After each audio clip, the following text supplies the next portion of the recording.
How's it going?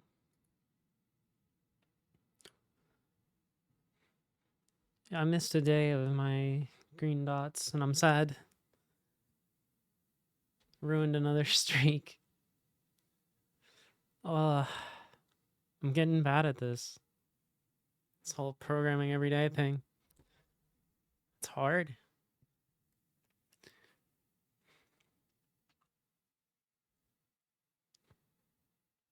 Don't worry about what happened here. I'm not really sure.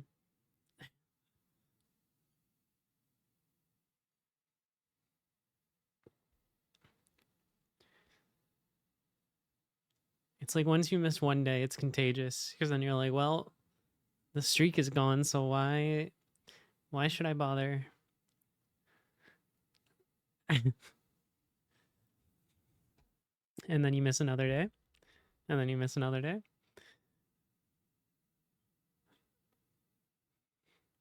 And then pretty soon it's been 6 weeks. Don't know how it happens.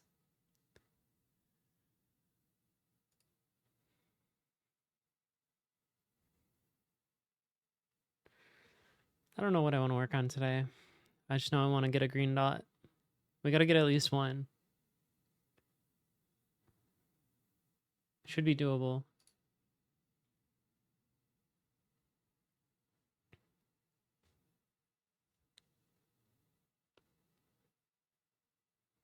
Oh, we can fix this. This is a long-standing bug. This is actually really easy.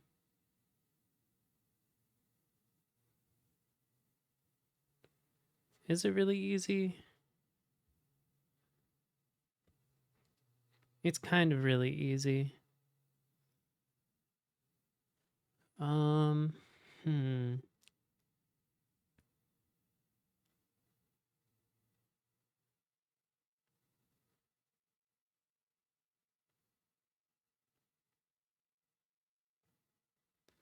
If you were writing an interface for a game engine, would you use Vec2 Float32 or Vec2 I32? What kind of game? It really depends.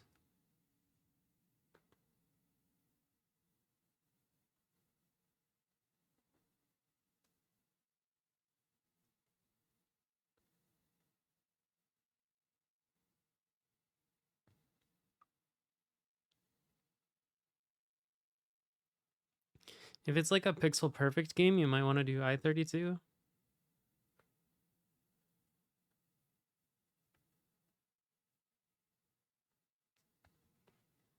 Otherwise, I think you probably want floats.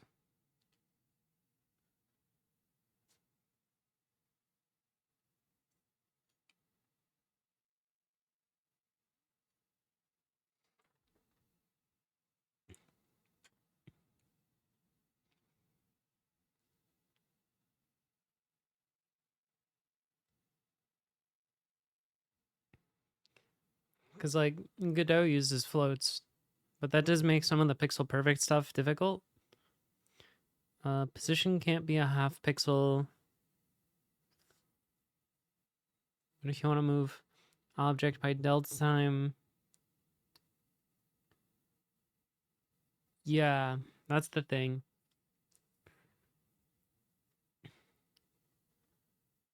It might be better to store it as a float. Well, I don't know. It gets really tricky.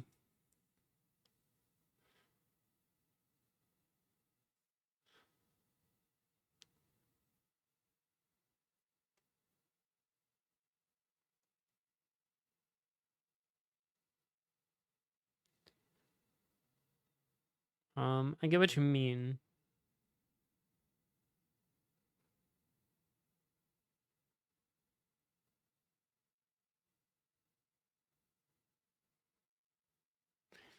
I don't know.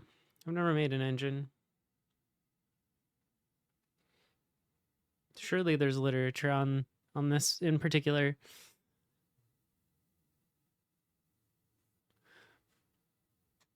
We'll check out, like, what does Bevy do?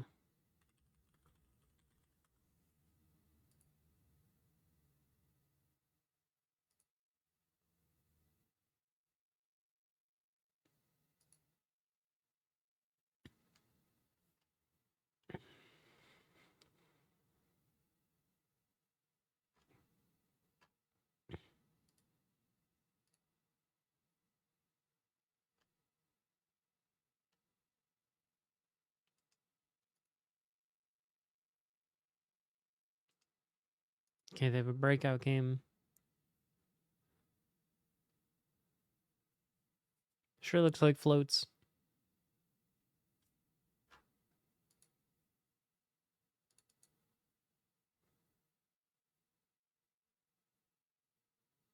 Allows you to add components of choice. So it doesn't really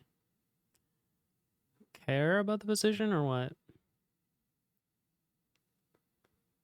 Because surely it has to render things as part of what it does.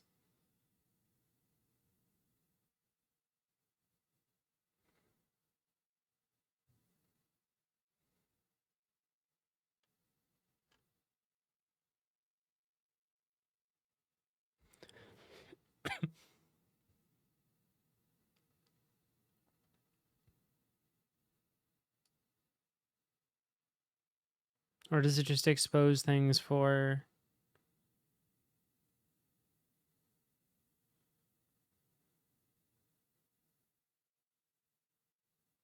Or does it render anything? Okay, we got Sprite. What's up? Hey. Thank you for the follow. Okay, so it's got a wall bundle, which has a Sprite.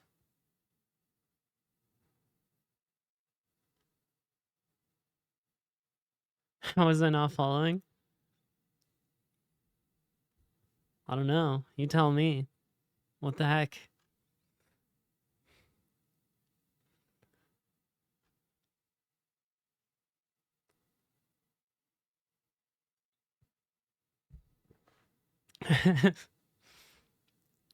That's all good. I'm doing well. How about you? I see Rust I follow. I'm just looking at Bevy to see how they do things. I'm not actually writing any Rust. We have written Rust. And, oh god, okay. So, about a year ago, it probably still shows up in the channel points thing. Yeah, about a year ago, we raised some channel points to do a Rust stream, and I still haven't done it. But there is a Rust stream coming. It's just, it's been a whole year, and we haven't done it yet. But we're gonna do, it's gonna happen. I swear. What's funny is I have done Rust on stream, but I haven't done the Rust stream, if that makes sense.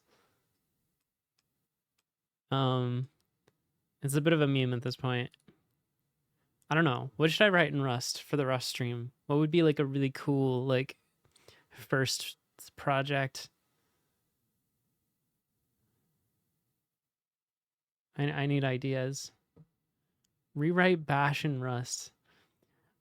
Okay, what would be like a really cool idea that could be scoped to like 1 or 2 streams?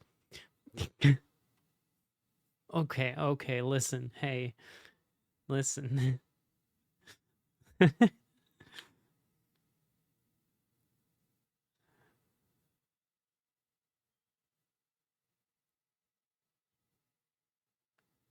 Make a game? Maybe.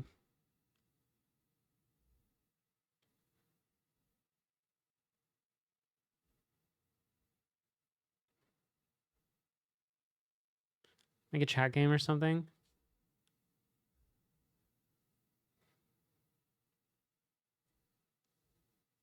I don't know. The thing with that is like then you have to do the whole song and dance with Twitch API, which I've already done like 6 times in different languages. I don't really want to play the I want to get off Twitch API's wild ride. That's what I'm trying to say.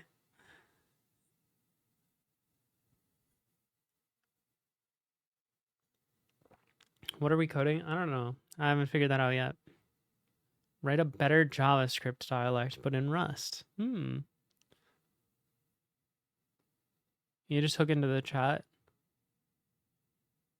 Yeah, but you still got to do like OAuth to get a token for the chat, and I guess I could use my existing ones, but it's always a mess. Make this stream a Rust stream. I don't know. It needs to be something that I like plan and announce ahead of time so that people can be there. Because I want the people who spent all their channel points on the Rust stream to be around when the Rust stream happens. I don't want to do it just like randomly.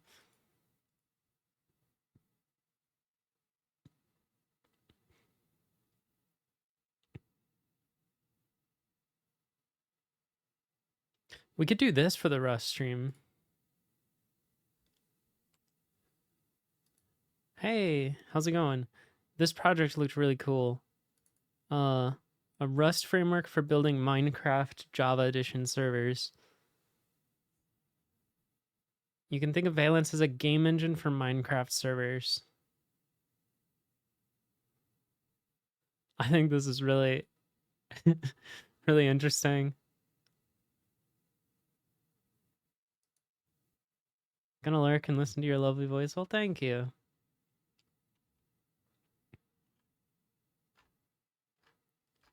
They had a GIF or something of how this worked. Where's the... Did they get rid of the GIF?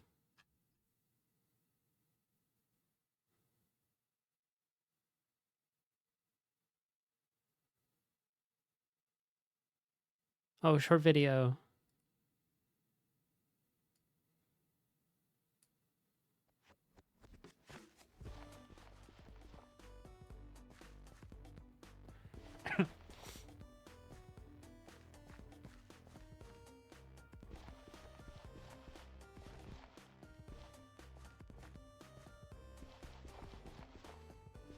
This is really neat.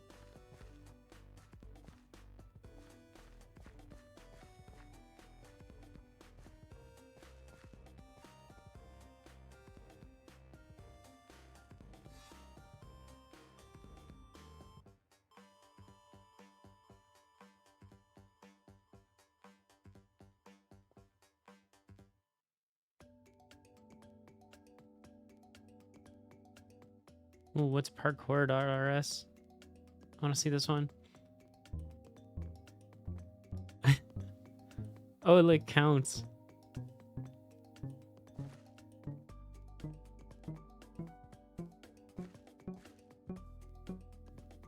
The note block is stressful.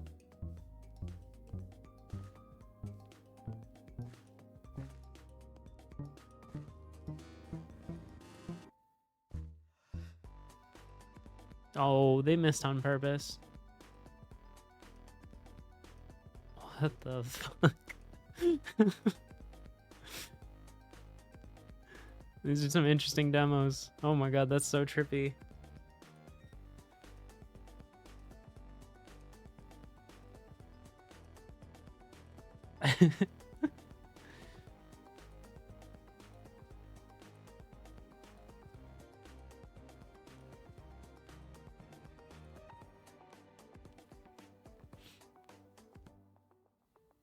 We're assuming spherical collection of cows now? What? Oh, you can do custom resource packs? That's actually very useful. And that's how we get our dice in.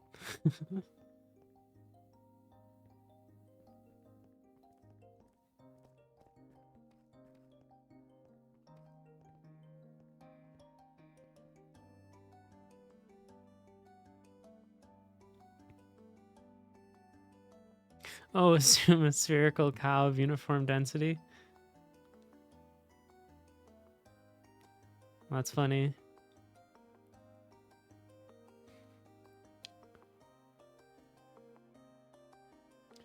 Yeah, so maybe this is a good contender for the Rust stream. We make Roly Cubes Minecraft edition in Rust.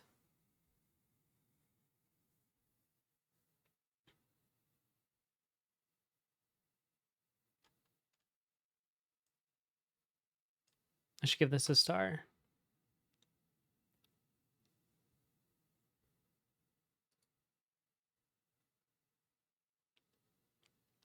I have like a big backlog of things that I need to do on the Roly Cubes client. Maybe I should just do that today. Or I could keep working on the gateway. Ugh. I don't know. I'm actually gonna go refill my water though, because I didn't realize it was empty already. So I'll be right back.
I walked away for 20 seconds. Then you raid me? Thank you for the raid. Hold on. I'm scrolling up. Surprise, surprise. Praise the bread. We got a bunch of fish. Is she AFK? Rage quit. Yup, it was. I knew you were coming because I was watching your stream, so I decided to just walk away. To make it really anticlimactic for you. So, hopefully it worked. How was your stream? Also, go to the gym. It's time.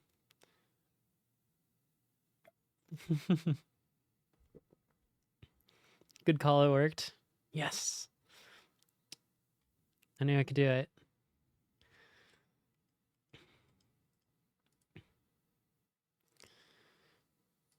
I'm trying to decide what I'm going to work on today.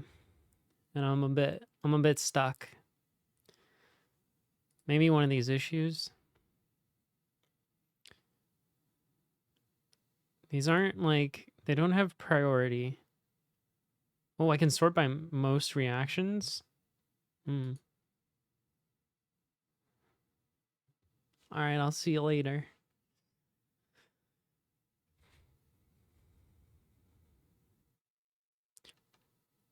Yeah, I wish these were sorted by priority. Somehow. Do any of them have thumbs up? No, it just sorts randomly when you sort by thumbs up.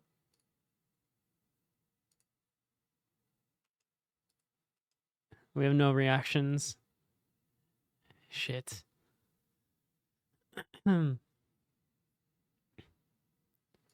could sort by oldest. Holy cow, we have issues open from 2022.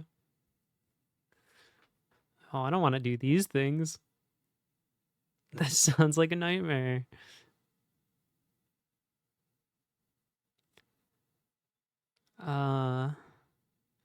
Wow, sound effects.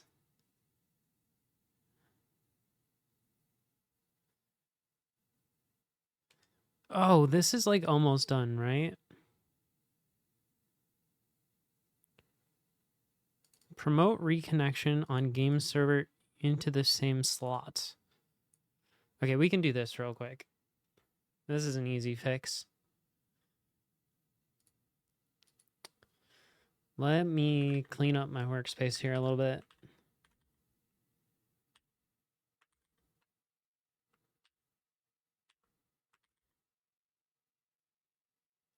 Is this on prod? It is.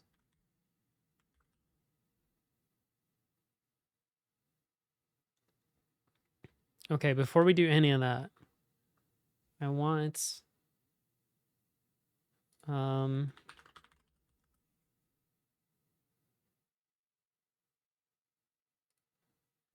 pane labels, pane title.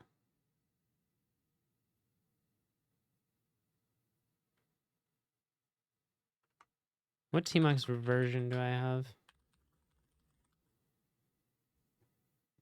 Who knows?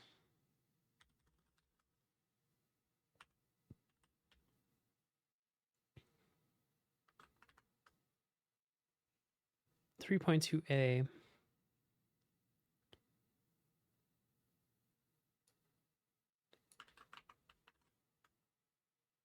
Oh.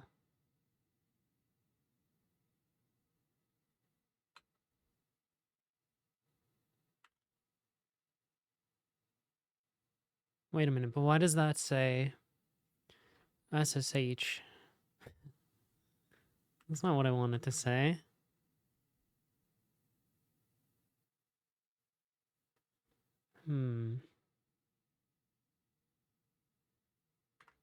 Because that's not what host it is.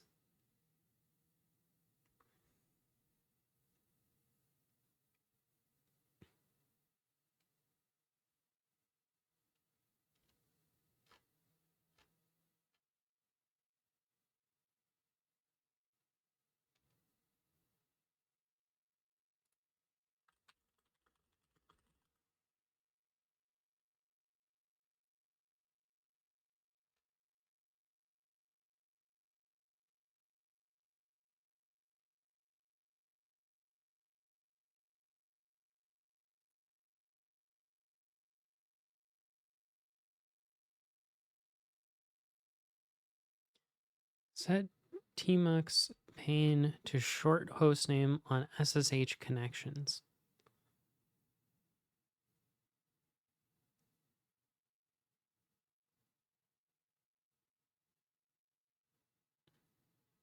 Oh, okay. They're wrapping SSH to do the thing.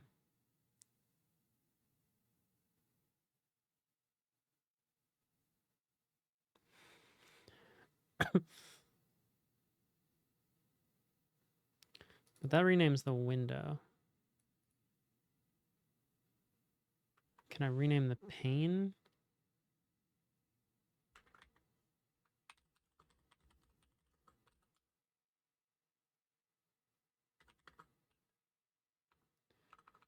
Tmux set pane title. I don't know.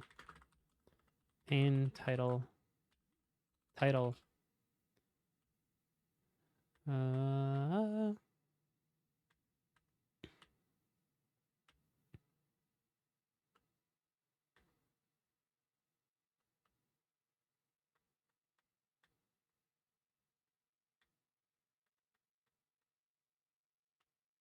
Pane underscore title.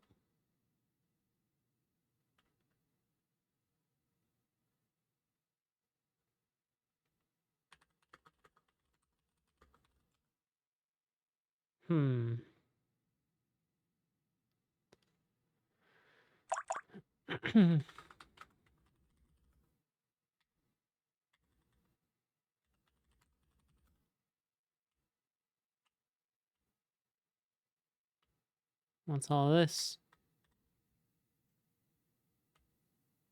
Can be set by the application. Yes, but how? You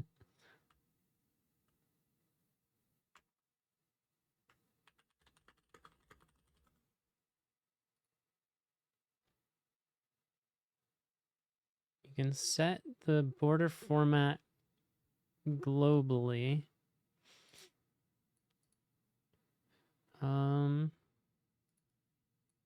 Oh, there's an escape sequence?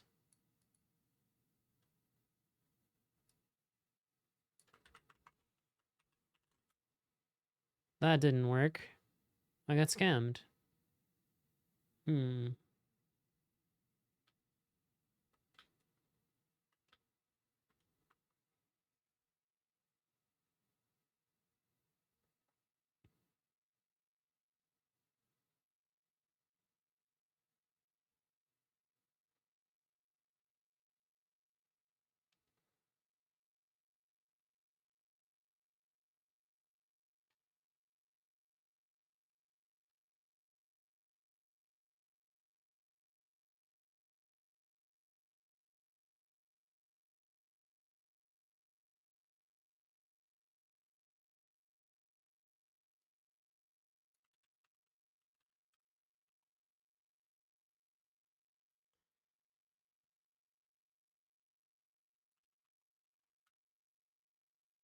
These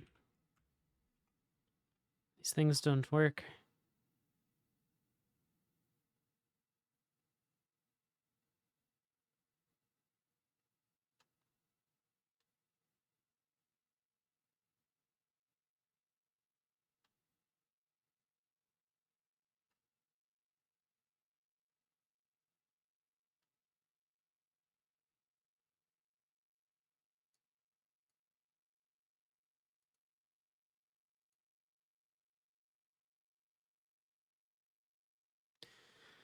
You can rename pane using select pane. How does select pane rename it? What? What?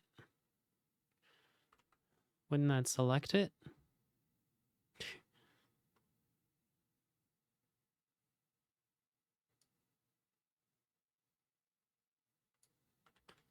Why doesn't this do anything?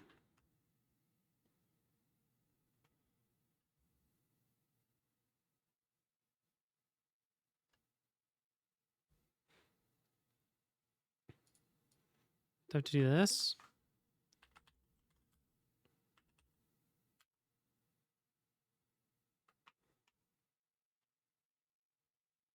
What is a pane title? I think it's this thing right here. But I think my shell might be setting it automatically. That could be a different issue. Let's try this in Bash, maybe?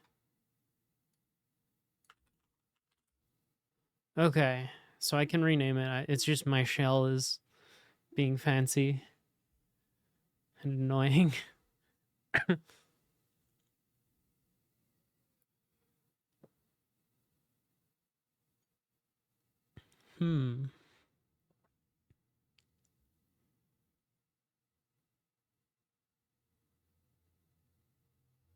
Using ZSH but writing Bash religiously. Don't tell anybody.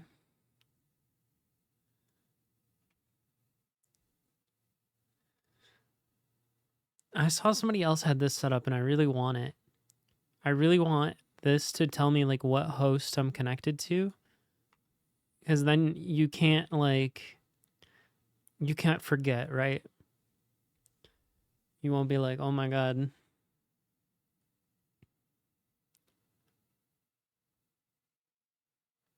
Am I running this command in prod or development?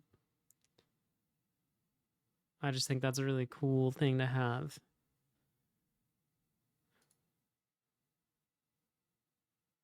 However,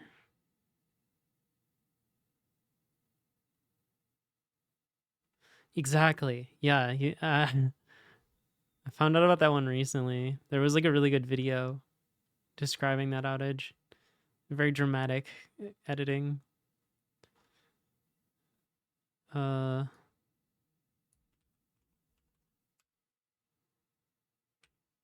Tmax.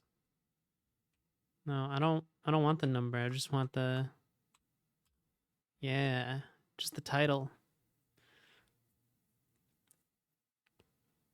Okay. I don't even really want these I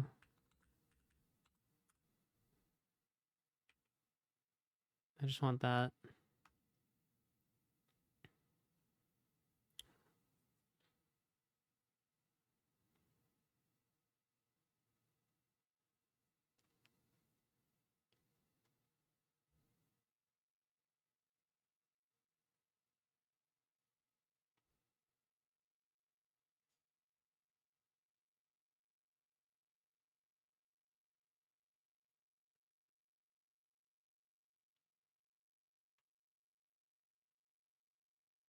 How do you get your computer's hostname?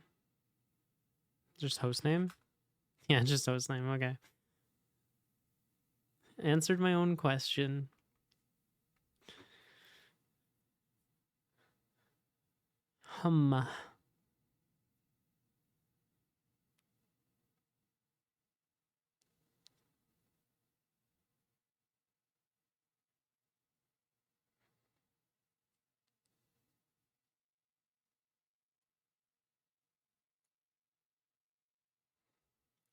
So I think this is on the right track. We wrap our SSH so that when we do SSH, it changes the title.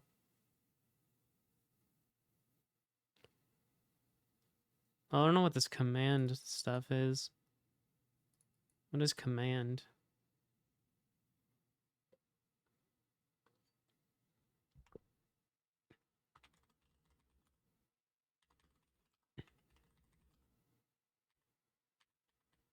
God, this is going to be in here so many times.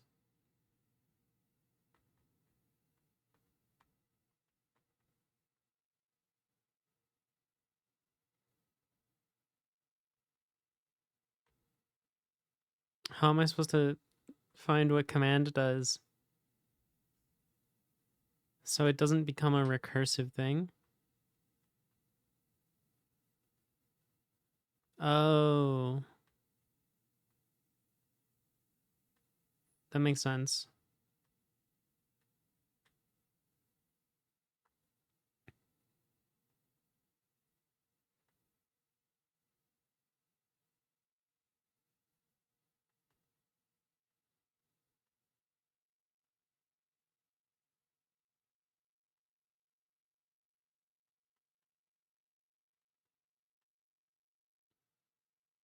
Where is this explained?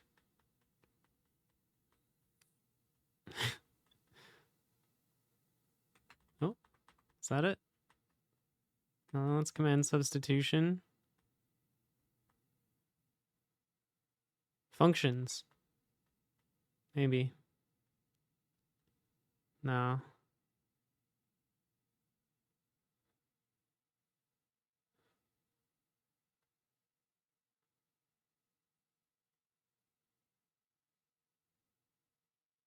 Command dash dash help. uh,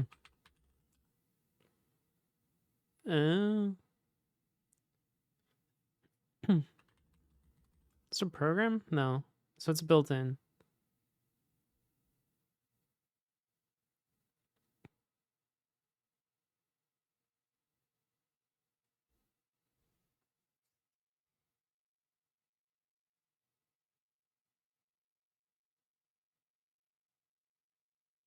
Neat. Today I learned.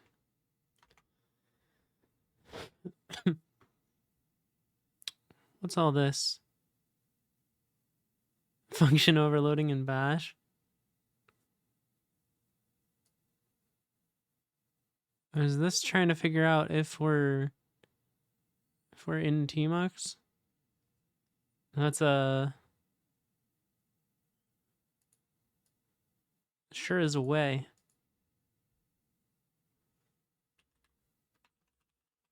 Is there anything? There's got to be something in here.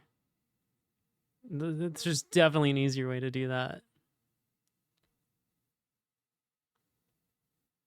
I think you just probably do dash z tmux. Like,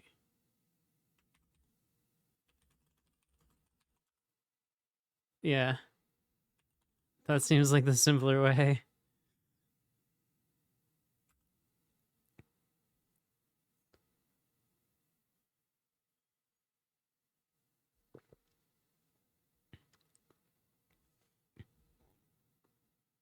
You could do term, but term's risky because you can change term to not be, well, term program actually. I don't know what term program is.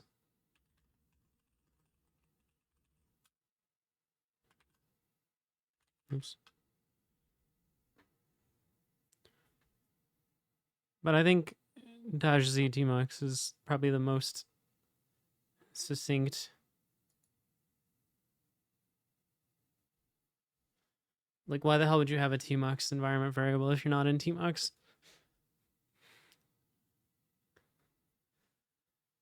I certainly would never do that. Yeah, this scares me. This doesn't look human.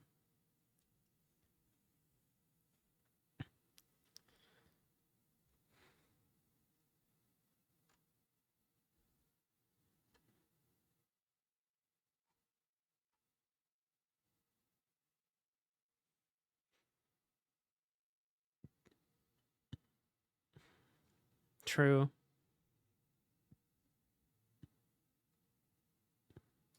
Also single bracket. Boo.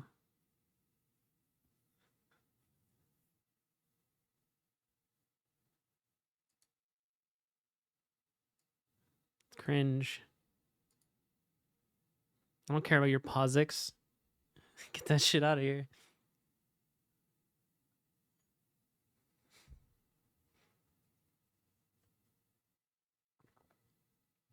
What's wrong with single bracket? This is what's wrong with it. It's a program.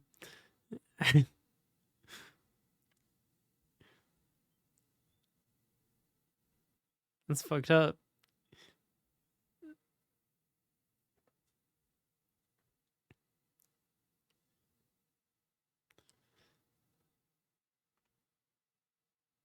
Unix philosophy and shit. Okay. Bash supports doing conditions natively. I don't need to shell out to check my condition. Which versus where? What's where do?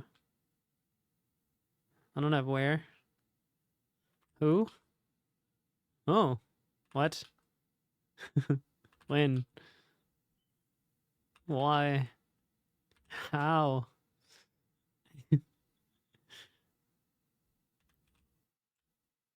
My name is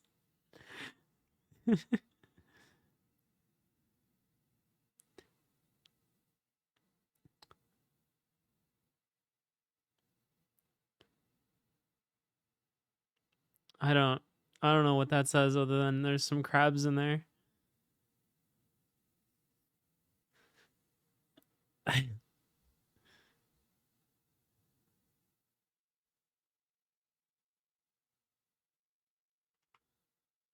Yeah, probably.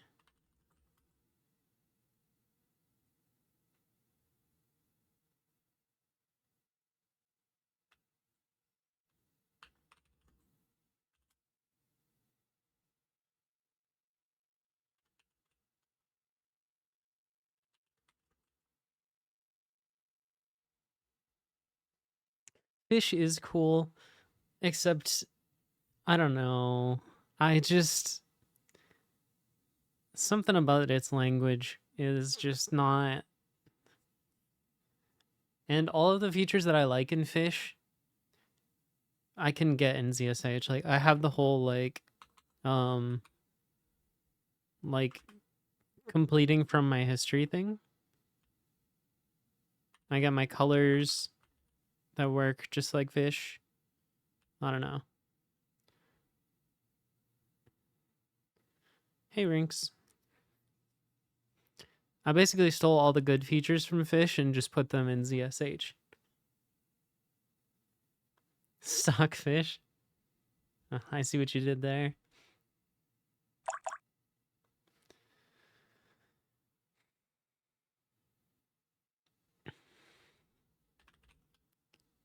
Okay.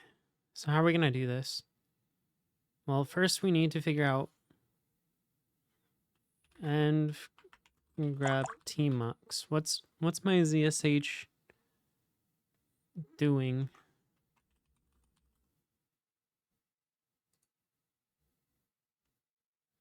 Let's see.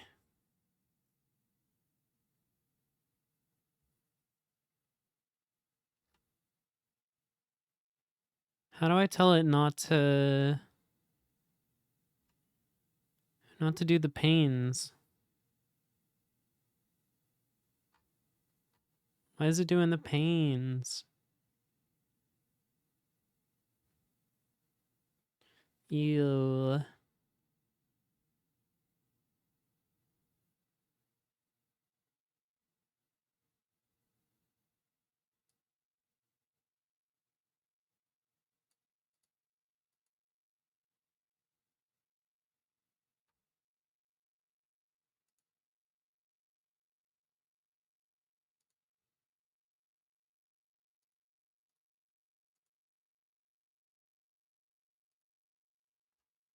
So you're telling me this thing doesn't do what I think it's doing? Set tmux default session name.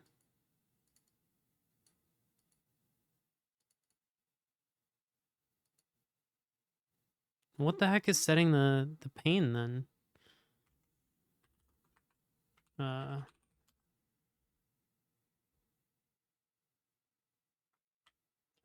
haven't been in here in a while. Excuse my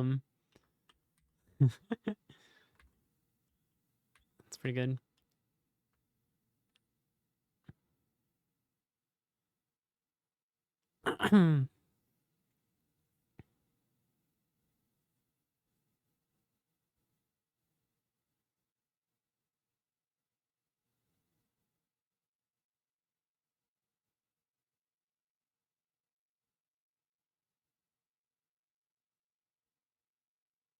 Is my prompt doing it?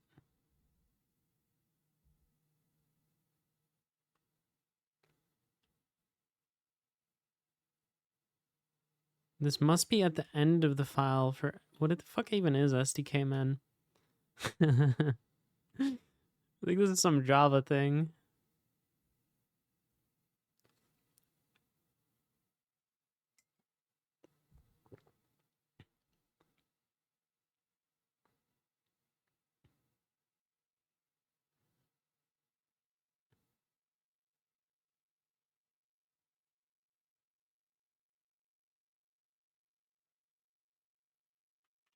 Yeah, let's check the prompt pure GitHub.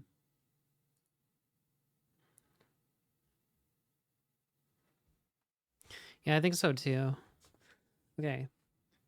It's got to be this that's doing it. It has to be.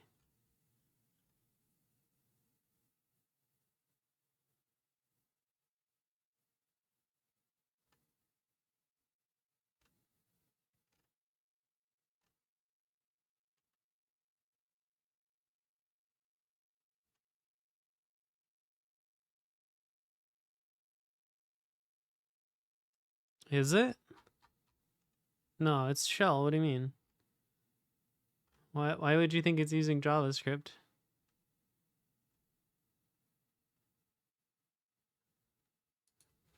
Oh, you saw npm? Oh, this is the classic though. People put everything into npm now. Cuz npm doesn't care if your shit's JavaScript or whatever, you can just install shit.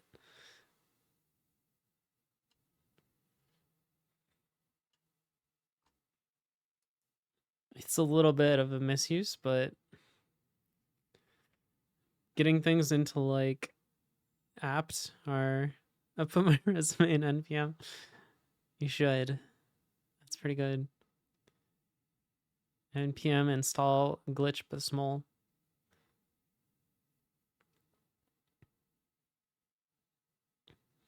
Yeah, you had to do global. Let me fix that for you. This is the only way to install my resume.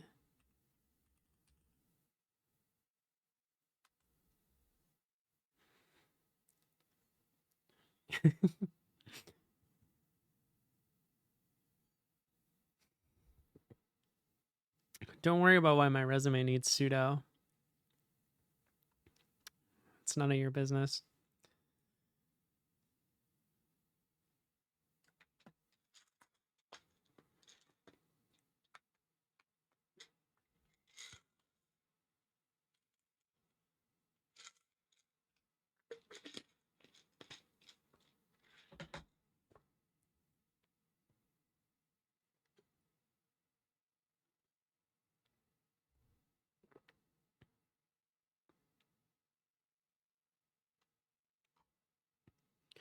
Are you serious that this isn't doing the tmux thing? I'm pretty sure this is doing the tmux thing. Issues. Tmux.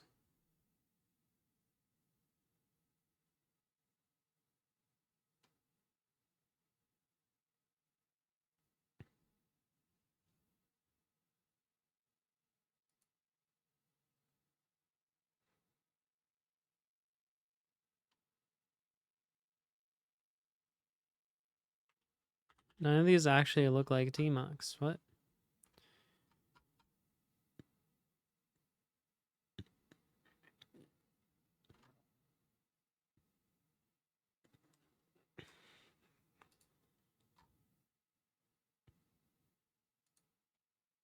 Okay, surely it's this then. Is there a sneaky...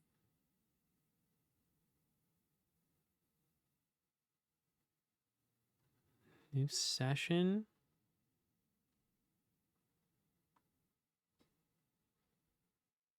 What the heck?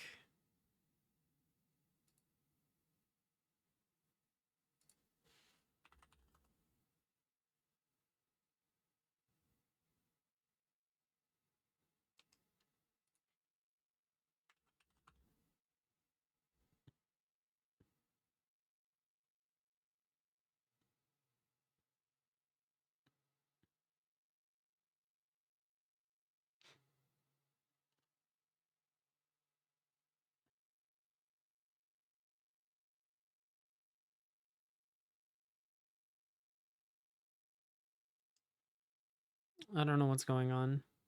How do I figure out where this is coming from?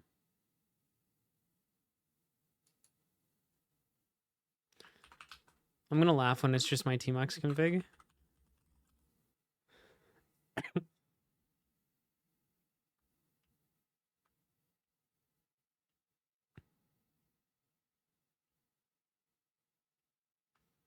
But it can't be my Tmux config because it's coming from ZSH. Like it doesn't happen in bash. If shell, I don't know what the fuck that does. Something something power line.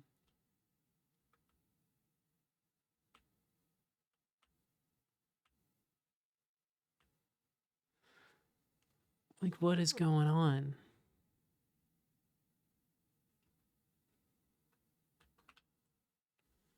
Something. It has to be pure. I'm sure. I'm sure of it. There are other scripts in here.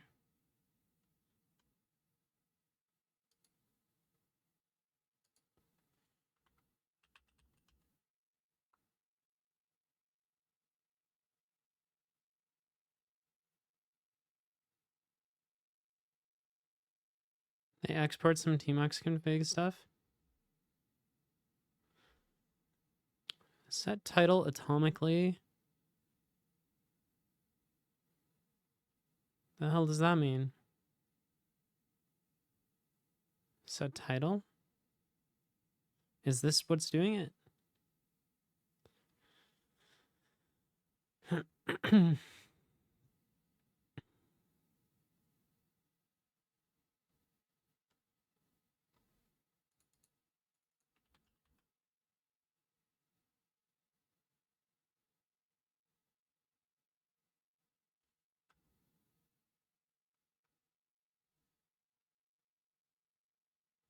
Don't set title over serial console. Cool. Show hostname if connected via SSH.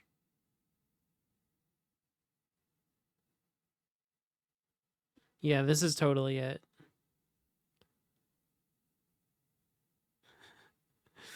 So do you see what I see?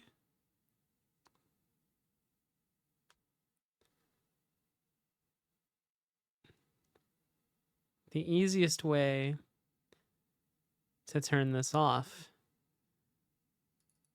would just be to set inside Emacs to true.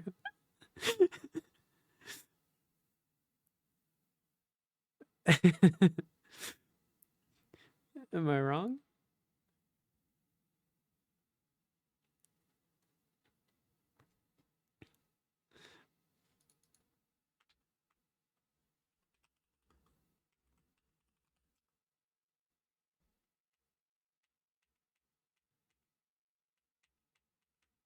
Where's that printf? Yeah, look, it works now.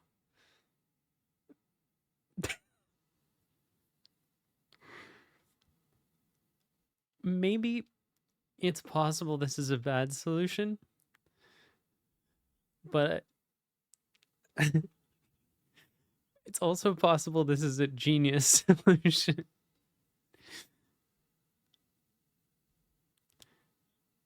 I'd say both are fairly possible.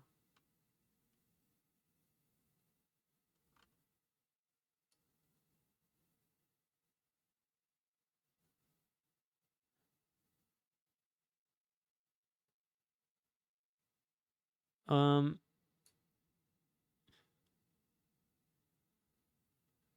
I could set TTY, but that's gonna fuck up way more shit than if I set Emacs. We're always inside Emacs.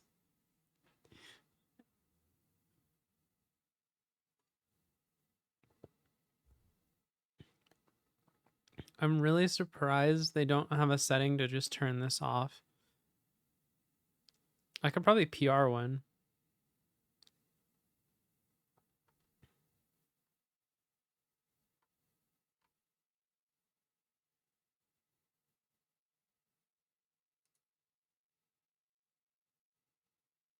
Allow customizing terminal title format or disabling it altogether.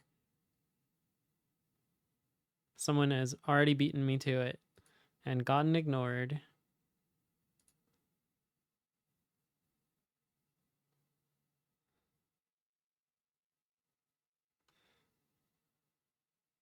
That's so funny.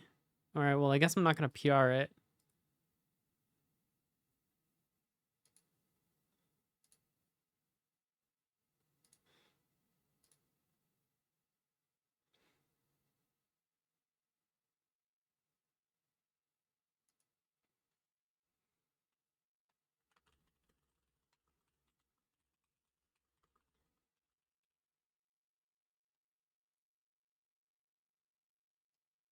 Boom.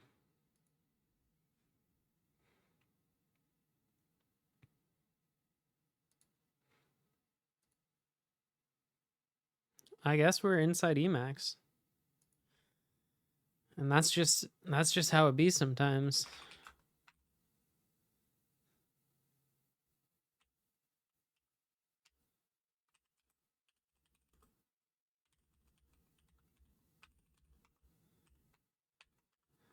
Emacs is a way of life.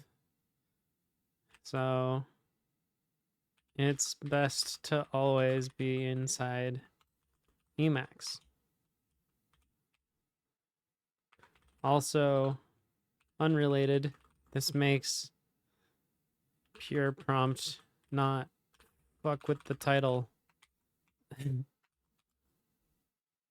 Is it acceptable to pull someone's email from Get History to contact them if their only listed contact is on Twitter? And I only have a meme account on there. I get recruiters that email my Get email address. I don't know if it's because I authed with some service with GitHub, or if it's just because it's on it's only on my commit messages as far as I know. I don't use that email anywhere else. So it's really weird that recruiters have found it somehow. I think they scrape commit emails. But for personal emails, I don't know. I think it's fine.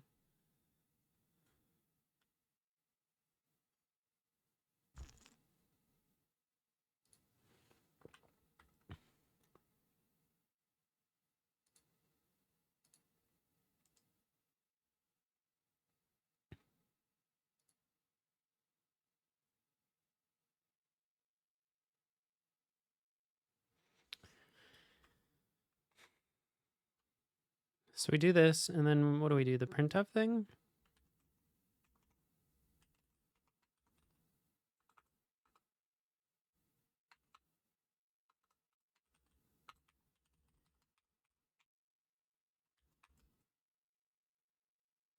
Okay, now we get the host name there.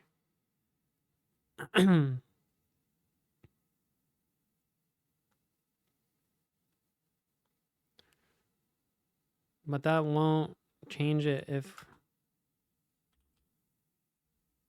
Right.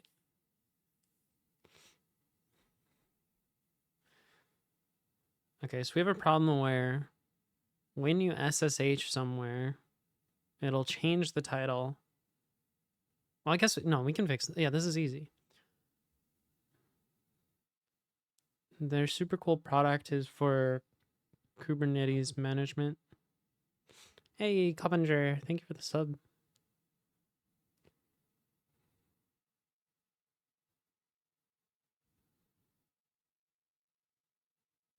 Yeah, can you believe that command actually works? It's kind of insane, right?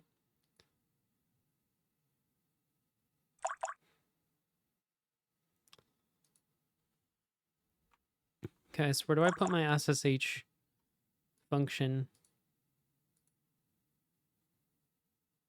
Was it built using bash though? You bet your ass it was. Oh my god, this pop-up. This keeps happening to me. I mean, it's a bit of a cop-out. I use baton, which is not written in Python, or not written in bash, I think it's written in Python.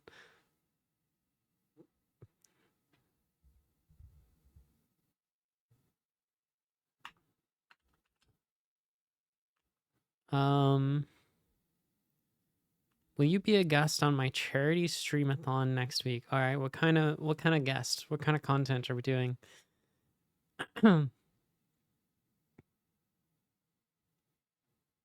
I'm probably down.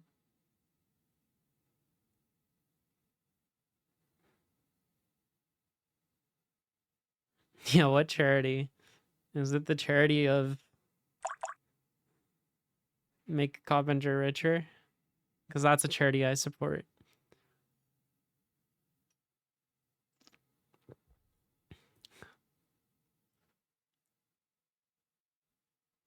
Yeah, the axolotl image actually works. The charity of my bank account.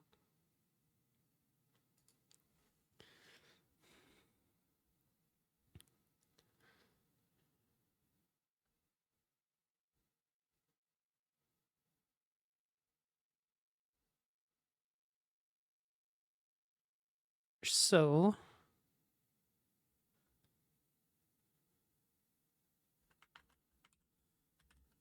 we go back to the Zish RC. We say SSH is a function.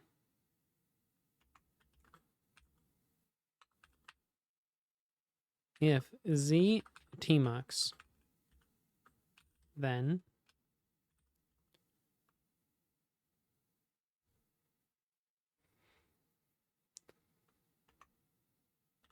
okay, we want not z.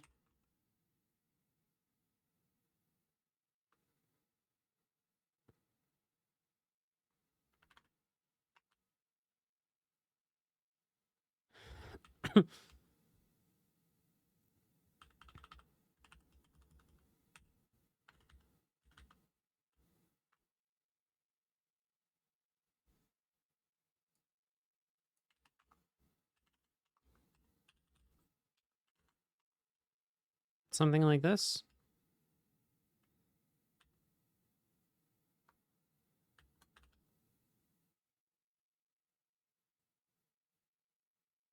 So if we go SSH rollycubes.com, it switches to title goes here, and then it comes back to applesauce. Perfect.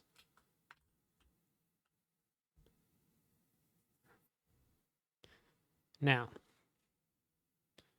swap third and second line. Third and second line. Huh? What's up?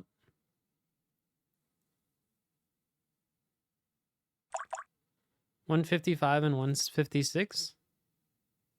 No. So okay. I want it to change it to whatever the SSH titles is, block on SSH, and then change it back after SSH exits.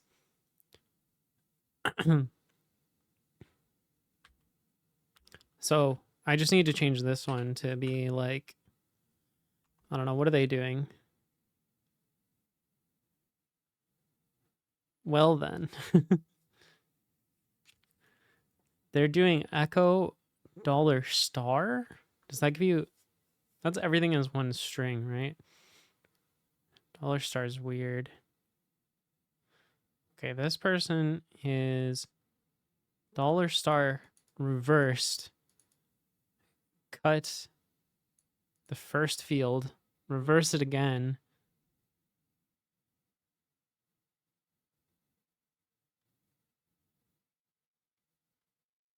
Yeah, does anybody have the good version?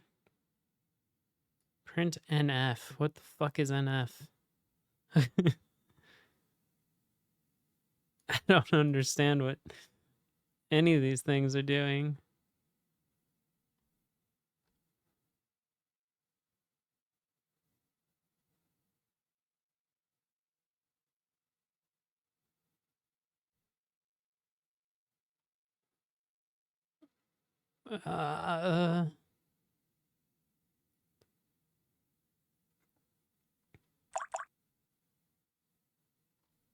Okay, maybe let's approach this from first principles. What do we want? We want the host name from the arguments. It's not necessarily the last argument. This is kind of wrong. We kind of want predefined variable whose value is the number of fields. Wait, what? Number of fields?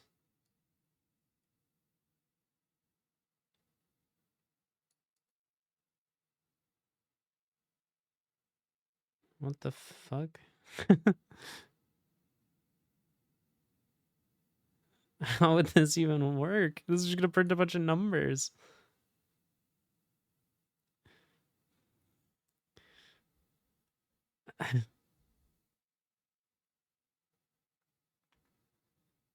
We want...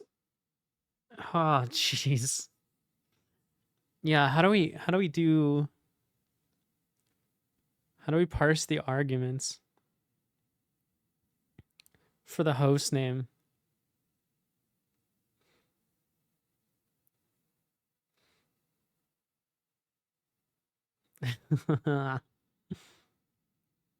Is it even possible?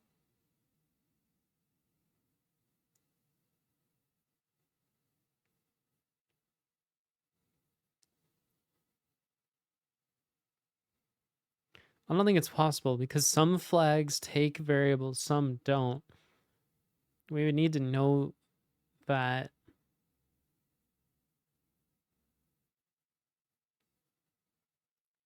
It's not necessarily the last argument.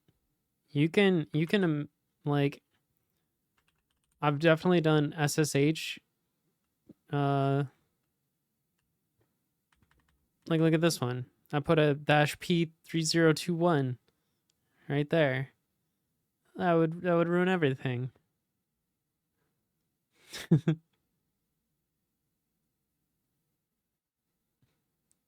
I know I'm a bit of a freak. That's your own fault.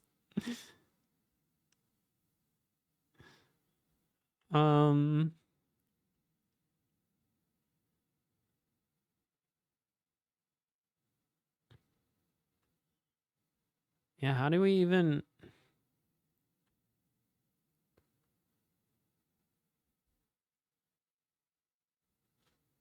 Okay, if we do...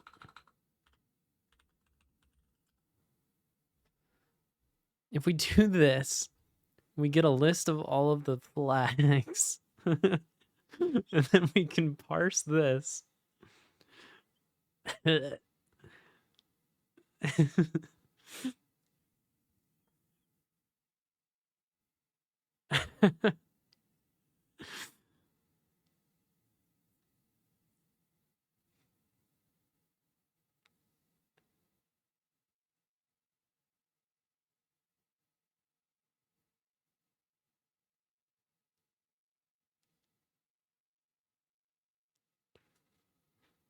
Oh, that's kind of big brain.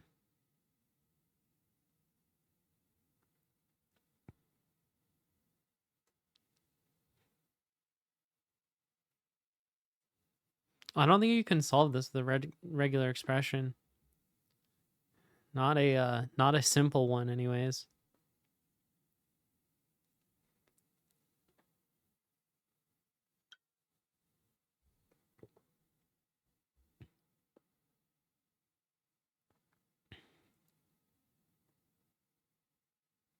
Yeah, that's kind of funny.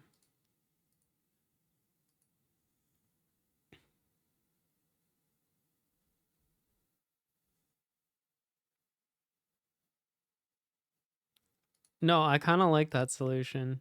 As long as we make it like fail in a not annoying way, it's fine.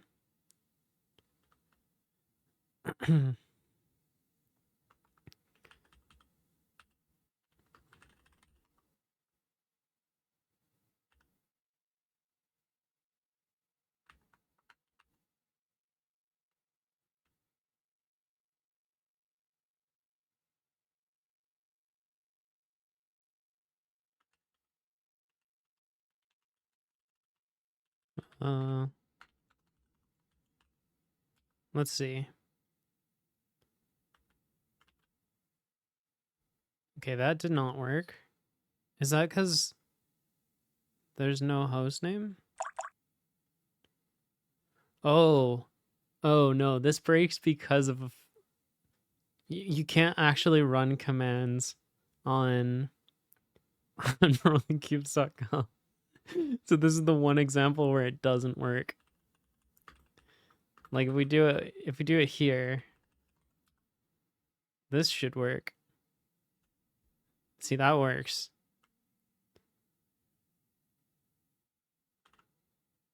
But in this one instance, it doesn't work because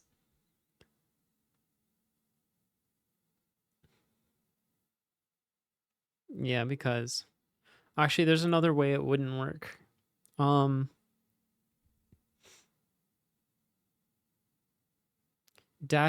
will break this specifically. So maybe we check the args for -n with password prompt would break too. Shit, these are good points. No, you can't solve this with a regular expression. You simply cannot.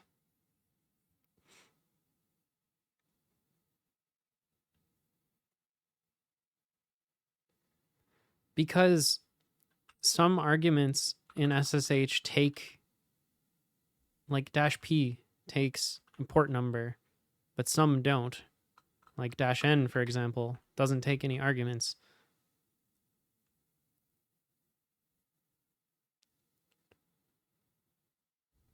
And you need that knowledge somewhere in your regular expression, which would make it really long and insane.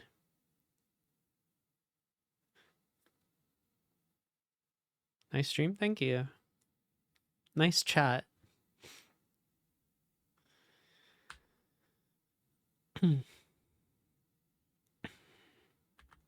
Okay, so maybe we don't like this solution.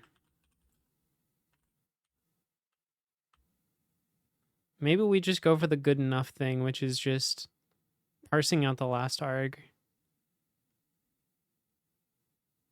Parsing out the last arg that's not... that doesn't start with a dash. I don't even know.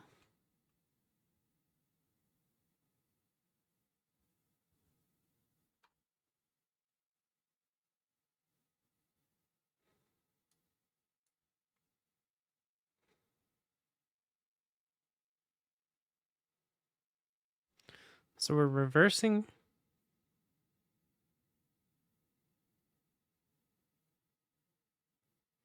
Cutting on space.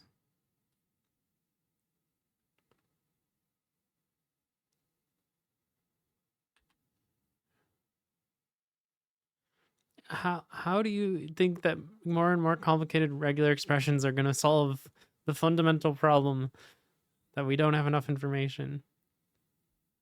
I have an actually good solution for once. Okay, let's hear it.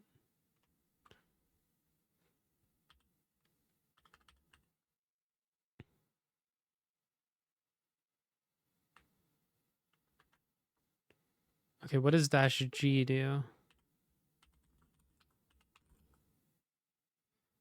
Print its configuration after... Whoa.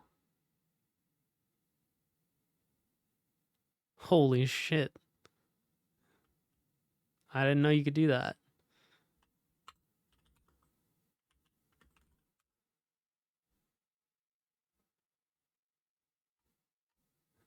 That's insane.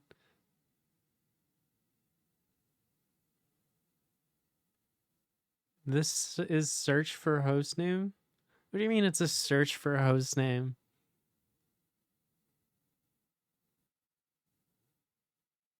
How is that not gonna match a port number?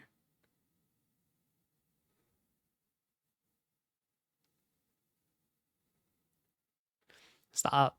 I'm not solving it with a regular expression. You can't do it. It won't work. Host names don't require a dot. That's wrong. Watch this.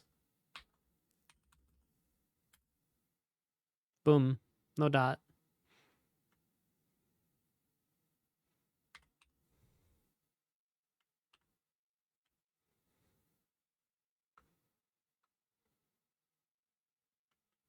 How do I close this? What am I working on? Right now we're working on a really dumb part of my SSH config.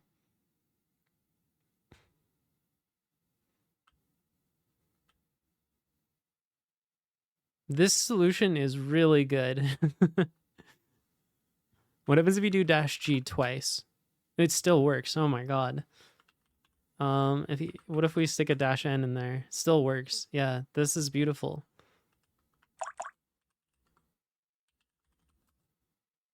Ah, shit.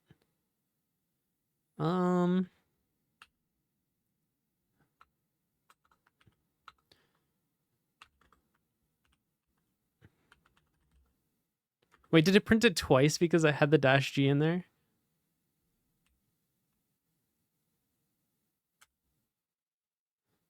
Where are the Arch Linux users? No, this is... We got a bunch of Nix fans in this chat, sorry. Yeah, I think it's printing twice because of the double -G. No, it's printing twice. Huh. Interesting. What?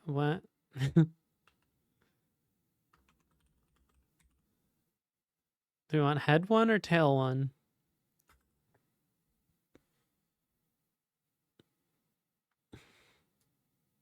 Yeah, probably good enough. How did you know about that -G flag? Were you just looking at man SSH?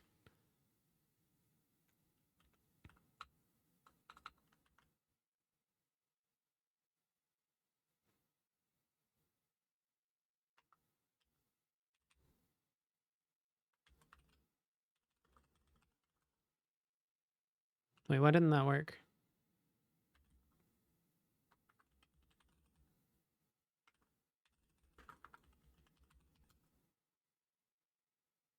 Why does sourcing my config take longer each time? No, I forgot to cut the host name. Hold on.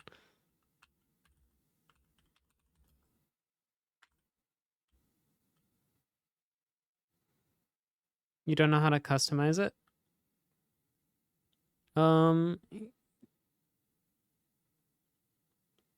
There's a bunch of guides for it. Yeah, this is NeoVim, not Vim, to be clear.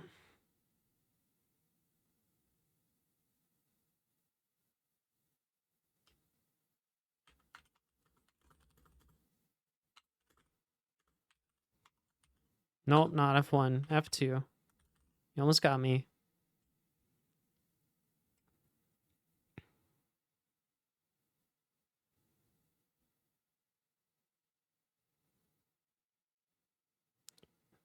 Doing the same thing, are we able to get the port number?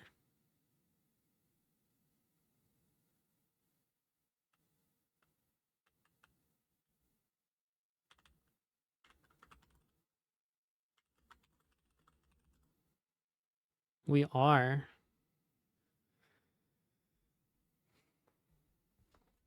I might do that.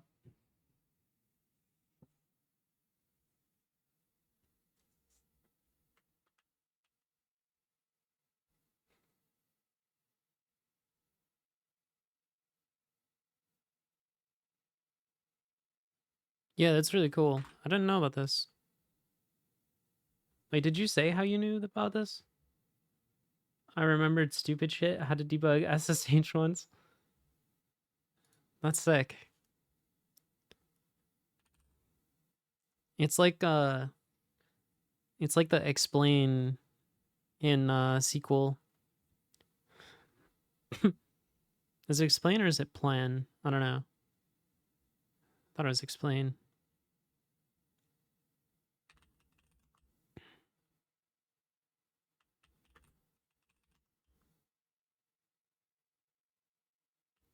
Okay, maybe we should do this.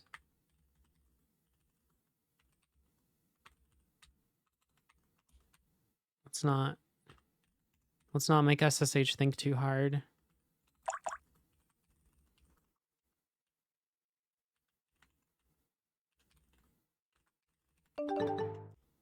Hey, thank you for the follow. Maybe let's change this to host.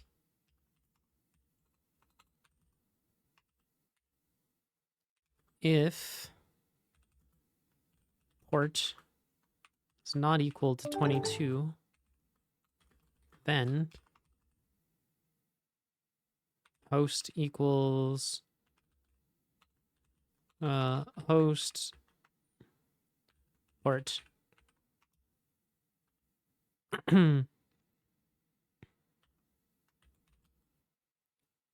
So now I can do... Oh my god, it really is taking longer every single time. Oh my god, what the fuck? Let me just make a new split. So if I go to rollercubes.com, okay, I just want to make sure that didn't break it. So rollercubes.com, and if I do the other port, yeah, look at that, that's sick.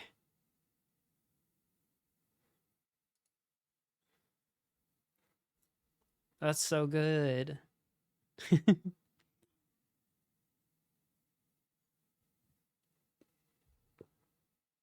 I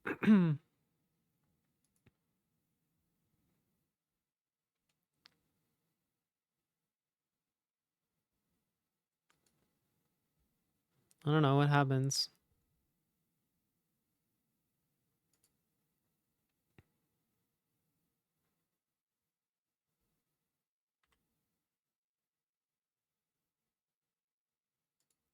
Okay, so what did we actually set? We did this.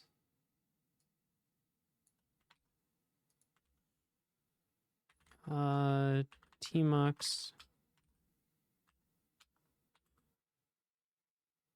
pane titles for hostname.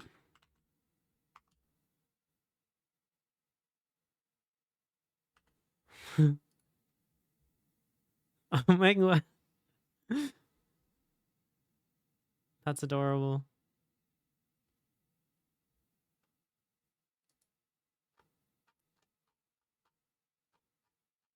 Allow me to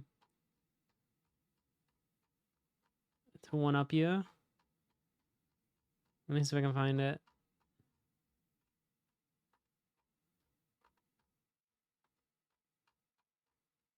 Where is it?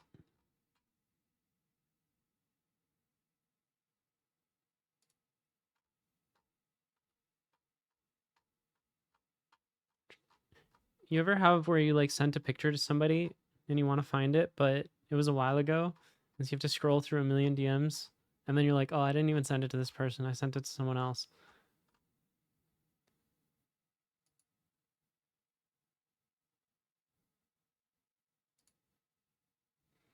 Look at this. Is this not the cutest shit you've ever seen?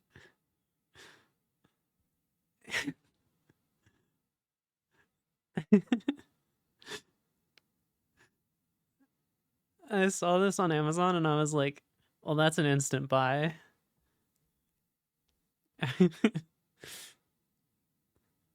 It was like they got me.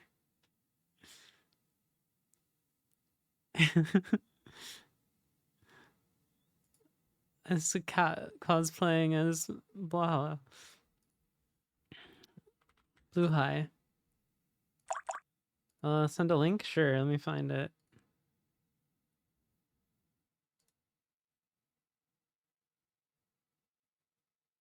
Why does it look different in these photos? I think there's different ones depending on what size you get.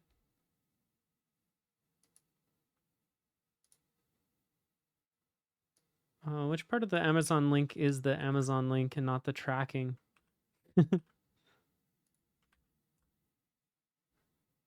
There you go. It's so cute.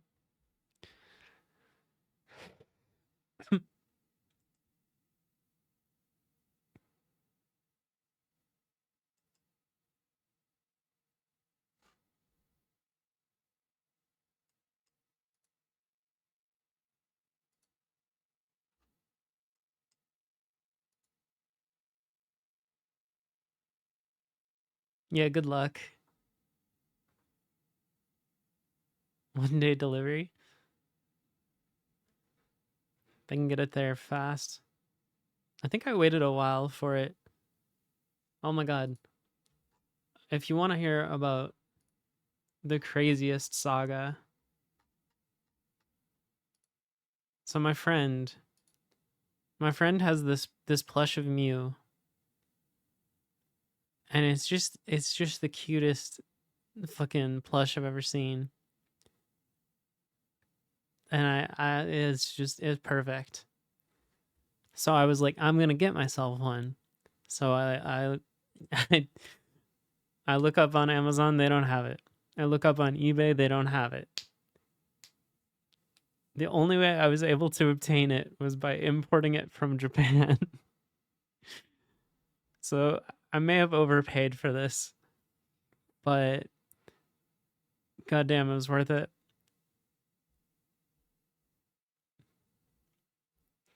I think it ended up costing me like $50, which could be worse. But it's kind of a lot for. I wouldn't do it for any other Pokemon.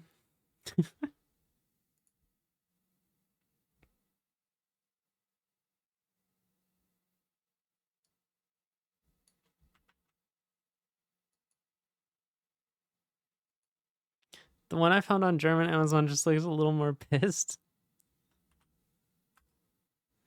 Yeah, I mean $50 when it's like it was somebody reselling it and it came with I think 2 other little plushes.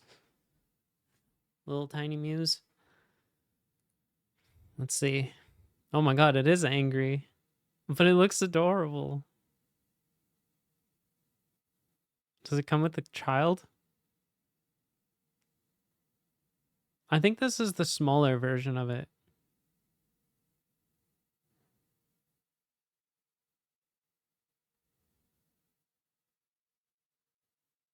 Free child included.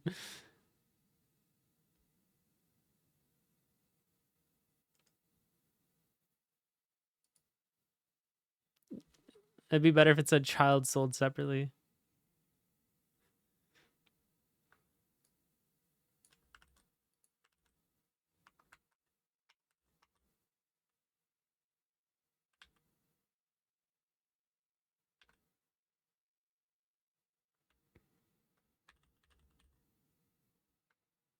Okay, I think this ought to do it.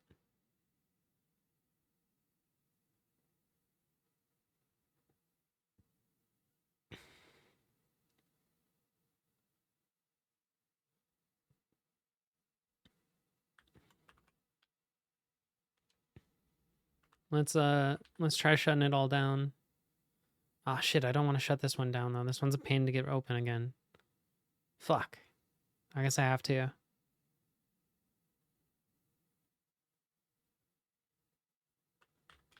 Did I make a script for doing DB stuff?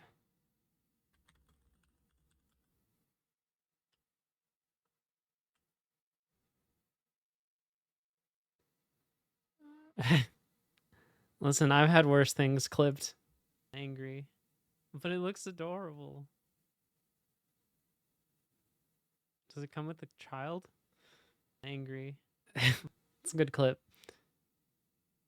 Where's the...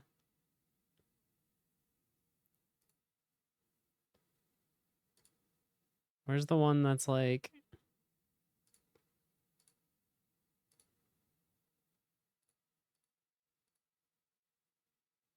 Oh, featured clips only. We have featured clips now. This one. It's a good clip. Killing kids is always innovative. Because you got the big AAA games that are afraid to touch this, you know? Skyrim doesn't let you kill the kids. Other games don't let you kill the kids. But you're out here, you're killing kids. And I respect that. It's true. Killing kids is it's an innovative game feature.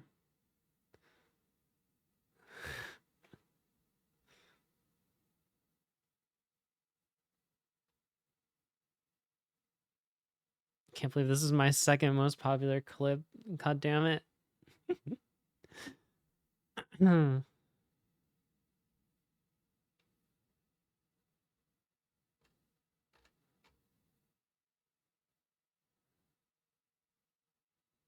This one? Close as possible. Alright, come on, Case. You got this. Who's a good little Case? God damn it.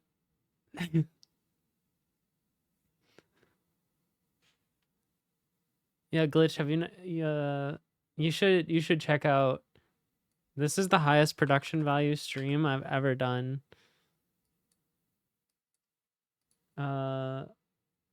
Hang on, let me find it. Dirty talking with virtual gambling. Where is it?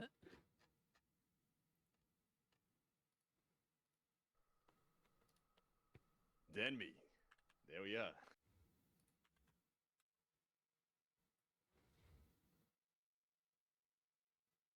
The best part is cutting out Brian about to lose his shit. Wait, was he? Close as possible. Alright, come on, Case. You got this. Who's a good little Case? He didn't look like he was about to lose his shit. He didn't look like he was about to lose his shit. I can hear myself. We've got the TOS clip. Hang on. Pull the trigger. Hang on. Yeah. Oh, this is TOS for No, no. sure. Oh, stop. Stop. It's a toy gun. It's a bit. It's a bit. Fuck. Oh, I think you missed the cue to collect. That one was a little bit risky. Another clip from a master editor. Yes. Jess, you're gonna have to step up your clip game so that I can make some featured clips. It's a new Twitch feature. I don't know what it means yet. I haven't figured it out. But apparently I can choose clips to feature on my page.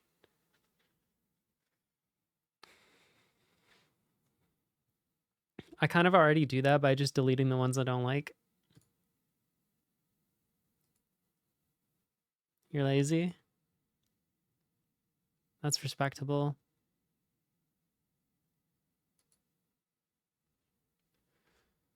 Can we... Okay, so how am I running this PG CLI nonsense?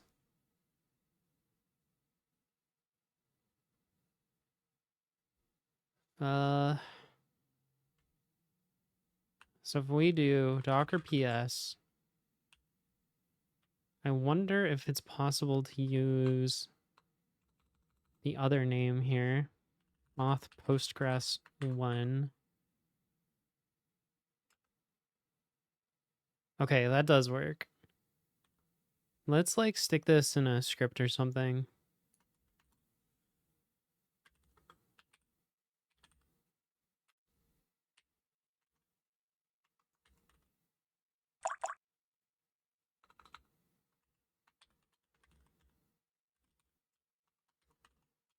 My best clip was when I was playing Resident Evil on Halloween, and one of my friends was during a puzzle section.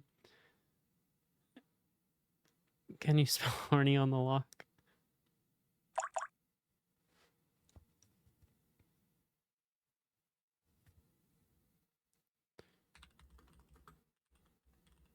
So now we can just do this. PGCLI. We're in. Huge.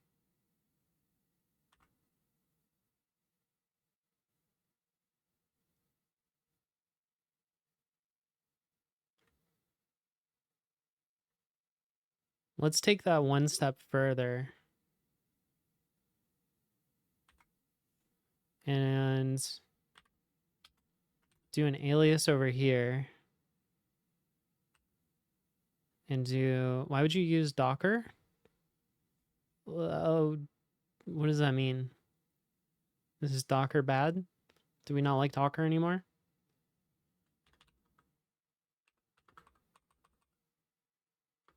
Root.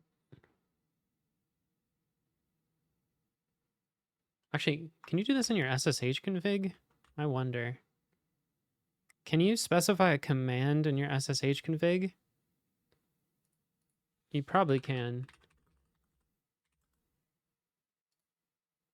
Do. Command.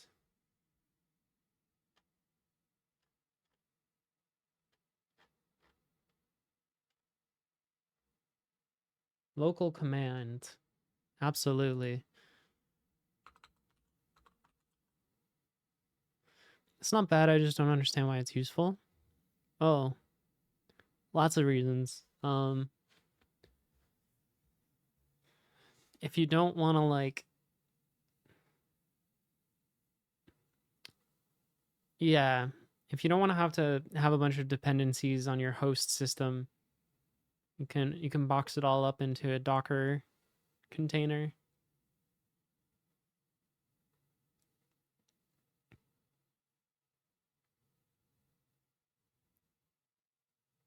You got a GitHub sponsors payout? Lucky. I don't have any sponsors. It's just Nix with more steps.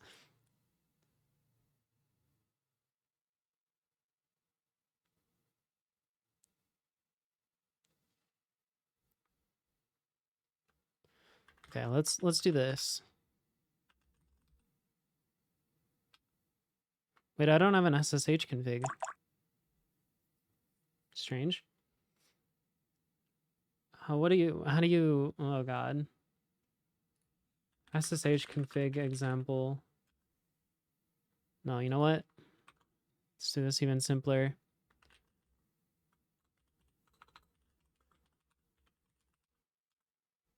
Okay. I can take this one as an example.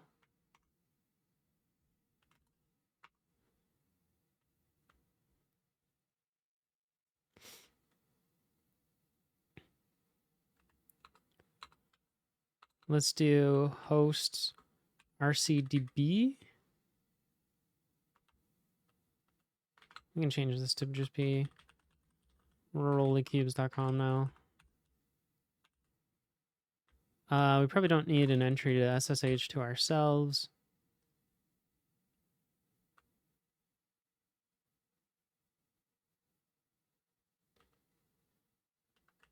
And we're going to add local command pgcli. So now we can do SSH RCDB. And it doesn't work. Uh-oh. Why didn't that work?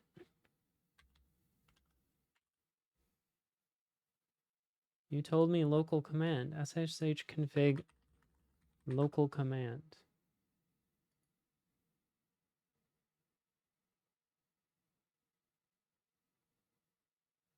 You need the system-wide option in SSH config permit local command.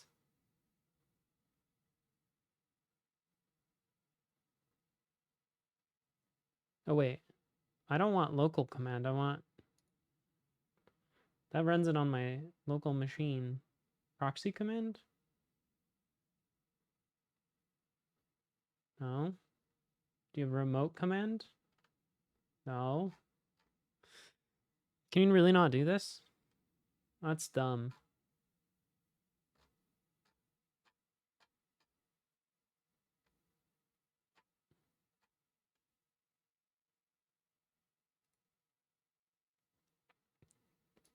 SSH config remote command.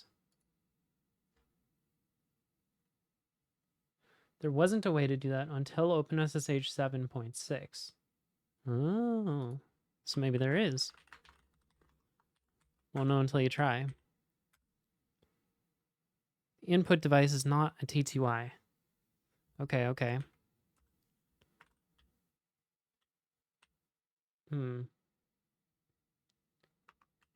Request TTY force. Okay, that works.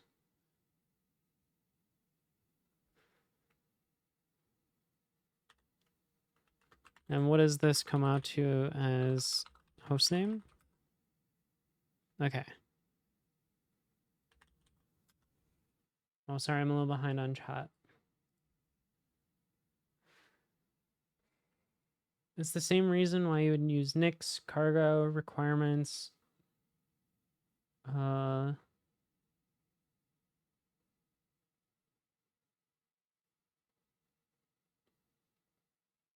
Nobody forces you to use Docker.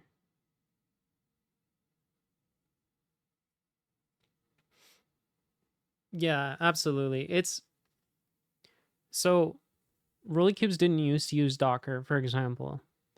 And at one point I wanted to migrate all of my stuff from the existing server to a new server. And when I did that, I realized, oh shit, like I don't remember how I set up all these things. Like this has dependencies on I don't know, zlib and stuff, which I didn't have installed on the new box. And so now that it's in Docker, I know I have exactly one dependency to install on a box when I bring it up. I just need Docker, and then everything else will work. So especially for deploying stuff, it's very convenient. If I needed to make more servers for RolyCubes, I could just spin them up from nothing.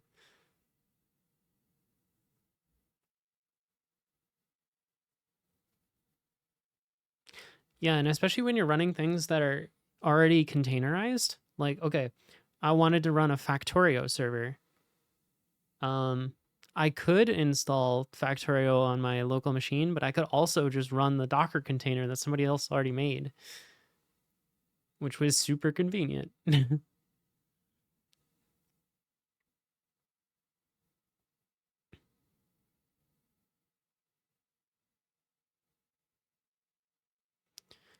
I had the same experience trying to migrate a new machine before I had Docker. Yeah. I don't use it much for my local machine for things, but like for servers, it's very nice. I mean, Nix would get you the same things, right? Probably. I don't know, I haven't used Nix that much. But if you have the library that has dependencies and you use it in multiple containers, you'll need a really complicated system unless Docker cares about that.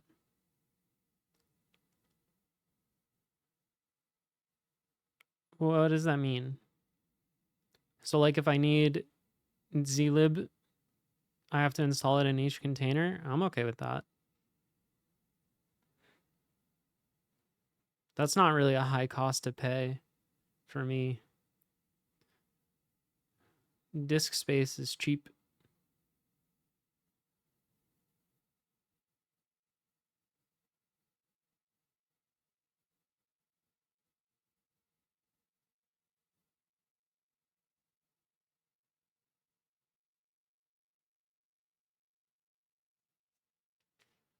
Yeah, you could.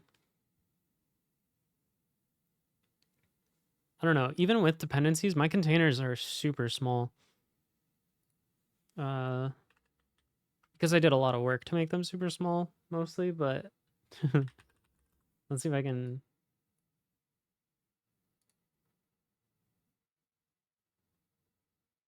Where... Do they tell me how big it is? No. I wish they would tell you.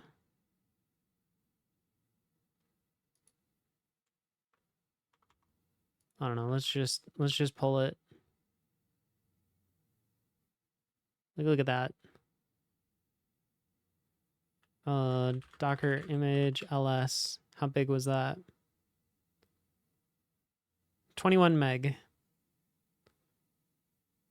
You have a library that has 1,000 dependencies to install it in multiple... Well, okay, hang on, back up. Let's back up. I would not use a library that has 1,000 dependencies. That sounds like I didn't do my due diligence when choosing the library.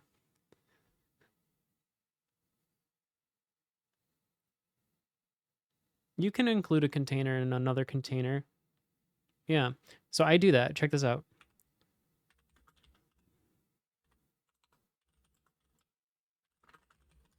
So we look at my Docker file for Rolly Cubes. Here's what happens.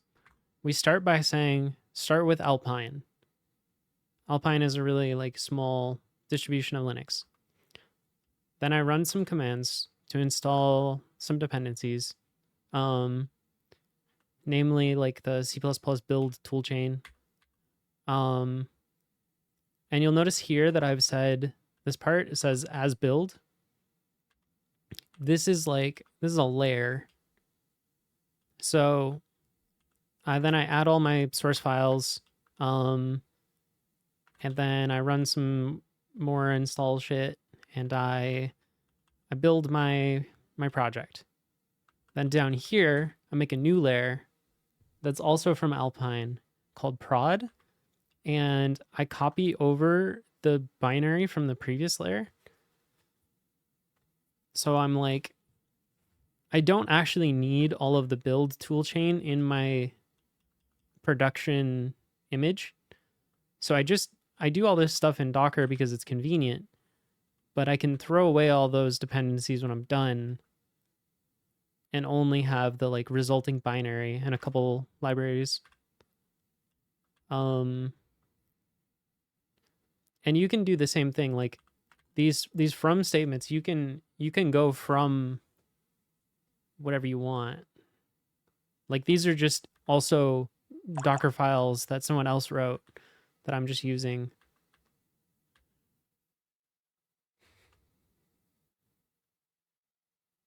Docker is like an onion / it's like an ogre. It has layers.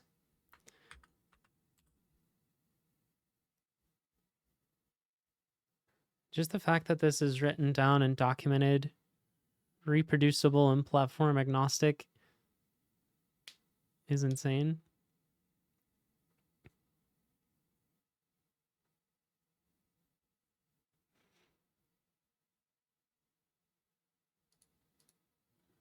Well, I haven't tried this. This is scary. I'm pretty happy with my Alpine life. 21 meg is like, this is pretty dang good. I'm pretty proud of that.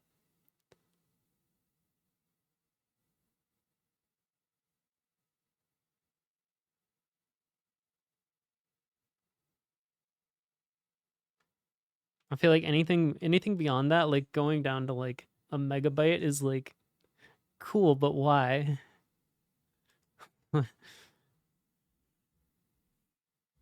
When am I gonna see those savings? Yeah, this is like a micro optimization. More about compliance. Oh, that makes sense.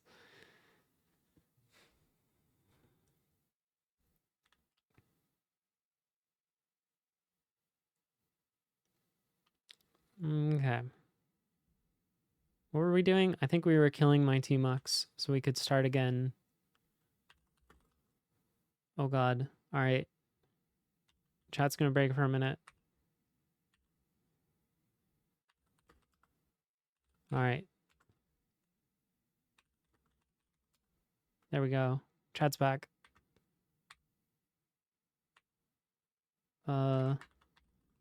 New session. Why does it say 0 applesauce? Shit. Oh, because I fucking whiffed. Copy pasted the wrong command. Do you like hugs? What kind of question is that? Who doesn't like hugs? I think that's a very human thing. I usually just use Nix to build my Docker images. It's really convenient. I can reuse my... Okay, so what does it look like to build with Nix? Like, you still have a Docker file, right? Or no?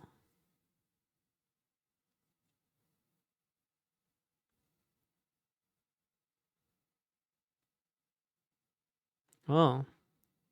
I didn't know Nix could do that.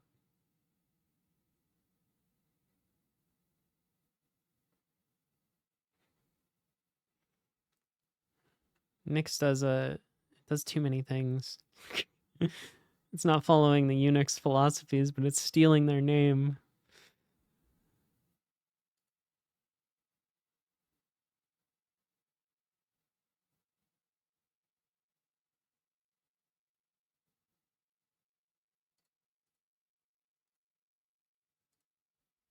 Wow.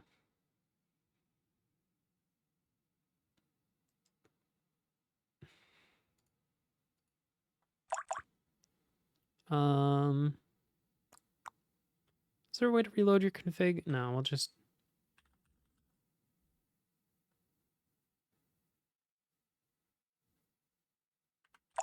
Actually, I can just do the tmux.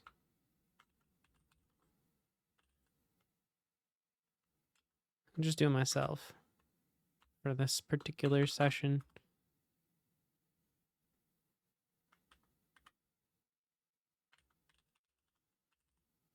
New session.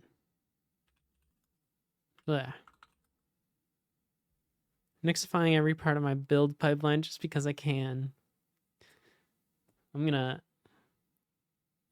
put all my packages in Snap just because I want to spite you. Nix infect.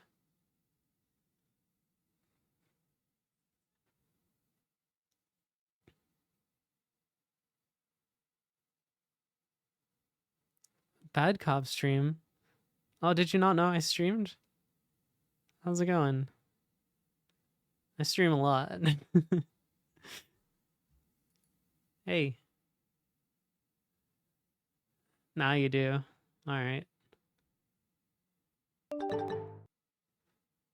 Normally I have my face over here, but I don't know, I'm feeling lazy today. Thanks for the follows.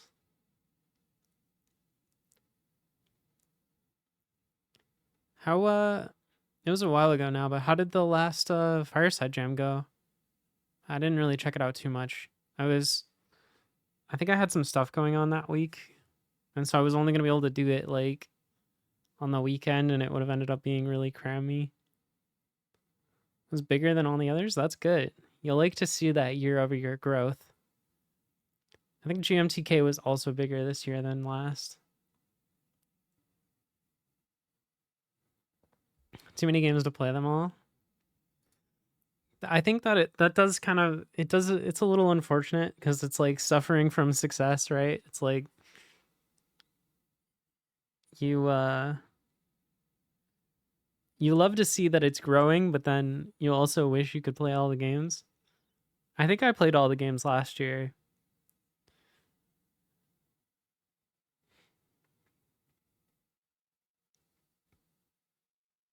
Don't talk to me about Fireside 2023. Oh no. You played 71? 106 is doable.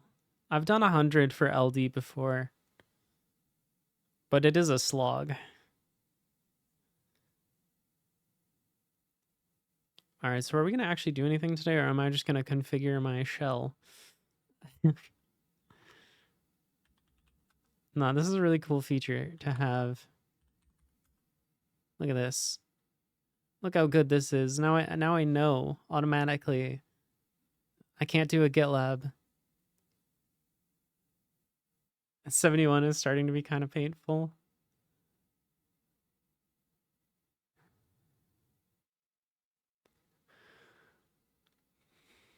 Hey, how's it going? With the bad cop wave first time chat, you'll love to see it.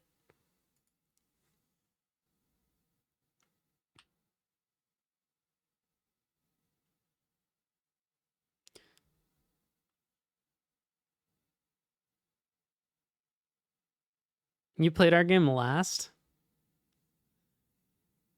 I remember somebody saying that they didn't play our game at first because it had like a shitty thumbnail. Because it was just like a screenshot of the menu.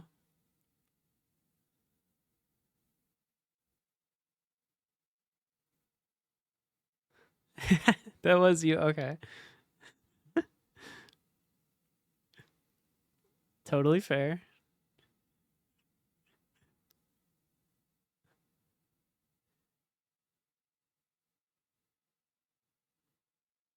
And then all my games have been downhill since then, so it's good.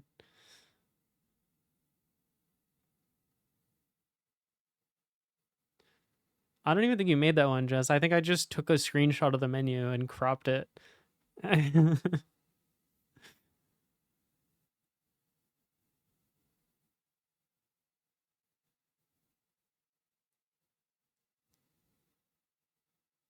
What does that mean? Why do you keep saying that?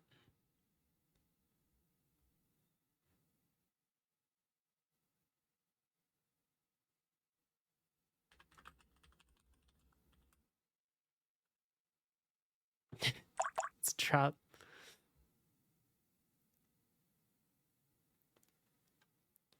There's like a side conversation about Nyx going on that I just have no idea.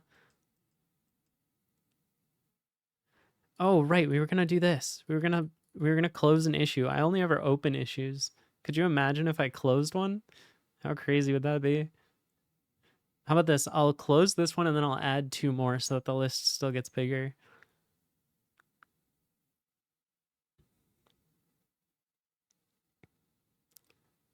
I thought if I opened a bunch of issues in my repo, people would just suddenly appear and want to contribute, but that didn't happen. I don't know why. That's so weird.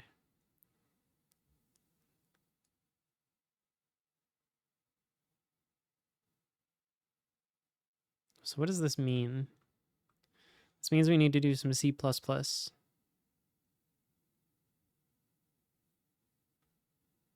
Is there a way to...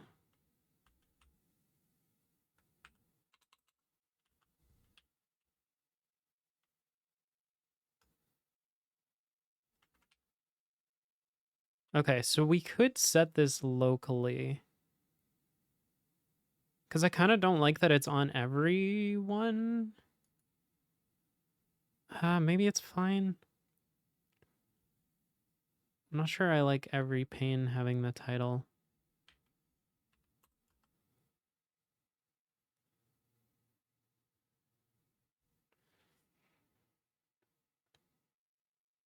You have like 48. Are you talking about Kitsune?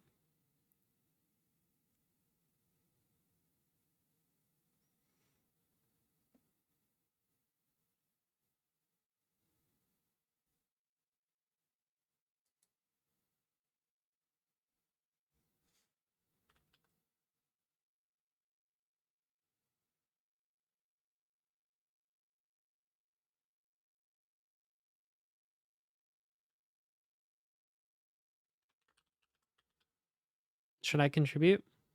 What kind of issues do you have open? Do you need any bash done? If you need some bash done, let me know. You hit me up. You got my number. You don't, but yeah, you got my Discord. I'll even do ZSH just for you.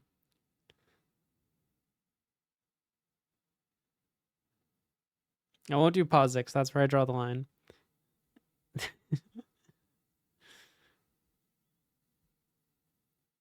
I'm not old enough to be a POSIX fan.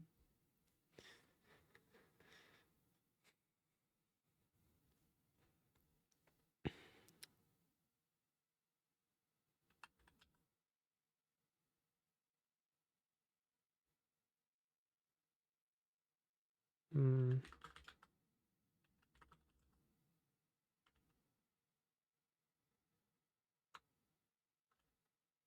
I guess we just want to do run dev. This should do everything.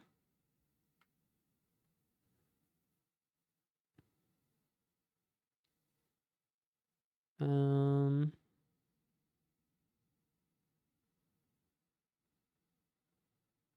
I need to do this thingy. Forward my ports.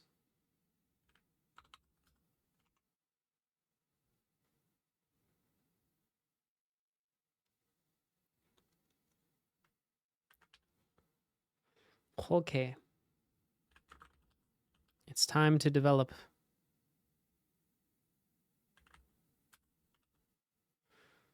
Where do we go? I haven't been in this code in a while.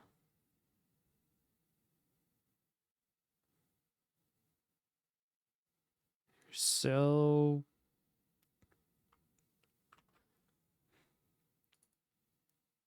it's when you reconnect that we should do the promotion.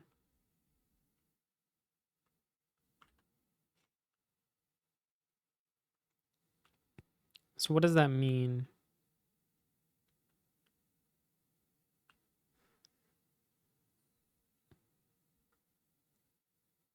So I think there's two different flows when you connect. If we look at the upgrade handler, we start off by saying is verified equals true. I don't know why we do that. That seems kind of sus. But then if you specify that you have a user ID, we say you're not verified, right? I have to think about this.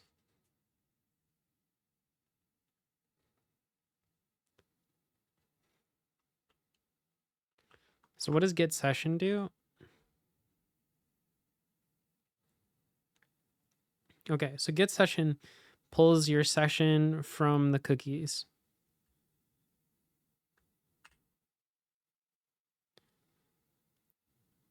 So we need to figure out where is verified gets changed.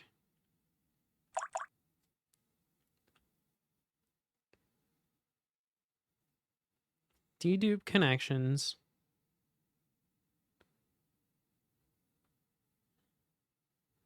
So if you're already connected,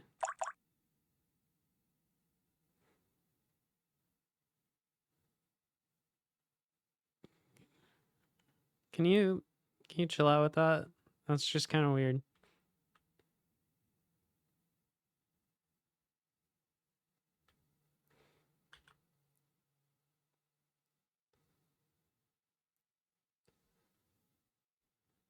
Is player connected?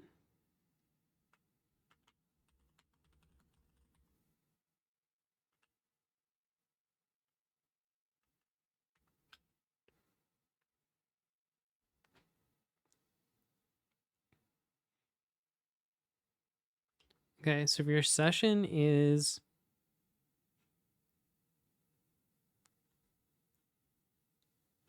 in the player list.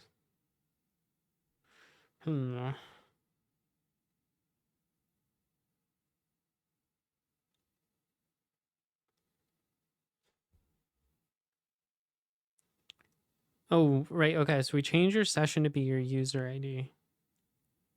Shit.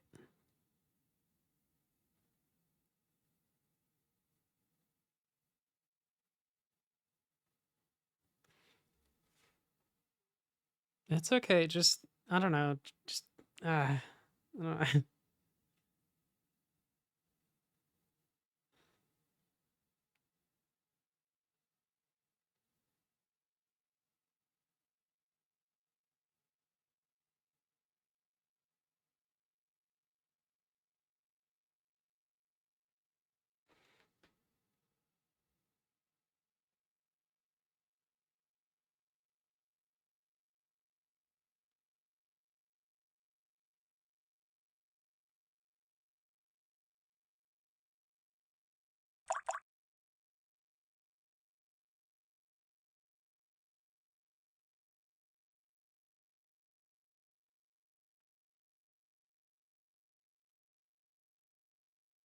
Where's the automatic memory management?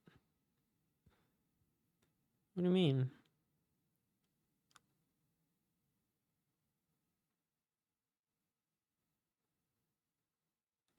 Am I not using enough unique pointers? I'll be honest, I don't really use unique pointers. I'm kind of bad. I like the concept. I just never use them.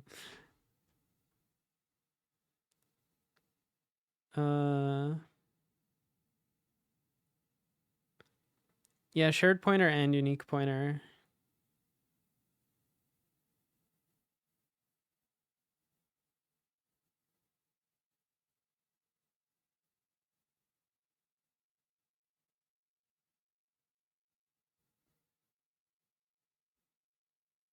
Yeah, it's all about ownership, so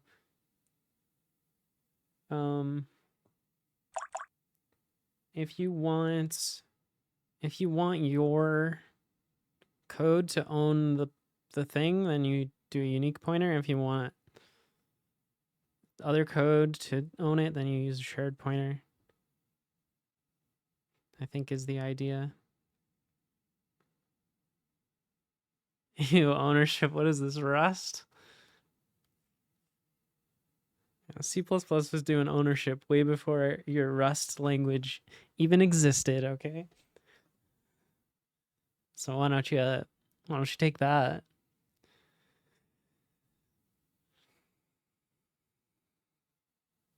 That's what I thought. Surely. What's my favorite Godot version? I've been using 4,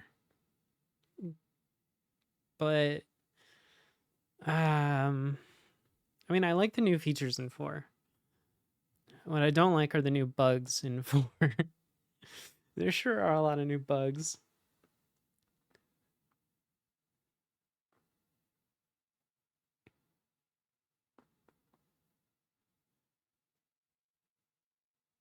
Fighting with ownership errors is what made me drop Rust.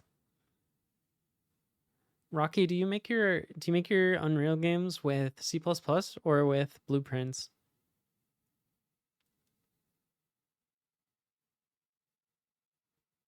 Wow. That's pretty weird. I'm not gonna lie to you. It's it's pretty unusual.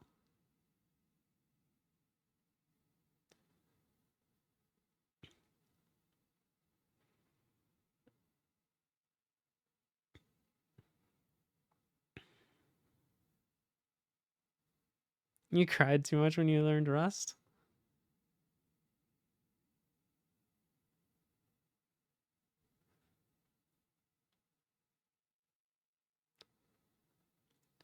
Rust isn't that bad.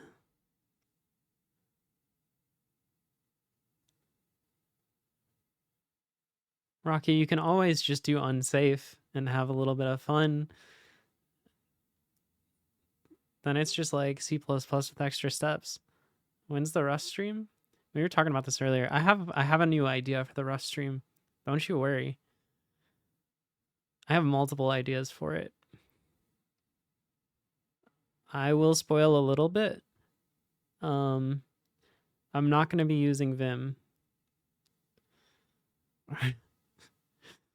We're going to we're going to use Rust without Vim. This is NeoVim is the editor. I'm not going to say which editor I'm going to use, but it's not Vim.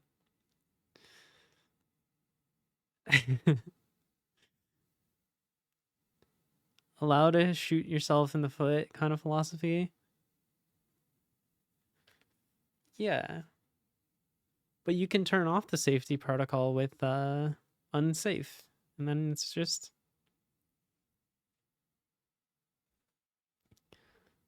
good. Oh, you'll see. We're going to be using something arguably worse than Microsoft Word.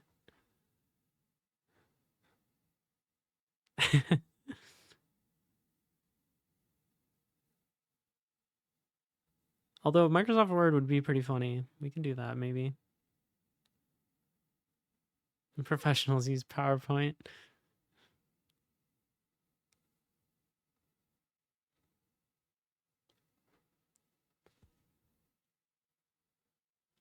Wait, can you not do unsafe with the default compiler options? I thought unsafe was just like this, like, sure.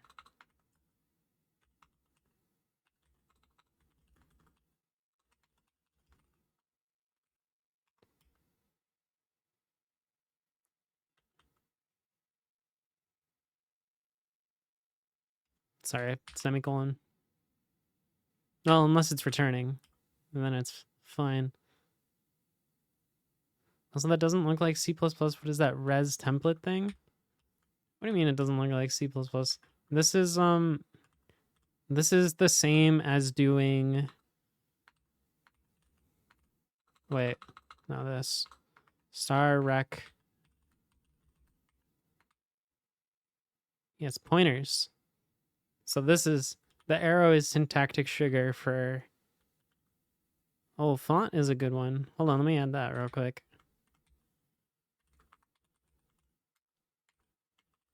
Let's see.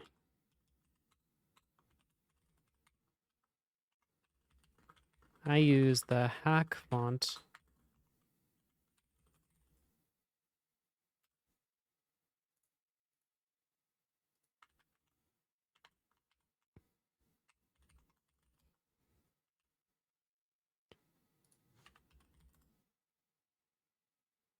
There you go.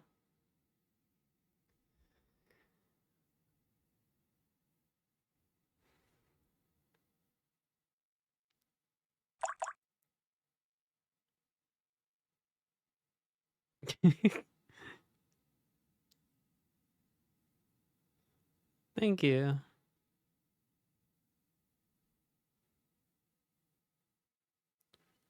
What game am I making? This is a game called Rolly Cubes. I can show it in a second, but I need to finish fixing this bug first. Or this, it's not really a bug so much as a lack of a feature.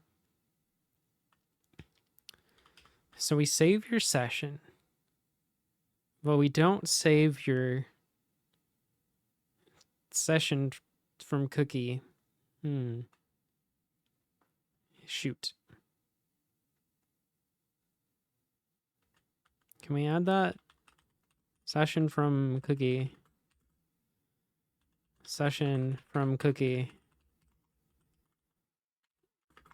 Why no format? Where does this get defined? Thank you for the follow. Per socket data.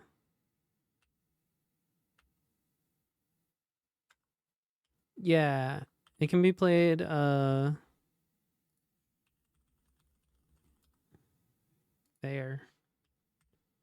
String session from cookie.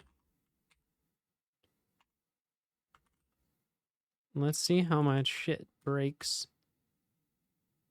Wait a minute, why is this not working? Game server is up to date. Let's.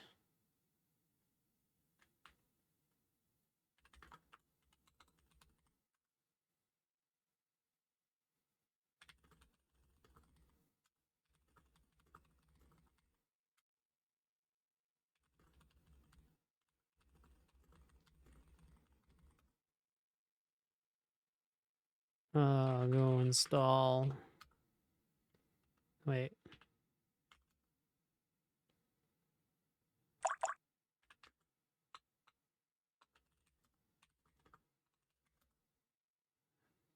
Does this work now? Oh no. Oh no, it's going over and over. Oh no. Shit. How do I make it not retry? Fuck. Game tasks Tommel.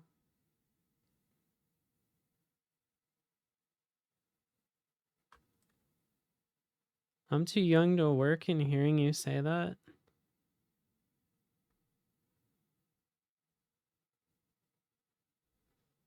Glitch is only 20? What the fuck?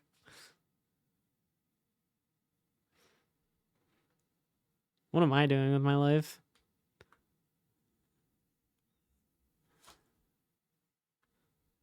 How are you only 20?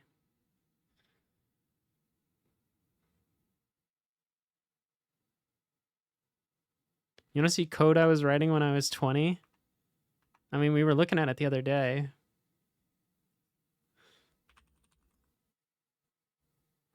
I'm much older, if it can make you feel better. How old are you, Rocky? I can't imagine you're much older than me. You're at the end of your 30s, really?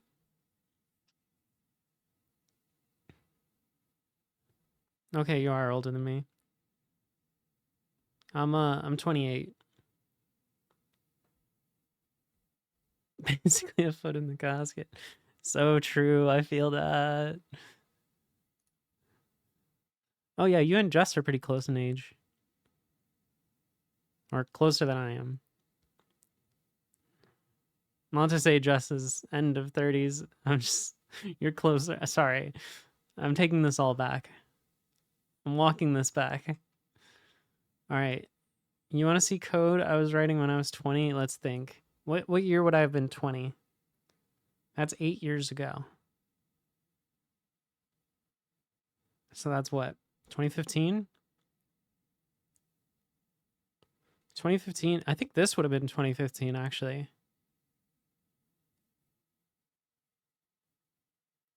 Practical year 24?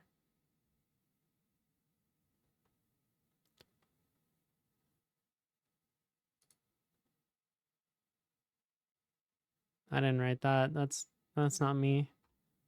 You can tell I didn't know how to use Git yet because there was one commit and this was in 2022. Let's see if we can find some code in here. C#. Yeah. It's Unity. I did Unity in college. Where the fuck are the scripts? Are they in the scripts folder? Aeroplane control surface animator.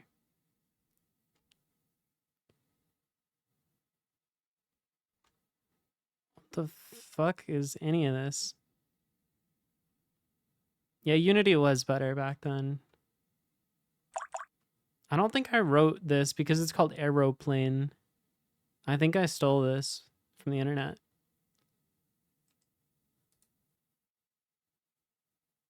Yeah, because I would never write comments like this. Oh, this is more like me. I would write comments like this. All right, let's find some code I actually wrote. Probably airplane controls. No, I wouldn't have wrote this. I definitely wouldn't have talked about mobile because this game wasn't even for mobile. Camera follow. Let's see. Oh yeah, these are more like me. I leave in the comments that are generated by the engine. And then my only other comment is commenting out half my code.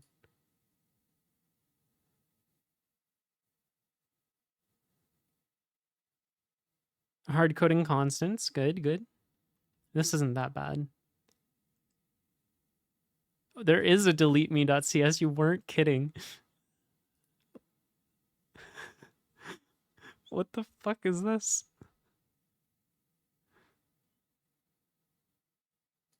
On awake, if player num greater than object defined game persistent, destroy the game object. I think what this does is because it was a multiplayer game and it was like 1 to 4 players. And so I think there were four like controllers on the playing field, and then they would like delete themselves depending on how many players you had. It's a little bit of a hack. What the fuck is persist? Don't destroy on load. Is this a built-in function? Are you kidding me? don't destroy on load. What drugs were the Unity authors on? Because I want some. Do you have to specify this? Otherwise it destroys on load? No, this is good, yeah. Target, an object not destroyed on scene change. This is the fucking stupidest name I've ever seen. Maybe like, you know, set persistent would be a good name. Maybe, you know, set persistent object true false. Maybe not don't destroy on load. Holy shit.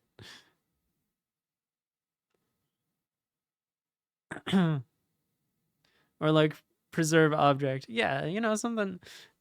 Or even set destroy on load.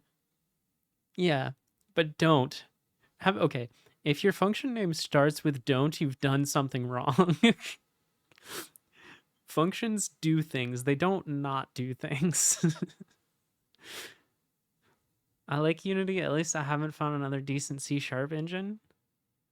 Well, okay. And this is going to be a little bit of a shot, but I don't care. I strongly believe this. Have you considered not using C#? Just to throw it out there. Because you could totally do that. There's other languages, and they're actually, this is a secret, they're actually way better. They're way better languages. How about Godot 4.1's cancel free? There are worse languages. Wait. No. Wait, did you say there are worse languages or all of the other languages are worse? Let me tell you a secret. You ever configured Cisco systems?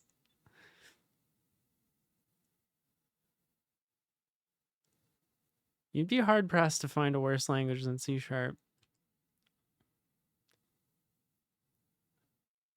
Okay, I can name one. Java. That's a freebie. It's worse by like maybe a very slight margin. I have a vague recollection that Unity added bindings for other languages. Yeah, they used to have JavaScript support, but I'm pretty sure it's gone. But they do have, Unity does have this really dank thing where they transpile your C# to C++, and then they compile it so it runs faster because C# is a dog shit language and a terrible runtime. Yeah, they have that. That's a thing. It's called IL to CPP.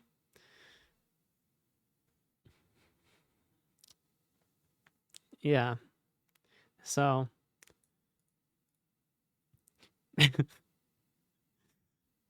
sorry, a bit of a tangent. Coding Java feels like off-brand C#.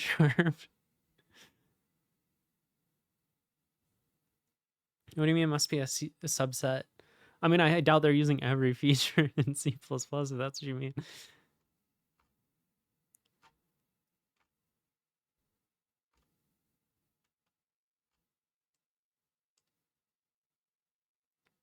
It's not knob. I mean, that's a side effect of transpiling.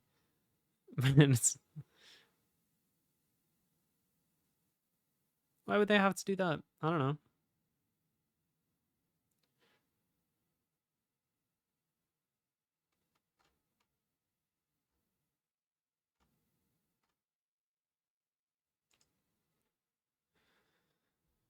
We have Java. We have C# at home. Points at Java. All right, wait. Let's read the rest of these. Okay, these are boring. Ready manager script. I like how it has script in the name. That way you know it's a script. These are honestly pretty tame files. I was expecting to see something horrible. Oh, I think the trail renderer is maybe bad. What is this, like a... We got a while loop and then a triple for loop. pretty good. I don't know anything about Cisco, except that they acquired a startup that was founded by the people who founded the startup that I worked at. Is that you start interfaces by writing no shutdown, not start, not boot. True. Well, you wouldn't want it to shut down, which obviously should be the default behavior.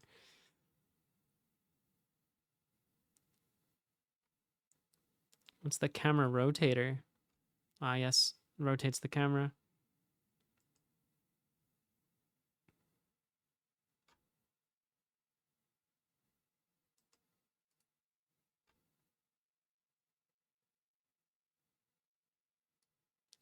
One thing about me, I love implementing my own timer in code instead of using built-in things for timing because I'm too lazy to read the docs.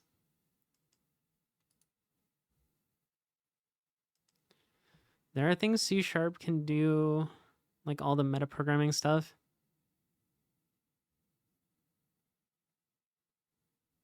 It'd be easier to write a .NET VM with just-in-time support, or then support 100% of .NET.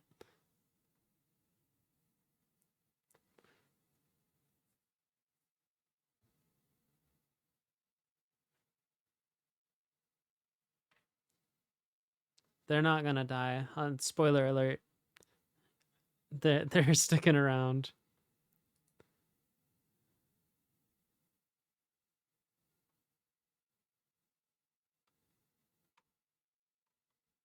I remember this game being fun, but I have no idea how to run it now. Because I probably need like Unity version 1.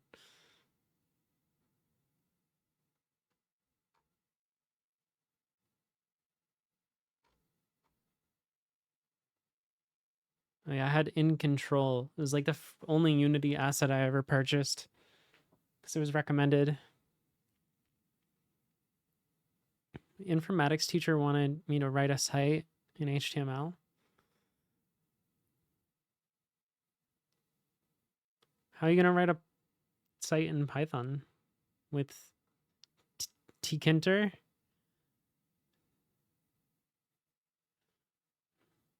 That'd be pretty fun.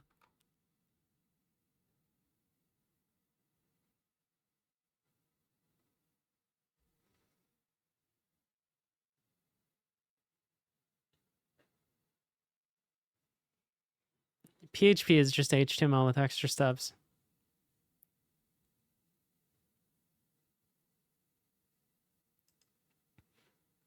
Do everything in Canvas.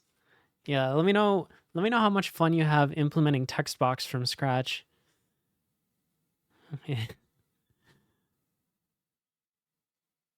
Have fun. Let's see, what else was I writing in 2015? Yeah, 2019, that's too recent.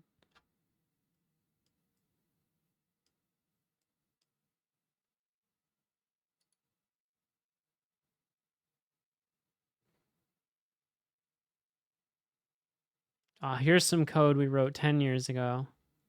This is good code. We were making a game in Java. Now, don't worry about Spark Engine. Spark Engine is like 2 commits.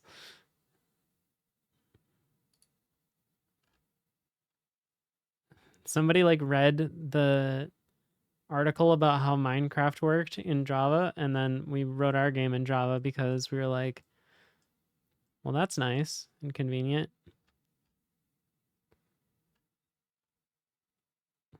This is good code right here. What the fuck? I'm glad it's commented out.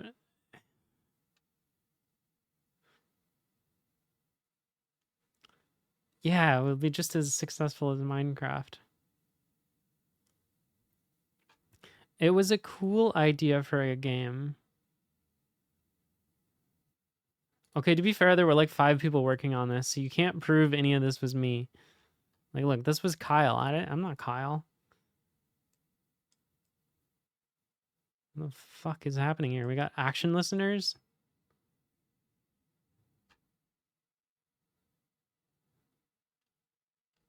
What? I don't remember having an event loop.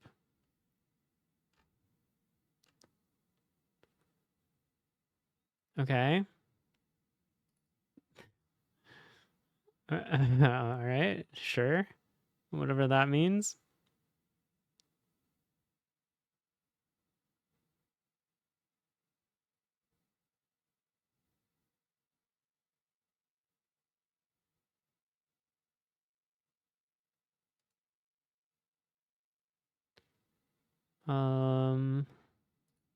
Let's see. What do we have in objects? Ah, yes. You gotta have a nice inheritance chain. Dynamic extends entity. This is an entity that can move because it's dynamic. And then the player extends dynamic.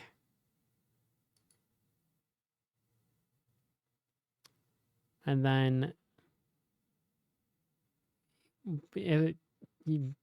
movement code, obviously. Gotta have a reset function.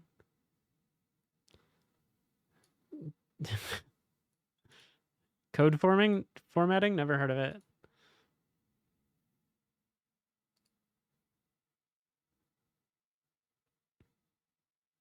Overridden method that just calls super. It's called scaffolding. Maybe you heard of it.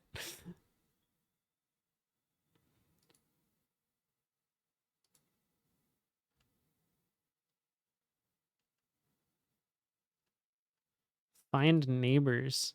Whoa.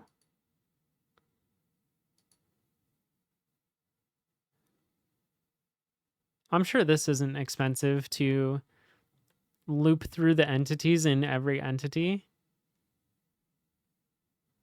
Is this thing even built with a... I don't know. Let's see. We gotta come out to the root.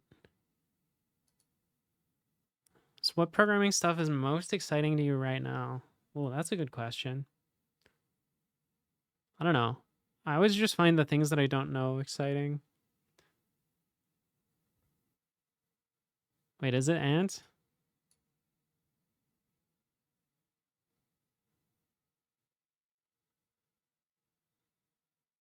Yeah, it was NetBeans.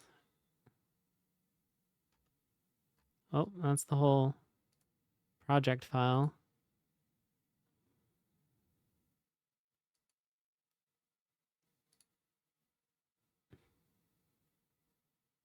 Oh yeah, project.xml, that's Maven, right? No, that's palm.xml. I don't know what this is. Oh, there is an Ant version. Project.xml is Maven 1. Is it really?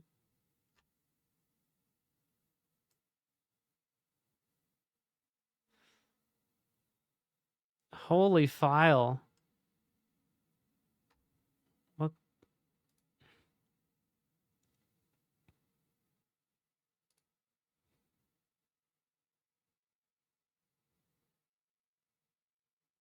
Yeah, seems good.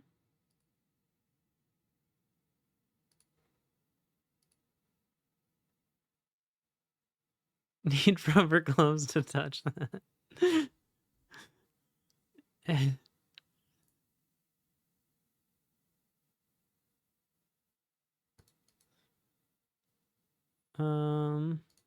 Let's check out the graphics. Oh wait, that's not actually the graphics. That's just the graphics code. So where did we have like... Oh, assets, levels. Okay. Oh yeah, look at these levels. These are some good levels. Mm-hmm.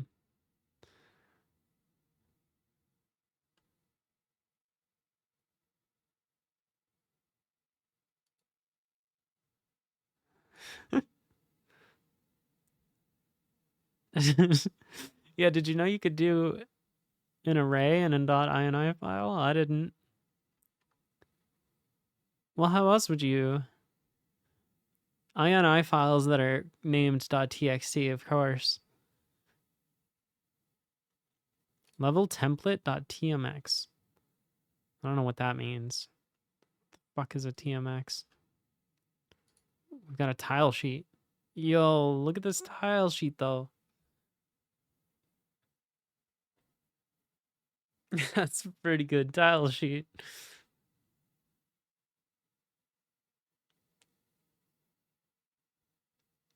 Okay, let's see if I can still... Let me see if I can still remember the pitch of this game. So this game was a platformer where you had buttons to his friends. This guy.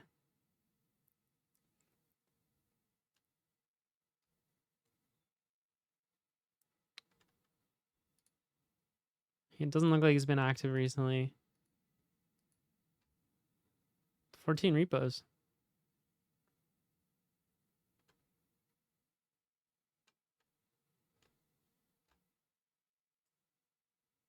Ooh, forked JQ. That's pretty base.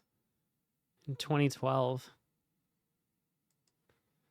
Anyways, the idea of this game is it was a platformer, so you move with WASD, and then you have 3 additional buttons that control the red, green, and the red, yellow, and blue of the level. So if you had, let's say there was like a blue wall, you could push a button and the blue wall would disappear. Then you could push the button again and the blue wall would reappear. So the early levels were very simple. You got 3 buttons, one for red, one for yellow, one for blue. But when it starts to get complicated is when, let's say you have an orange. And so that would be if you had an orange platform and you turned off yellow, then the orange platform turns red. And then if you turned off red, it would become nothing. So it was kind of this really weird, like, puzzle game, but it was less about puzzles because the puzzles were too simple to solve. And so it was one of those cursed platformers that's like puzzles plus execution. And so it's like you had to figure out the timings to hit the keys in the right order. It was actually a terrible game.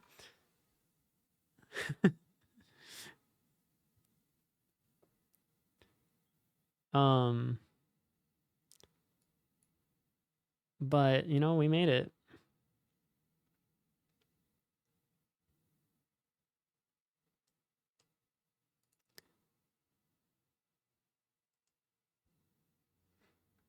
Yeah, Spark Engine never went anywhere. Project H never went anywhere. Windjam RPG didn't really go anywhere. Oh, this is some really old code actually. I wrote a blackjack. Oh, but this code, okay, I lost this source code.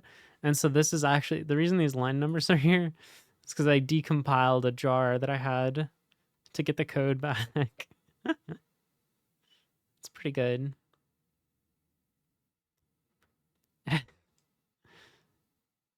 Yikes. Thanks for the follow. At least it's Java 8. Oh, wait, the train's going by.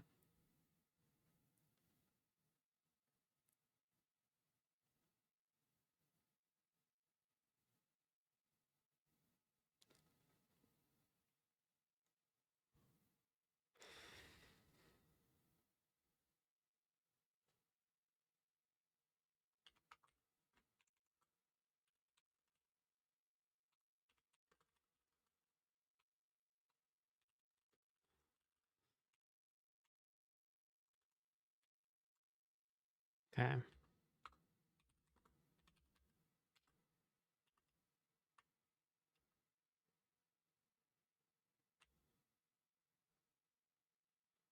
Okay. So now we just get it didn't build, haha. It doesn't loop. We should be able to press R to reload that one.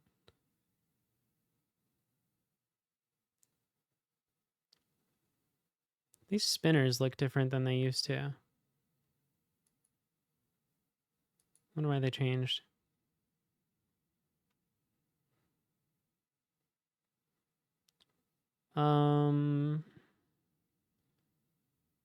HTTP response, initializing argument. What? Game server line 18. What? App.h? No.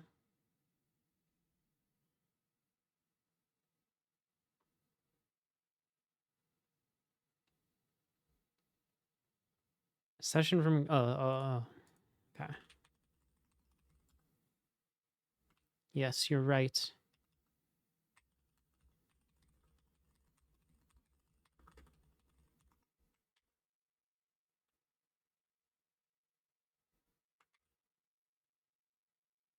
So did you rebuild when that happened? No? Shit. That's frustrating.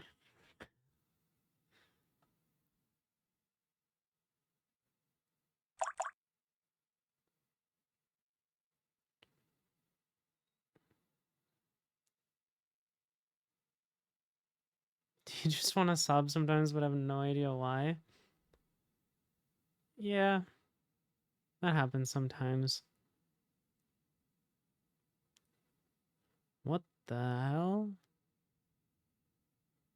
Internal compiler error? Please submit a full bug report. Hmm. Hmm. All right, maybe we just stick with a.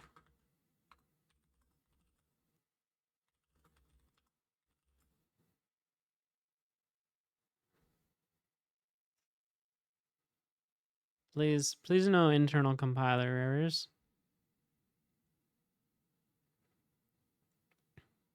It would be cool if you didn't do that. There you go. Thank you.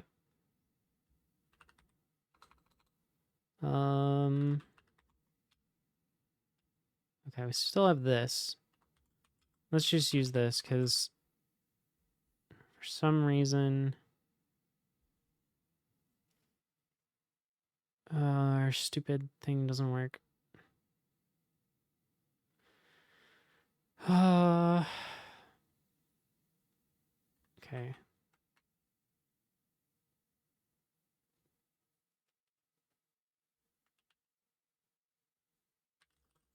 Fuck.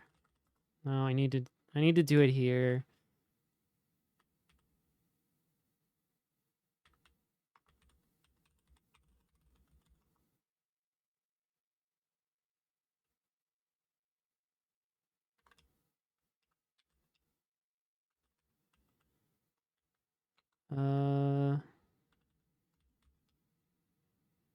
I'm annoyed, but it's fine.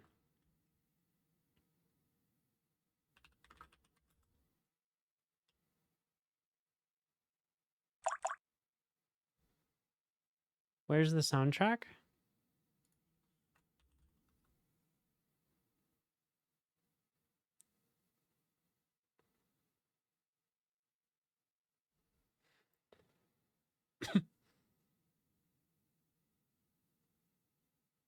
Mm-hmm.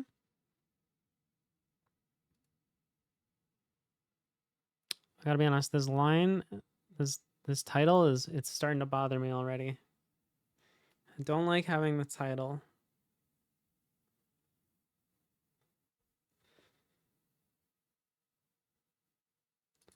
When I'm on local. Maybe I'll just get used to it.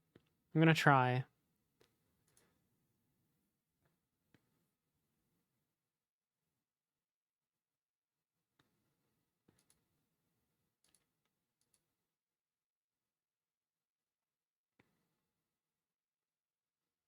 Okay, so we're saving a session from Cookie.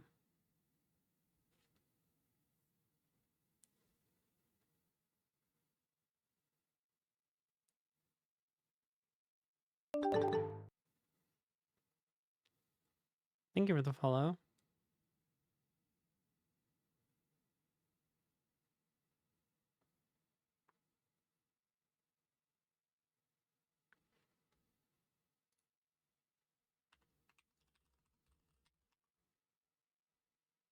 So we want to dedupe based on the cookie session.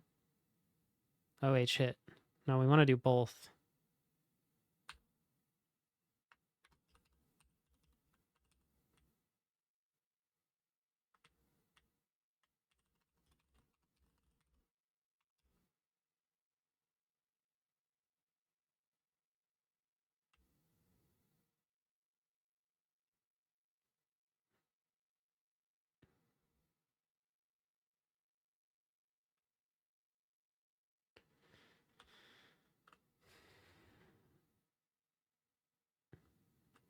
Okay.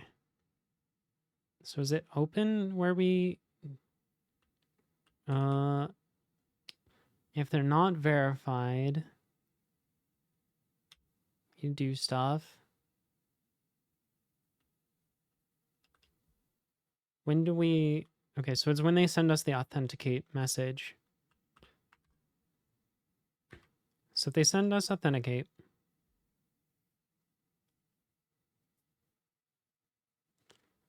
we try to connect a new player.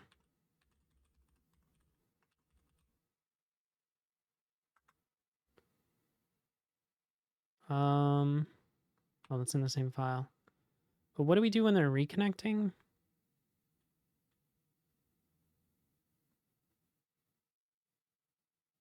In open,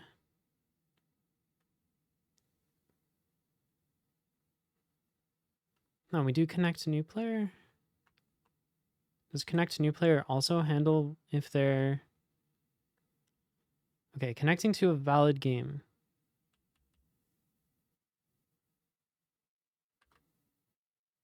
So we've got this block that is if they aren't already in the session. And then we got this block if they are.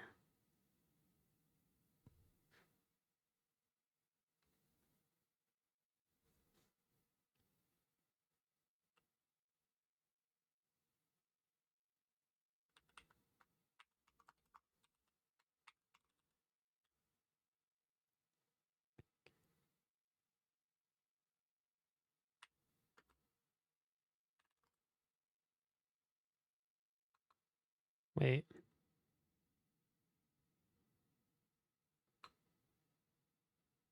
Okay. Had to do a little De Morgans in my head.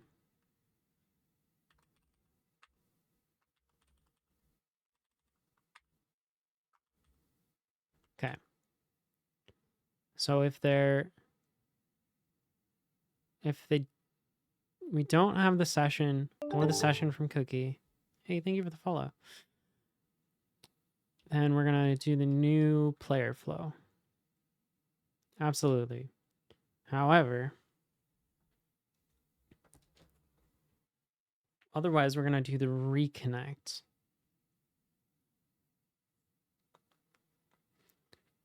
And we're gonna need some conditional logic here. That's like if the game doesn't have a player for session,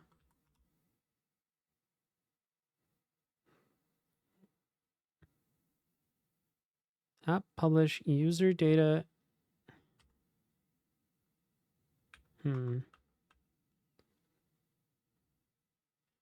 Should reconnect player just take both arguments maybe and decide what to do?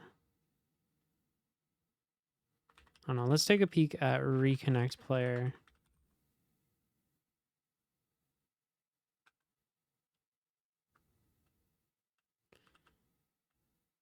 So it takes an ID.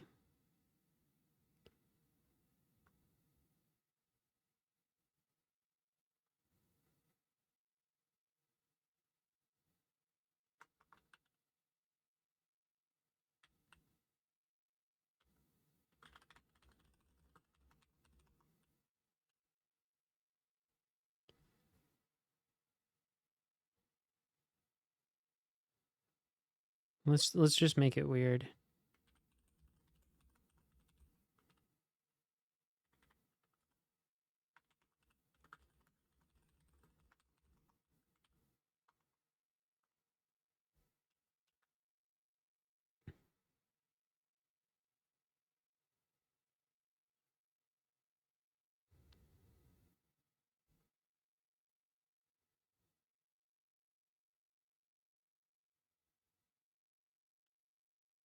Hmm.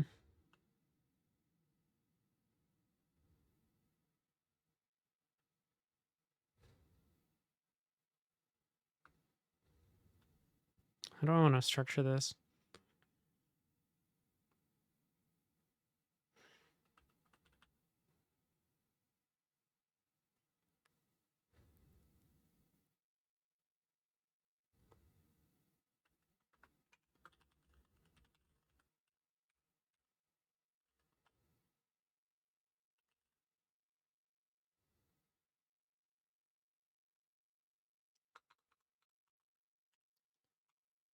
How about this?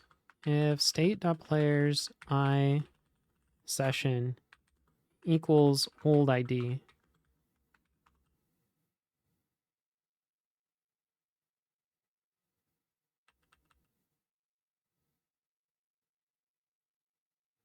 Um,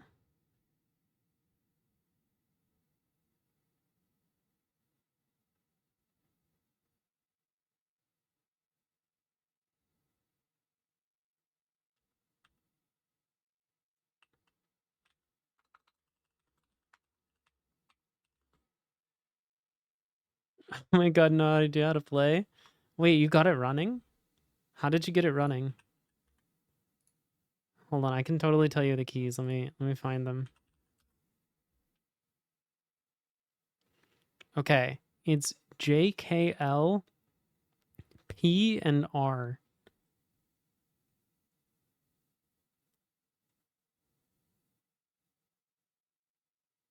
You see the keys, but not what they do? The colors change, but what the fuck?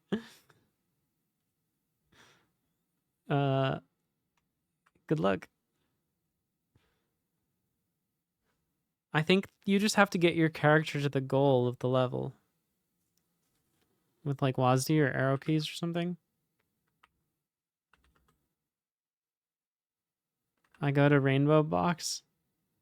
Programmer art.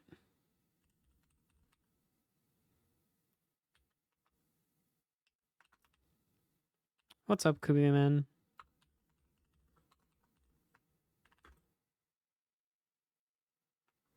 There's some kind of logic. I don't get it.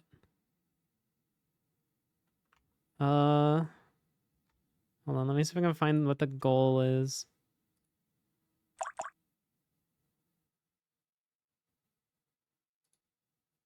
And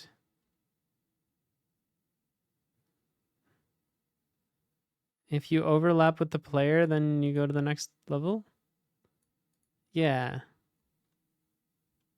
Easy.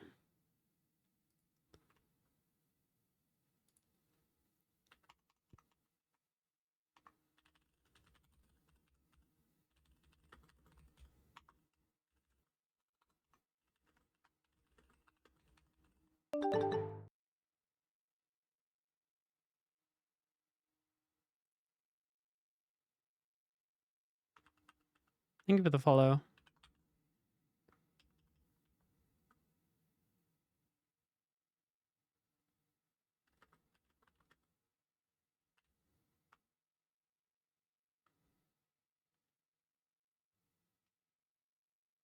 How often do I stream?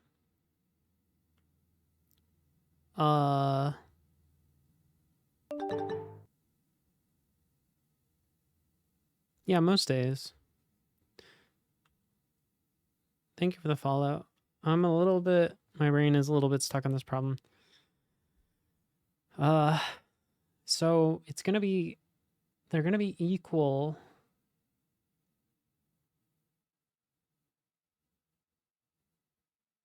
Yeah, so shit, this isn't gonna work when you sign out.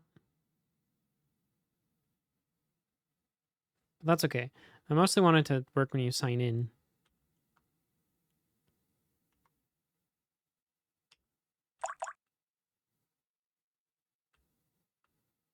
Okay.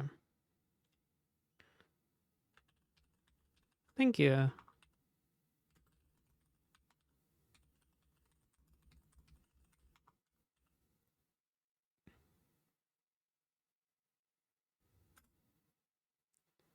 Okay, I think this is gonna do the thing.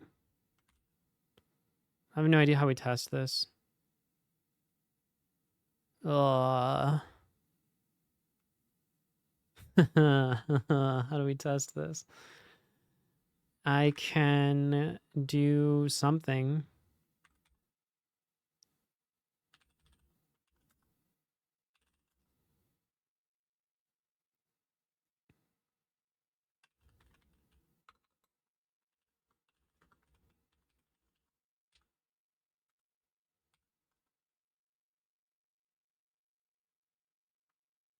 Okay. I rarely watch Twitch at this time of day. Yeah, I stream weird hours. As you can see, it's 4 in the morning.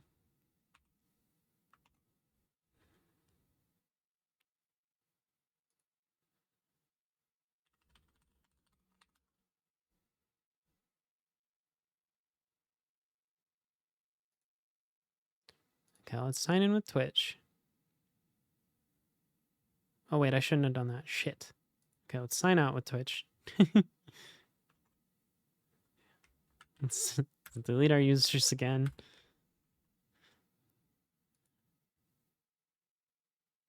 Okay, so we are ASDF. Oops. Let me get another tab. Call myself ASDF 2.0. Hello there. I can roll. I get an achievement. Getting started. And then if I click back, log in with Twitch.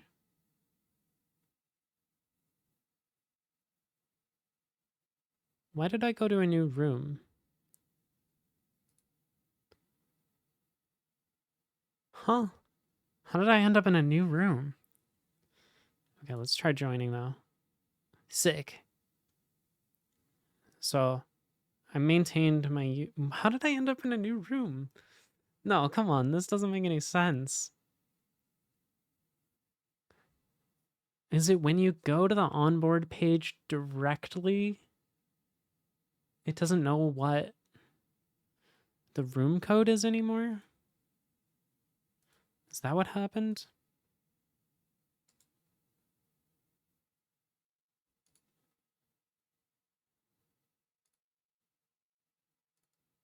So if I go to onboard manually, I end up in a random room.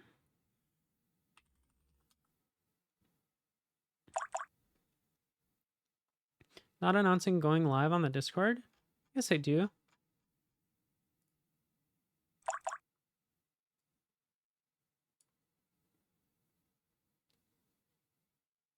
You might have to opt into the channel.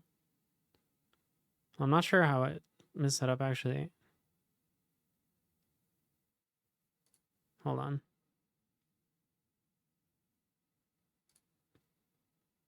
Should I make it visible by default?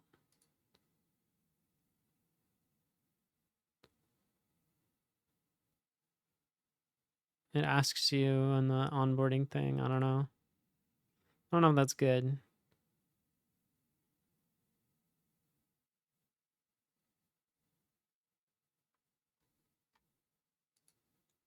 Yeah, I don't know if I should have this. I need to figure out how to have an opt-in role for pings. That does make sense. Let's change the visibility. Now wait a minute. What? Why is it? Why wouldn't it be visible? Private channel. No, it's not a private channel.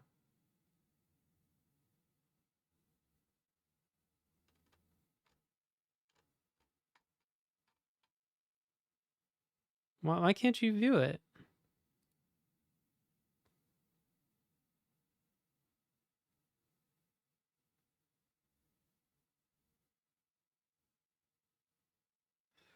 Yeah.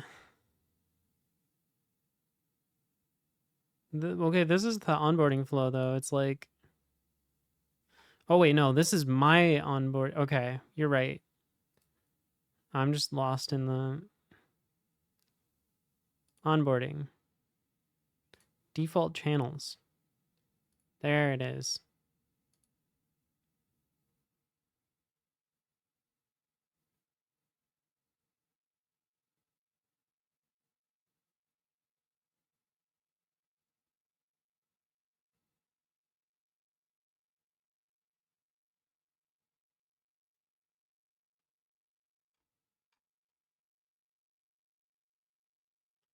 Git Crimes is my favorite channel.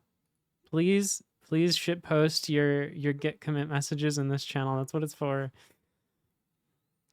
If you're not in the Discord, this is the link.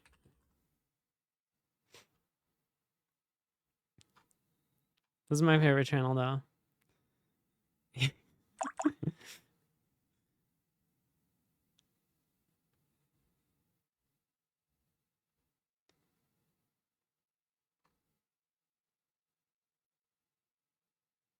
Gilded is instead just breaking GDPR.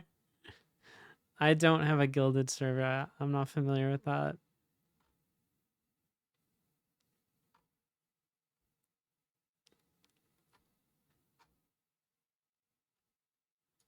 This is a good one.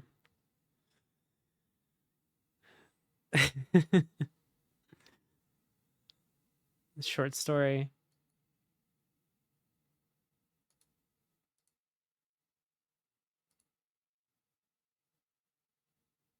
Oh, wait, this is an interesting bug.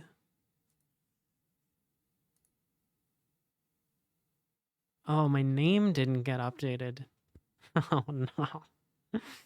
Shit. Okay, wait. We need to read this code more carefully. We're adding the player from the user data.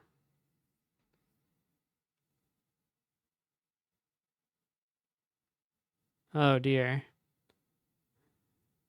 So what does add player do?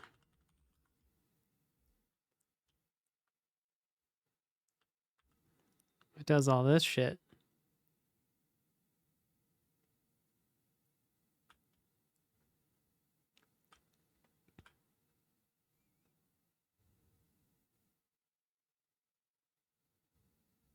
I didn't think about this.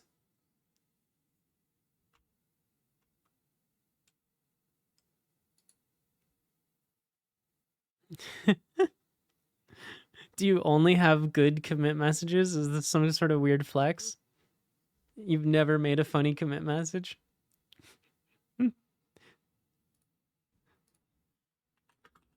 This is the real Git crime.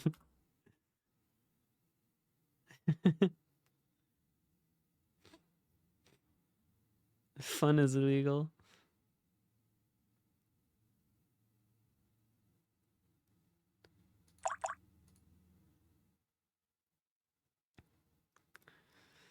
Why does life have to be complicated? Why do I have to have these things? Whatever.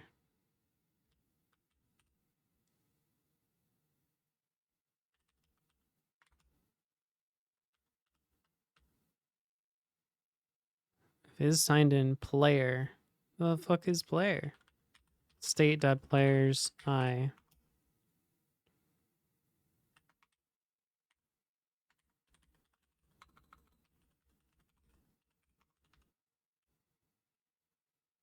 I like how Dan and my commit messages get more and more vague towards the end of jams.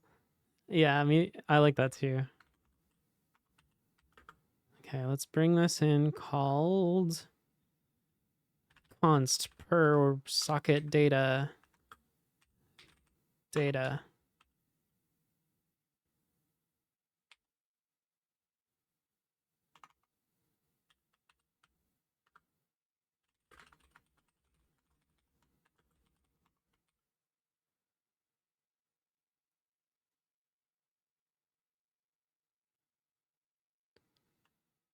Wait, what?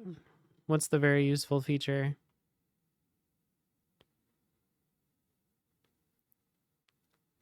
The biggest problem I have is I forget to commit often, so I end up with a super commit.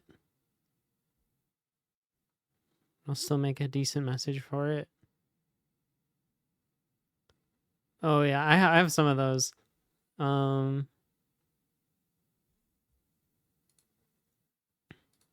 see. The one where you modified one spot and pressed some keys and it started to change it everywhere. Oh, like this? Wait, let me find something like user data. So I change user data to be like, haha, Vim is cool. Then I can just do this to replace it everywhere. Yeah, that's pretty cool. Hold on, I need to undo this.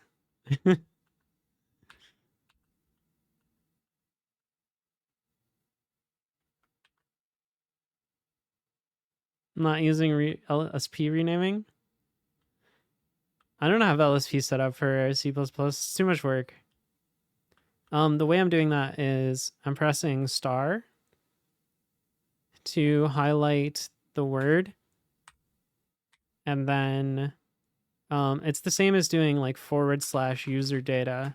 And then I'm doing CGN, which is a Vim motion for change the next match. Then I'm typing whatever I want. And then I'm pressing dot to repeat the last command. It's a trick I learned that's very similar to like the Control L thing in VS Code. It's not quite as good, but it's like close enough. Starship? What's Starship? I've used CCLS before.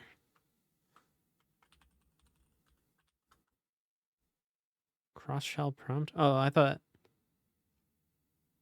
you're saying this was for language server. I've used this before with pretty good luck, but I don't have it set up right now.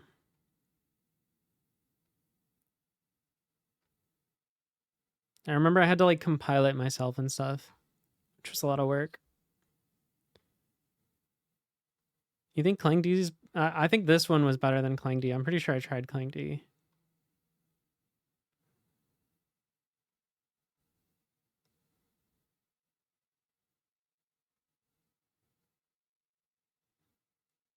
I'm really forcing myself to make small commits, not just minor changes. I was good about it for work, but when I'm doing it on my own, I don't care. What is this? User data? Star user data. Does this compile? Yeah, it compiles. That means it works. Well, it's not Rust, so maybe not.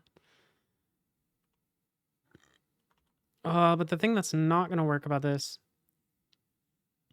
is that the protocol doesn't support this, which isn't very good. The protocol does not like it when the user changes on reconnect.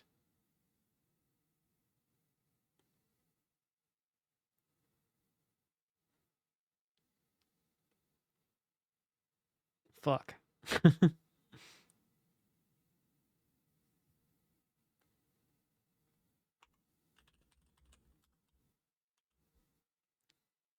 We're just like, yeah, the player reconnected. Haha.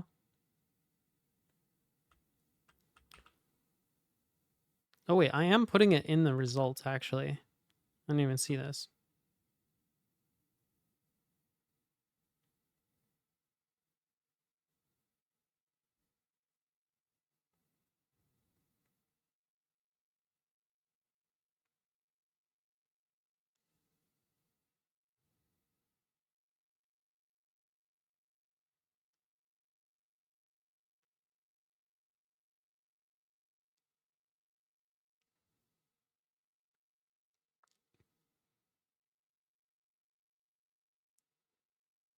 This is tricky.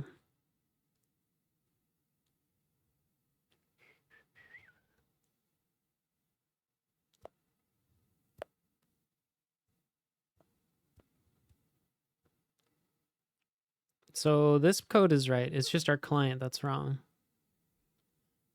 Ugh.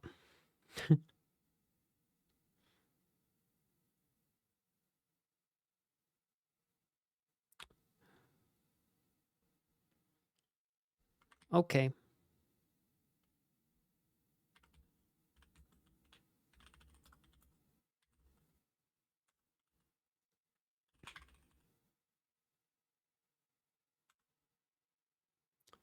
So our reconnect message optionally has a name and a user ID. Heck. We can copy this.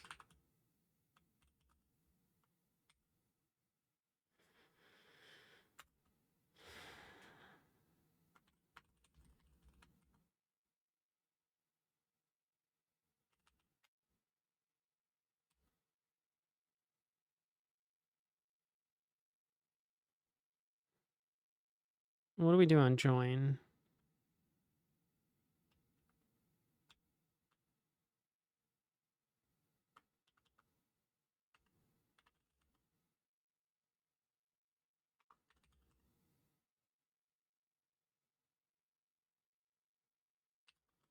Okay.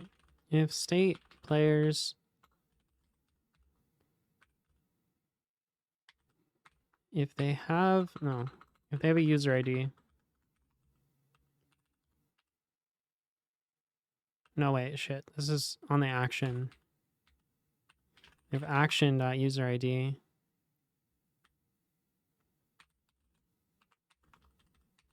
Action.user ID.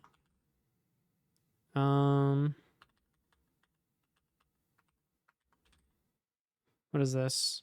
Name?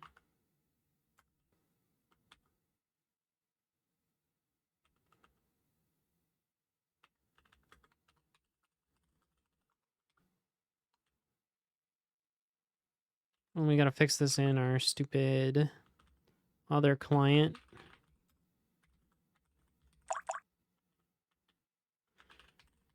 It's the same as join. Oh, jeez. I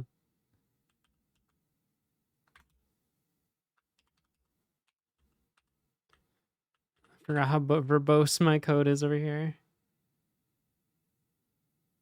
Someone suggests you're using the wrong compiler for your microarchitecture. I'm pretty sure it was like the cached objects were, I don't know, probably compiled with a different compiler or something. I just needed it clean.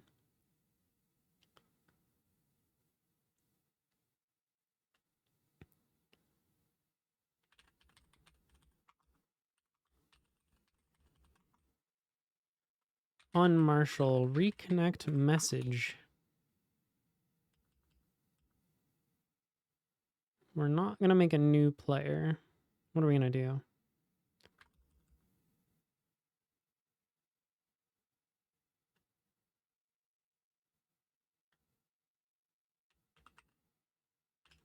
If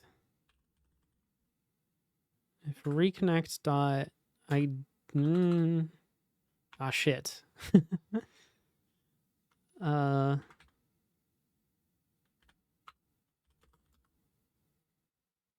Scripts gen types. If reconnect dot Oh, you stupid caching thing.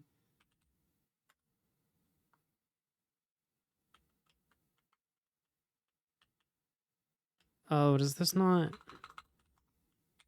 That's annoying. I'll have to fix that. If reconnect.userid is not equal to nil, then how do I figure out what player this is? I do m.players. No, m.state.players. Reconnect.id dot user ID equals reconnect.user ID. Oh, come on. Stupid capitalization. Oh, you don't want the star. All right.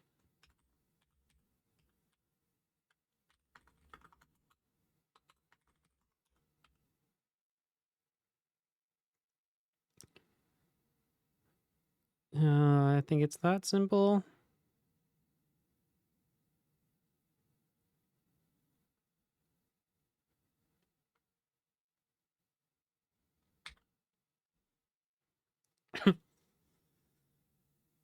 Okay.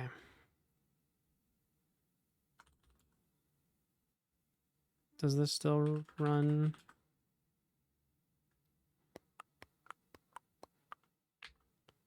Okay. Let's do a test run here.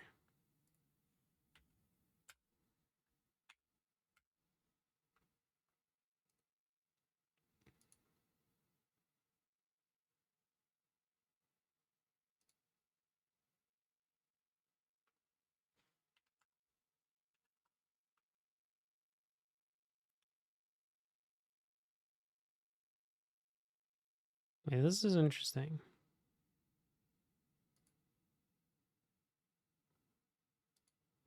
Okay, so I am ASDF.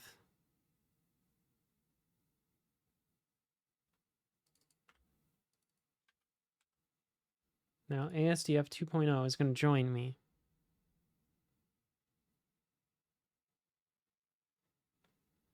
Okay. I'm going to roll. I'm going to get an achievement. Now, I'm going to click back. Huh. Something with the back button is fucky.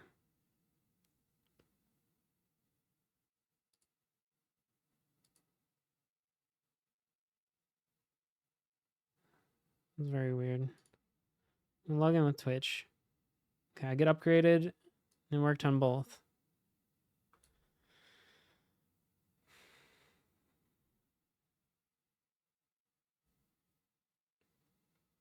What does a login button look like? What's an icon for login? This looks like log out, no? Oh no, that's in. This is out.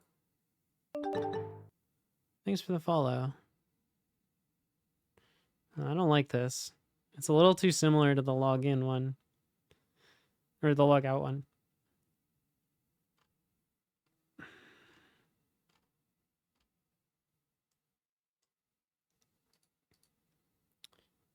But I get the feeling that when you click... Oh, now the state is all screwed up. My back button takes me here. Browser state is so confusing.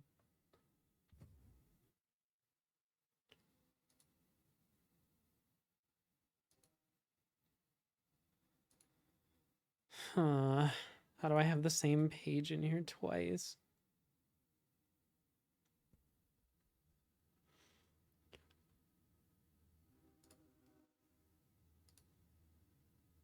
So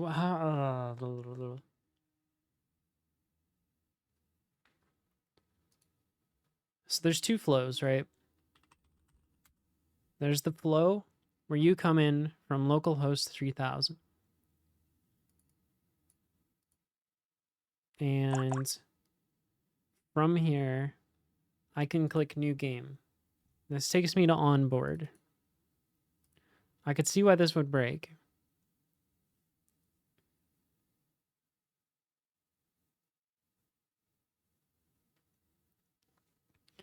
Because I go to here,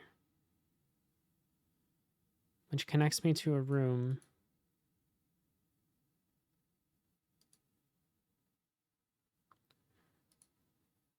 Oh, and when I go back, I go all the way back to here? What the heck is happening? Hey, good afternoon.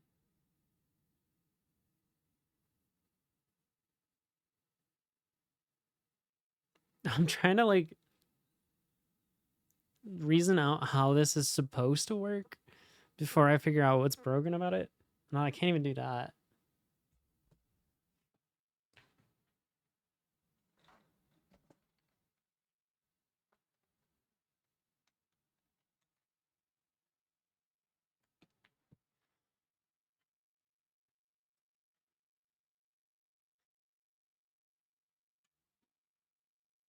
I feel like if I click back from here, I wouldn't expect to end up here.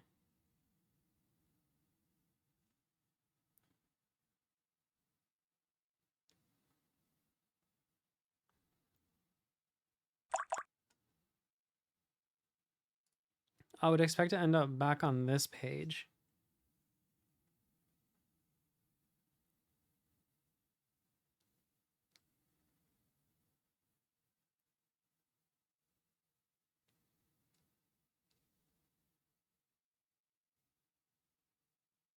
Would I? I don't know. What makes more sense?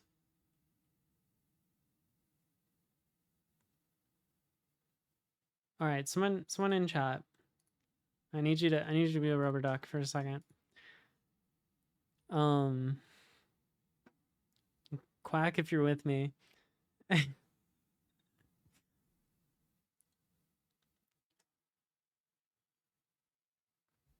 Okay. Thank you. So listen. Let's say you're a Roly Cubes player, right?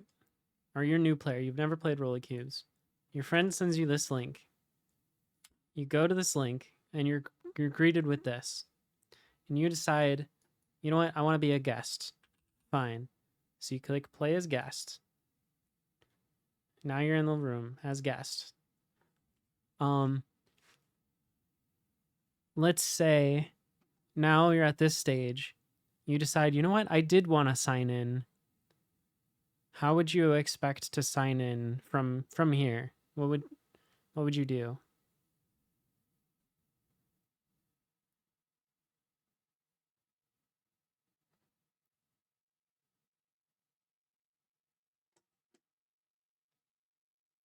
You think it would be settings?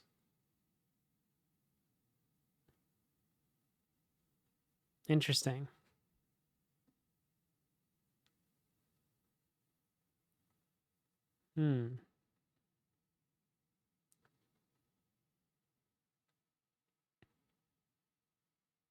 A sign in the right side of the top bar. Oh, like over here.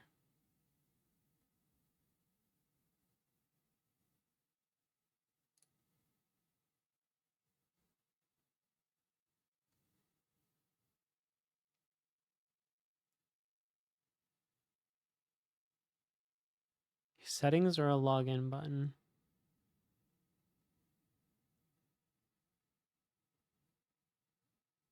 Okay.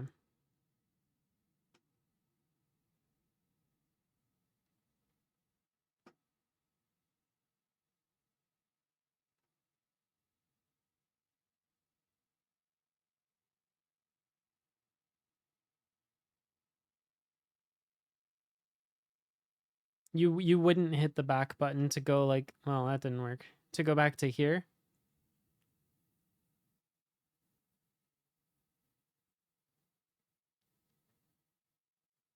Okay.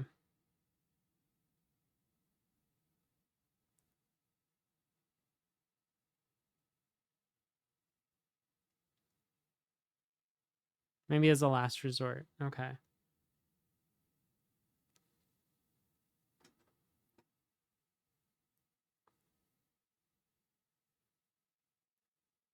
Do you think it still should? It's a little weird right now that it doesn't go back to here because it feels like it should. It feels weird that it...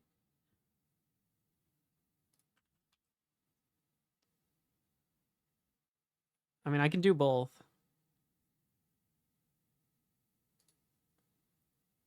I think it feels really weird that it doesn't.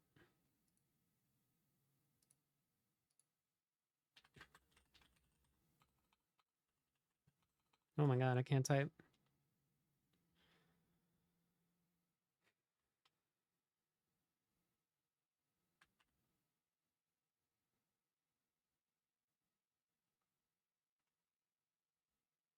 The entire website feels more like an app than distinct pages. I think it feels weird because, like, if you're on this page and I click join, I get this intermediate screen and I click play as guest. When I hit back, I end up back here. Maybe that makes sense.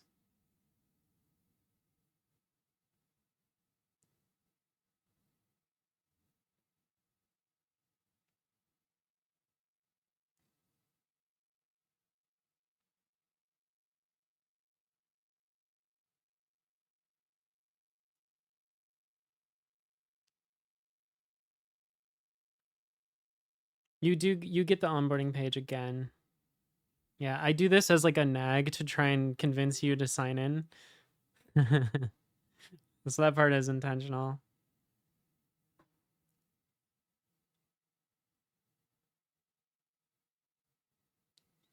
Um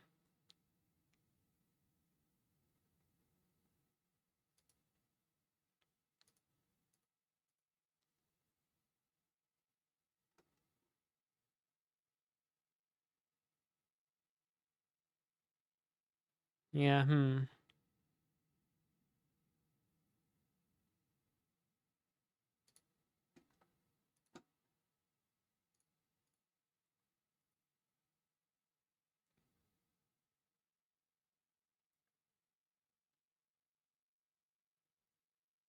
Now that I'm thinking about it, it's not so bad.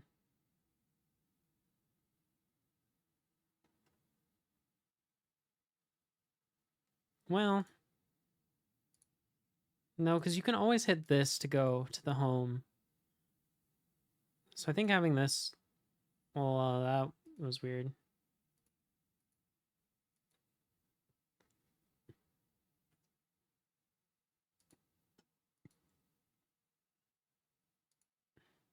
Wait, so if you join, you click home and you click back, you get this again? Oh my god, this is so confusing.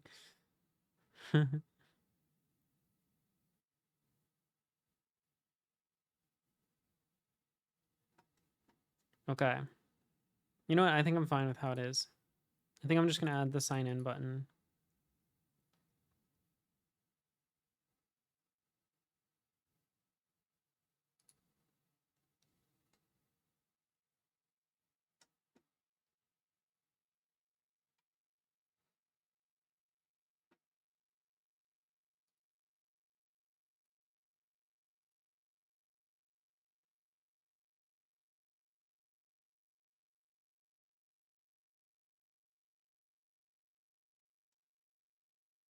So the login button will just take you back to this screen.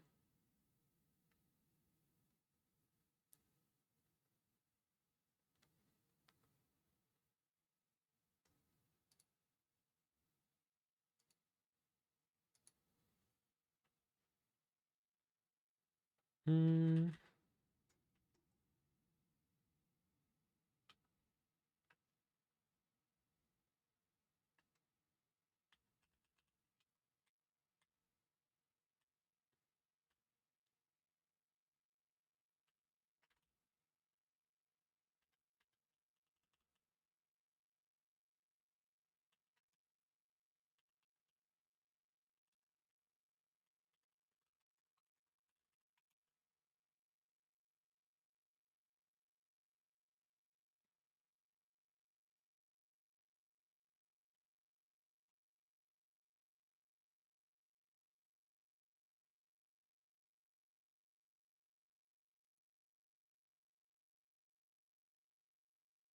Wait, does that already work? I mean, it does a hard reload, which it probably doesn't need to do.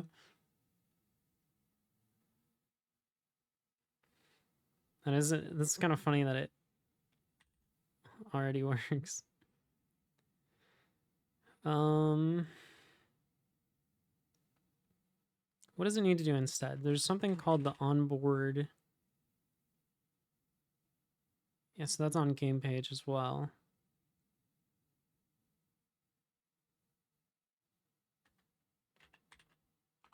Needs to onboard.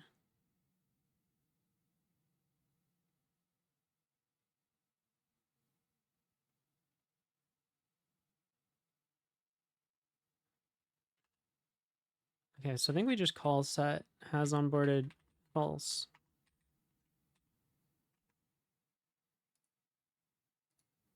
Yeah, it takes you back to here. And I can rename myself. Guess 2. No. Ha, sneaky, that only renamed me in one place.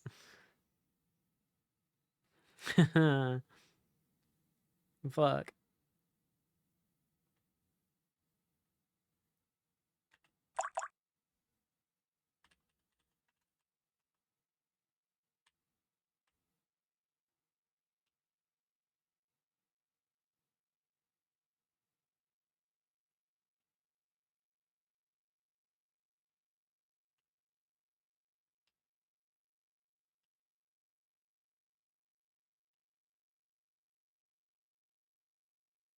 Wait, why doesn't that actually close my connection?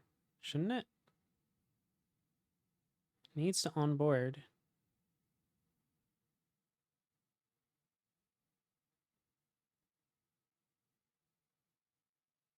This is funny. Oh, I'm clever sometimes. I'm a bit of a jokester.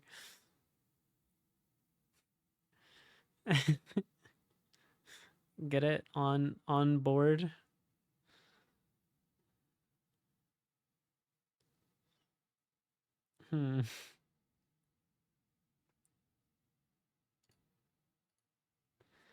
Pretty funny.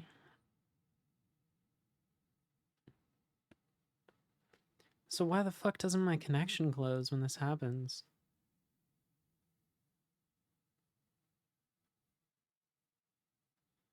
Like, hello?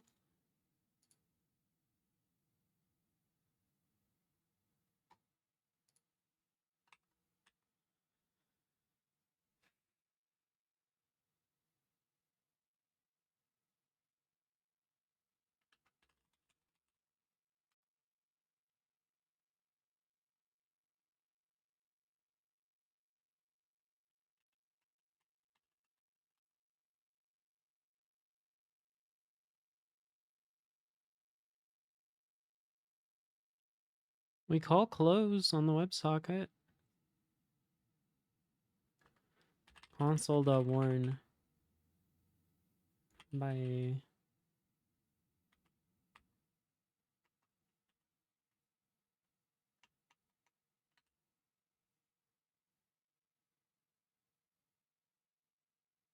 its socket opened.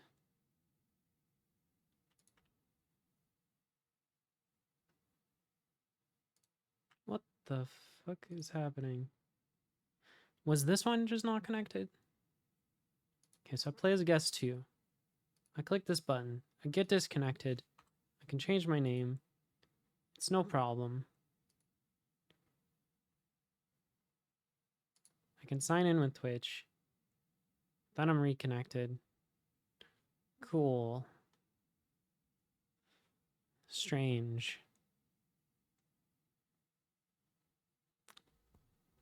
Can I just rant about our work client for a bit? Sure.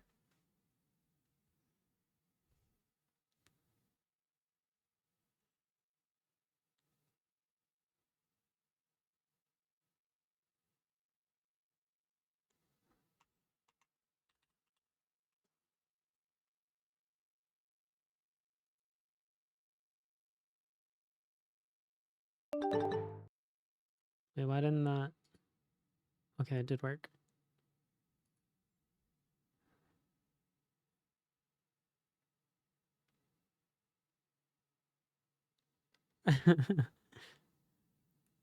I bet it was the security team or the compliance team.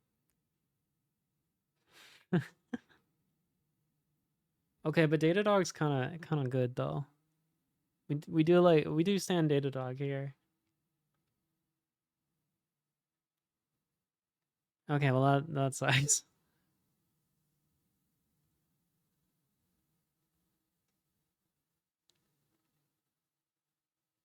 I remember we used to ram against the limits in Sentry, like for our tier. We would just send so much shit to them that we'd get rate limited like in the first 5 minutes of every hour. And I was like, guys, if we're gonna only capture like 20% of our stack traces, like these aren't useful. We need to we need to we need to share the capacity.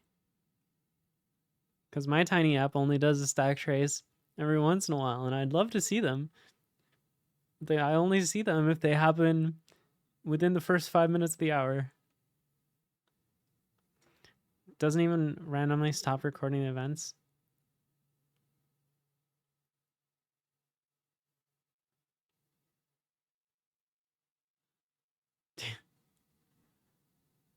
Yeah, rate limits are fucked.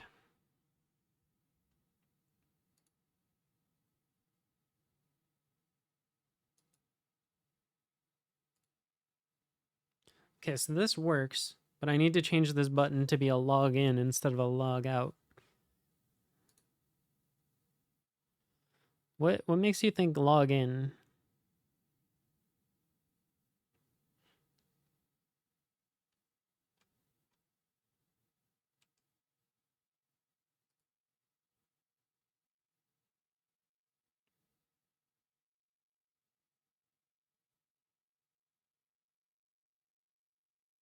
I feel like I should get one that matches my logout, and I don't remember where I got my logout.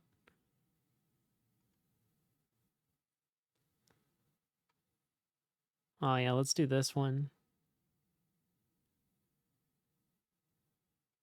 Phosphor icons.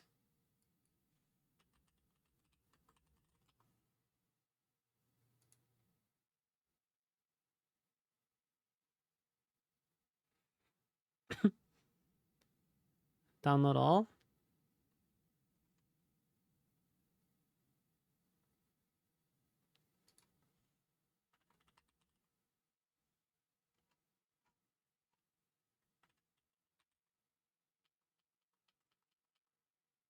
Sign in, sign out.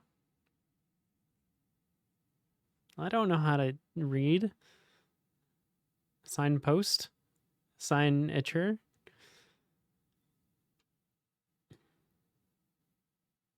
Sign L. Sign.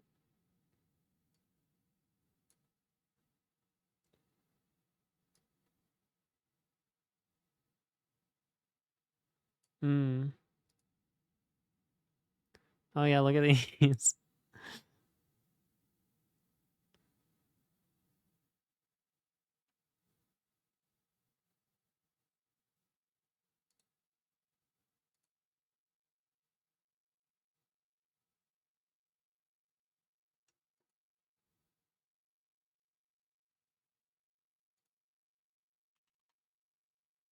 Hmm. Okay. Gonna send out emails and say nice things.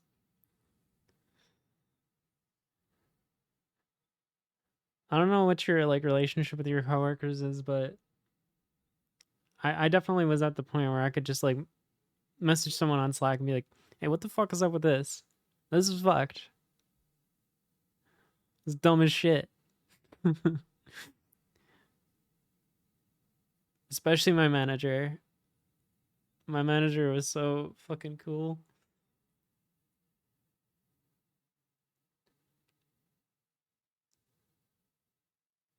I'd show some like an issue to my manager and he'd be like, "Oh, what the fuck? That shit's fucked." I'm like, "I know. That's what I'm saying."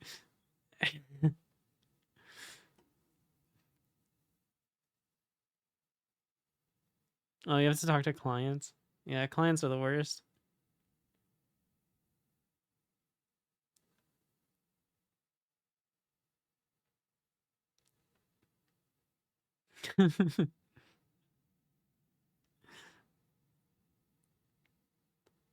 Which languages do we use here? All of them.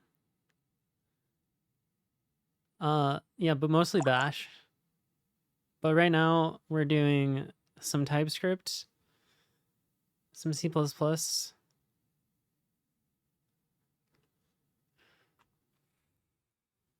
Particularly TypeScript right this second. So I need to go to the help icon, I think, is where I store all of my icons conveniently.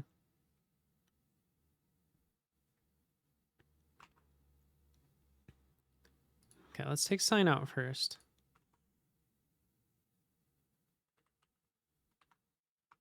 What's our view box here? 256?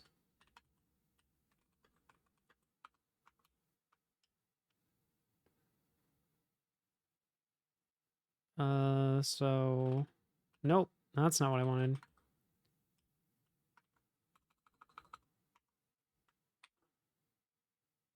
Okay, so that's our logout icon. And we're gonna make a log in icon. What?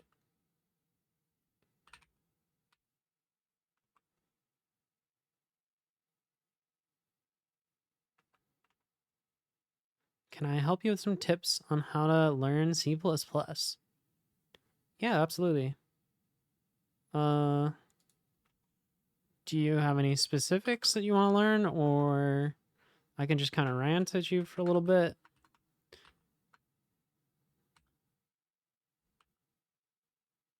No, don't listen to these people. Don't listen to these people. C++ is based.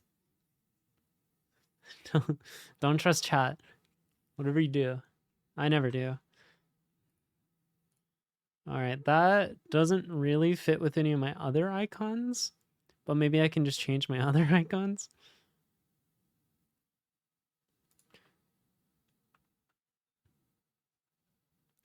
Yeah.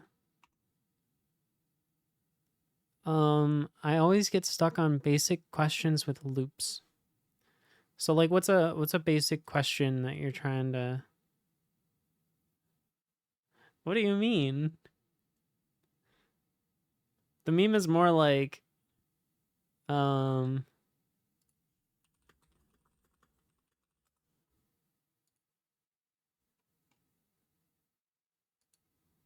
this is more like the C++ meme.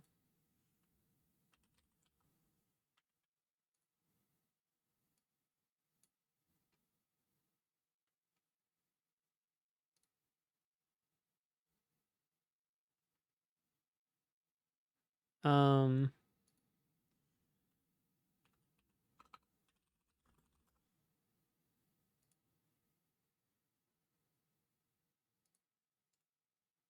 let's make a meme real quick. Wait, shit. Okay, I'll just screenshot this.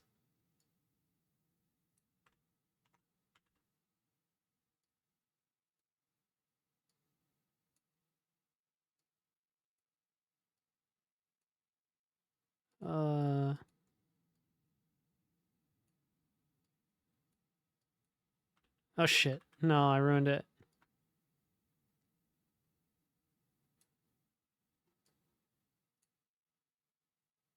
Paint is so hard to use. Oh my god. Okay.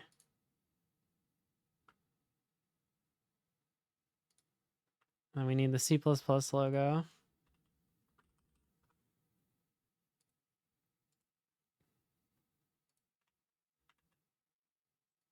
Oh no, why is this one so screwed up?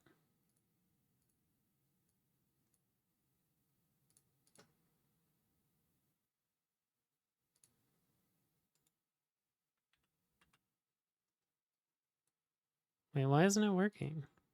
Oh, there we go.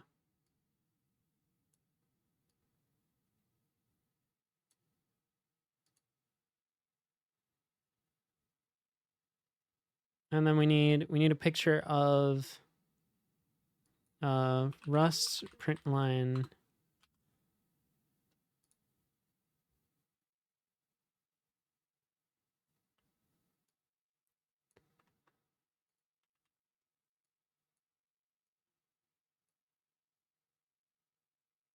Is this gonna be readable?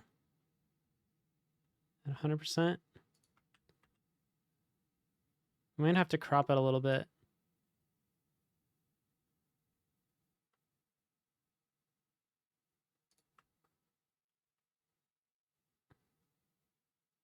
Let's just do like this part. Oh god. Shit. It's still How do we make this fit?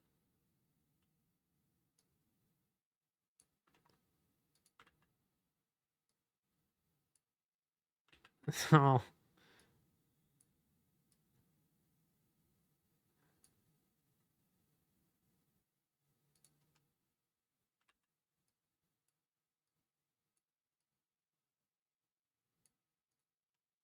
And we need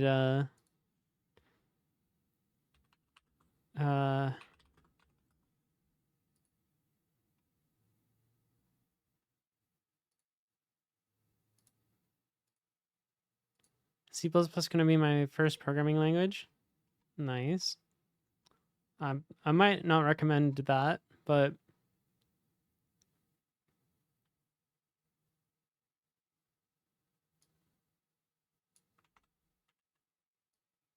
oh god.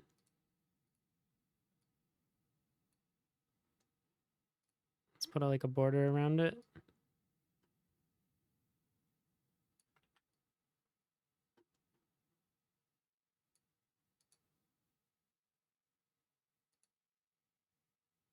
Hi.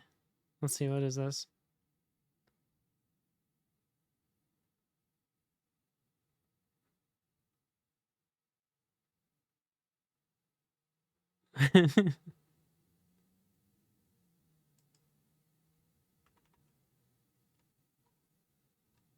This is a good meme.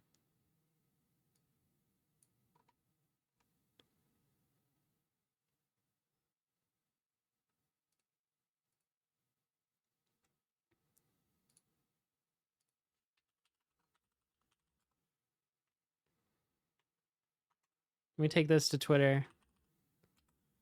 Hi, Swift Spy. How's it going?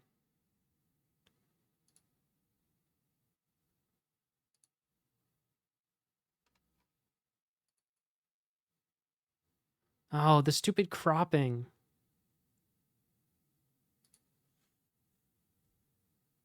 How do you get around this? You gotta like add... Is this still gonna work if you... How are you supposed to post memes on Twitter? Someone help.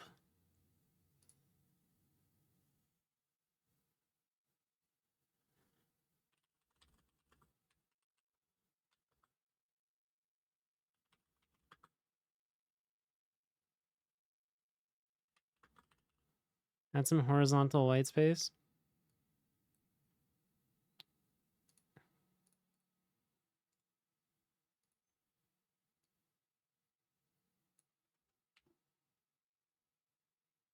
Like how much?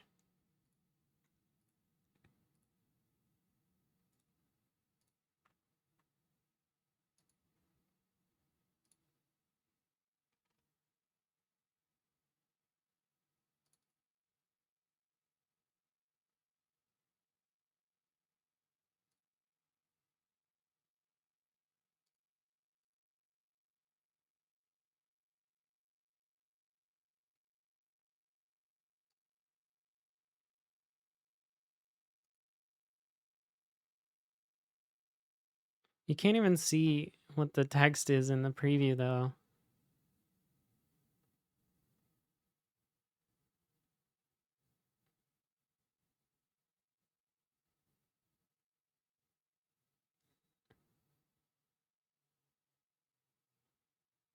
I don't know. This is good.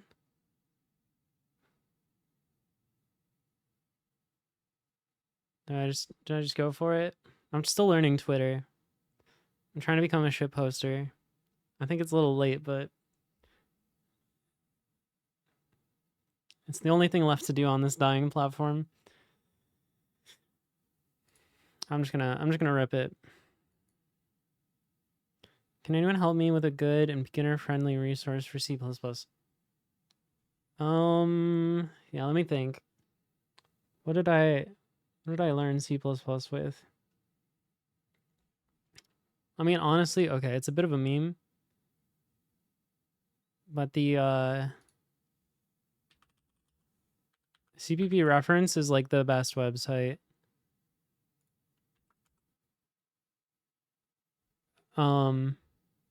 In terms of like finding information about the language, if you want to learn the basics, you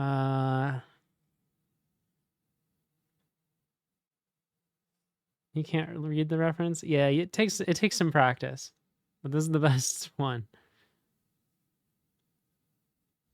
Awesome Modern C++ is great.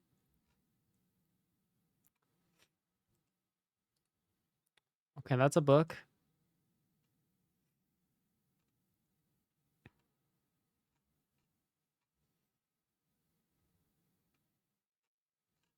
What do they have for like tutorials? Honestly, I have no idea. Modern C++ tutorial. Okay. Read online.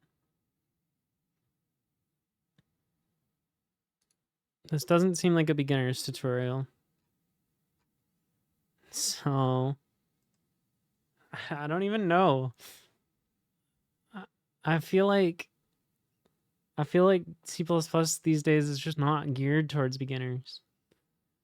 So maybe you should just start with old C++.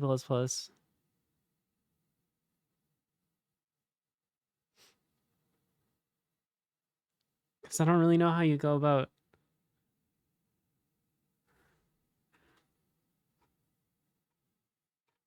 I don't know. Let's just Google modern C++ beginner tutorial. What do you mean old C++? So C++ has been a language for many, many, many, many years. And it's evolved over those years. Yeah, honestly, maybe start with C if you want to learn C++. It's kind of funny, but C is such a smaller scope. Yeah. Old C++ is new and delete.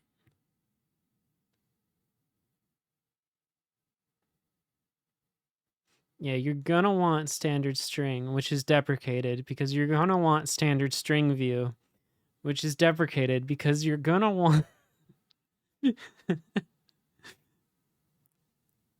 You're gonna want standard W string.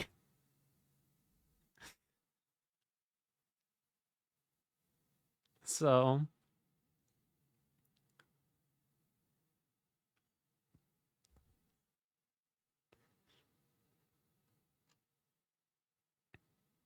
You know what? I'll stay with C. Yeah, I don't know. I wish I had better information for you, but like I haven't done a C++ tutorial in 10 plus years, so I really don't know. Welcome back to C++. All of the new modern tutorials like assume you already know C++, which is kind of fucked now that I'm looking at it.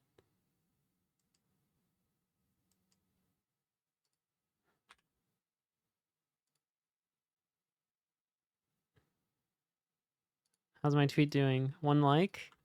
Oh, come on. Take Harvard's CS50X, introduce you to plain C. Yeah. Or honestly, if you just want to learn programming concepts, I really recommend Python as your first language. Unless there's some specific reason you want to learn C++ first, it's just going to make it a bigger headache. Realistically, anything you can do in C++, you can do in Python.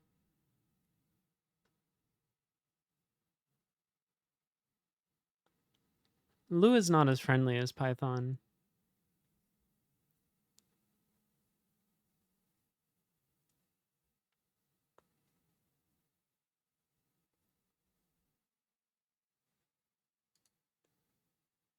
Thank you for the likes.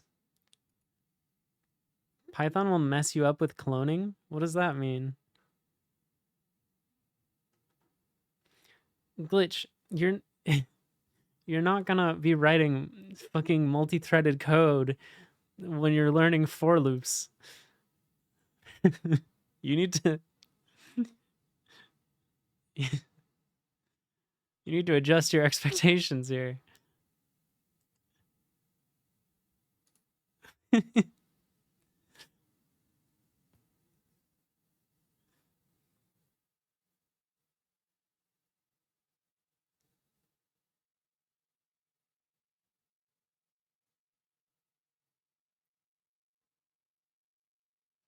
You need to dot clone in Python, or else it will either clone or make reference. What does that mean?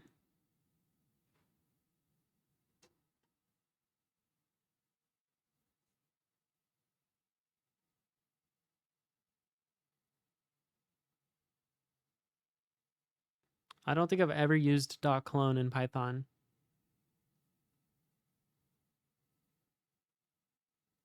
Why does everyone steal everything from Rust? Yeah, that's totally what's happening here.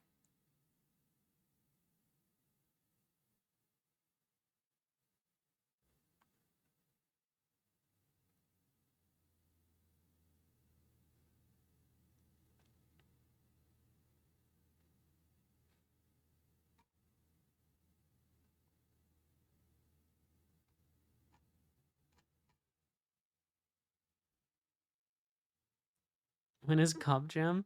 I don't think I will do a game jam. I don't think anybody would sign up.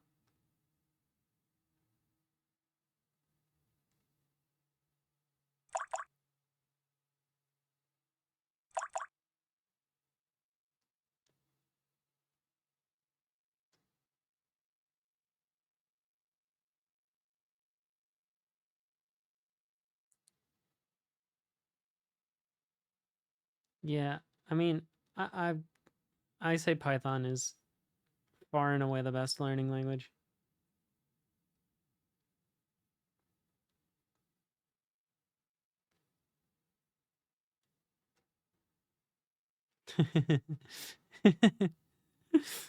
You always have the best takes. I appreciate that. It's not a mess.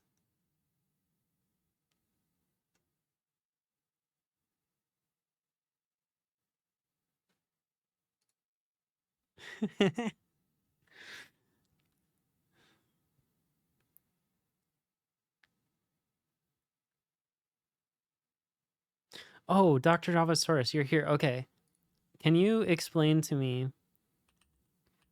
I need an expert.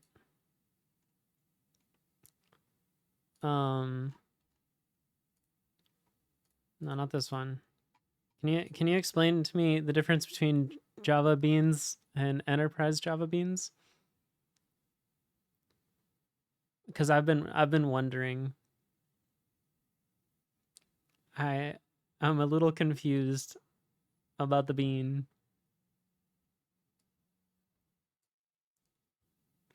One is wearing a bow tie. So I get that you can't use the Enterprise Java Beans as an ActiveX control because that would be like a security flaw. But what I don't get is why the regular Java Bean doesn't have any types. It has no any types. But then this one has two types, session and entity bean. And I can't wrap my head around it, to be honest. Java Beans are recyclable, but the Enterprise ones are server-sided. Okay, and then can you also explain this? Because this keeps me up at night. So there's the Java Bean, right? And those aren't dotted circles. But bean context, and you can nest. You can have a bean context within a bean context.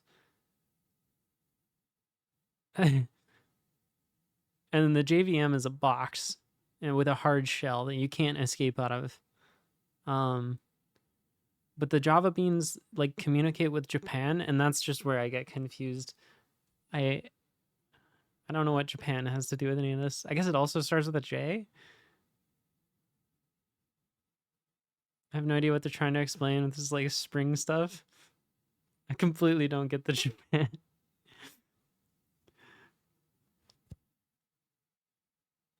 Japa bean. Yeah. And bean contexts can talk to each other. I don't know. I find it all very very hard to consume. The Java beans themselves are intended to talk to each other. Right, yeah, they can do that here. But the enterprise, yeah, we don't have any enterprise beans in this example. Oh, it's hard to explain. I understand. Especially in Twitch chat. It can be hard to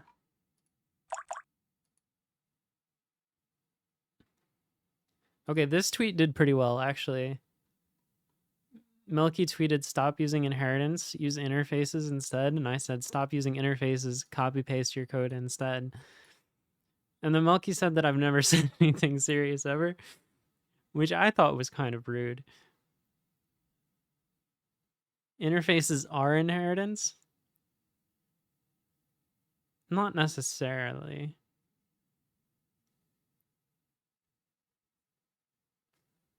Maybe in your Java land. I don't know what the fuck's going on over there.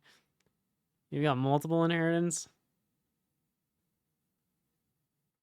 I think Milky's take was more like Golang interfaces, which can kind of do some janky inheritance stuff, but not really.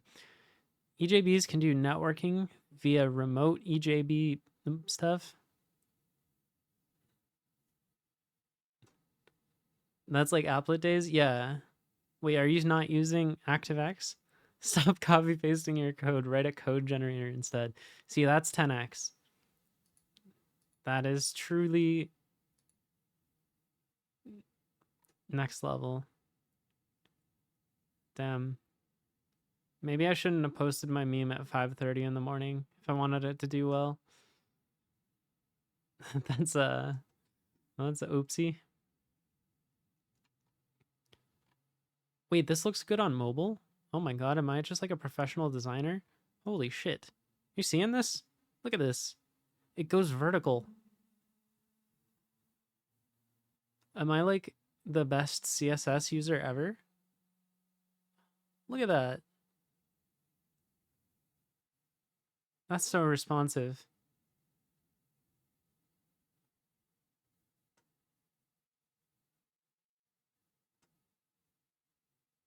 Oh, I thought Dr. Javasaurus was reacting to my CSS. I was like, no, this is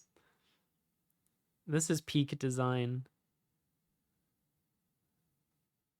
That's just good. You can't even tell me otherwise. It is kind of funny that the background animates color because it I don't know why. I think everything has a transition on the background.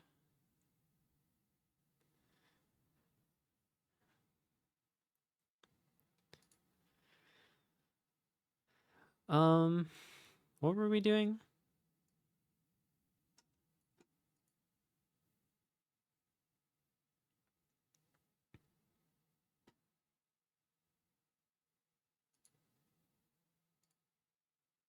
Wait, why is that the sign out button? Oh, because I didn't make it the sign in button.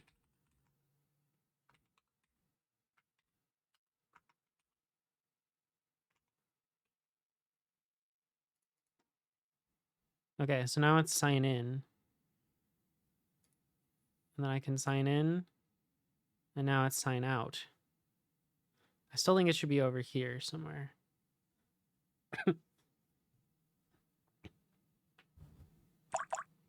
Maybe we should change the rest of our icons to the phosphor ones, because they kind of... It looks nice, but it doesn't match these ones at all. Do they have a house? House.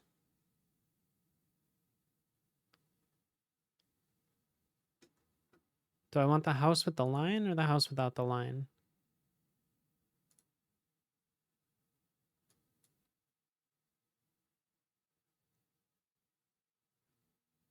Which one do we like better?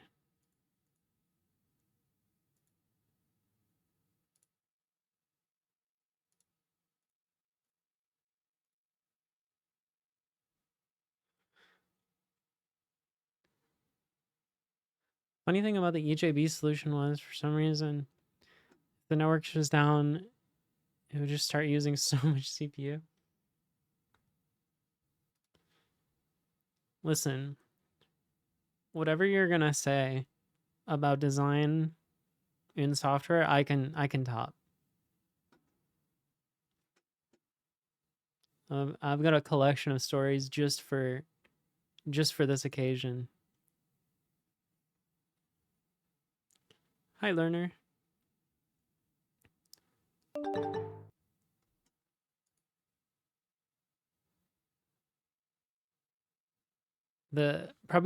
Okay. I could tell you my craziest programming story from the corporate world.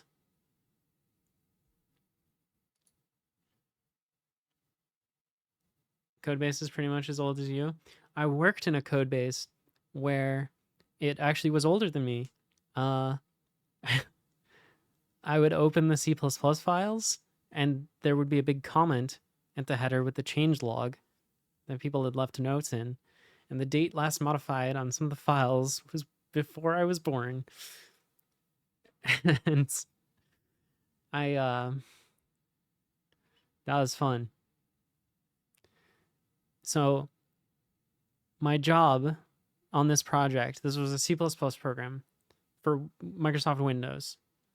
My job was to change some compiler flags so that it would compile for 64-bit, fix all the compiler errors, and then get it to work.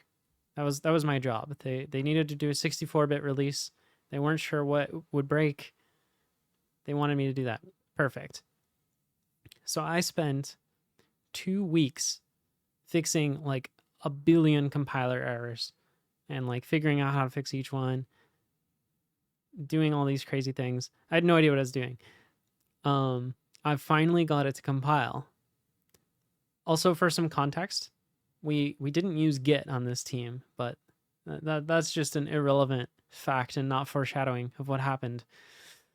When I started, I was given an external hard drive with a code base on it, and I was just supposed to give that back and let my project lead copy the code off my hard drive when I was done with my task, because he said that was easier than using the stupid version control system that we had. Anyways, not really relevant to the story, or is it? So I spent 2 weeks cleaning up this code, getting it to run in 64-bit mode, and then I ran it like a fool. You should never run code you didn't write is like great advice just in general. But I did that, and I got a bunch of pop-ups on my computer started happening, and I was like, what the fuck, do I have a virus? My Visual Studio crashed. I was using Visual Studio, not Visual Studio Code. Just hard crashed. And I reopened it and I got a bunch of errors that files that were previously opened were missing. And I look in my source directory and the entire project is gone. It fucking deleted itself.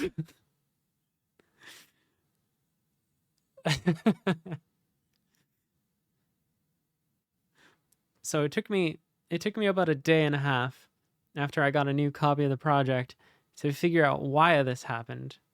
I was looking through the code, like what in the what kind of code deletes itself?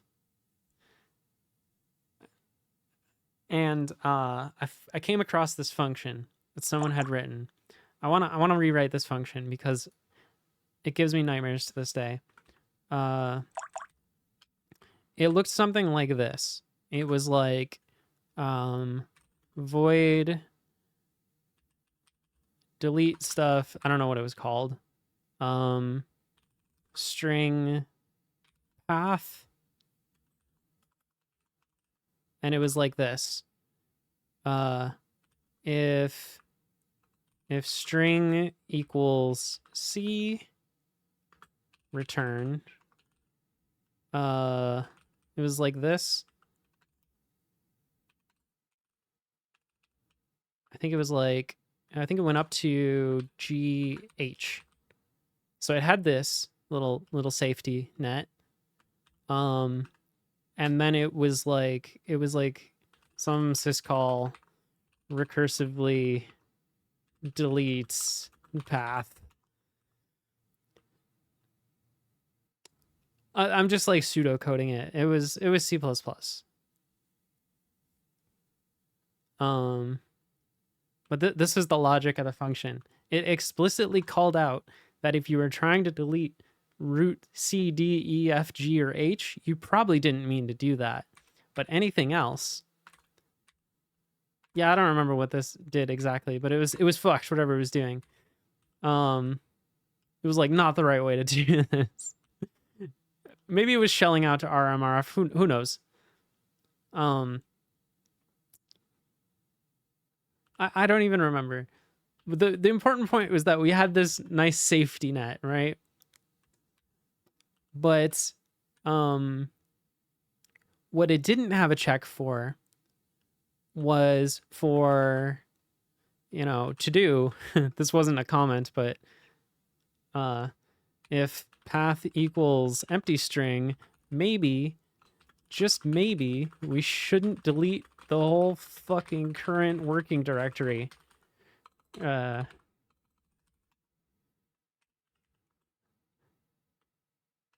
I'll worry about that later. This is what it should have said. But it didn't say this. Instead, it just did it. So, somewhere down the line where somebody was doing, fucking windows.get key from registry, some installed program path, when they were doing this and feeding this into delete stuff, and wouldn't you know it, this get key from registry thing was returning an empty string, delete me.cs. I once left this in code for a customer to fix this later. It's fugly, but they'll never know. Yeah. So when it ran this, it just yeeted my whole project directory. I think the best part was, even if I was using Git, this wouldn't have saved me. This fucking monster of a function would have just killed my .get folder. Like, unless I had pushed this before I ran it, I was fucked either way. So I learned on that day that you never trust anyone else's code, even if it was written by coworkers. Even if you really like those coworkers. You don't trust the code.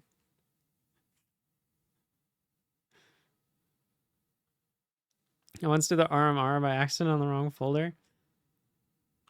And that wrong folder was the sudo root. I've never RMRF'd myself, but I did get RMRF'd by this terrible code.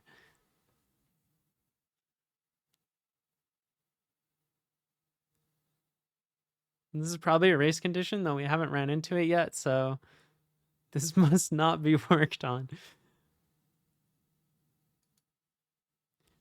Yeah, I've seen a few people do squiggle. Deleting squiggle doesn't seem like a good time. But, I don't know, should we just try it for fun? For the content? No? Oh, you're right. We need a sudo. Now we're looking good. How many gift subs should I say to do slash?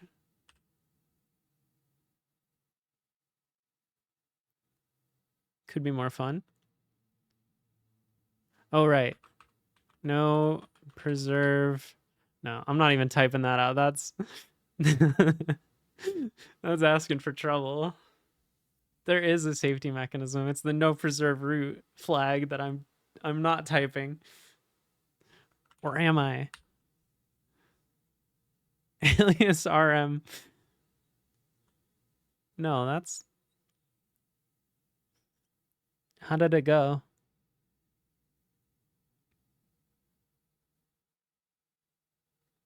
For shell expansion to help you out. Nah, listen. You're all amateurs, right? What you really want to go to do is shred. This is the good stuff. I almost hit enter. Holy shit.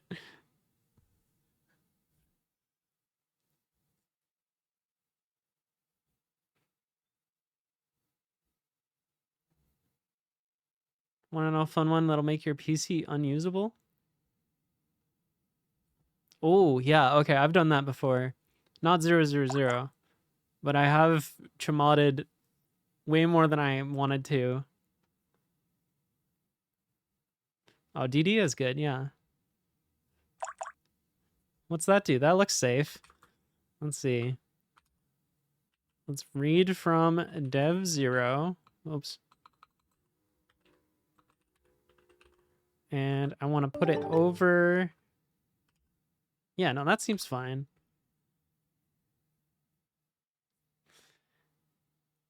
What you making? I'm making my hard drive into bit soup, apparently. That's what chat wants me to do. I saw the cakes video. I'm not falling for it.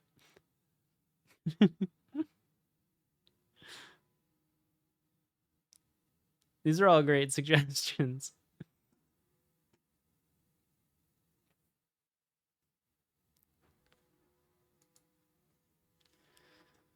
What were we doing? Does anyone remember? Don't destroy my storage?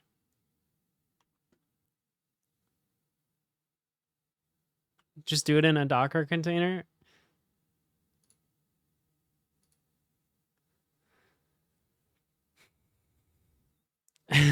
Oh yeah, just curl that bit.ly link. Let me see. I'm sure this is totally fine.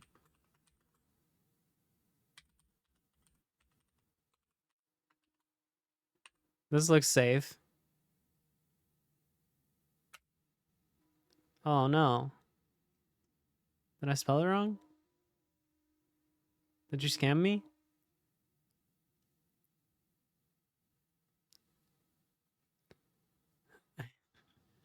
I don't... No, you... Yeah, but Dash I should have told me if it was it's no, there's no link to follow, right? Bitly doesn't do head requests? Yeah, they do.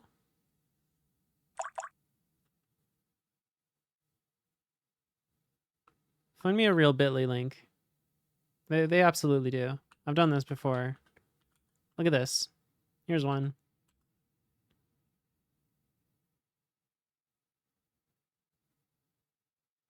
Like location. Referrer policy, unsafe URL.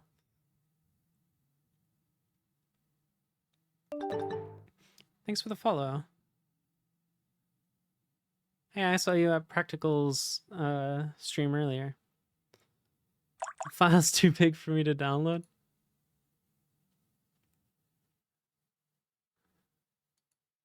It's only a 9-second video? Yeah, how full is your hard drive? Jeez.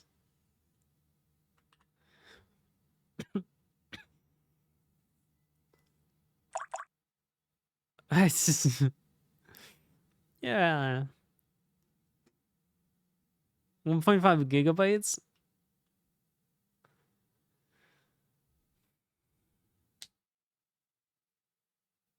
I'm good.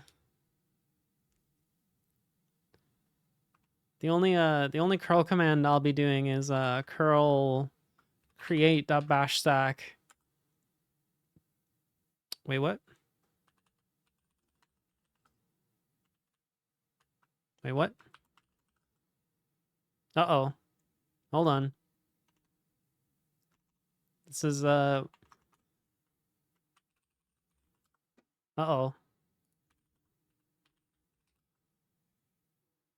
Why is that happening?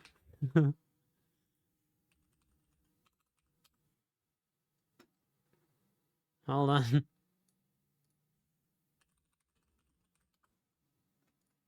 That's not the expected behavior. Two-factor. Oh, geez.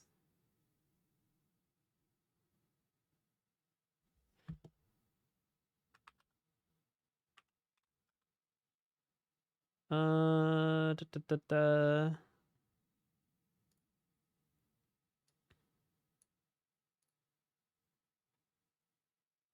Oh yeah, that'll do it.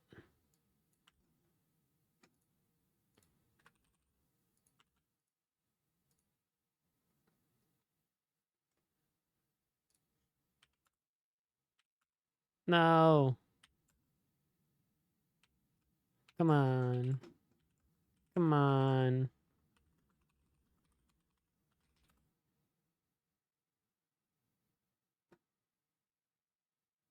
Wait. Is that what I expect?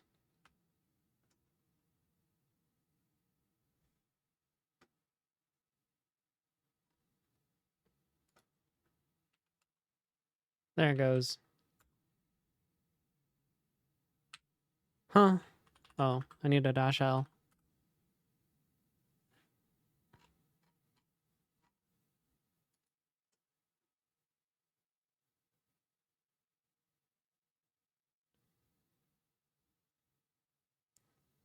Using domain servers not tied to your...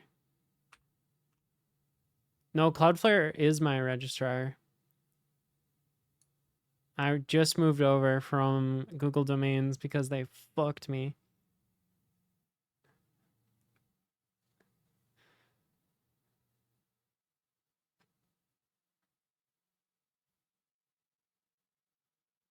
Google Domains, they're shutting down. They're selling all their shit to Squarespace. They sold out. I don't want to be a Squarespace customer, but they're forcing me to be because I got a .dev domain. What do you mean that's not bad? Squarespace isn't bad? I think Squarespace is pretty bad. Wait, you have a .dev domain but not from Google? Where else can you get it? Where can I transfer to?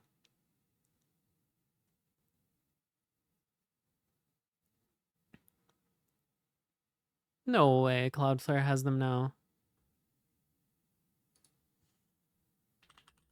I tried like literally like a week ago.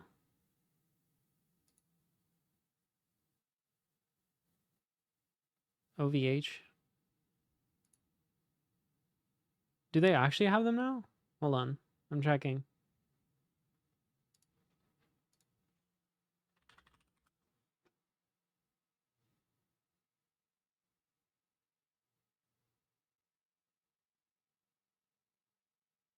Oh, it's a premium domain. That's why. It's one of them expensive boys. Hmm.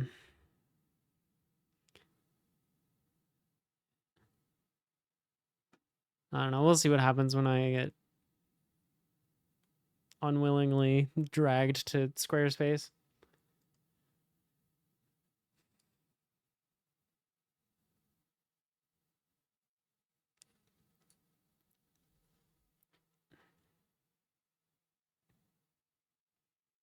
How much do you pay for the domain? I'll never tell.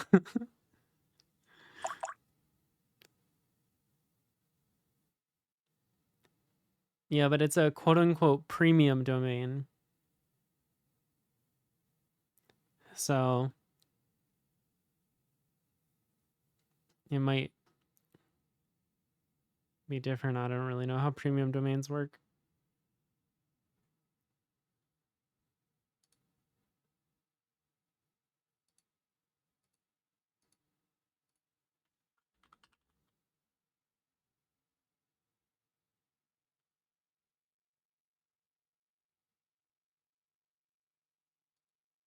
Oh, I know. I'm aware. But Cloudflare says they can't transfer it. Oh, wait, can they? Hold on. No, they can. Total transfer cost $10. Why is it $10?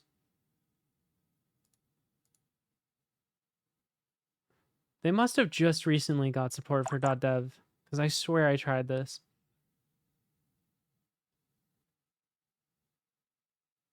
If it's only $10, that's actually a really good deal. Because I'm paying a lot more than that. Let me just copy this over real quick.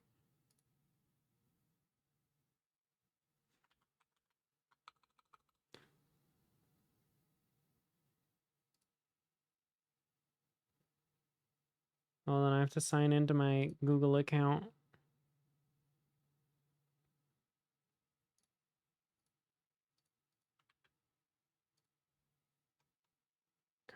Confirm and no.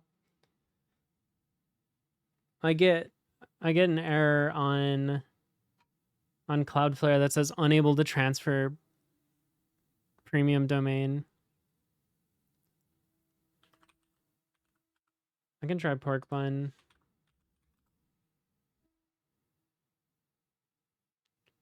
It just says unavailable.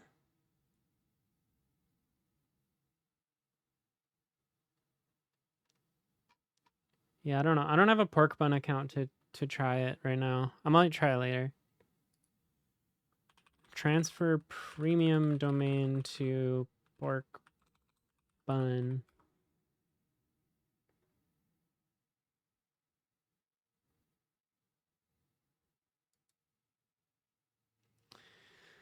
You may have noticed that some unregistered domains, here I can pull this over, are priced at a higher rate.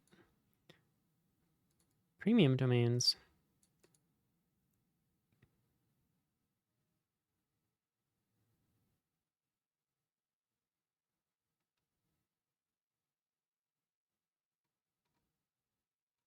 See you later.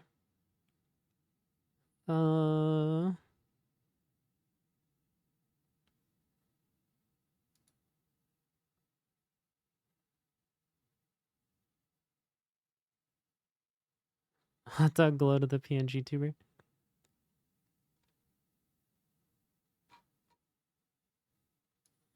I don't know. How do you transfer premium domains?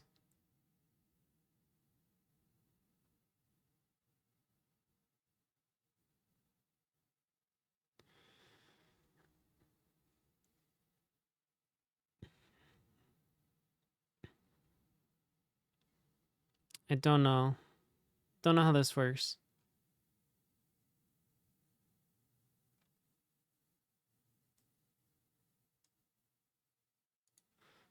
I'll be really curious what they do to the price when it goes to Squarespace. I just tried it with Cloudflare. It didn't work. I'll try it with pork bun later, but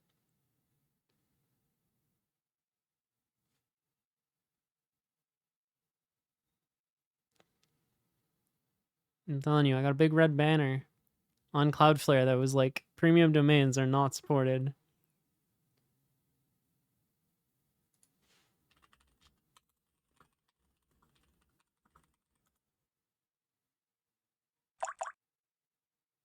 Unable to transfer premium domain? Welcome to the Cloudflare community. Is likely designated as a premium domain.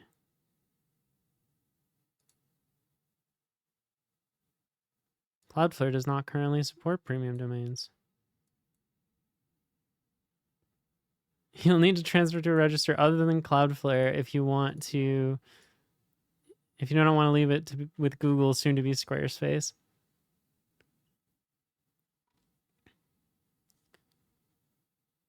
Pork bun just said it was unavailable.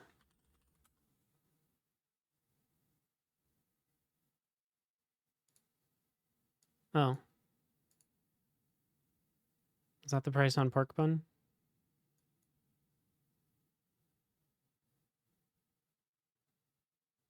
Transfer? You didn't see anything.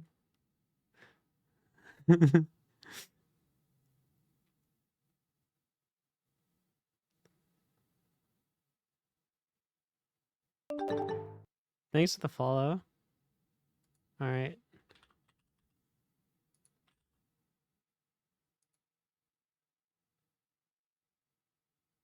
Well, add transfers to cart.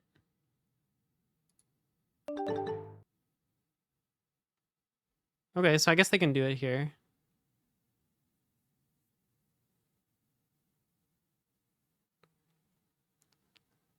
Well, I guess it's not a secret anymore.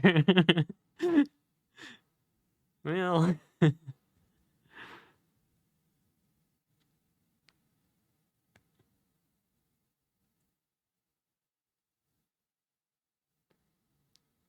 how much it costs.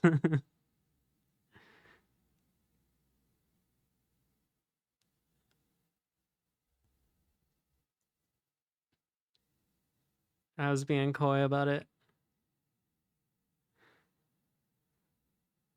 Yeah, well, you weren't gonna until I just showed it on stream without realizing.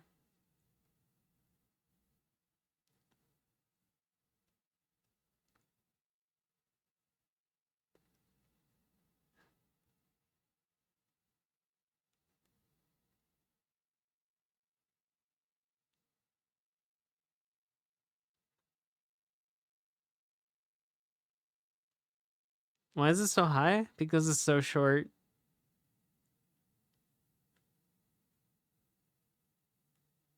That's really all it is.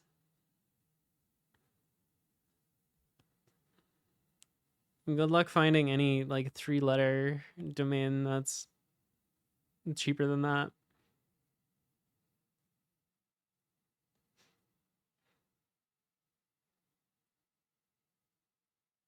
It doesn't even matter what it says, like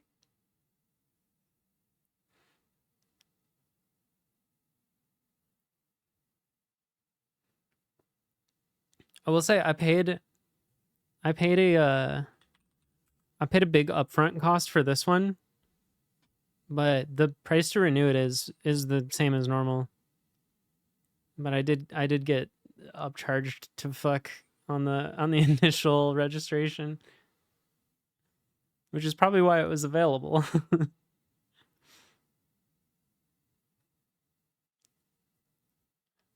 But it's so cool. Yeah, some of them are like that.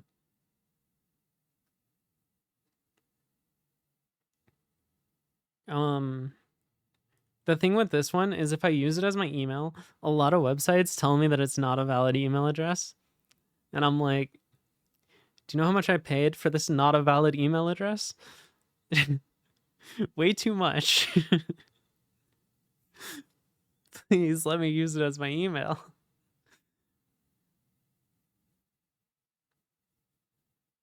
Yeah. They're like, it's got to be .com or .net. Those are the only valid emails. Everything else is a scam.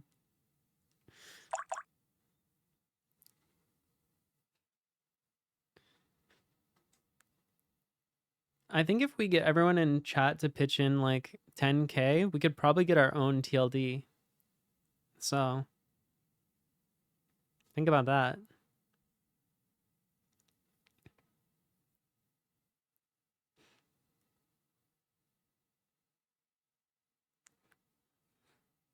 Yeah, I do that too. I use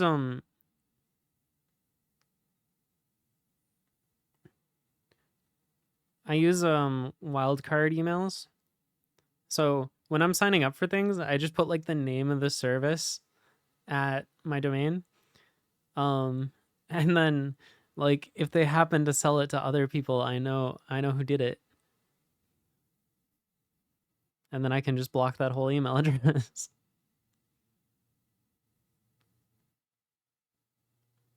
I don't know if I could earn 10K USD in the next 10 years if things stay like this. Damn.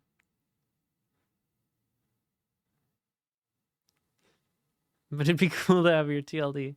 See, that's what I'm saying. There's some journalist whose last name is Null.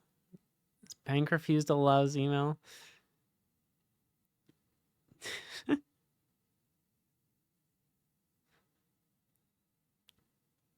How do you even get Null as your last name?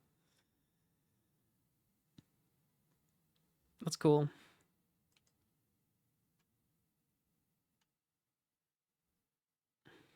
There's some people using XYZ that aren't crypto people.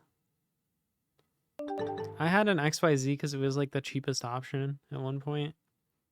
I don't have it anymore.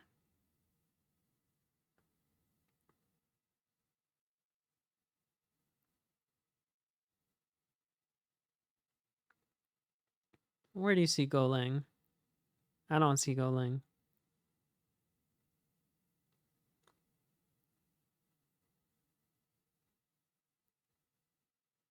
.pirate's cool. I think there's also .ninja.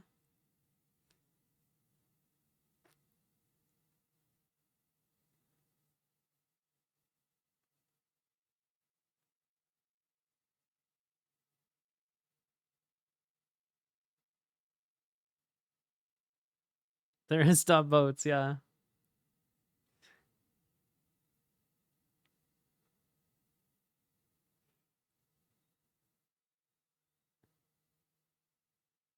Software.engineer? I don't know, let's see.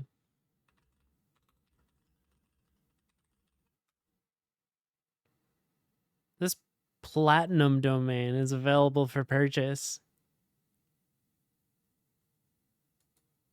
Oh.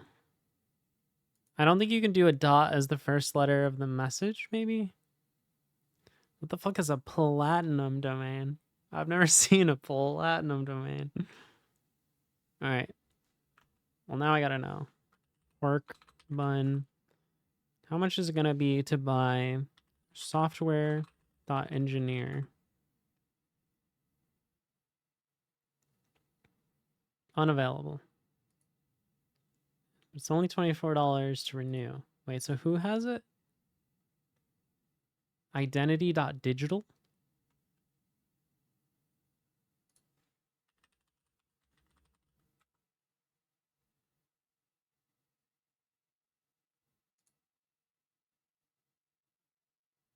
What?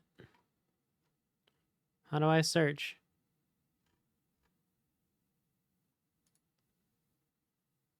Reseller? You can't? If you'd like to make an offer, all right.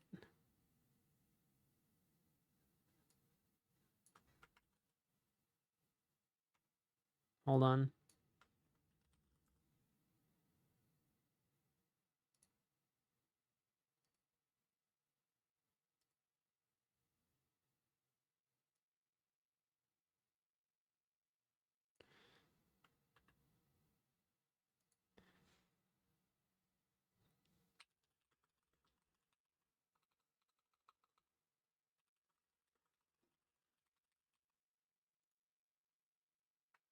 I would like to make an offer. Oh, wait. I read on the Whois for software.engineer that you were entertaining offers. I am willing to make the generous offer of, how high should we go? 36 US dollars to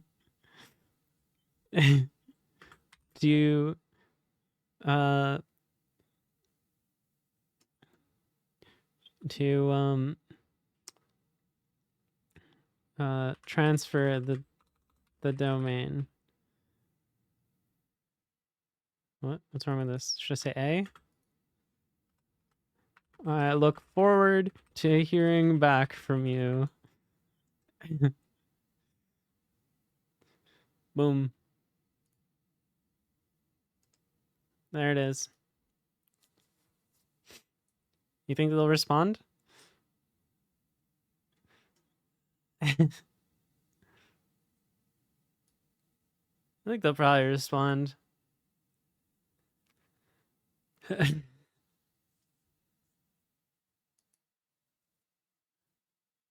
Oh wait, I should have offered V. What do you mean no? First time chat. Was that serious? $36 is no joking matter. That is above average. Although it is a platinum domain, so I don't know. Isn't that dollars per hour? I don't know. Maybe they're just lonely and they just will accept anyone. Like, maybe they've just never had an offer, you know? Should have did 37. We can haggle. If they bring me up to 38, I might. Maybe the intern opens the email. How sick would it be if like they just hadn't had any offers and I just get it for $36? Nobody else make an offer. Nobody outbid me. If you outbid me, you're banned from chat.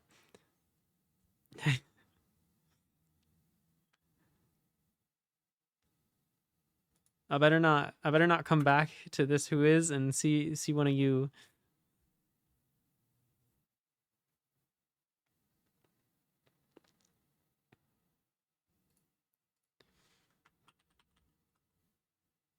Minimum offer is 5K? No. That's just what they want you to think. If you email them directly, the minimum offer is yeah, we just lowball them. Maybe we can get them down to like 200. I'd do 200.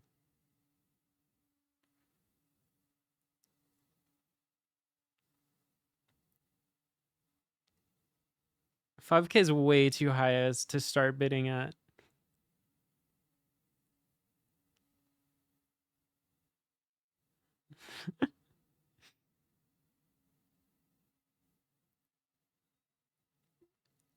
$10 each. All right. That's a lot of bits.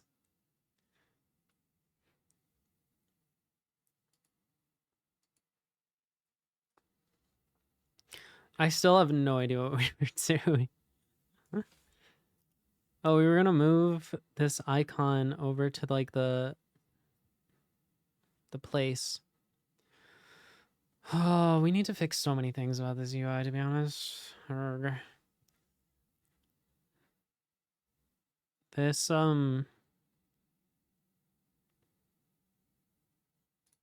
this top bar is actually really jank. No, it's the same thing.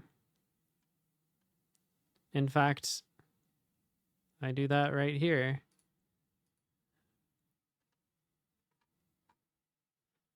I don't know why I'm explicitly doing fragment here.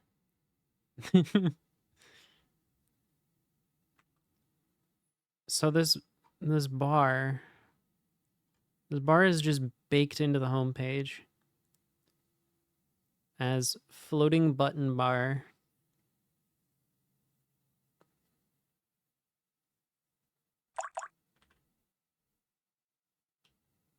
And it's just a styled div. Where should this thing actually live? Hey, thank you for the follow. So it needs to live outside of this component so that it's visible on other pages. Yeah, this is awful.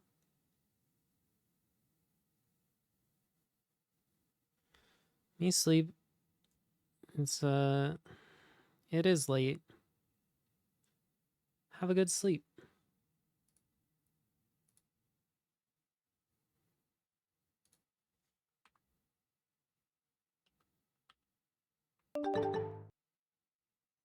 Thank you for the follow. We're getting very close to 1,000. This is exciting.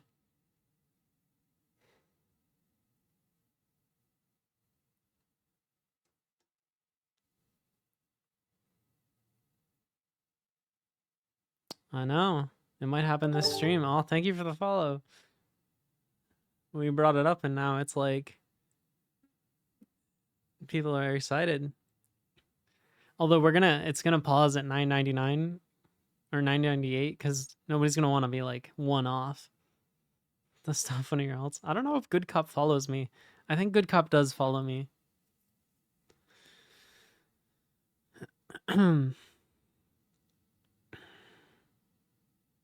Why did I decide to put this component in here? This is nothing but pain.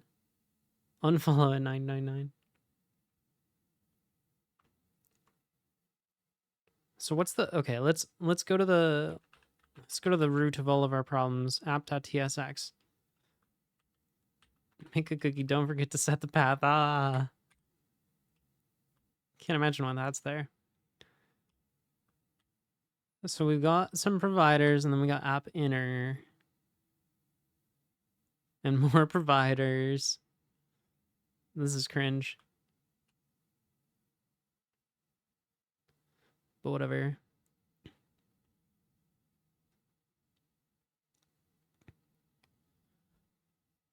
Okay. So we have div class inner container.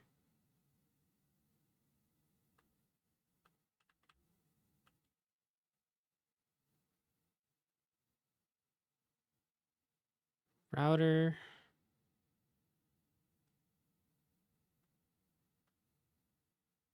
Where does history come from? From the store?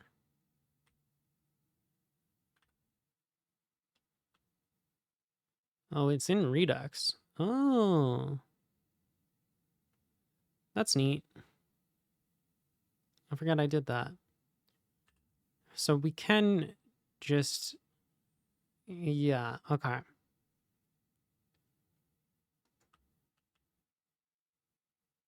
Okay, so there's container, and then there's inner container. What the heck is which one? Can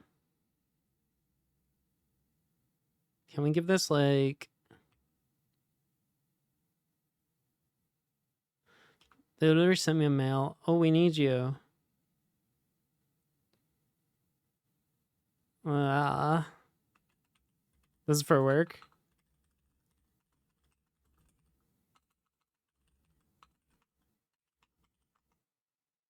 Okay. So this is container. Huh. Why is container that big? What's the point of container?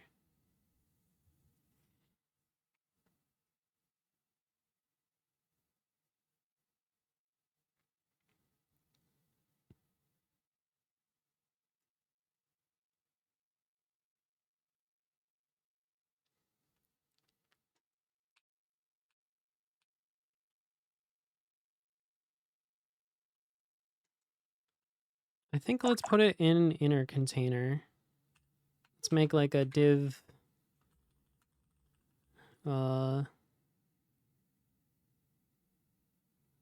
test.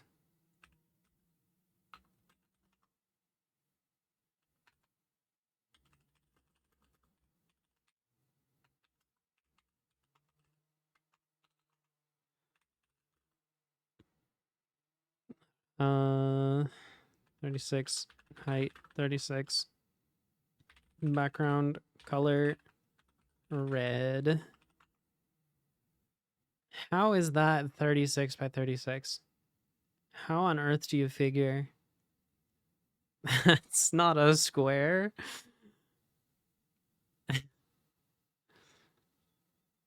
Sometimes browsers confuse me. I explicitly asked for 36 by 36.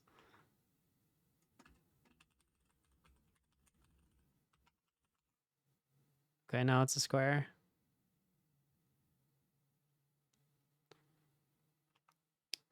Left 0. Top 0. Oh yeah. Now we're getting somewhere.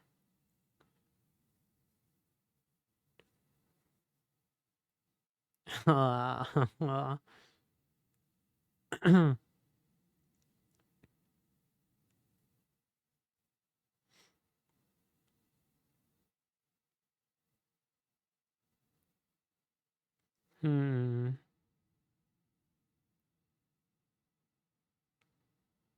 Well.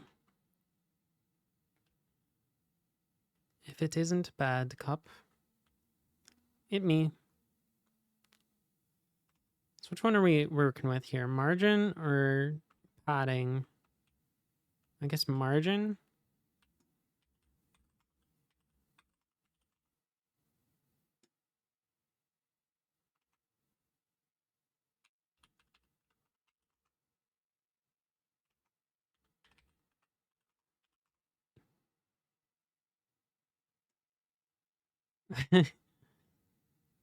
Okay. Where do we figure out the width of this thing?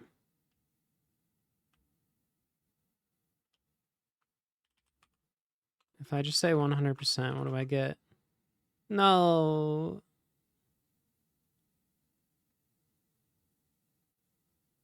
Okay. Maybe that's okay. What if left is 0? Now it's at least centered.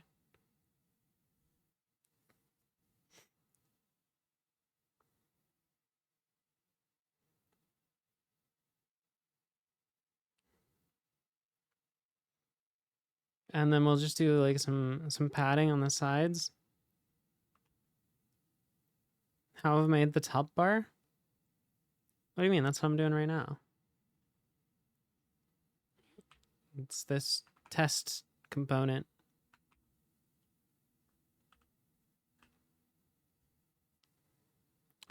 Oh, they're okay. They're nested. They're like part of this specific page.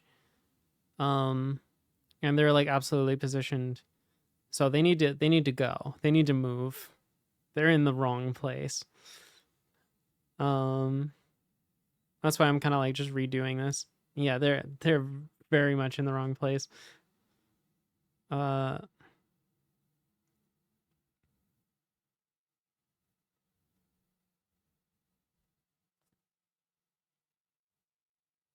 It's, you know, it's homegrown spaghetti.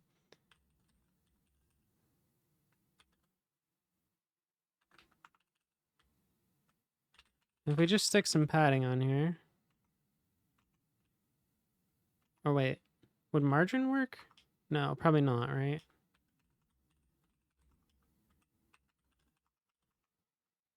No, because that pushes it further.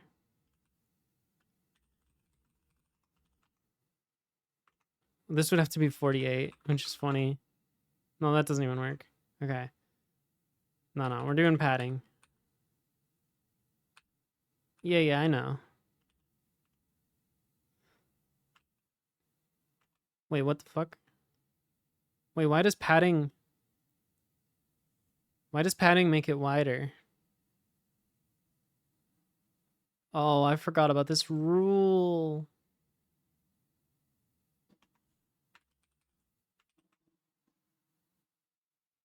Padding making it wider has to be the dumbest shit.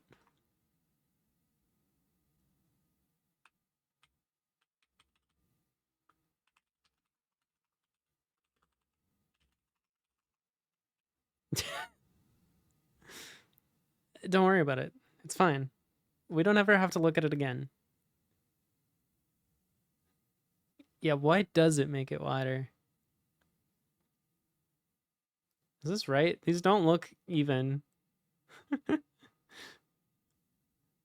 I guess we'll find out if we put something inside.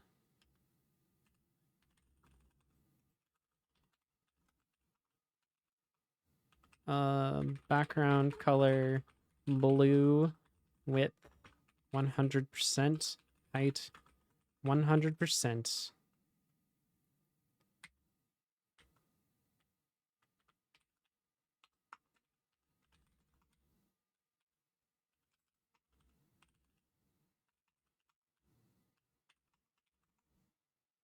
Okay, it looks great. Put a transform translate on it to center it again. What if we don't?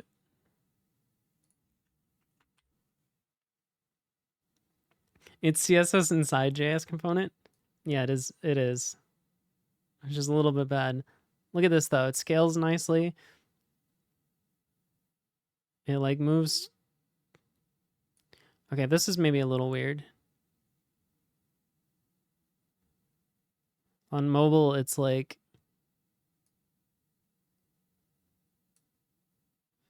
I don't know if we still want the padding on mobile.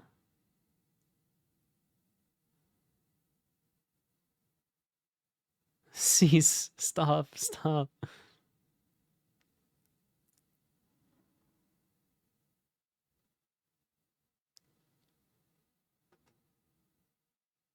don't know. We can worry about mobile later. Let's get this working.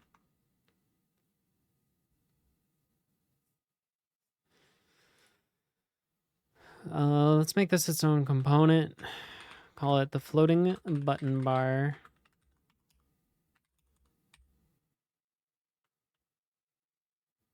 Where do we want to put this?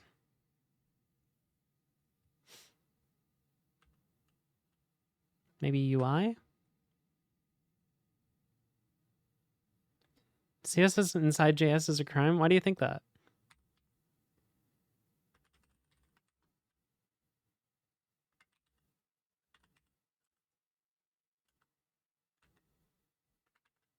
What?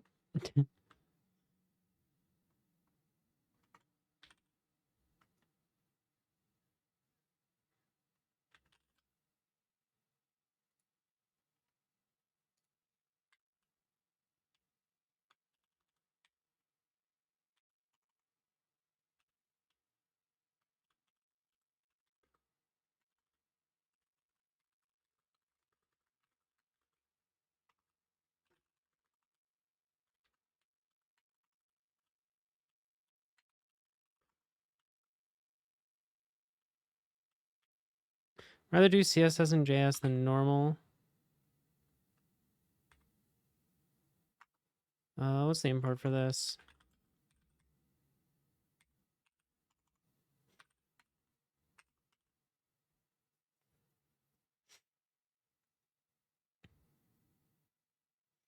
Yeah, I kind of like the CSS and JS for this project in particular.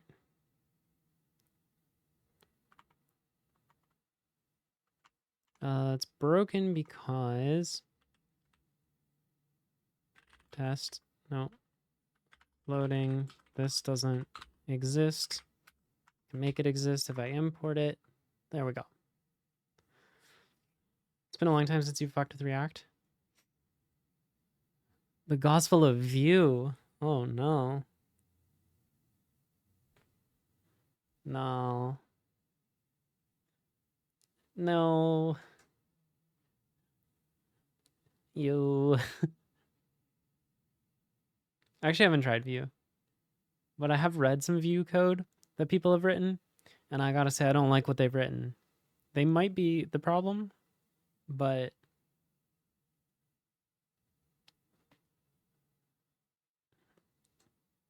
I've never read Vue code that I was like happy to read.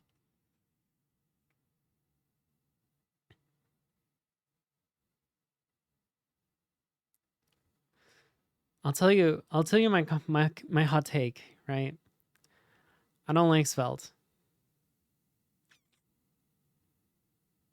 I don't like it. I know this is gonna give me a lot of shit. Svelte is a little too magic. Svelte is load-bearing comments, but more clever.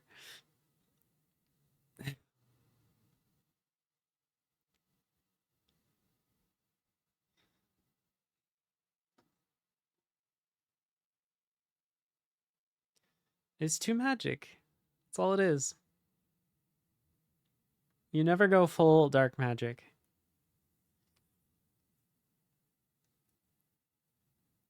Load-bearing $signs, yeah. I don't fuck with that.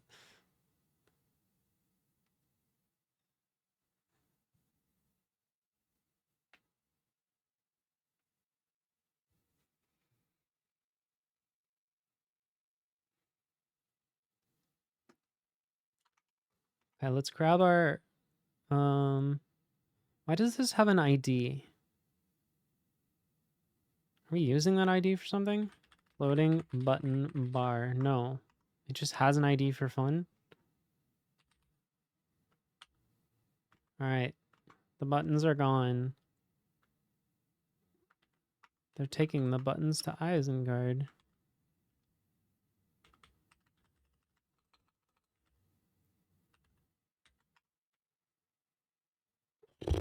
That's a lot of errors.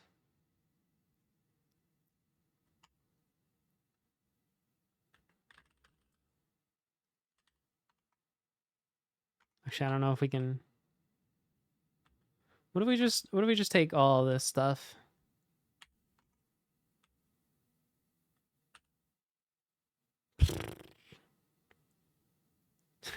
I don't know what's happening. Need to import React from React. That'll do it.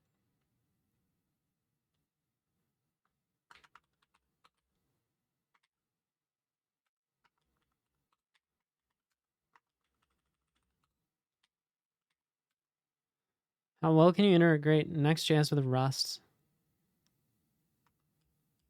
I have no idea.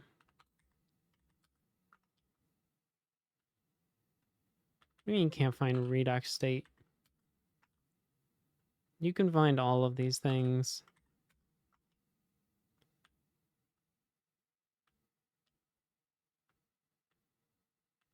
I wish I had a better experience for how to auto import these things.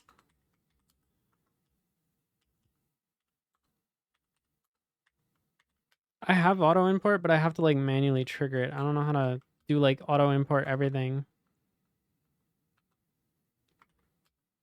Import star from star.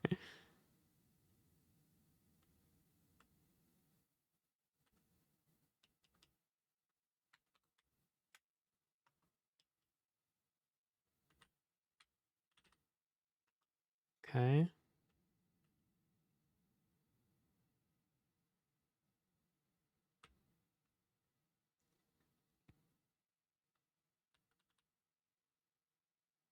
Hmm.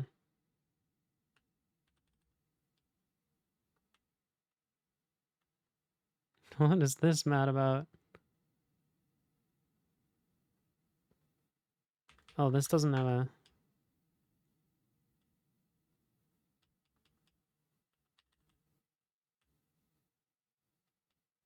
Okay, you can't find auth token.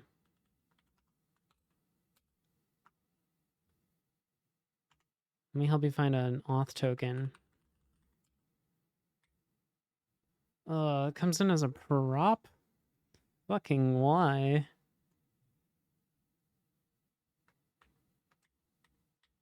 We have a map state to props or something? We do.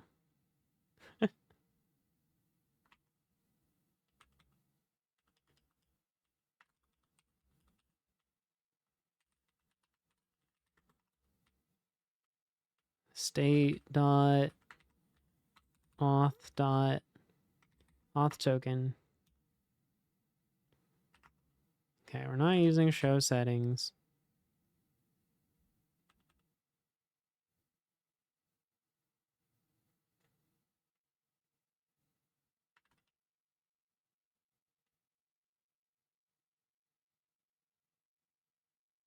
Oh. Oh, interesting.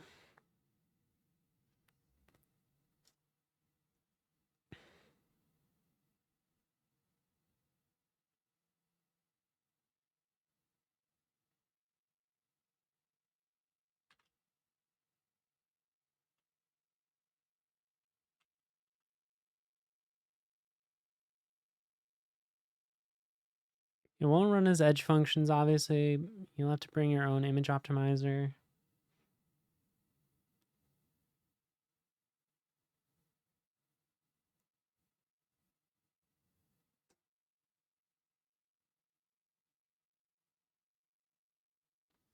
That sounds cool.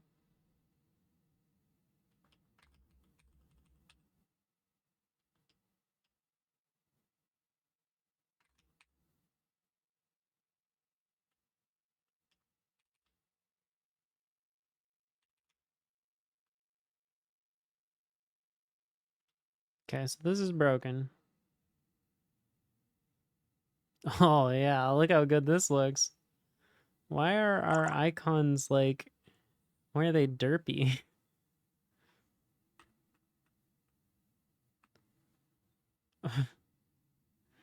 When did I tell them to be derpy? What the fuck?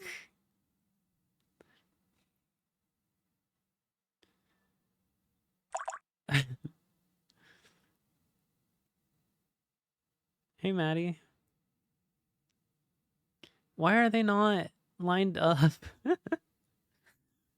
Why is this gear just like so low?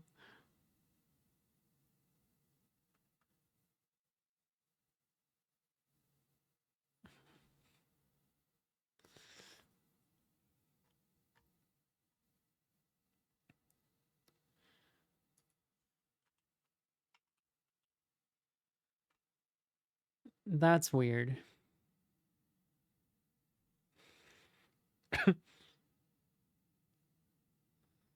Does the gear icon have a margin? Nice to see a friend on nice and early. Oh, yes, right. Early. That's what this time is. Yes. I'm up early. I haven't been live for 5 hours.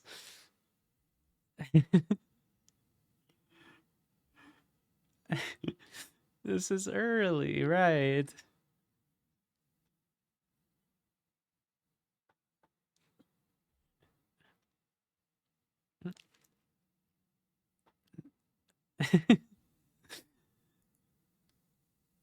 No wonder you and Travi are friends. Listen. I don't even know what to say. Okay, what were we putting on floating button bar? Was it doing some weird stuff? Well, it was doing a weird thing there.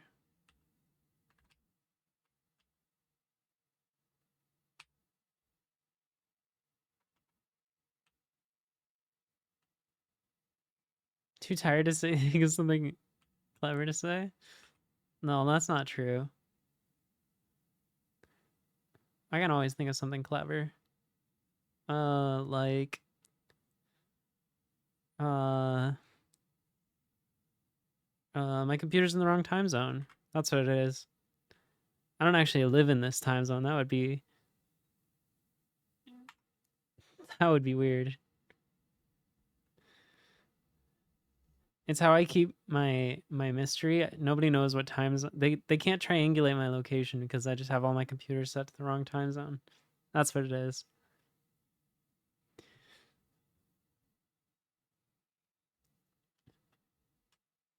You'll never know my real time.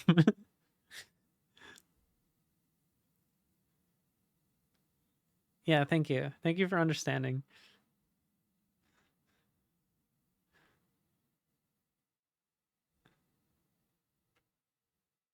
Yeah.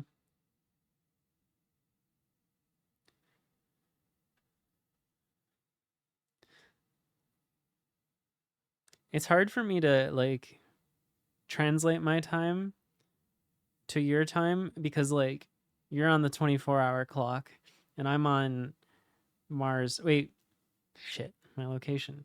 It's been compromised.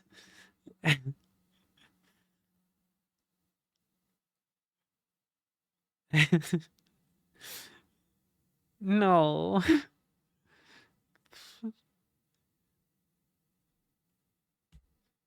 I'm gonna have to move again. I just talked to myself. Fuck. At X work. Hold on. I just wanna comment that that's a really funny statement. I'm gonna start using that. Yeah, my ex employer. We broke up. We would set all the servers to display Phoenix time zones since they never experienced daylight savings. That's smart. And that's real.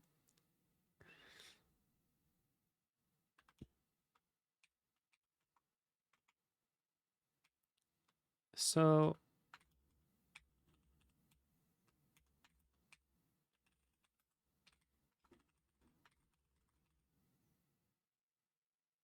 oh shoot. These can't have the same name.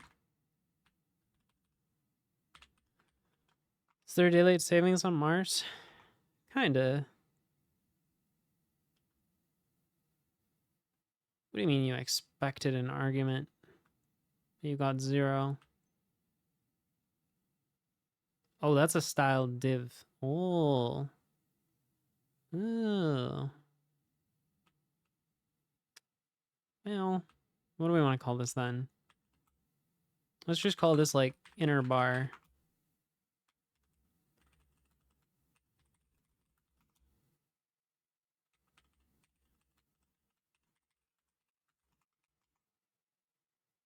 Okay, now they look a little bit more reasonable. I think we want more padding to accommodate this. Like, we don't want it to line up with the edge. We want it to line up with like the inner edge. So we need to like account for the border radius. So what the heck is the border radius?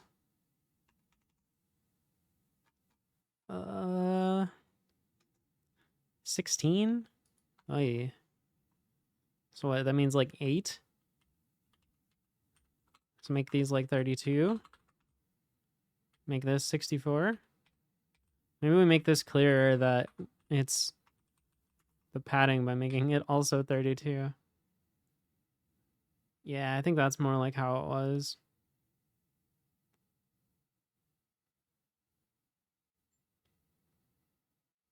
That actually doesn't look right, but it's like probably good enough.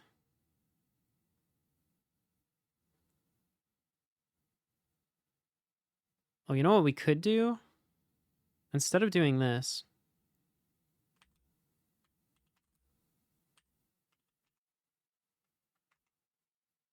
oh, whoops. Now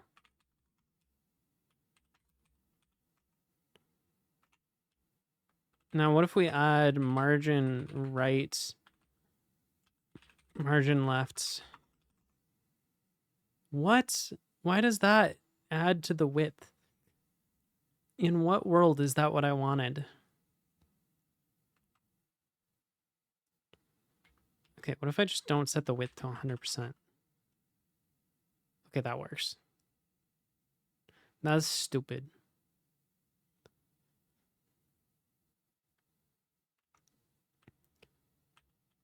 CSS is dumb.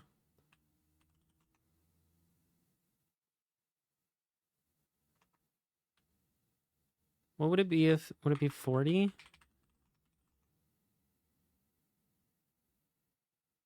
Yeah, I kind of like it at 40 so that it's like fully past the, CSS is bonkers.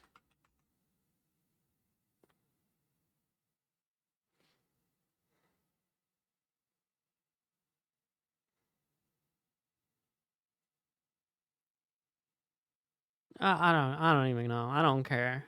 If it works, it works. This is a little less insane than what we had before. Do we even need this? Now, why did that change something? I don't even want to know. I don't want to know. I simply don't want to know. Why not specifying the height made it taller? So you're telling me it's bigger than 100% right now? No, that's cool. That's cool. I like that. That's fun. That keeps it interesting.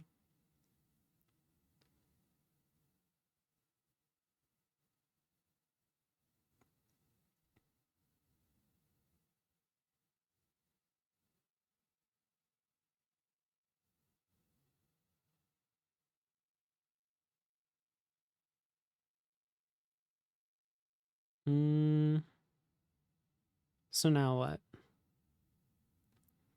We have to make all the buttons work again. Oh wait, this one still works.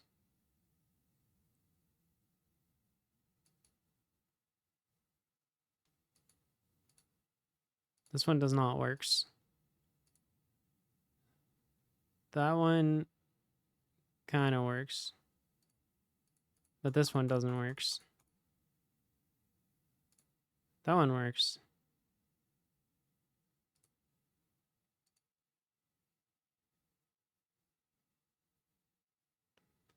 Okay.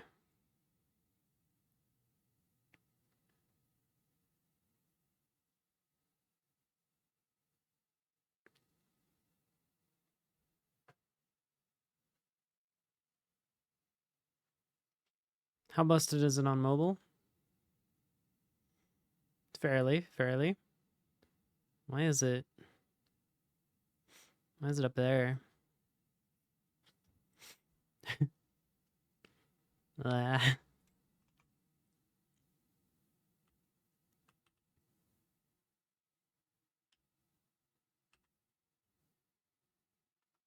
32 breakpoint stuff at BP1.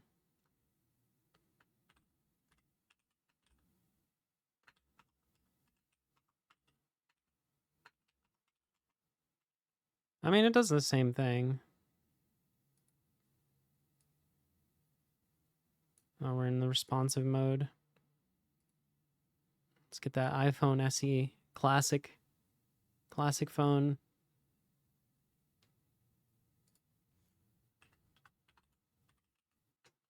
I think this is what we had before.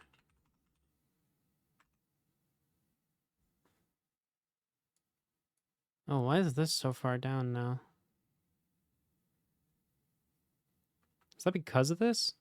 Hold on. Wow. Why does this thing take up so much space? Huh.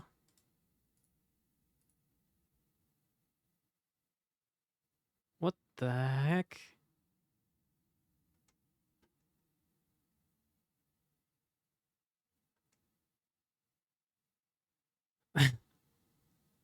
Why is there a big old gap between these two?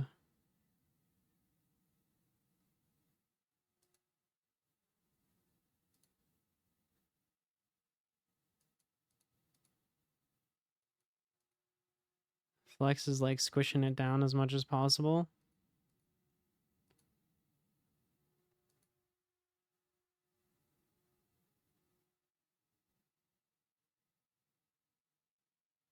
But this doesn't even have display flex. Oh wait, this does. Oh, content between? This should be something else, right?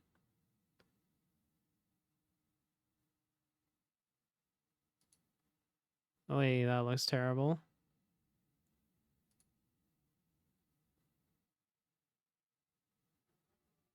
Flex start.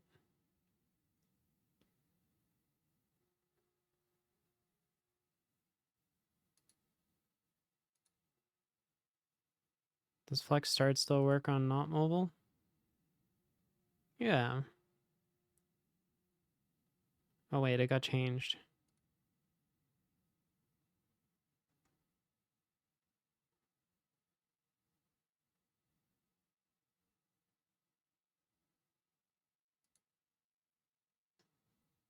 I'll be honest, I don't even know what container this is. Okay, it's this one. Yeah. Chrome DevTools has all sorts of cool shit.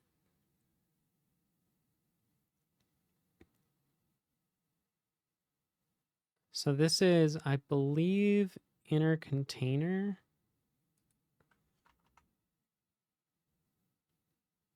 Has justify content space between.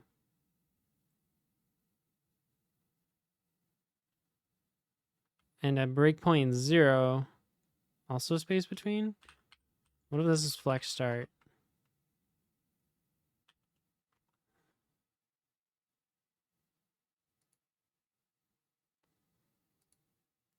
Okay, this might break other pages though. Well, this looks okay. I don't know how it looked before. Oh, it used to look like this. Okay, no, I take it back. This is better.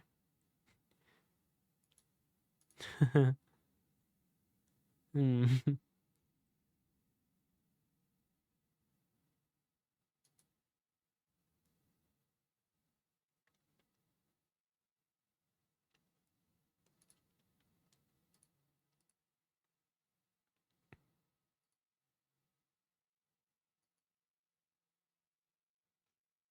Gap of 48 pixels. That could work.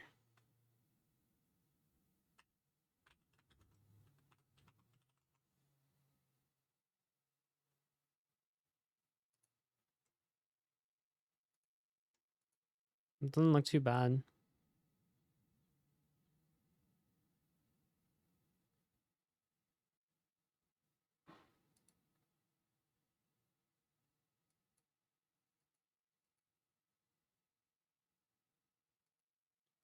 I did kind of like that this button went all the way down to the bottom.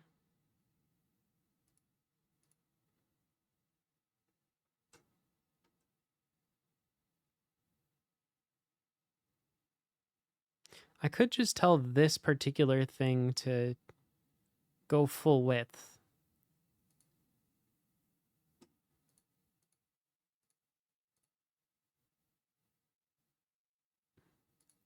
So we do space between. But then we tell this guy, hey, you get to be height 100%. That looks better. So we gotta figure out what this guy is. This is the one problem with the CSS and JS is like figuring out what component is what. I have no idea what I just changed.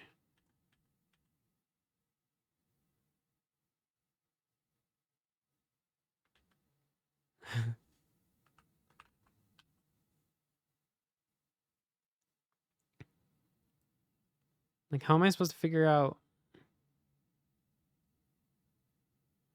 Yeah.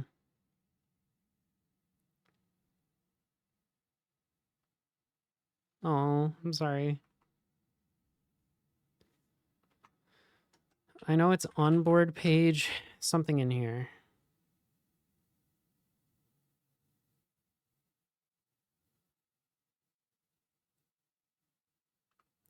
React DevTools can tell me that? Do I have that? I don't think I have React DevTools installed.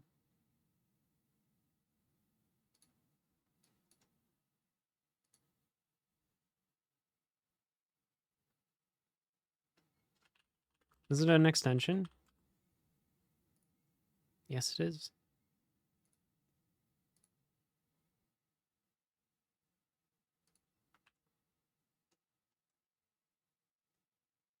Wait, why did it... Wait, why does it look okay now? Hold on. Oh, because I still have it on the wrong spacing. Justify... Wait, no. Space between.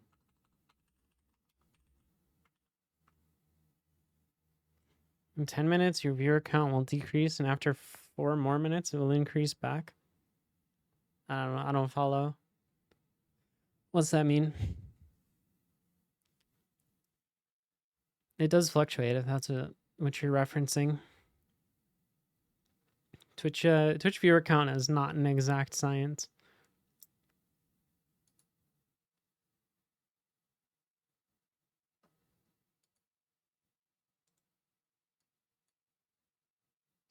Wait, so how do I use this React developer tools? Where are the rules? I'm too lazy to type them out, but like, use common sense.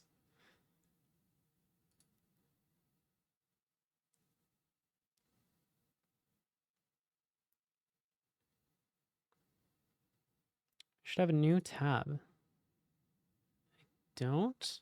Did I need to like restart or something? I refreshed the tab. Maybe I'll just make a new tab. Twitch viewer count stuff is inaccurate because it's not important to have something.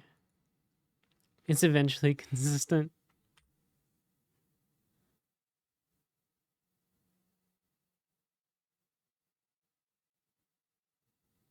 Wait, why will 10 of those 50 should vanish? Am I missing something? Hey, Poggy Woogie.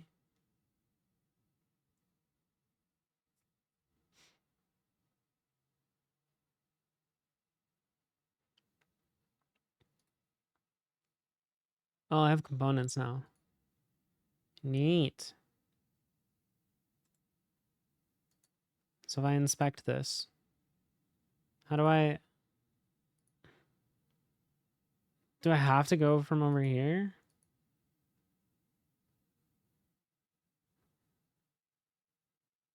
This sucks. This is not a good experience.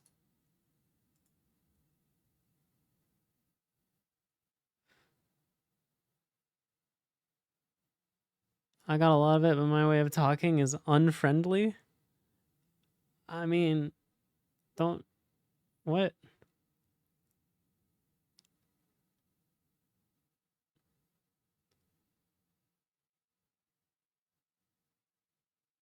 I'm so lost, but... How do... Who told me to do these developer tools? How do I use these? Help. How do I figure out what this element is in the React tree? Like I have this new tab, but this new tab's useless because I don't like know.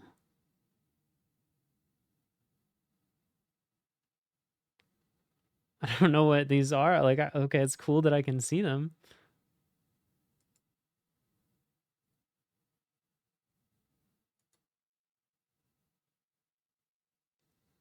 I should highlight them.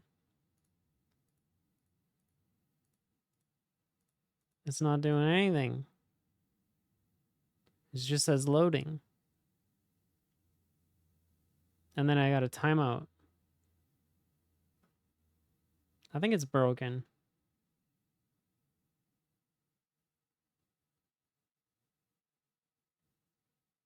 Yeah, you can just search for the classes. I mean, I can... No, I can figure it out pretty quickly. We're looking for the component that has flex direction column in onboard page, of which there are 3, but I'm gonna guess it's content because that's the one that looks like it matches. So we can just say height 100% and we're good.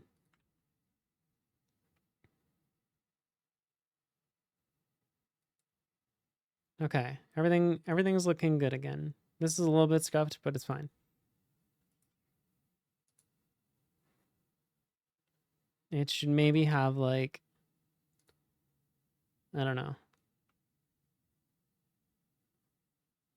It's fine. It looks good enough. The blue bar won't be there, so it won't look as weird.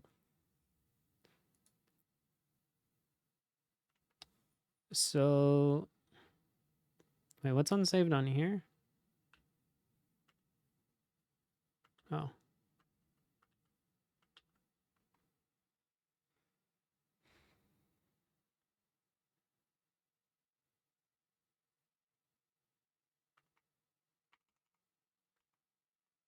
Okay, so our floating bar, we can get rid of the blue.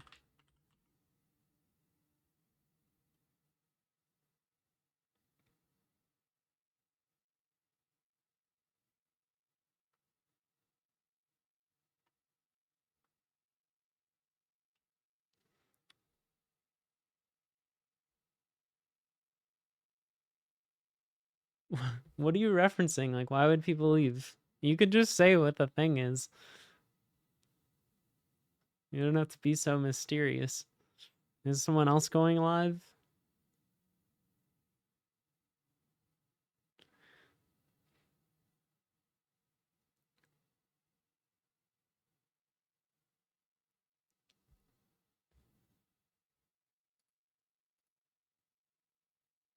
There's a premiere.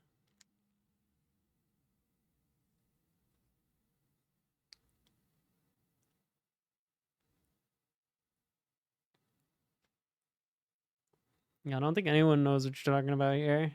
So it might not be as big as you're making it out to be.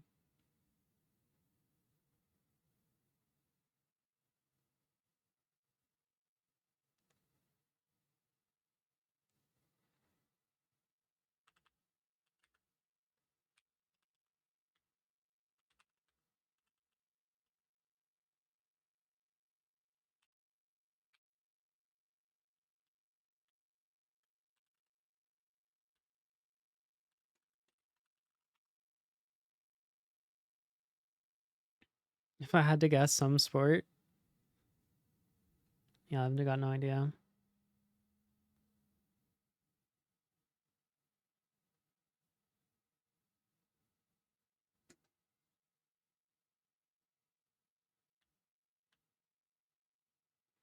What are we developing? We're working on this this web game where you roll some dice. Just a fortune teller. Maybe they're already gone. Maybe we missed it. The premiere started. They left.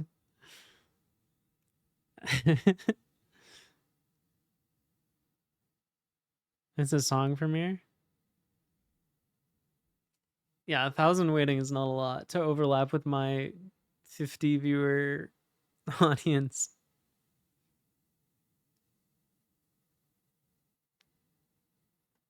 The chance of a collision between those two numbers is pretty small.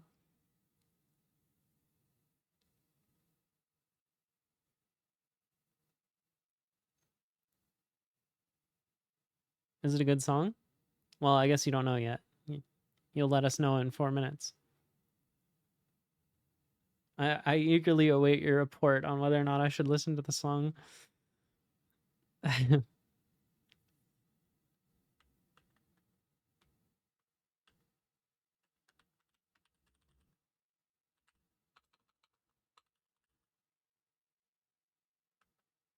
No Camellia song equals not me waiting.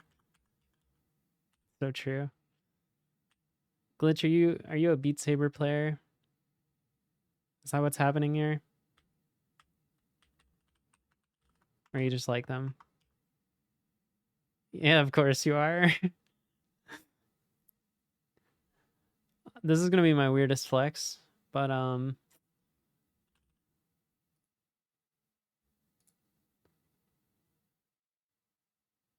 where is it?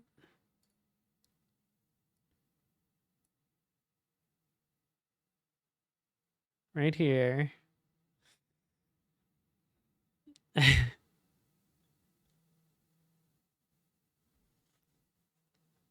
Pretty cool, I know.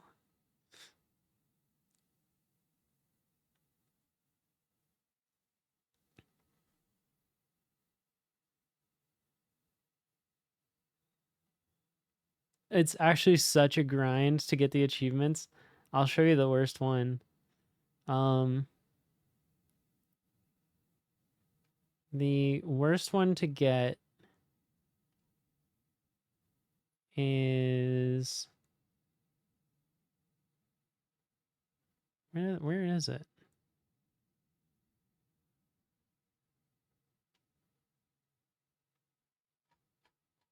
Is there a way to T500? Yeah, my Scoresaber account is like also gone. Where the heck is the one that's like the worst one?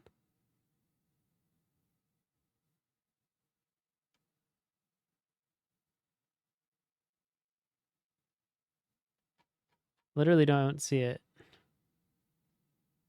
Oh, peace. Oh, this is the worst. The worst achievement. Oh my god. The campaign in Beat Saber is the most ass thing. It's not fun. It's a huge grind. You have to play on the difficulties that they want you to play. Yeah, you have to like go through easy and then normal and then hard. And you have to do dumb things. There'll be like ones where it's like pass the song but still miss at least 30 notes, and it's like, why? Why do you want me to intentionally miss or pass the song without going over a streak of 30? It's like, no, I don't want to intentionally miss every 30th note. That's so annoying. It's not fun. The worst ones though are the ones that have a minimum motion amount. You have to move your arms a certain amount. I swear to God, the only way to get them, even if you play with big arm motions, the only way to get them is to swing the controllers wildly, like whenever there's like downtime in the song. Or like intentionally miss notes and swing your arms wildly during slow parts. Yeah, you literally just have to like go insane. It was awful. There's a reason it's called Peace.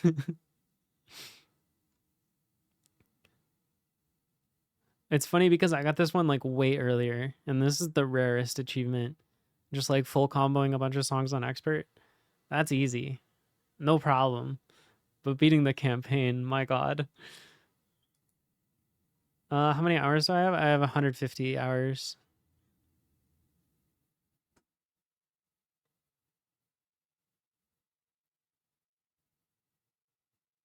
I feel like it's not very many. I mean, it's kind of a lot, but it's not a lot. Like, we compare to some of my other games. I've played a good amount of Counter-Strike. 1,600 hours. But then, this is my true shame. This is, how many hours in Rolly Cubes? Oh, countless. Should I add hours tracking to your profile? A 9-to-5 job with 2 weeks vacation is 2,000 hours per year. Why would you tell me that?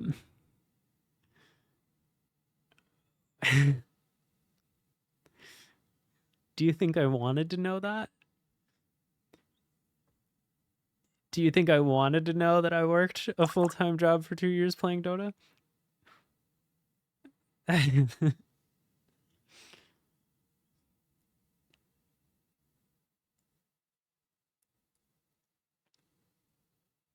You fell down the rabbit hole playing ranked songs for a while?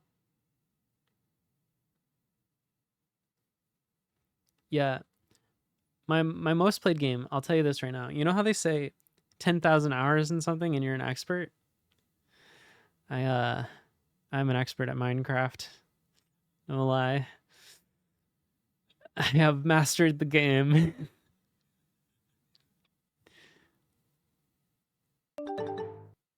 Thank you for the follow. I have 2,500 hours on a single character in ESO, and then I have 3 alt characters. Damn.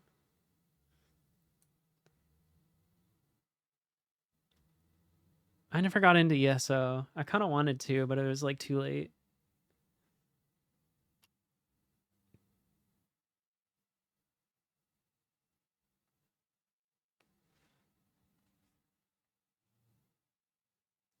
Played at least like a full year of Overwatch.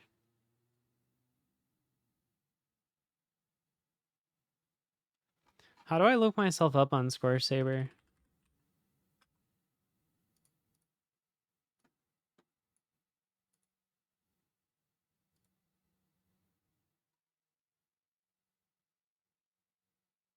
Log in with Steam? How? Here? Uh-huh.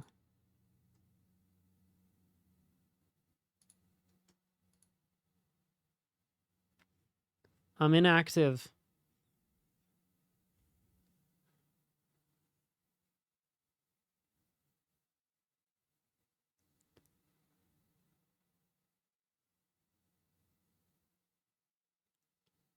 Yeah, I kind of want to try again, because are these like sorted by my best? These are my top scores. These are the ones worth the most PP.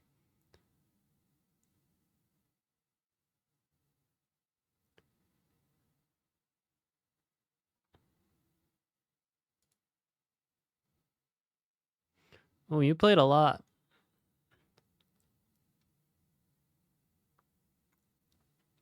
Oh, you got a 284 PP.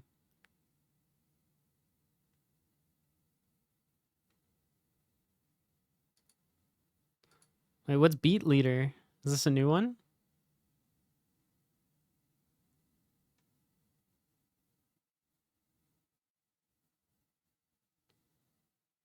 $278 PP.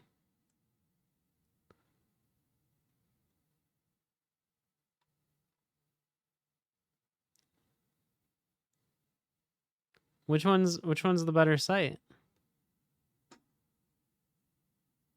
You don't think it's an accuracy? Okay. I mean, it goes up and down. I don't really pay attention to it.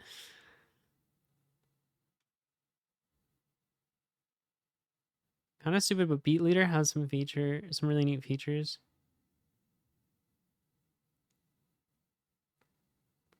Yeah, looking at replays is a cool thing. Maybe I'll get this set up again and I'll give it another go.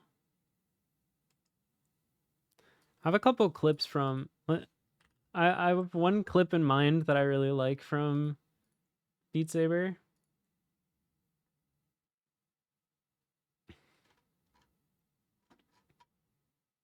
Or is it a highlight?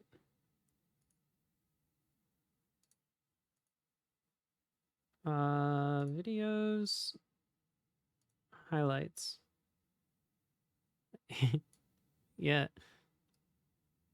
This is one of my favorites. Oh, this might get... No, the music should be fine because I streamed it. It's just how hard it is.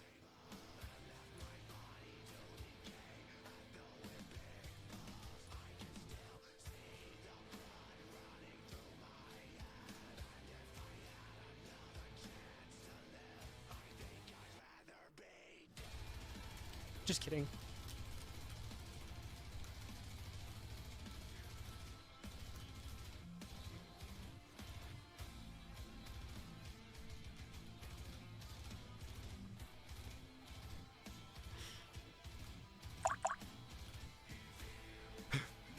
That was a surprise. The song was like really easy, and this is just how hard it is. I was like, I think this is just how hard it is. And then that part drops, and I'm like, oh, I was wrong.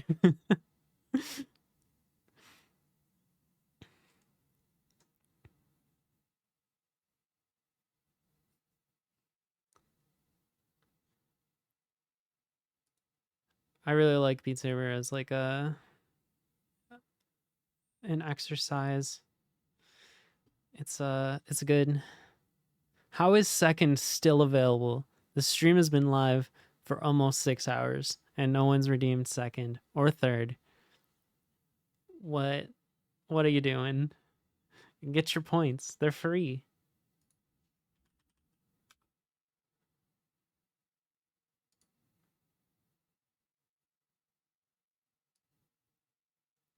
Oh wait, top this month. Is it because it's a new month? Oh. That's maybe a little bit silly. It should probably be like a rolling window instead of... Wait, but this says what? Okay, this website's maybe a little broken.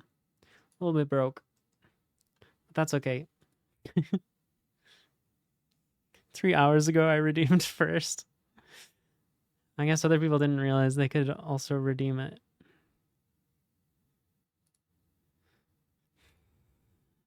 Okay.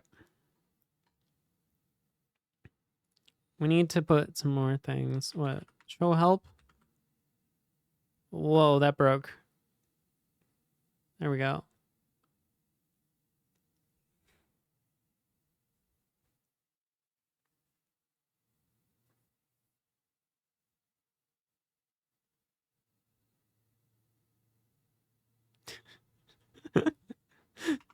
Do you mind? I was trying to... Okay. Okay. Yeah, just get them all out of the way. T-Mox, am I right? Oh my god. How many points do you have? This is fine?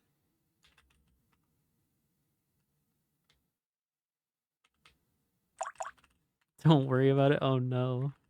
I'm worried about it now.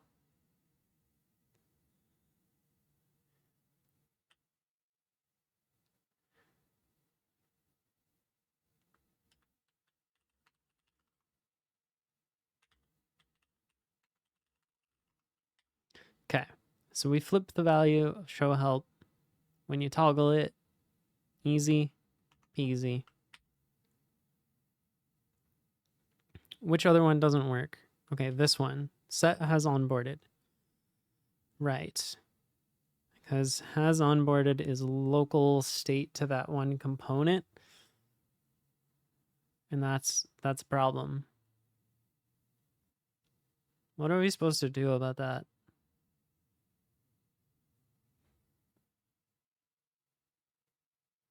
Hmm.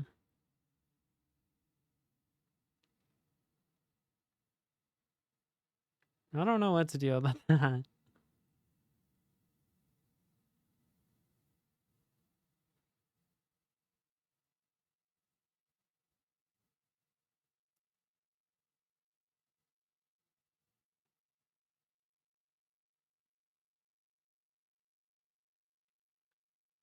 Hmm.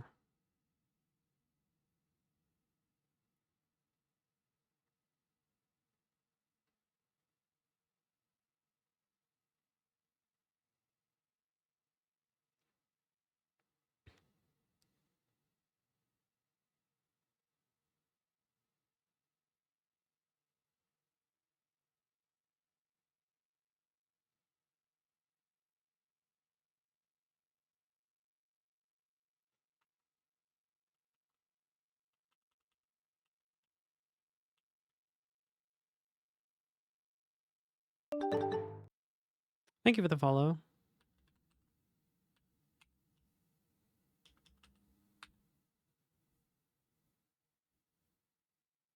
Choo choo.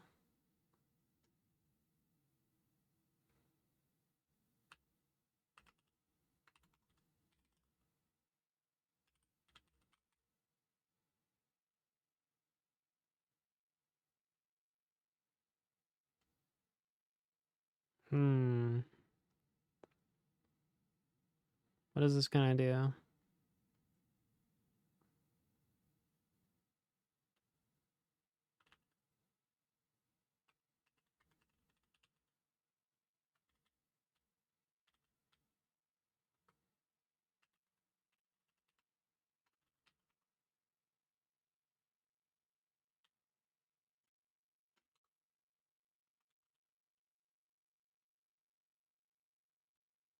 I don't know why this is async.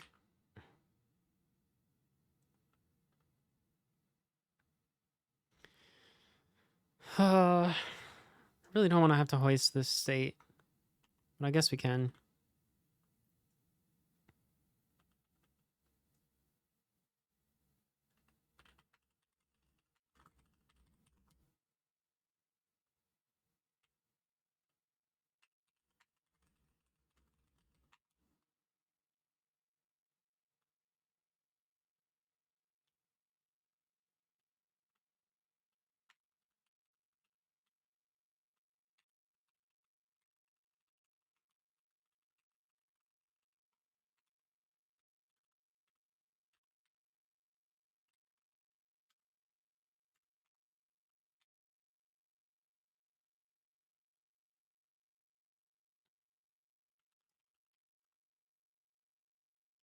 We don't need this anymore. Needs to onboard. Right. So you're gonna get changed to be a selector.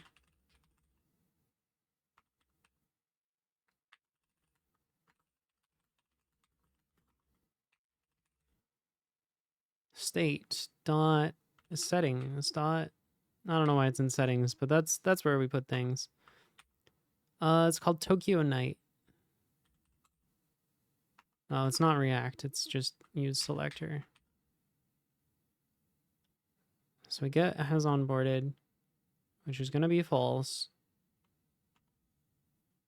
Now it's busted because we can't set onboarded.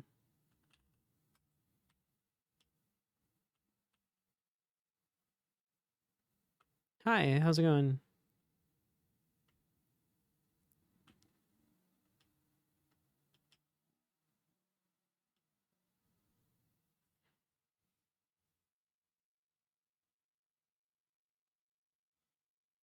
I'm doing well.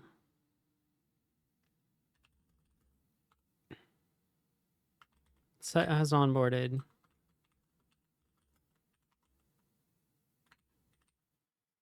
Onboarded Boolean. Do we have dispatch? We don't have dispatch.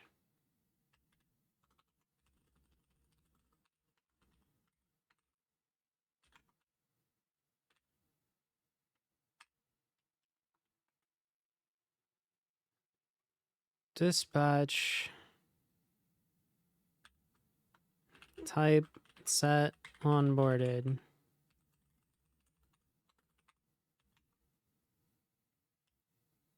Okay. Now you'll be happy. All right, you can't find that. That's fine. That doesn't exist anymore.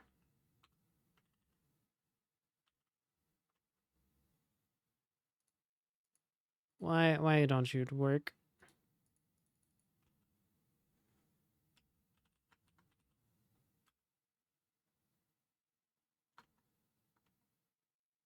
Set has onboarded.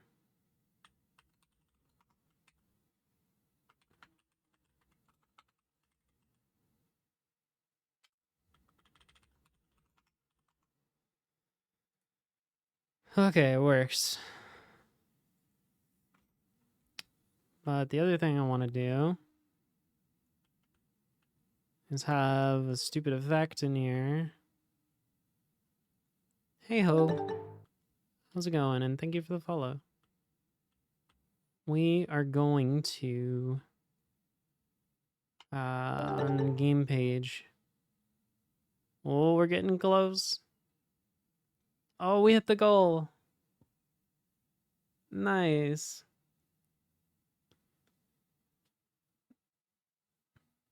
That's cool.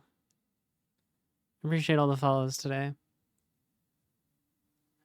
Hello. La, la, la, la, la, la.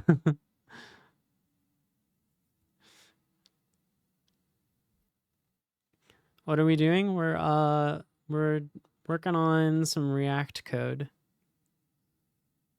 This isn't real anymore. Show help. Oh shoot. This is kind of real. But it needs to be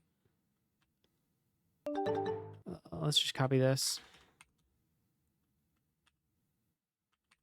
What distro? This is Ubuntu.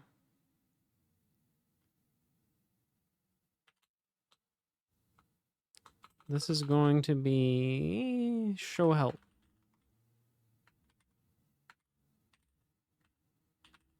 Show help. Cool.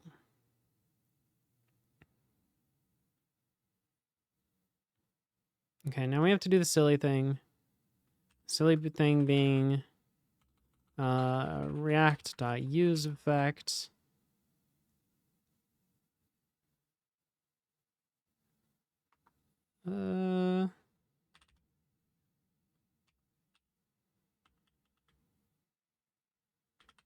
Oh boy.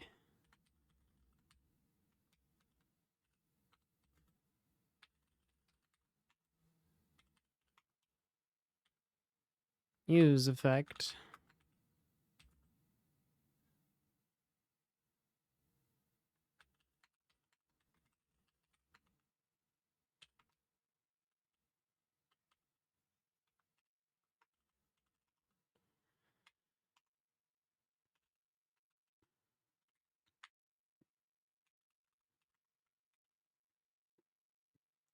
Okay. So that should do the thing where we get re-prompted to onboard whenever we do. Wait, what the fuck was that? That was weird.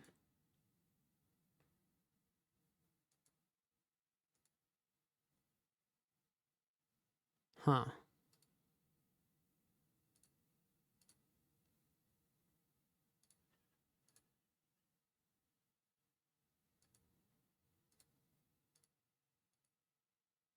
Okay, that seems fine.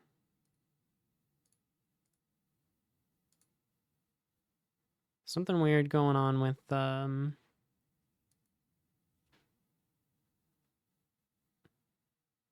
flow from onboard.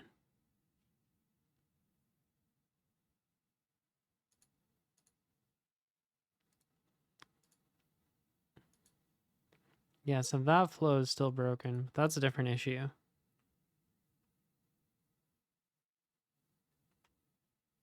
Oh, speaking of issues, we can close this. We totally did that earlier.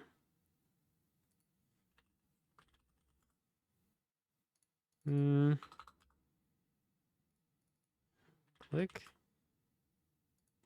this one. While we're in here, we can mess with this.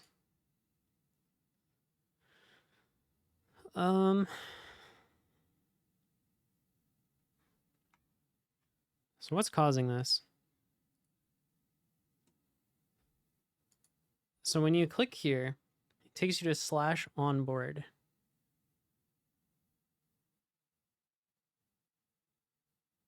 I don't know what /onboard maps to.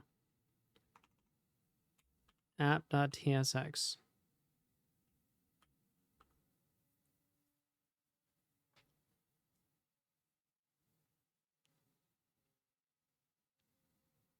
Does it need to take you here? Or can it just do the regular thing of like creating a room?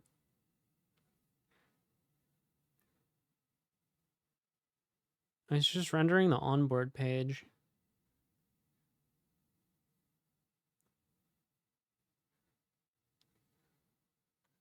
Okay, so what happens when you click the new game button? Where's the new game button? Home page. On start. Okay, navigates us to onboard.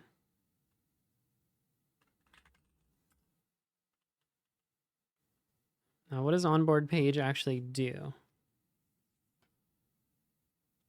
Gets our username.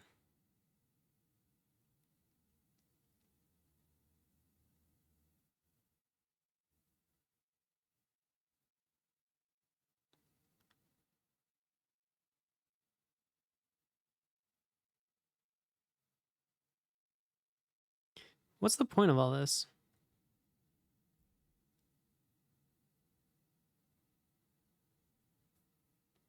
Trying to understand. I feel like this could just be on the home page. I think I didn't know what I was doing when I wrote this. Which is common.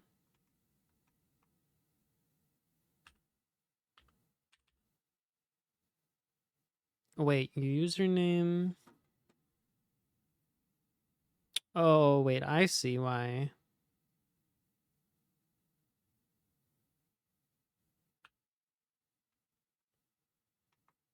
Kind of.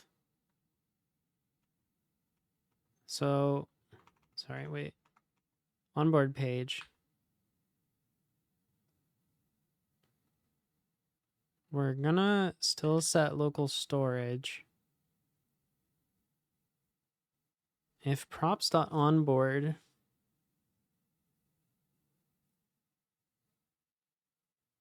The hell is props.onboard?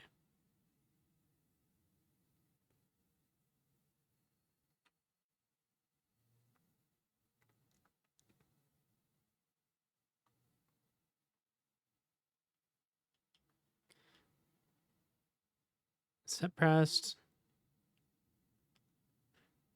I don't think we need this part. Yeah, I think we just need this.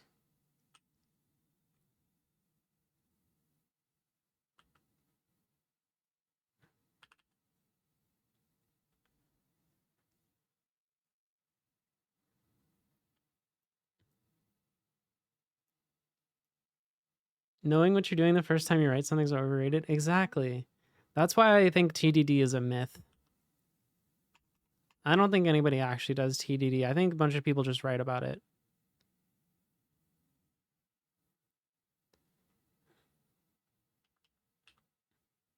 Am I wrong? Where's pressed already defined? Oh, we already have this. We don't need this. We don't need this. We just need this. Anyone who does TDD is weird for real. Right? It can't be real. It doesn't make any sense.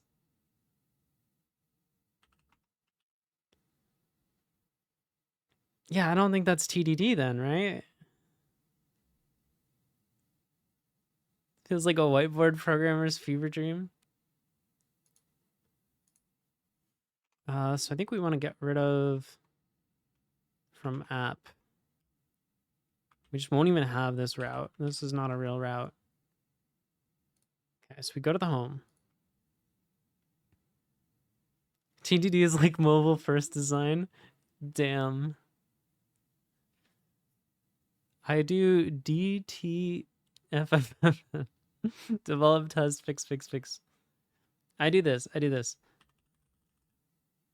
I do DS. Develop, ship. I find it's a nice tight cycle. It really saves a lot of time.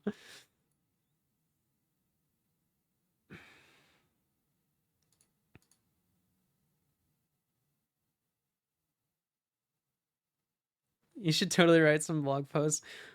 I mean, I have tons of clickbait ideas for blog post titles. Like why testing is harmful. Unship. Unship is great. Having feature flags is great. That's my version of unshipping. Oh, it broke? Here, let me turn it off.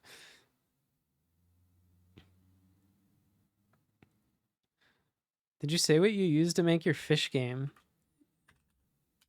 I used bash. Technically ZSH, but we don't talk about that part.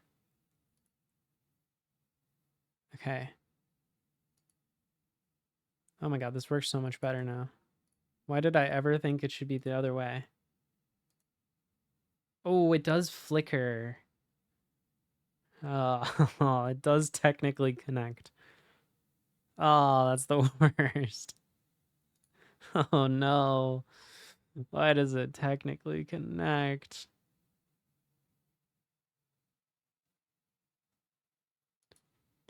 I'm too ADHD to be able to develop something flat. I'm spending the last like 5 hours transferring my notes from OneNote to Obsidian. Yeah, I'm thinking about getting into Obsidian. I don't know. I have it downloaded and I started playing with it.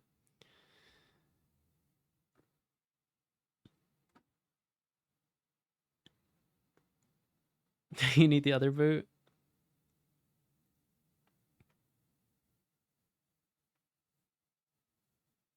I do like that it's just Markdown, so I could ostensibly like edit it in Vim. That's one of the things I don't like about a lot of notes apps is like sometimes I just want to write my notes in Vim. Hey, how's it going?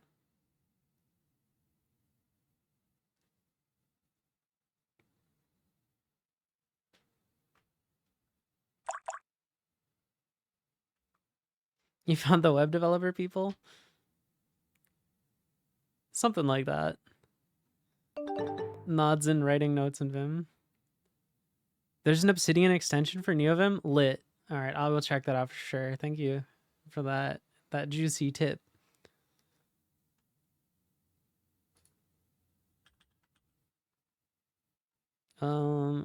Where the frick was I supposed to put this code? Okay, what if we do the nasty thing? Oh no, wait, because React 18 is a jerk. Do you use Next.js? I do not.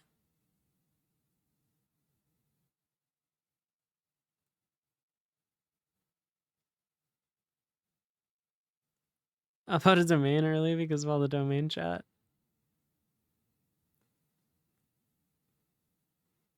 I forgot React 18 was the worst. Why didn't anybody remind me? Strict mode is gonna break what I was thinking of doing. Oh no.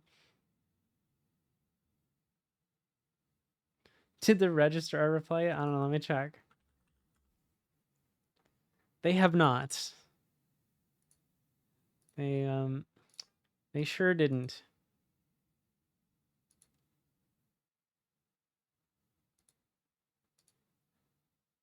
Which is it's a real bummer because I think it's an incredible offer. Maybe the offer was simply too high. You know, it never hurts to shoot your shot. Should I get into React for a hobby project? I don't see why not. Why haven't you named and stylized your channel points? What should I name them?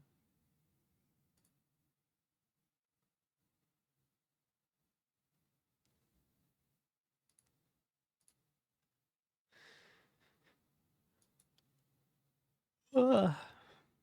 I'm not naming my channel points gobs. Donuts. No, none of those. Those are all terrible ideas. Donuts is maybe okay.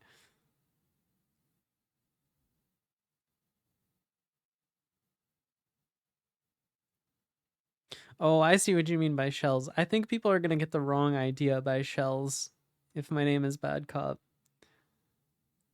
Fish? Yes, fish.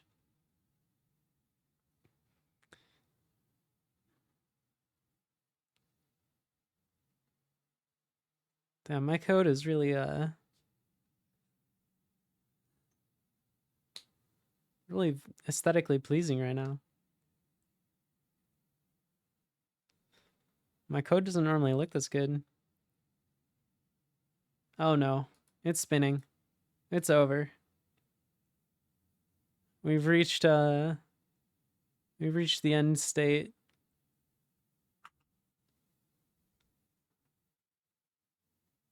What a refactor. What am I gonna do?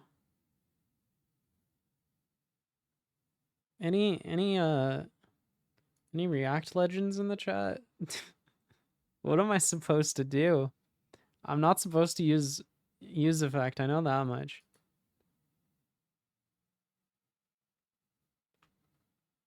Clean code looks like this. I don't think any of my code is considered clean by any metric. What page am I even looking for? I think it was game page. I am making a game, yeah. Okay, so here's what I want to do. I want this state to get reset whenever you go to the game page. So essentially when the game page mounts. But that doesn't work because when you do a use effect, it does technically render with the other state for a hot second.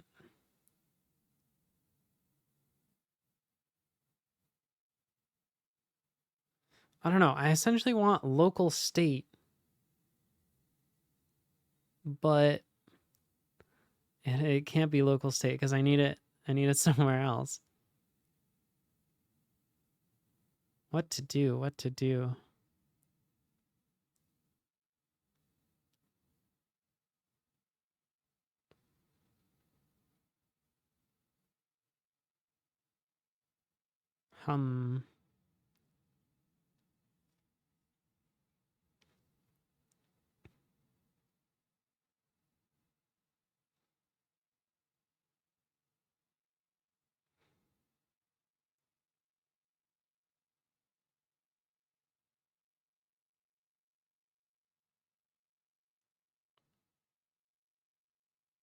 Okay.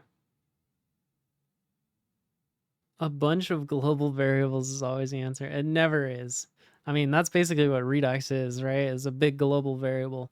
What if we do two? What do we thoughts?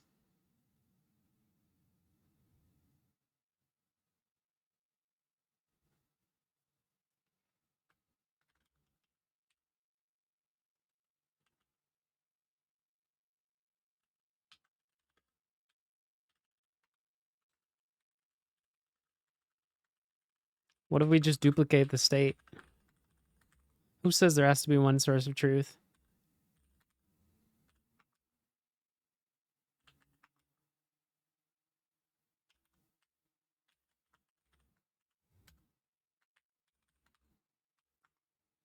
Eh? I know you like it.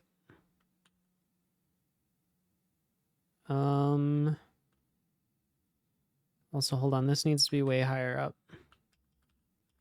Needs to onboard. And not as onboarded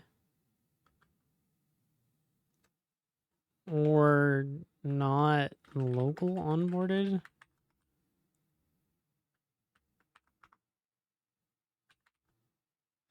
The moment when in the middle of transposing your notes, you realize you've forgotten a ton of data models you're going to need. Wow. Doesn't sound good.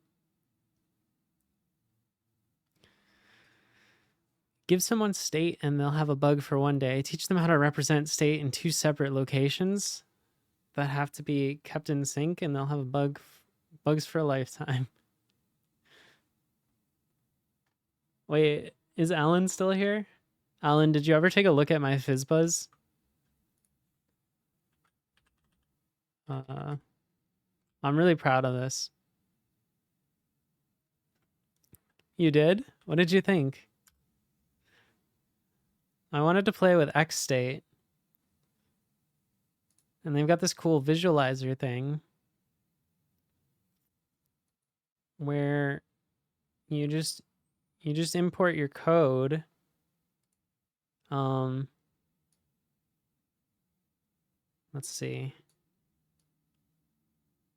If I just take my code here, click visualize, I can see my program in this cool flowchart, which I think is really neat. So this is FizzBuzz. I've never actually done FizzBuzz, so I don't have a reference. Well, let me show you how people traditionally do FizzBuzz and why it's wrong.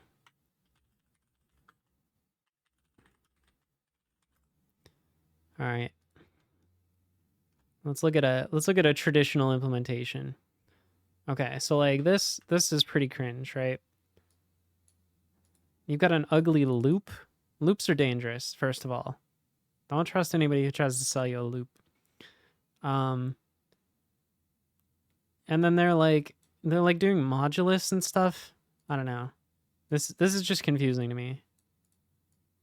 So what I've done instead is built this elegant state machine that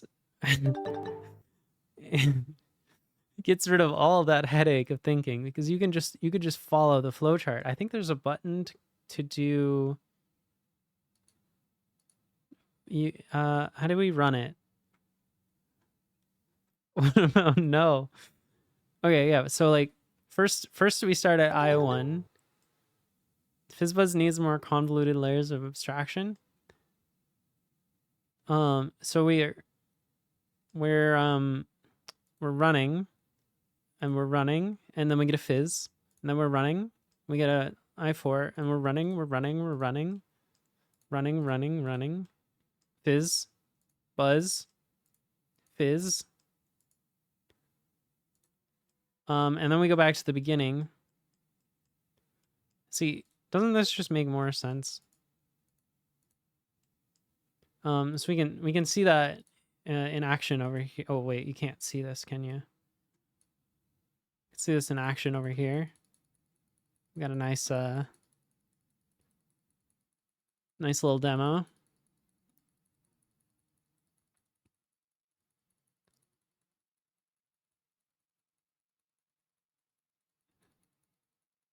We just got to get to 100. And then we get to halt, and it doesn't run anymore. So I mean, it is a little more verbose. It is around 300 lines of code, but I don't know. I think it is much easier to understand what's going on here. Because at the end of the day, all we really have, like if we just look at app, like app makes a lot of sense, right? Yeah, this is very scalable. All we have is parse state, and this is simple. We just check if state starts with an I, then we print the number. Otherwise, we get rid of the numbers and print it out. Like simple. There's no modulo, there's no for loops. It's just we just run the app every time you click the button. Do you have a license for that regular expression?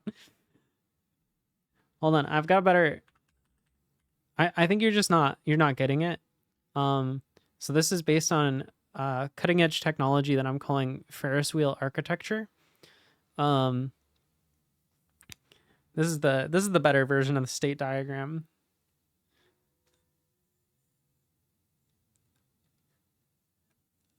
I mean, how can you critique this?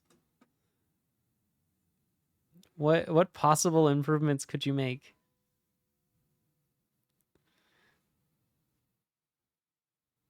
Seriously, blog post. I'm just saying. I should put this one on my blog. This is really old.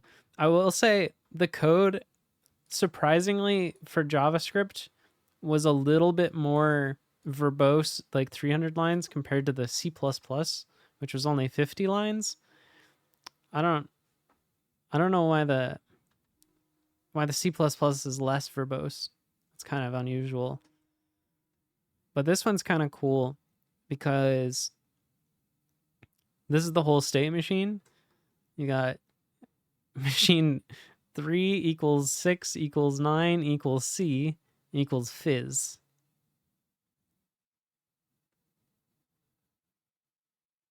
Probably an ingenious way to beat the real life version of FizzBuzz. Yeah, the real trick to FizzBuzz is to have 15 people and just have them remember if it's their job to say FizzBuzz, or a number. To be fair, the people with the number job have a rough time, but like it's pretty doable if you got 15 people. I do really like state machines. I made a few implementations a number of years ago. This might be one of my best programs that I've ever written.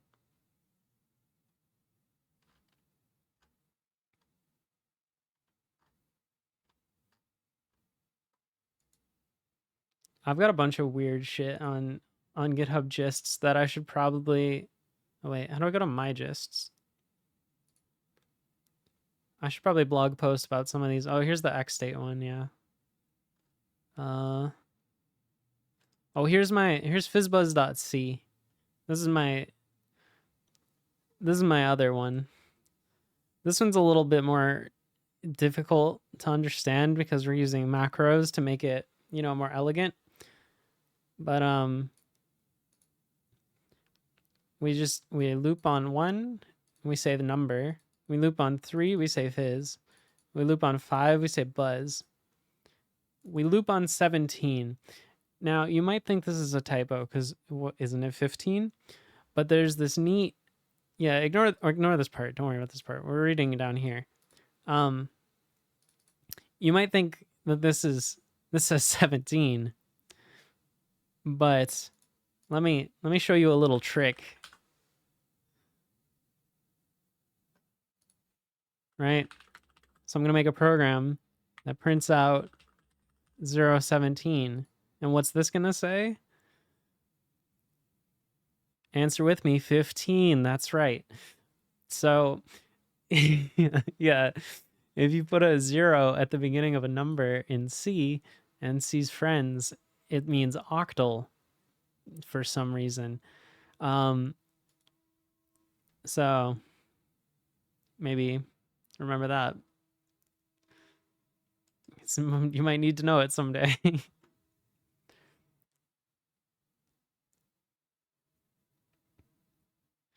I just wanted it to, like, the white space to line up, so that's why I put the 0 here, you know? I probably could have done, like... No, you couldn't even. Yeah, no, this is the only way to make it line up, so...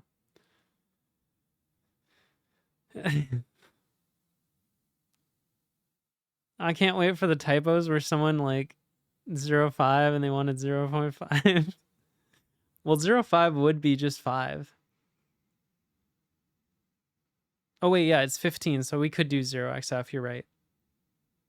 I was like, 17, you can't represent in hex. Yeah, I know lots of fun facts about C that you probably didn't want to know.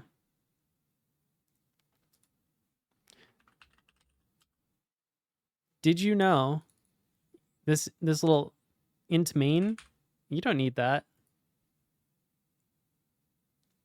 That's fine. You could just have main. Int's just a suggestion. You could still return an int. That's fine. That's no problem. Everyone knows you could still return an int. I don't think you could do string main. The shortest C program, the segfaults, yeah.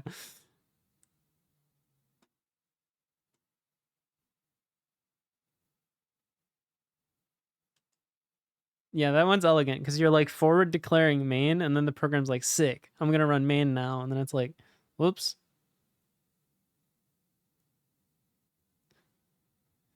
Where's my public static void main string args?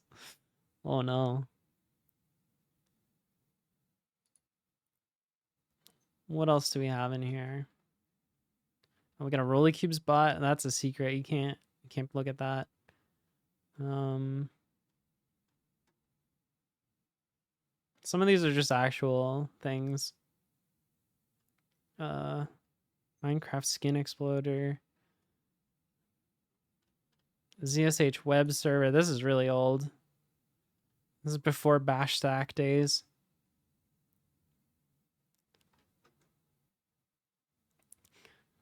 Have you ever used the command Python HTTP server and thought, I really wish this didn't require such a heavy dependency like Python?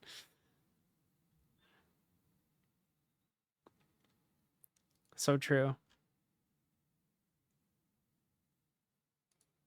Oh, there's this good program too. This.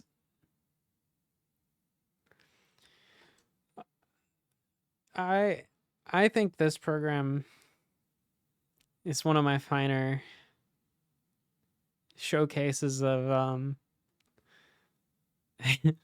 lightning tour of C++, if you will.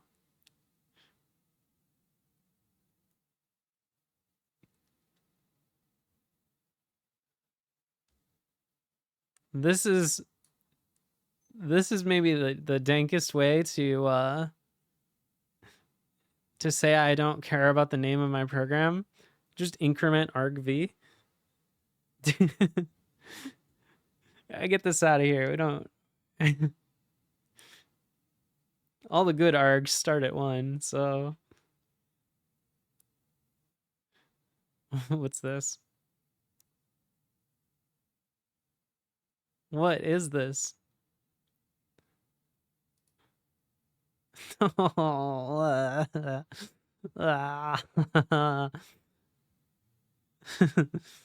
No. Stop it. You stop that.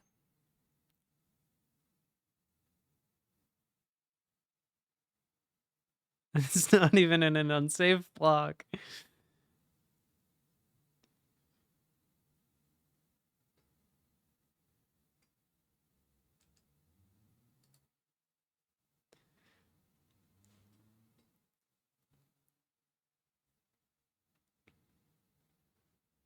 This is a fun one.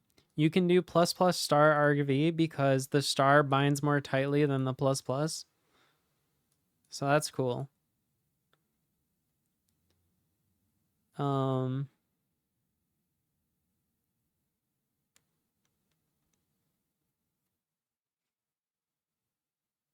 else is going on in here? I really like this triple if else chain. I think that's really fun inside of the while loop with no curly braces because you don't need them. You just don't need them. Did you think about just not touching C++ ever again?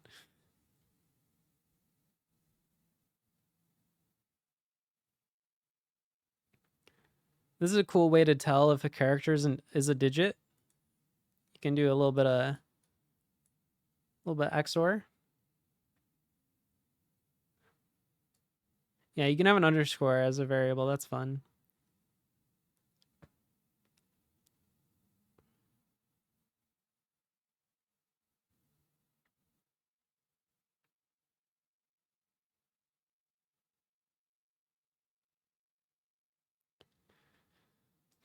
Who said flap?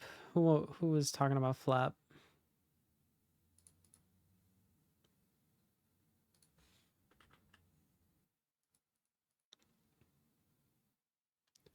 This is my Flappy Bird program. We can read through the code of this real quick. It says so it says flap. It's It's what I like to call very readable code.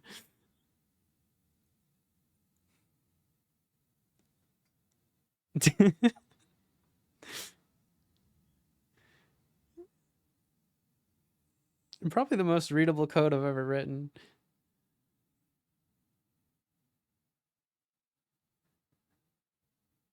But did you know about operator alternative? Wait a minute. No, I didn't know about most of these. I knew about some of these, but I didn't know about these ones. These ones are interesting. Why are these ones here? Who's out here like, oh, I don't have curly brace on my computer, but I do have less than and percent. Like, what? What do you mean? You can make a raise smile in a cheeky way. I do like that. Oh my god. Oh, these were removed in C++17. Damn. Well, maybe I need to update Flap to use some of those. Jeez. That's pretty fun.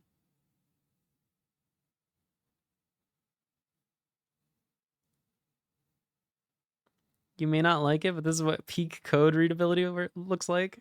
I agree. I've had a number of people ask me, or not even ask, accuse me. Do you know what pound and double pound will do? No, were they on the list? Oh. I mean, I know what pound does, but I don't know what double pound does.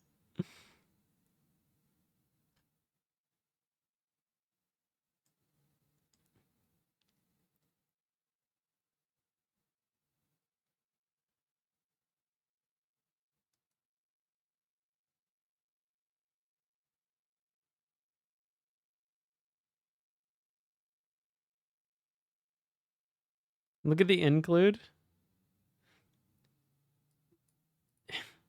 But like, what does this do? I've never seen two. Oh, you're calling my comments cheating? Oh, I thought they were clever. Maybe I overused it.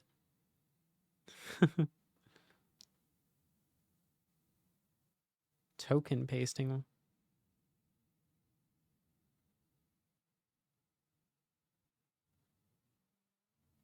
I think I vaguely know what you're talking about.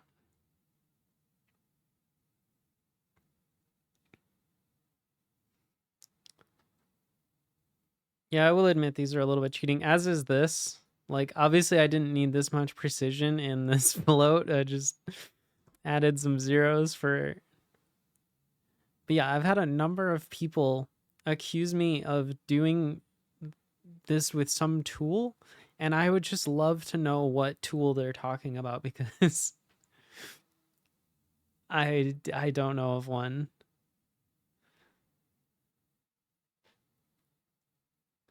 If anyone knows a tool that turns your C++ into text art, please feel free to link it.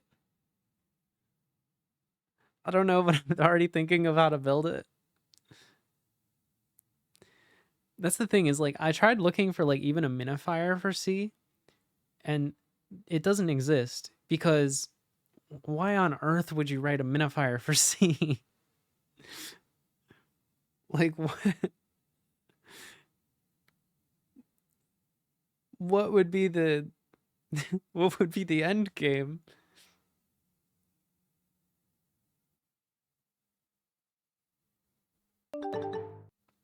Thank you for the follow.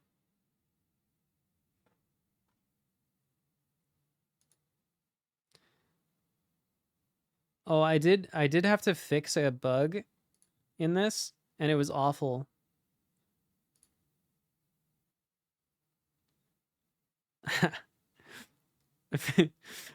Debugging this code in its minified form was, let me tell you, it was something. But I did figure it out.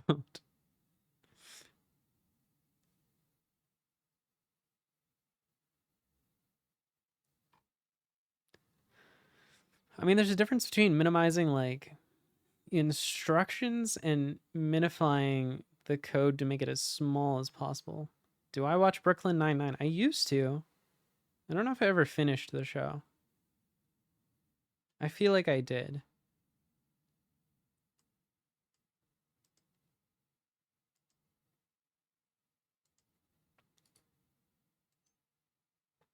It is a good series. I like Andy Samberg. I used to be a big Lonely Island fan back in the day.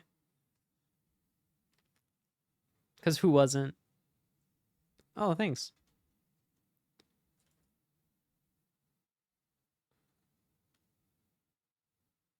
All right, what were we up to? I remember we were going to put this button over here somehow. Oh, I think we were making all the buttons work.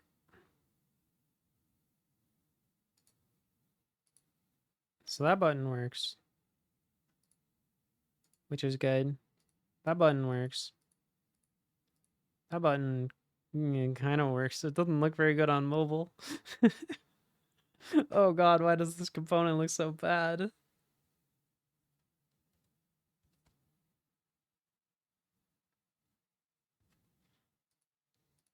Whatever, settings needs a lot of love.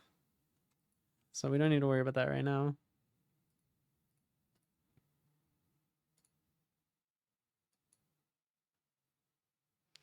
I thought about writing an LLVM backend for Python. I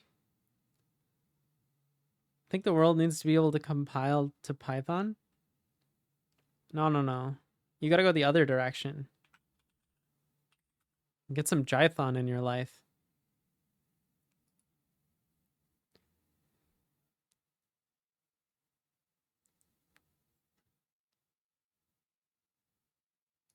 What's this one?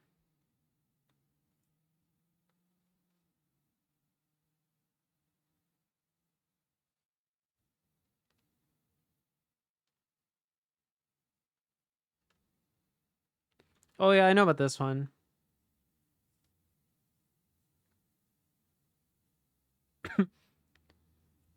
I still don't really understand how this one works.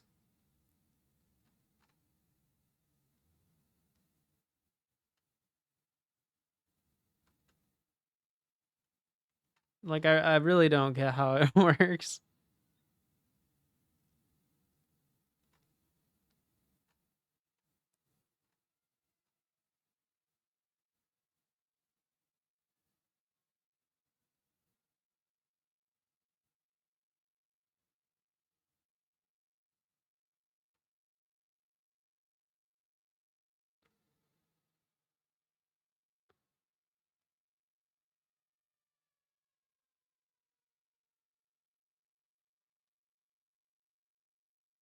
De-uglify it.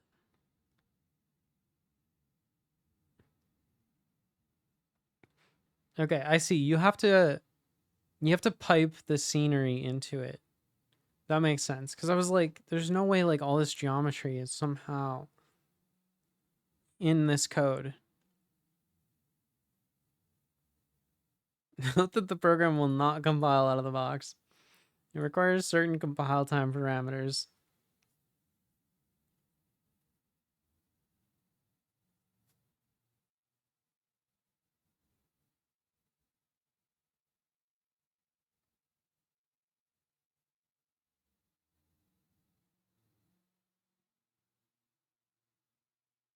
Features airplane never runs out of fuel.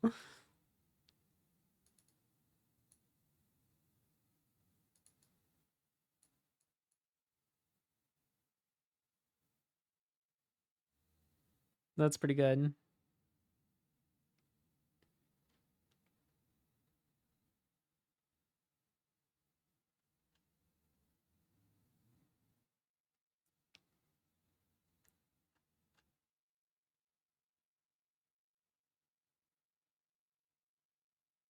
Your program is literally amazing. Thank you for making history. Hello, world. Nice. Python was the language you used in my first job internship? Oh no. Oh no. Why?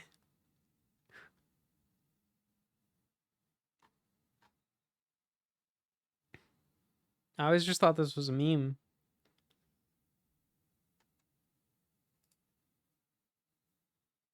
Okay, I kind of like these phosphor icons. Should I figure out how to get them without downloading them, or there's probably like a library for this. But I could also just copy the ones I need. Let's see, GitHub. Available for React. Where am I from? I'm from California.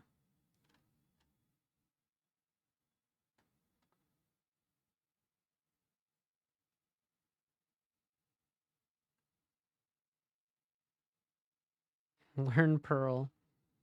Yeah, just learn Perl.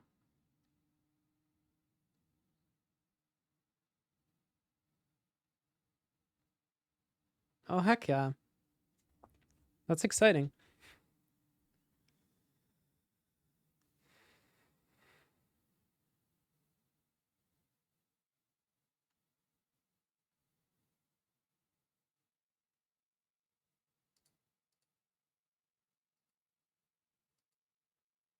Whatever, I'm just going to copy them for now.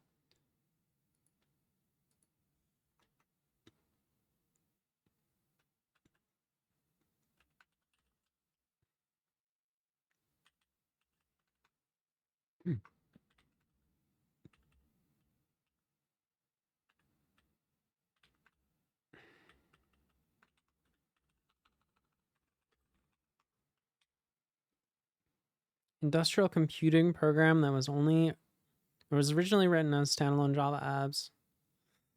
Imported to web apps with Python. I still can't believe that's a real thing.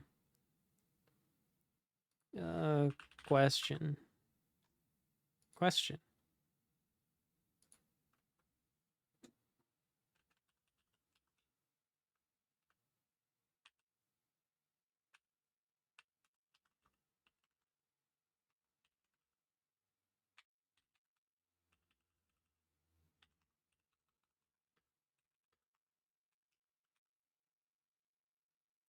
Okay, and then the last one. Wait, what's dice icon? Do we have a dice icon? No. We have settings gear. My editor is Vim. NeoVim. Yeah, I have used SVGR. I don't know, this is just easier right now. What up, nerd? Not much, you?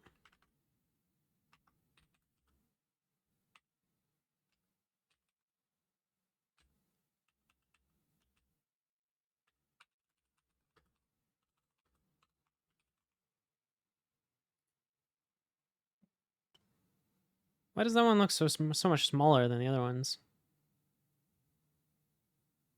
Just being a nerd myself.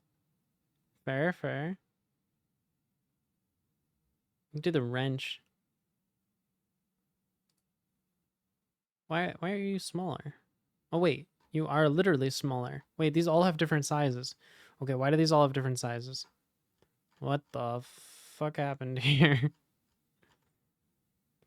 Alright, everyone's gonna be 36.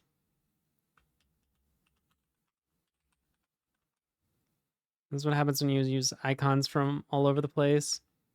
Oh wait, what's the share icon?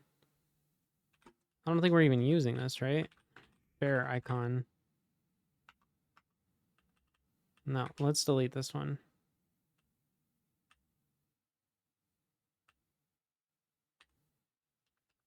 No, because I switched the icon and I just never switched these numbers. Are we using the dice icon? No.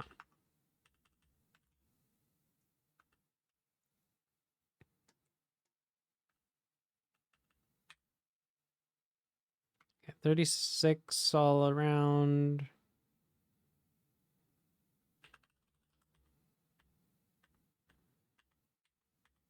Looks good. Okay, that looks much more sane. They're all the same size. Now we just need to shove this one over to the right. Where's the rest of the page gone? Oh, we're on onboard for some reason.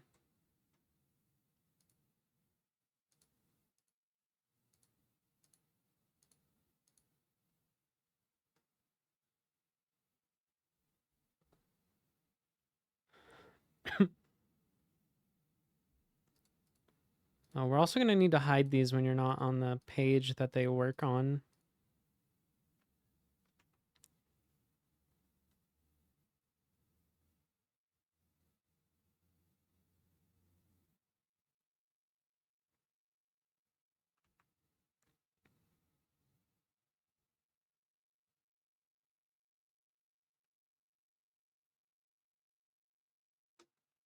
Whatever. Let's start with floating bar.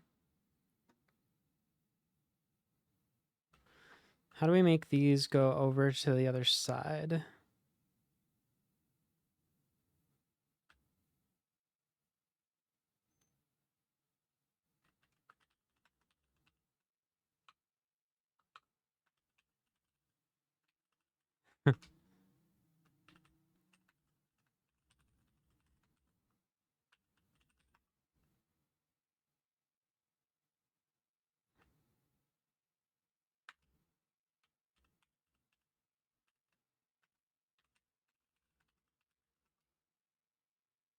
What do we actually want to do with this?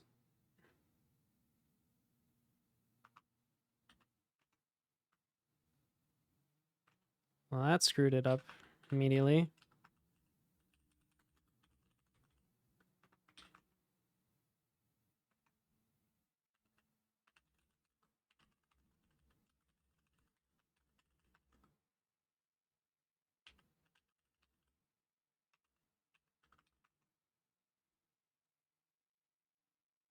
Okay, so that's filling the space. We just need to do like display, flex, line items, flex end. Is it the wrong one? Justify content. Boom. Yeah, I know about the IOCCC. The International Obfuscated C Code Contest. Is it just me, or did these buttons get smaller all of a sudden?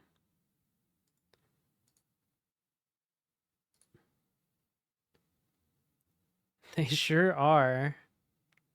They're 25 pixels wide. What?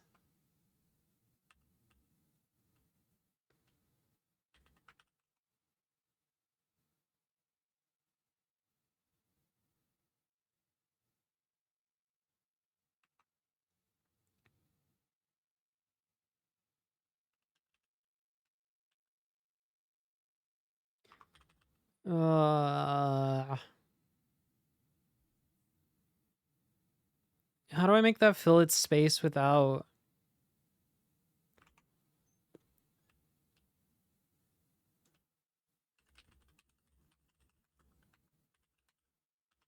without crushing everything else? How do I make the yellow expand to this width?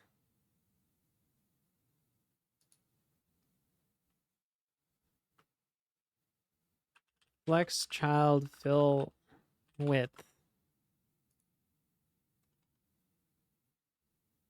Flex 1.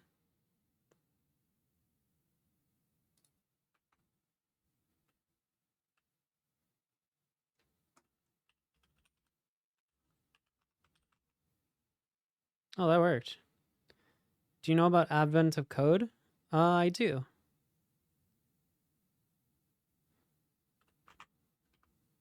Okay. I guess that's all we needed.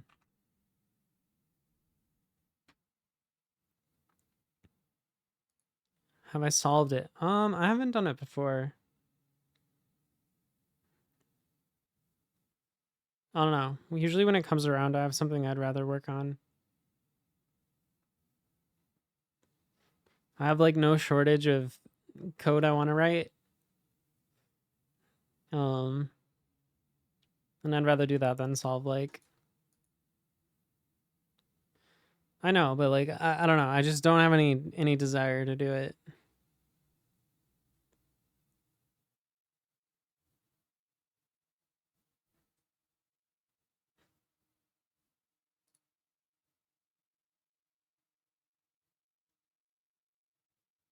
Okay.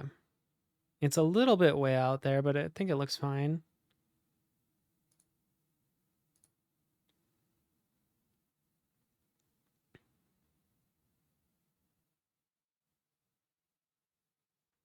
When's the Rust stream? Oh no. Where did you work or what kind of company did you work at? I worked at a startup. I keep thinking I should want to do it and sometimes start one or two, but AOC isn't super my thing either. Yeah, it's just kind of like okay, if I had nothing else to work on, AOC would be a great thing. But I have just so much stuff I would rather do when I'm at the computer. I can't really justify it.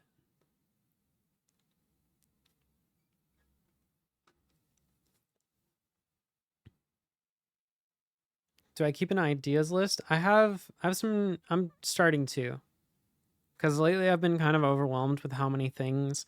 Do you ever get the thing where you have so many things to choose from that you choose none of them and you just don't do anything? Because I get that all the time now. So I'm trying to battle that by keeping a list, and then I'd like to have it priority sorted so that I can like, oh, I don't know what to do. I'll just pull whatever's off the top. Yeah. But that's kind of what I love about Rollicubes is Rollicubes is it's the project I pick up when I don't know what to do. Rollicubes is like my comfort project, right? Like I've had it going for a long time. It's very stable. There's lots of things to work on and there's no real stakes. Like I don't have many users. It's not a big deal if I change things around. Yeah, it is a great thing to have. I'd recommend it.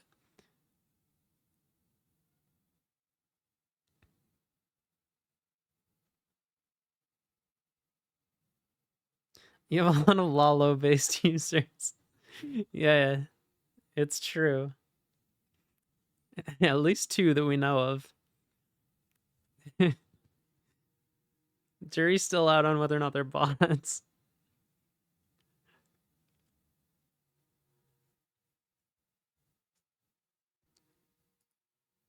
Someone teach GPT how to play Rollicubes. Oh my god, we've tried. Hold on, let me see if I can find this conversation I have with GPT. We've tried having this conversation with GPT about yeah, here we go. Okay. So here we go. I gave it the prompt. You're a math professor at Stanford. There's a theoretical game of dice called Rollicubes. The rules are as follows. Then I paste in the rules. And I told it the winning scores. And I said, please calculate the probability a player could win the game in a single turn. I haven't tried Hey Pi. So it said, to calculate the probability of winning in a single turn, we need to consider all the possible outcomes. So let's first consider the winning scores of all the winning scores.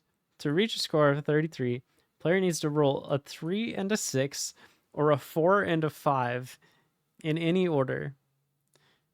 The probability of rolling a 3 and a 6 is 1 in 36. And the probability of rolling a 4 or 5 is also 1 in 36. Okay. However, the player also needs to choose whether to add or subtract.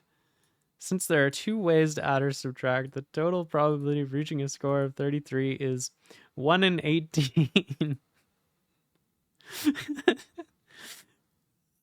Which is a little bit ambitious, given the real world numbers that we've seen. But that's only to reach 33. We could still reach 66. So if you want to reach 66, then you need to roll doubles. The probability of rolling any of these doubles is 1 in 36. Also wrong. However, if the player rolls doubles, they get to roll again. The probability of rolling doubles on one roll is 1 in 6. True. So the probability of rolling doubles twice in a row is 1 in 36. That is true. Good thing I didn't go to Stanford. This is their math department. Yeah, I can show you the rules. Or can I? Did I break it? Hold on, let me get rid of the dice. Well, that's not the link. It's just rollycubes.com. Okay, so on your turn, you roll the dice. You add the two dice together, and then you can add or subtract that sum from your score.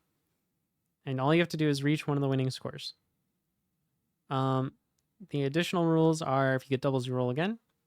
If you get a 7, you can treat the dice as 2 separate rolls. And if you match someone else's score, they go back to 0.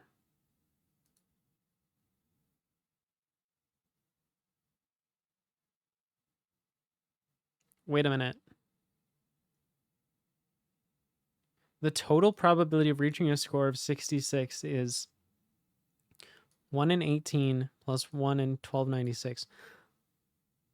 This 1296 number is shockingly close to the actual probability, the actual answer. To reach a score of 67, the player needs to roll. Okay, blah, blah, blah, blah, blah. And then it ran out of tokens. The combined probability of winning the game in a single turn is 13 out of 36. Or approximately 0.3611. So, every third game, you should be winning in one turn, if you're good. If you're not a noob. If you're not hitting those stats, I'm sorry, it's just a skill issue. ChatGPT said so.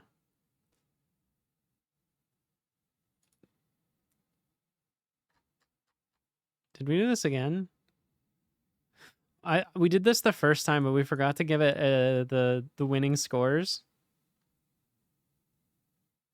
And so it's like, let's consider the simple case where a winning score is 2. And I was like, wait, where did you get that from? 2's not a winning score.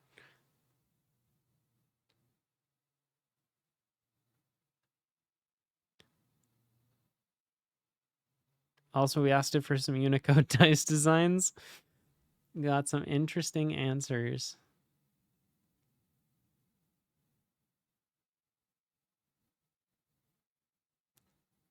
Bowling ball. Kind of looks like dice.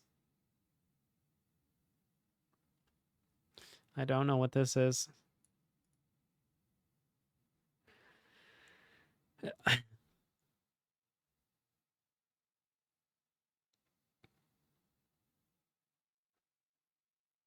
An overflowing beaker? Yeah, could be. I could see it.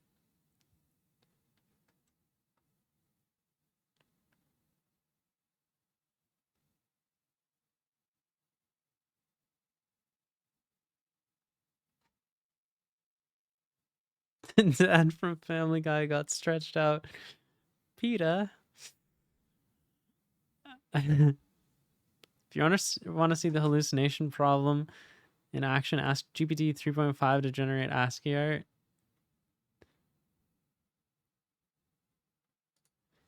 Can you make me a ASCII art of Peter Griffin from the hit comedy Family Guy, but make him really stretched out? No, actually, let's just get Peter Griffin.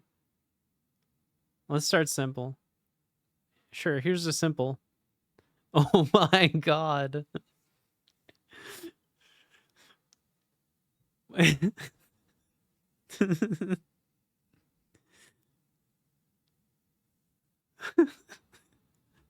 It looks just like him.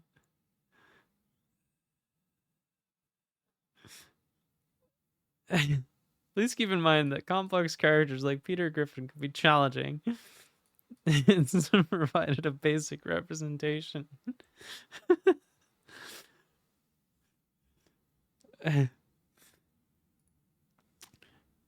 Can you add a speech bubble saying one of his classic catchphrases?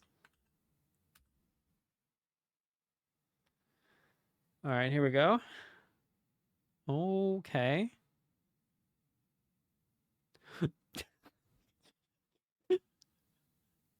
Oh, what the deuce?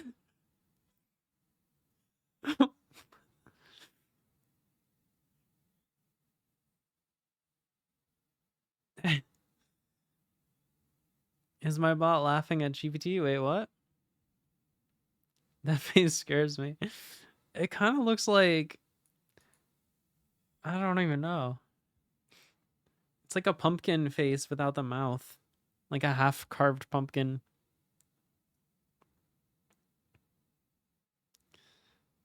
Is this a thing Peter Griffin said? I don't remember him saying this. I gotta compliment GPT to keep its spirits up. I do very much enjoy it. Thank you.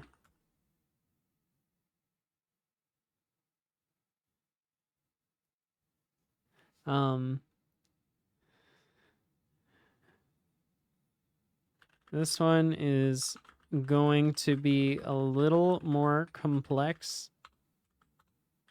Can you draw an ASCII representation of a scene from Star Wars? This exists, so maybe it can do it. Oh, I remember that scene. Let's see. This Luke Skywalker is looking at the twin sons of Tatooine. I could see it. In this representation, the two O's. Which O's represent the twin sons? Well, the suns are down, so that's why you can't see them. Luke Skywalker is standing below them, gazing at the horizon. Where are the O's? Apologies for the oversight. Why are there 5? I do love that everyone asks the language model to make images and ask the image model to generate text.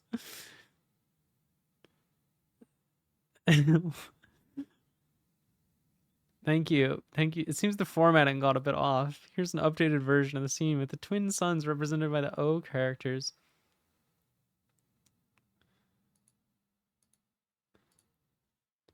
How many twin suns are there?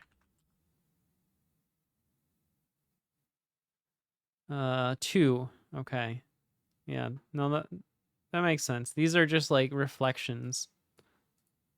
The formatting got a bit off. Nice save.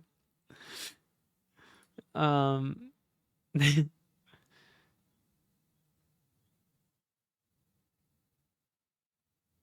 did Goodest Cop come into the room and say "wah" and then leave? Wait, what? Where? What happened? Ask it. Oh, I don't know. I don't think I'm in the room.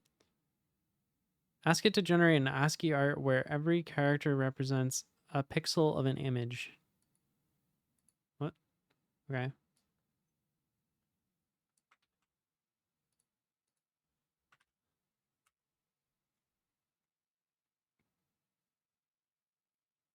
Injure a cow. Wait, what is this? Hang on, this is cheating. You can't give me code to make the ASCII art. Okay. What will that program output if the input is a picture, is a JPEG of a horse? Let's see. Ah, this is looking promising.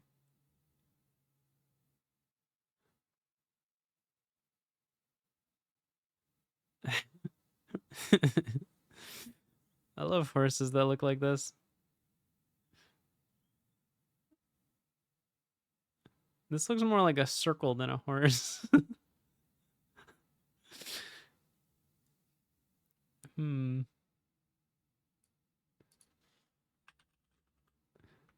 Thank you for teaching me what a horse looks like.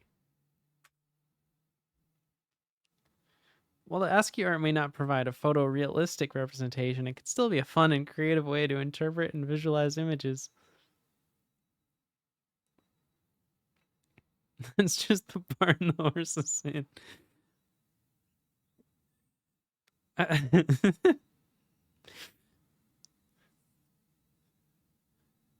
Draw a self-portrait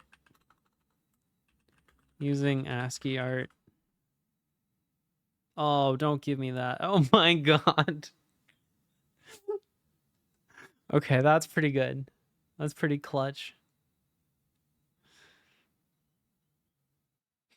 This is what ChatGPT looks like, everyone.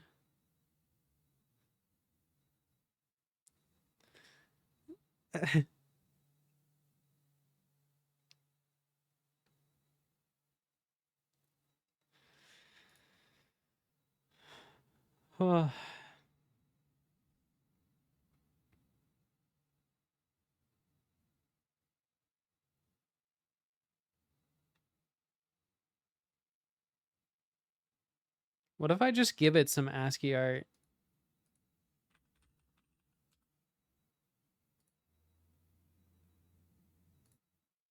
Do we have any horses? We got horses.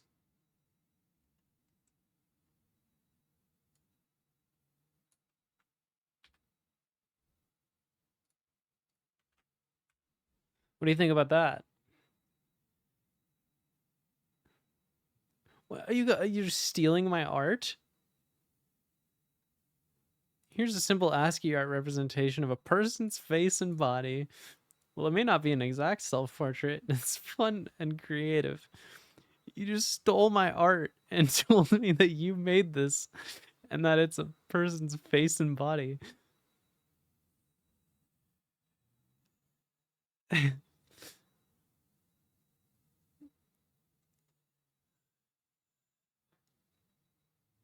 New chat?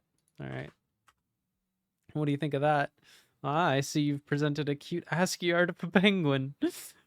Penguins are fascinating and adorable creatures. Oh my god, it's giving me penguin facts.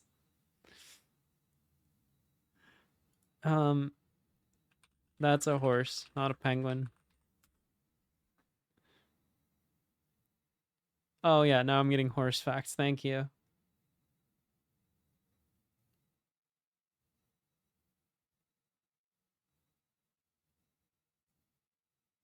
Oh, shoot. Can't miss the train.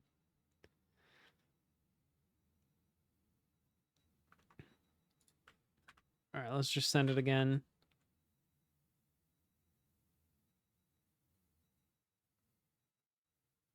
Apologies for the oversight again. You're correct. The ASCII art you provided is indeed a penguin.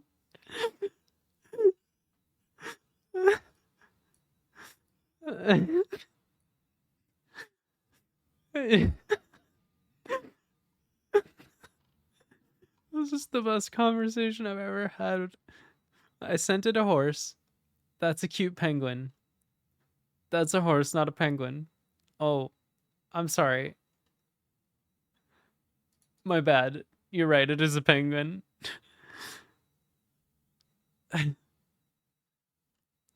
What does that do?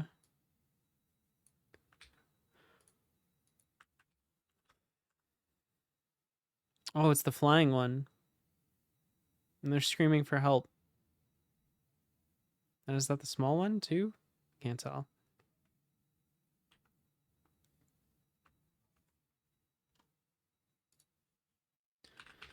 That's a penguin, not a horse. You are absolutely right, and I apologize for the mistakes. The ASCII art you provided does indeed depict a penguin, not a horse.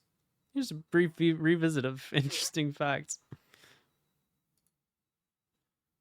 I don't want any more interesting facts. I just want ASCII art of penguins. Oh, wait, that's actually a penguin. The fucking horse.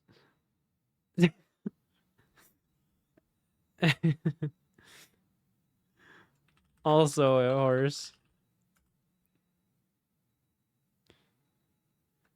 Stop sending me horses.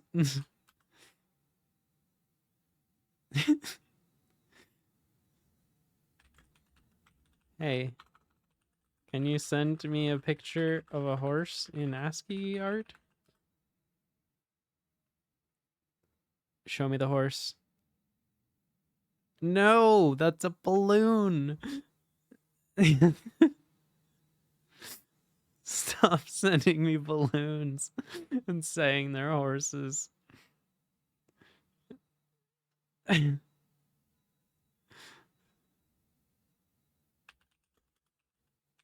That's a penguin. Oh? What the horse? Oh my. If there were a 2D array of characters, each character represents a... We're going to teach it ray tracing. Poor horse.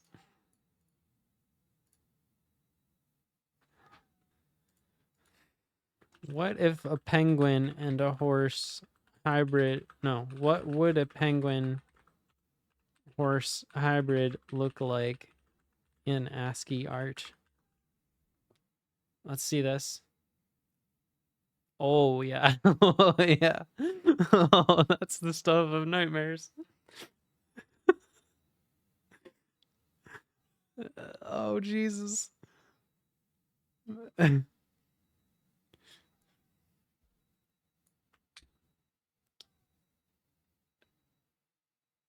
This is my new mascot.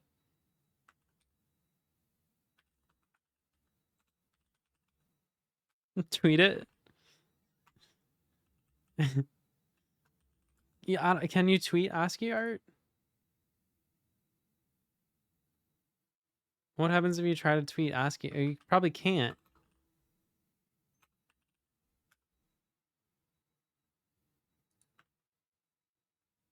Like, there's no way to do a pre-formatted block, right? Ooh. Oh wait, how's our tweet doing? 18 likes. Okay, okay. It's doing okay. I don't think that Twitter supports backticks. Incredibly. Zeet it.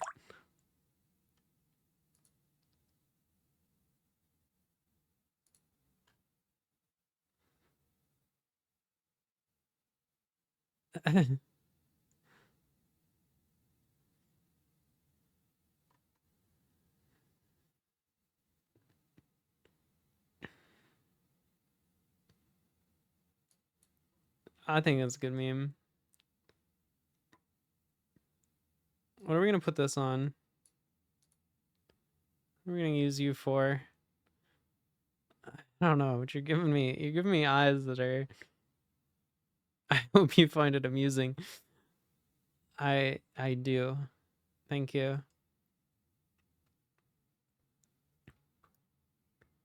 Holy cow. All right. We've written like 10 lines of code today. It's pretty good. We did fix this issue. Twitch about section. Oh god.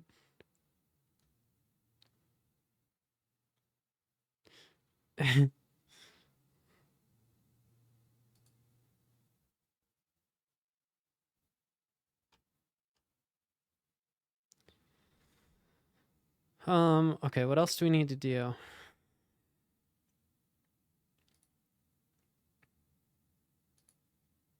All right, we need to make these buttons disappear based on what page you're on, I think, as a thing. Hey, thank you for the follow. Good to have you.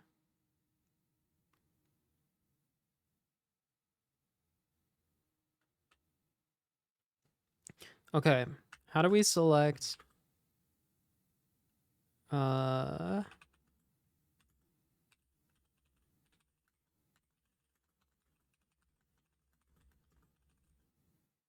state dot router? The location? Base name?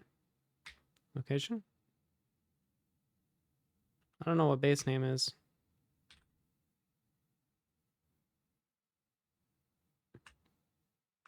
Let's just see. We can go to our Redux tools.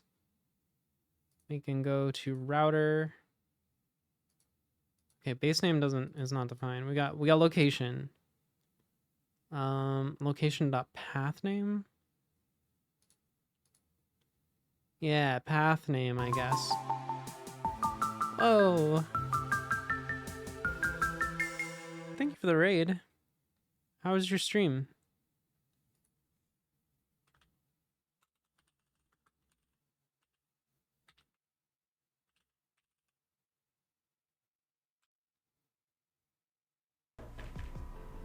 Let's see if I can crack my back. Ooh, that was my hip. That was my back.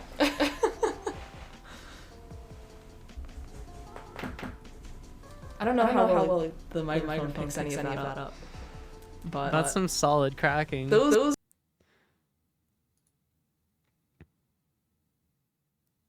Wait, there was an echo?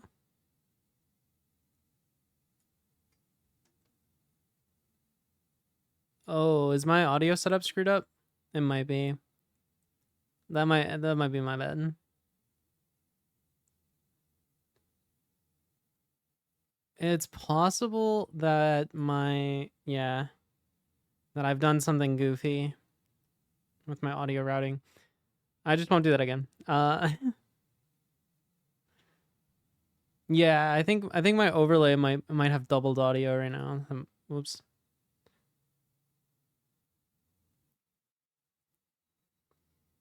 Oh, that today is wrong. What are we doing? Random roly cube stuff. My stream's going well. We've been at it for a bit. We haven't been super productive, but you know, we had we asked ChatGPT to make a horse penguin hybrid, and we got this, which is my new favorite friend. It's a little bit nightmare fuel, but also kind of cute. I'm not sure how to feel about it yet. Thanks for the follow. I don't know. I think it looks neither like a horse or a penguin. But you know, a slimy, sluggish walrus. It's the eyes that are like its other eye should be here, not where it is, which makes it derpy. Should have asked Midjourney instead. Can Midjourney do ASCII art?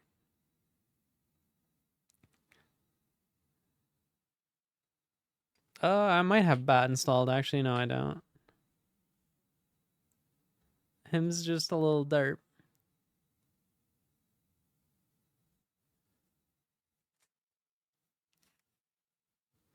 Oh wait, can we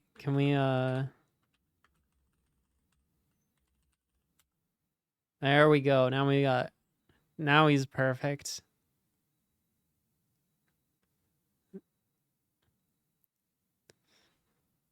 You should make him droop.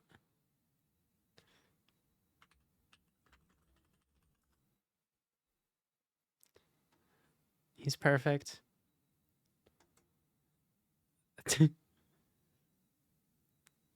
I have to head out, but I hope you have a great stream. Oh, well, thank you. The hell is that? It's my friend.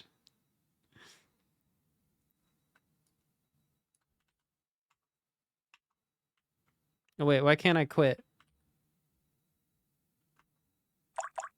It doesn't quit on escape. That's annoying. Can you put it into Kause? I probably could, but making Kause is kind of tricky. How come you say out like a Canadian? Do I? Out. Oot.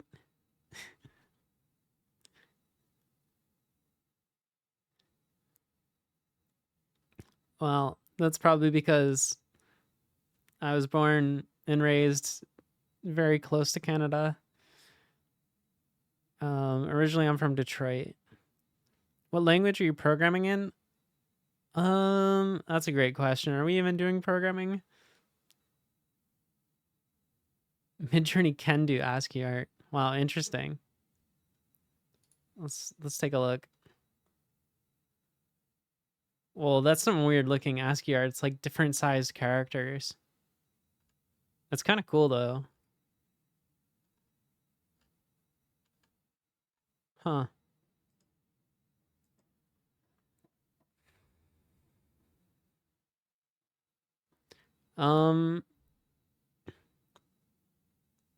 I mean, I'm from America.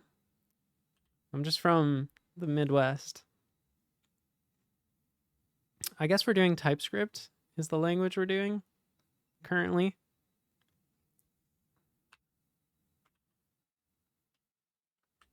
Oh, we were doing something with location.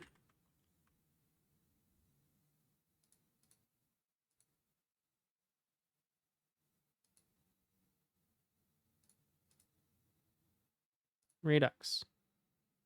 Router. Location. Path name. Hey, thank you for the follow.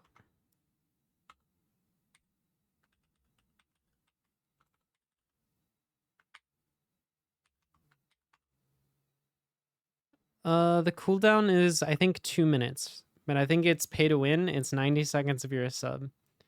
Just saying. Hmm.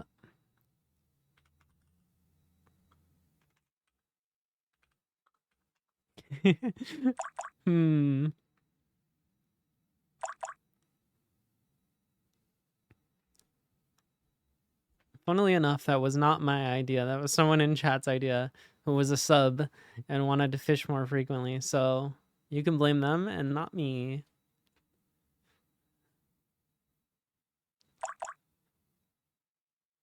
Don't hate the streamer, hate the sub.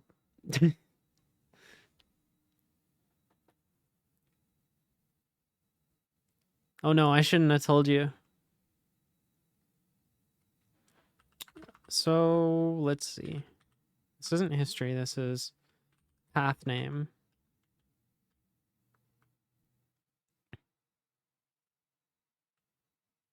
Oh, thank you for the sub. Wait, why does the goal still show? Why does it still update the goal even though we're past the goal? That's a little strange. My Japanese keyboard was on. Proceeds to not fish once. Well worth it. Yeah, wait, should we make the lake have a finite amount of fish? Should we make overfishing a feature? Doing the long haul today? I don't know. This just kind of happens.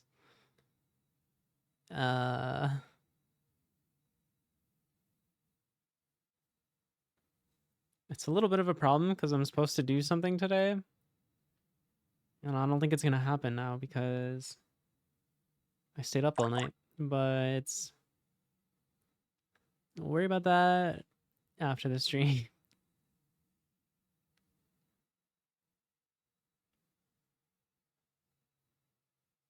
Just try not to think about it too much.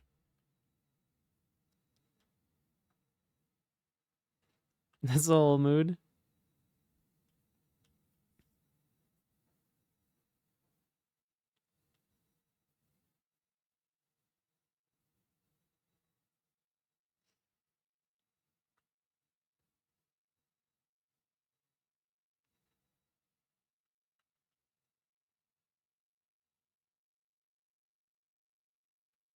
So what pages do we have? We have home. I think that's pretty much it. This is Neovim.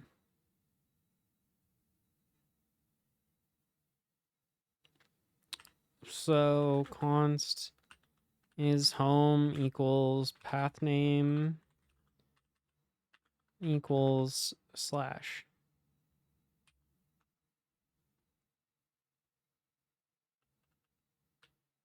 Do we want to like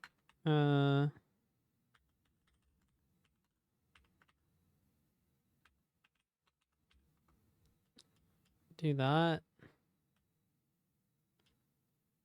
I don't know if that matters.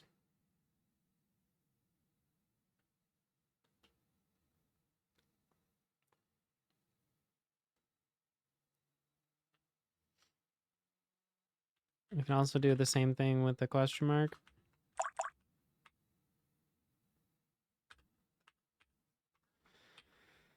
Is the selector something like computed or use memo? Yeah, it does memoize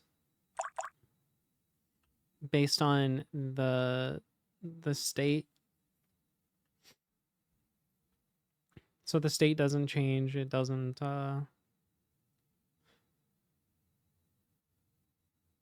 recompute. Why does it use a fancy word? Well, use memo does something else. Does that answer your question? Oh.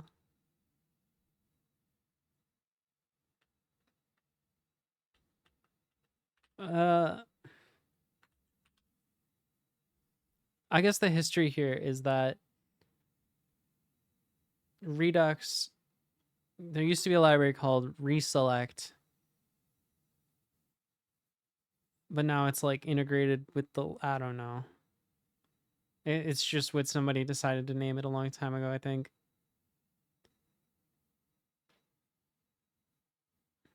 Use selector is not a React thing. It's a Redux thing.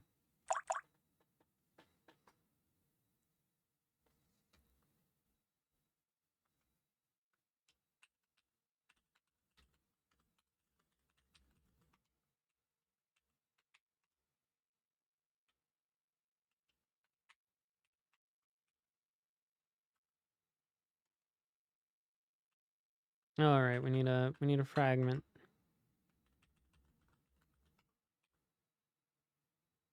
Have I used Zustand?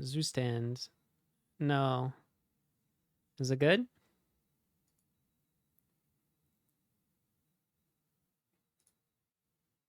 Okay, all the buttons go away. This one's still here, which is good. I want you to be able to sign in still. Oh, but it doesn't work because stupid reasons. Shit.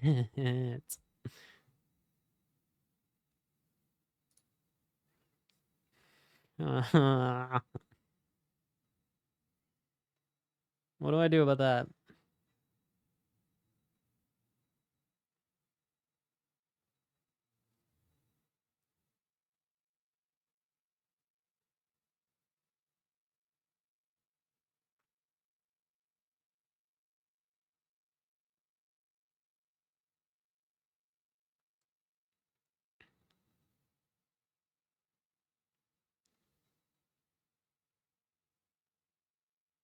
I need to learn how to do actual project management in Neovim.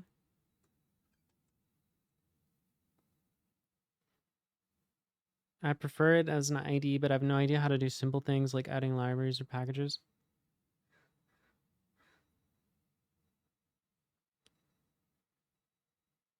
For that sort of thing, I just usually like minimize Vim, and then I go like npm install or cargo install or curl some header from GitHub. Who actually uses a package manager for C? Or technically you could do this, npmi. Or you could do terminal. But this is really weird and I don't ever do it.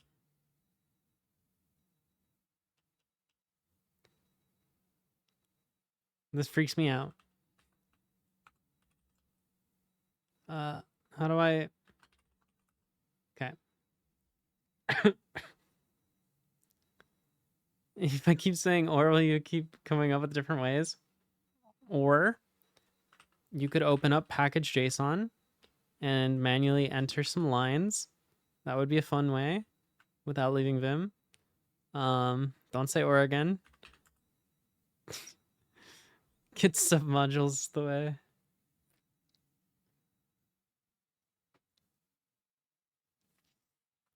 Oh, and then you could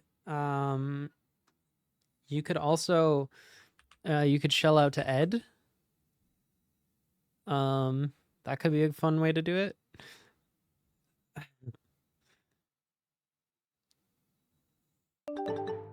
Thank you for the follow. Or you could even... Well, hold on, we gotta wait for the train.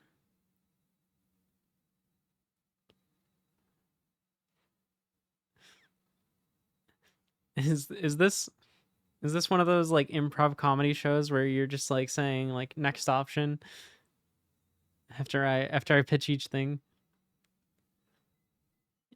You could God, what else could you do? You could write a nice letter and mail it to your host.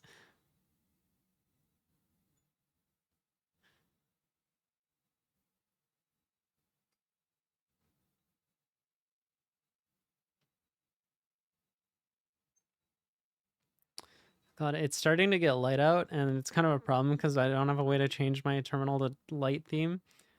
I'm used to programming in the dark. What if you have several devices? You could write your own plugin that opens VS Code to use its terminal.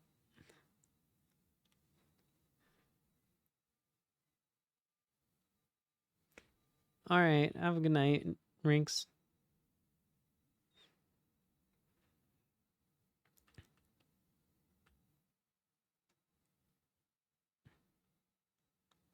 Try not to overdo it. Oh, I never do. Don't know what you're talking about. But this button sure doesn't work. How do I make the button work? Someone send help.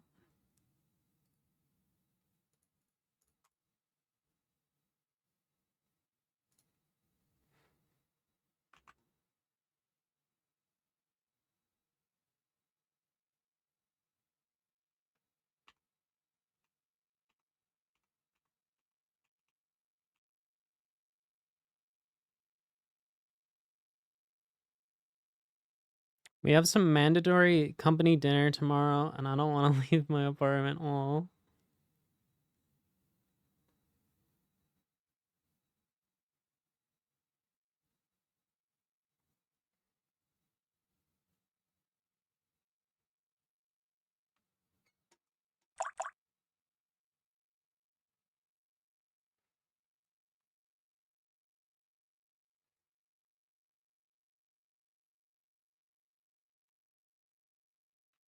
It's supposed to take you to the login page. Like, okay, if I come to here and I click play as guest and I click it now, it takes me to this screen.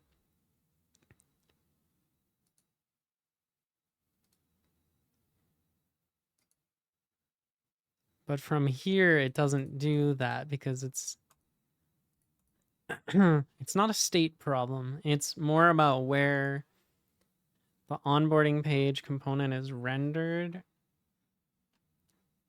We need to raise it up to here.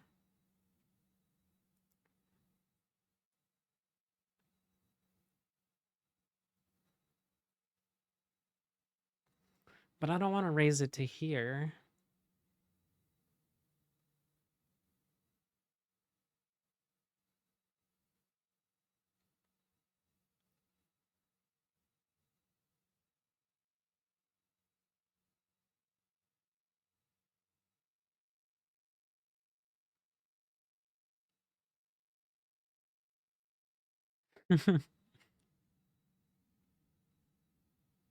I'm sure you'll be fine. Oh my god, it's so bright. Hold on. I need this to not be.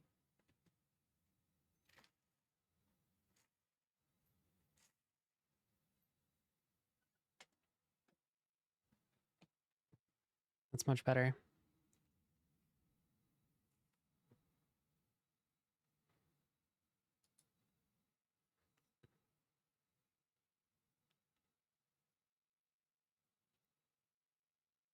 Yes, what do I do here? In settings, we have has onboarded.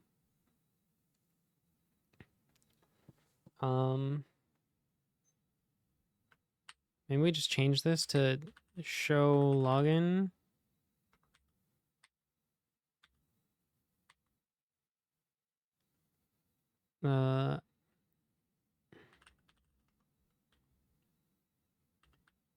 Set show login. Set has onboarded. Show login.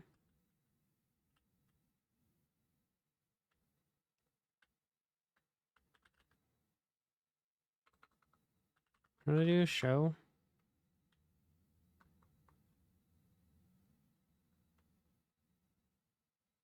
Yeah, show. Has onboarded. Show.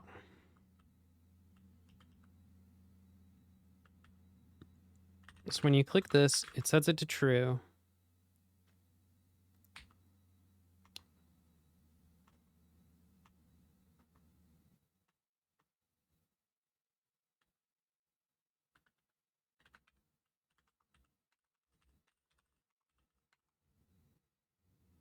Set show login false.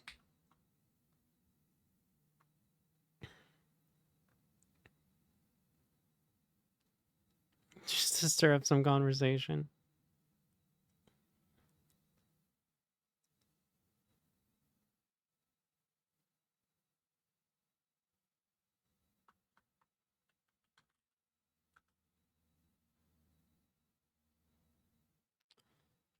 Okay, so this is gonna let's see. Game page is the only place we use the state right now. If needs to onboard.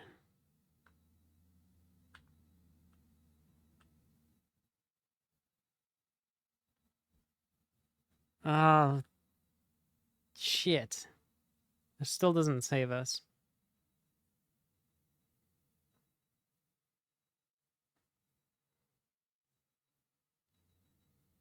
Because if you're coming from the home page,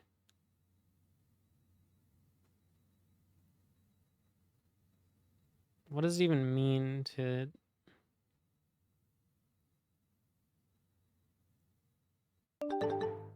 onboard?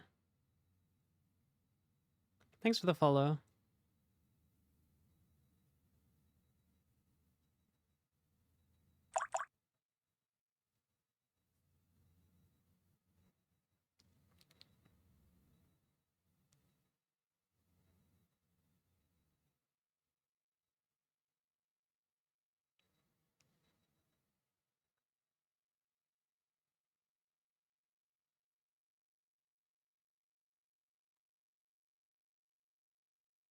Grr, this is complicated.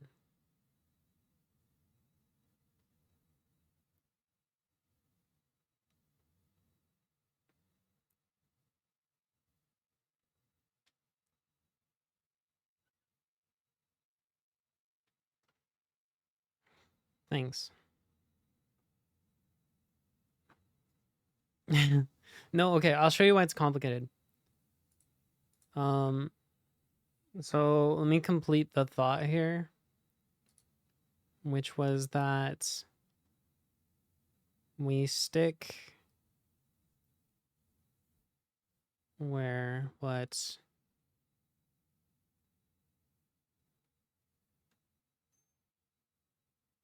I don't even know. It would be like instead of the router.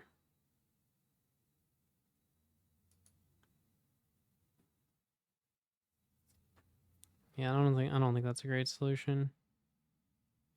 We could do it instead of the home page.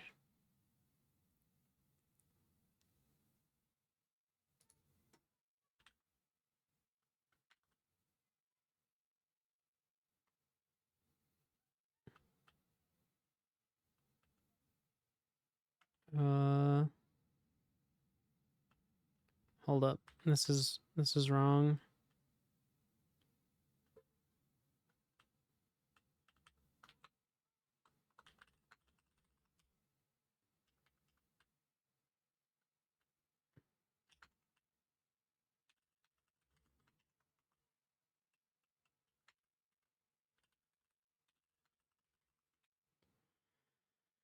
Okay.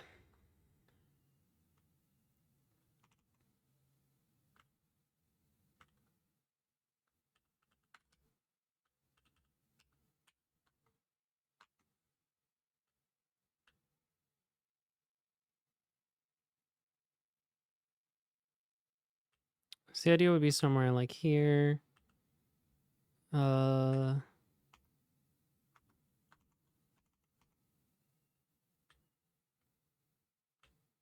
We grab like this.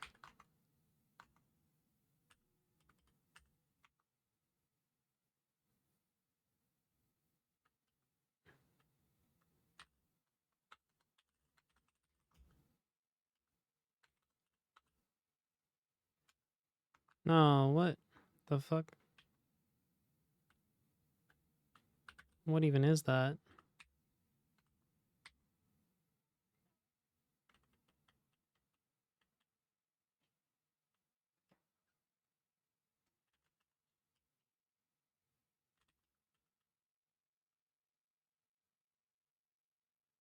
Ugh. Set show.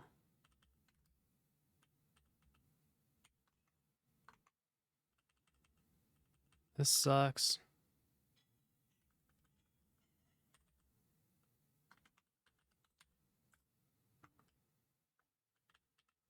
I don't even have to use selector imported. You're still awake, I'm scared. Why not? What time is it? Well, yeah, it could be better. Valorant either forces me to disable Hyper-V or to enable TPM 2.0.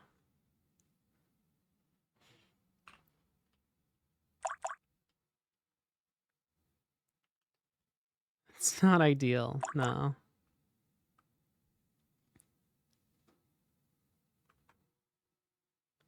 So, why the heck is it showing this? Okay. Yeah, so we can click this, and it takes us here.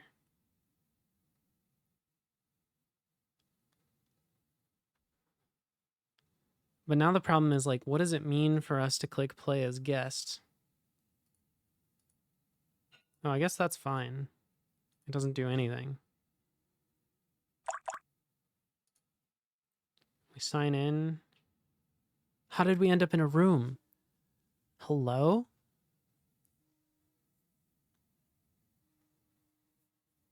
Signing in should have kept us on the home. What the fuck? Well, everything up until that point seemed okay.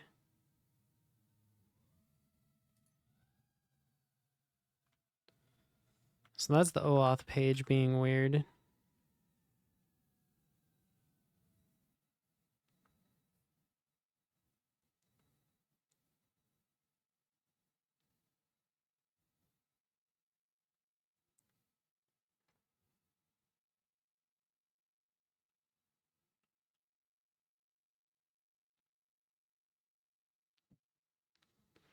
I don't even know where I can do an HTTP request. Literally anywhere. Just fucking send it. Okay, maybe not in the render path. That would be bad. Anywhere else, though, you're good.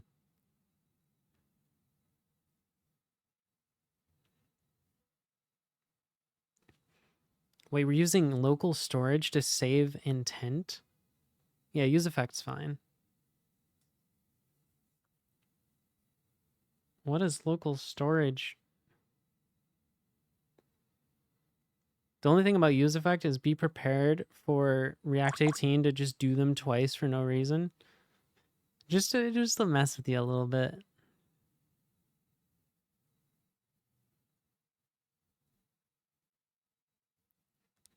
So you better hope your API is idempotent. You should probably hope that for other reasons anyways, but...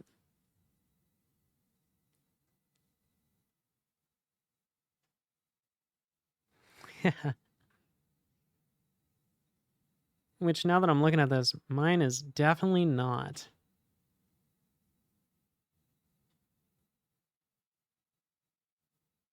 What the hell is this intent shit?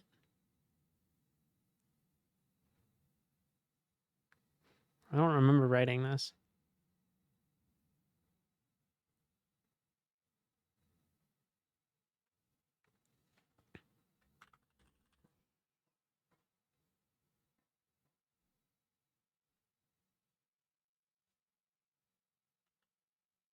So this thing takes an intent.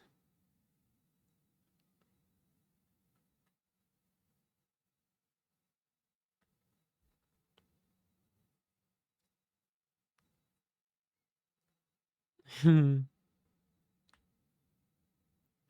sure it'll be fine.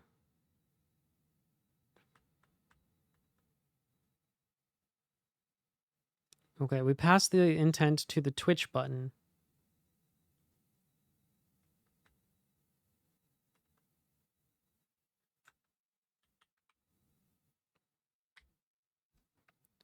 And here we set the item to the intent.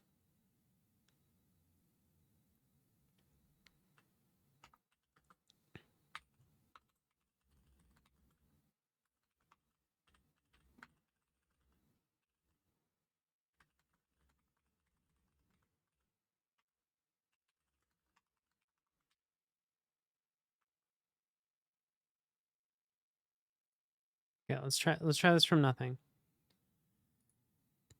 We go here, we go log in with Twitch.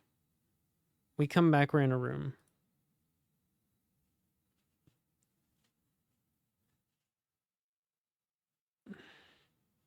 Why does it print my access token?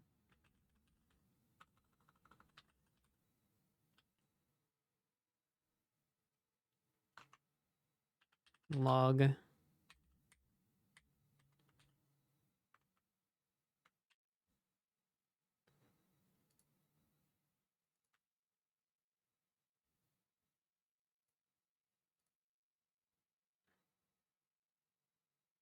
Okay, that was a log out.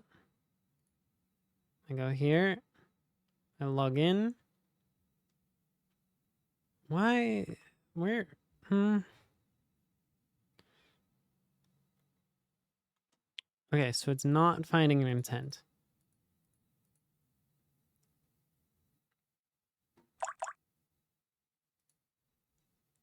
Where was the other place we were reading intent? Onboard page. No? OAuth page. Okay. So if there's an auth token,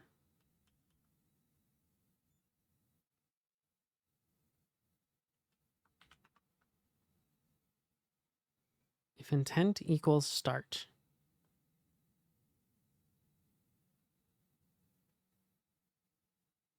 when the founder of Fly.io stars your repo, are you officially famous?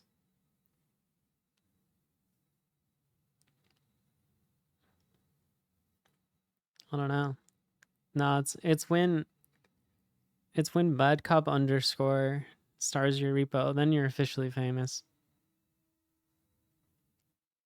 So maybe keep trying.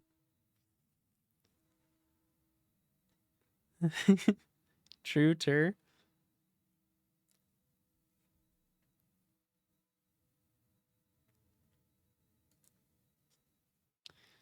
All right, where do we say start?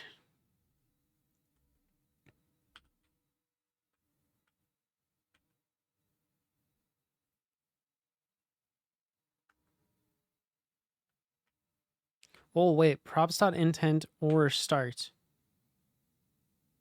The fuck? Why would we want that?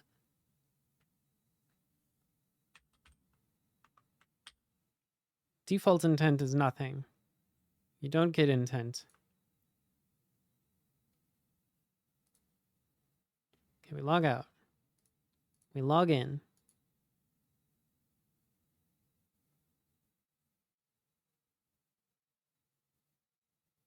Oh. I should maybe remove that emote.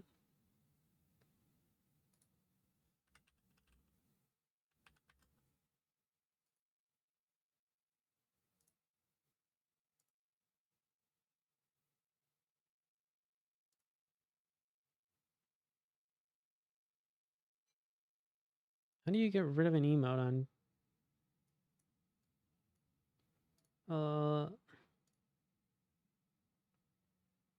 I have no idea how to get rid of it.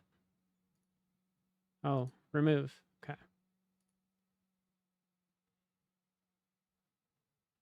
I'm sorry, I'm not keeping that emote. I'm not gonna explain why.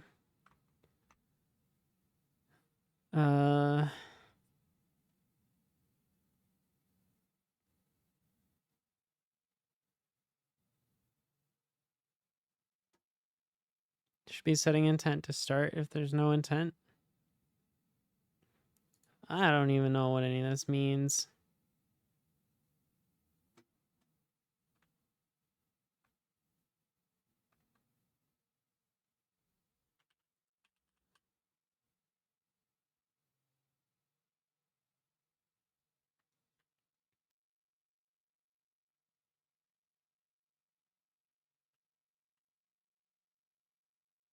Why are we doing double equals?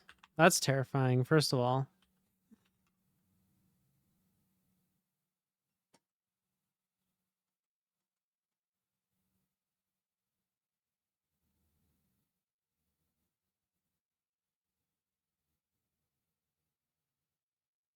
Do you ever sleep?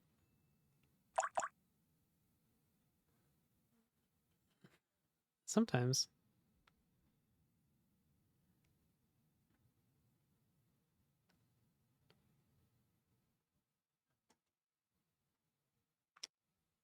Okay, what is it right now? Local storage dot get item intent. Null.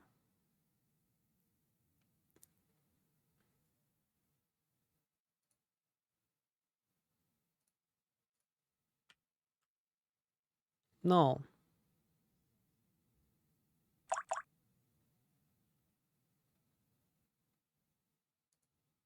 Log in with Twitch. Okay, we're back on the home page. Nice.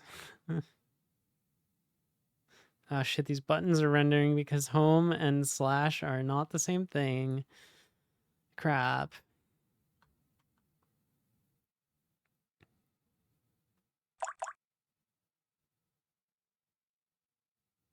This is so fragile the way I'm doing this, but I don't care.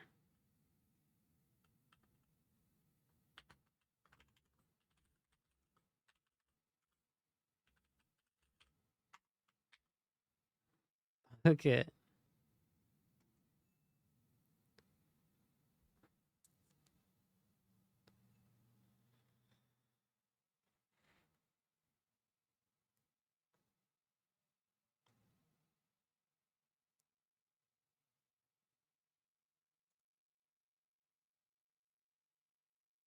Okay. So what I would like is when you go to the settings page,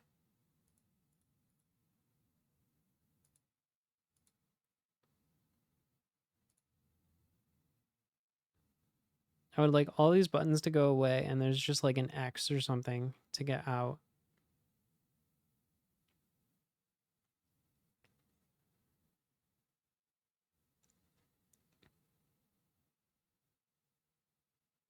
Because I think it's a little confusing that you have to click the settings gear again to like close the settings.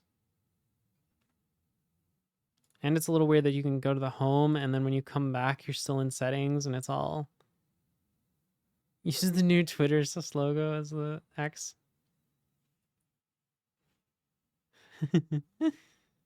I was going to try to use one that matches the other icons we got going on. Like this one.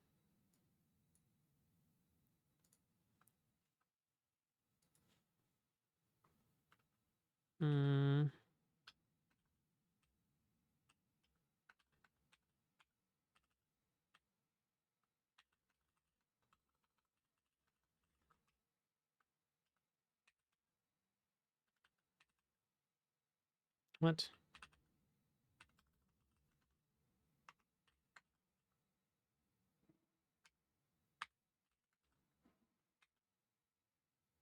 Okay.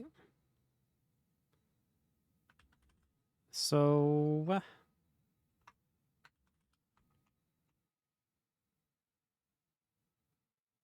This is weird. Yikes.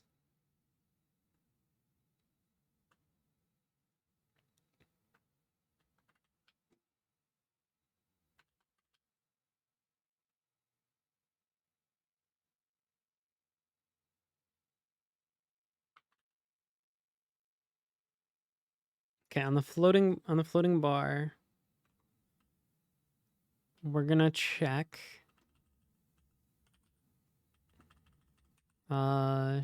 show settings.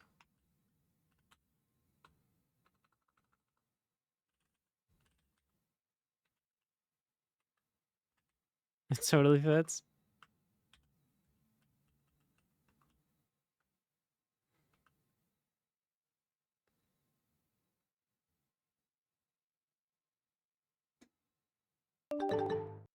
Thanks for the follow. Okay, show settings.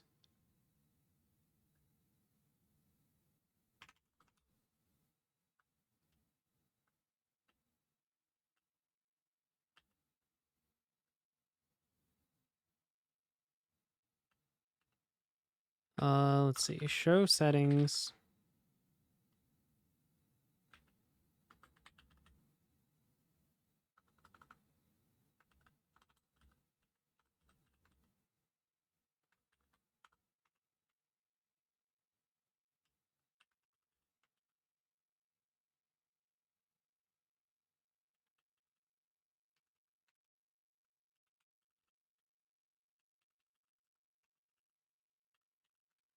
No.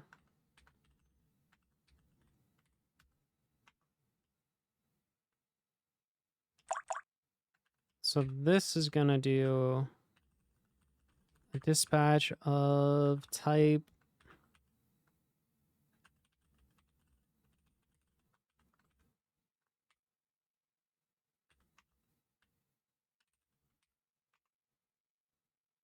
okay.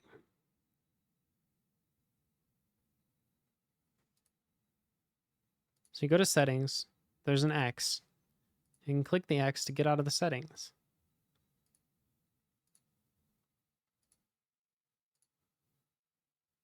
It works.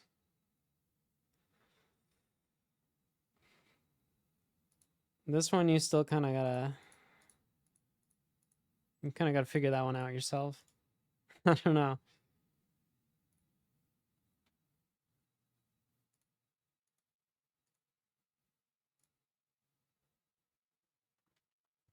That one's just a little weird, but it's fine for now.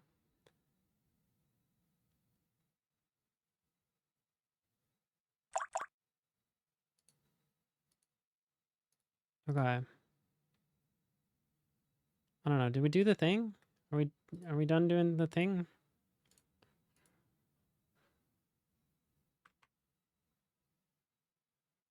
Are there any other situations I need to handle with these buttons?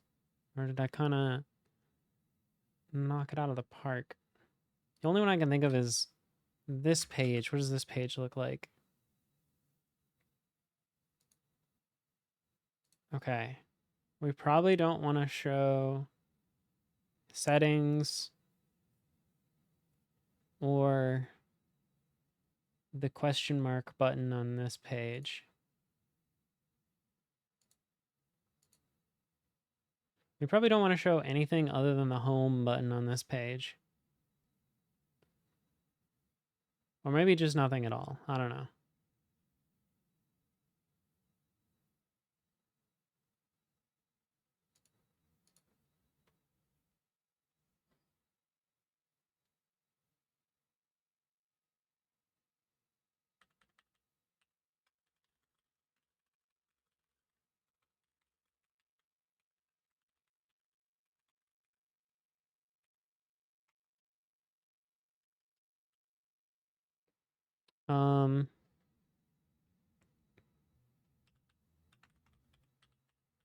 Is error.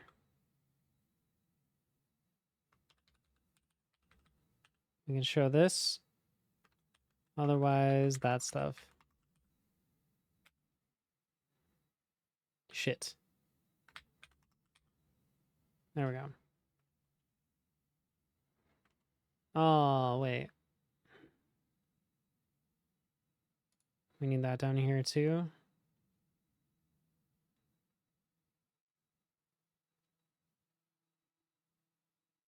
Oh, no, wait. Okay, I got this.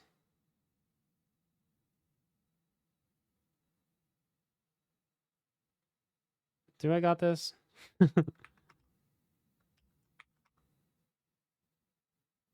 Oh, geez. Oh, geez, what am I trying to do?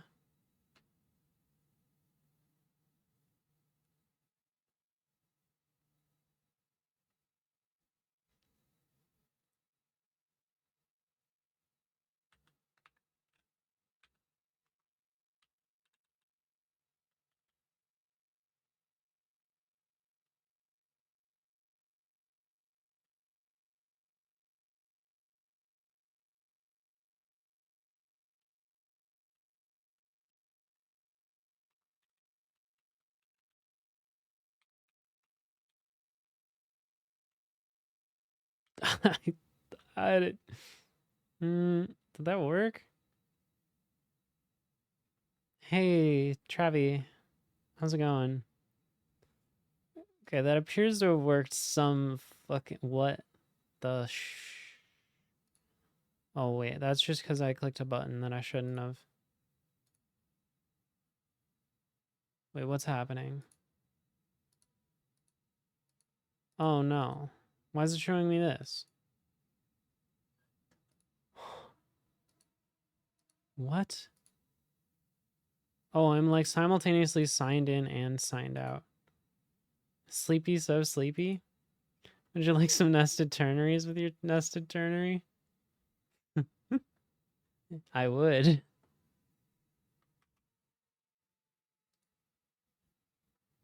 It's fine. I got it right.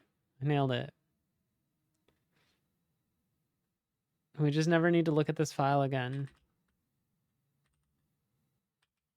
Classic React. I feel like I'm being judged. I'm gonna need you all to stop judging me. Yes, I have a CSS class called test. What about it? It's for testing.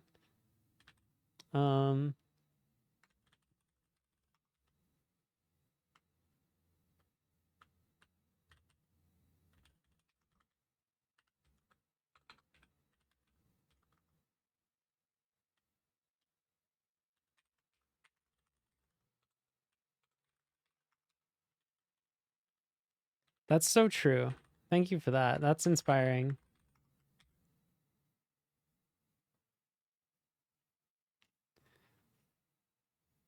I'm just better at reading code than everyone else, so that's why it doesn't matter if my code is good. We've already seen that I can write the most readable code known to man So like, you know, you're better. It literally doesn't get more readable than this.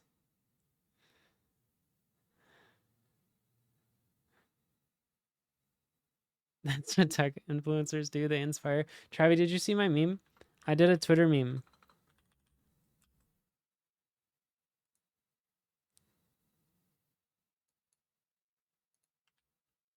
I did this meme.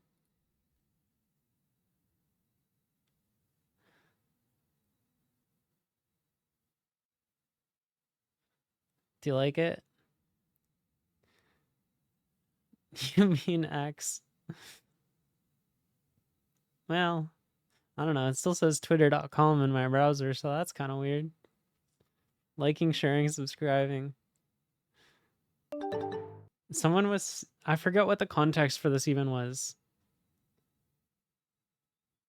I don't know. We were just comparing Rust and C++, and I was like,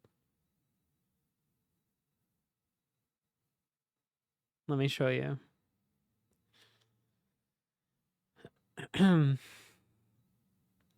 Oh no, somebody linked a meme and they're like, this is what C++ is like. But I can't remember what the meme was. What was the meme?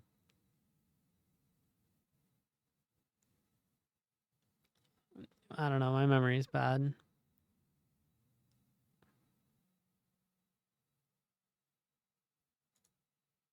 Should we check the logs?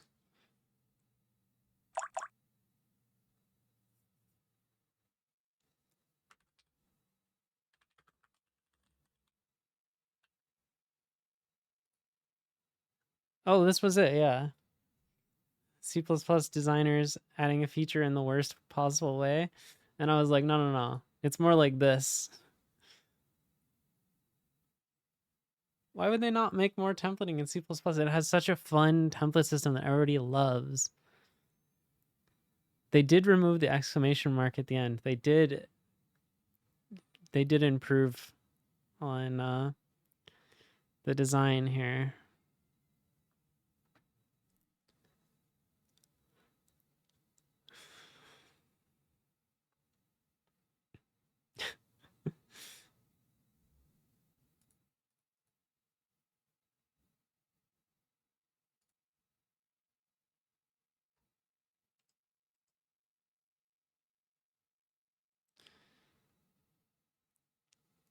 Is this really all we did today? We just changed these icons and like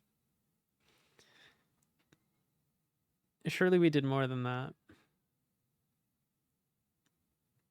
Closed 2 GitHub issues. Yikes. Oh, remember when we were gonna do this?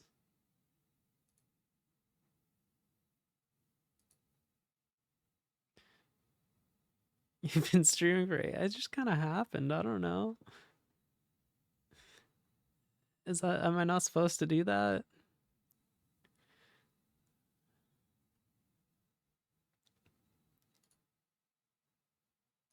Oh, we got new Git crimes fresh off the press.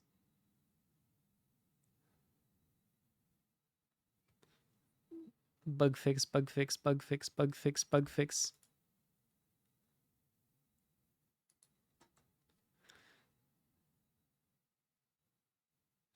Sometimes you just hop online and you're like, whoops, I accidentally streamed for 8 hours.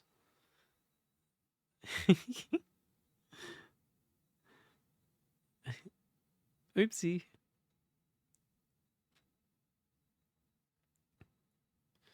Remember when we said we were gonna fix this at the beginning of the stream, and then Oh no. Hey Tim. You did you maybe look at how long I'd been live before you raided, or did you not consider? Now I can't go to sleep. No, it's fine. I love getting raided. Who looks at that? Yeah, you're right. Who indeed? I'll just, oh, okay, yeah, that's fine. Yeah, we can keep going a little longer. That's, let me just double check. Yeah, no, that's fine. That's not, okay. Oh, welcome in. How was your stream? This is fine. Halfway through typical Tim workday, so plenty to go. Tim, it's this.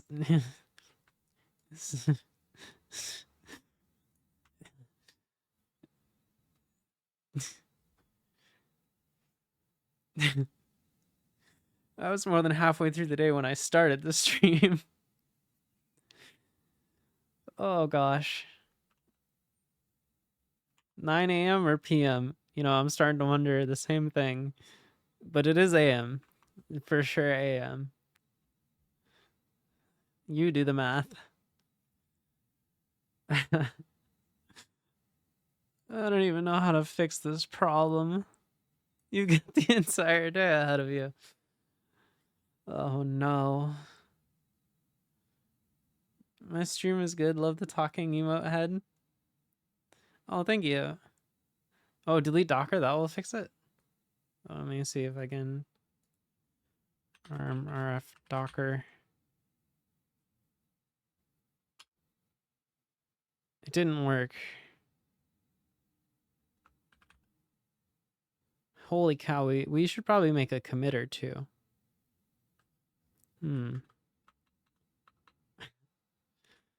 Let's just has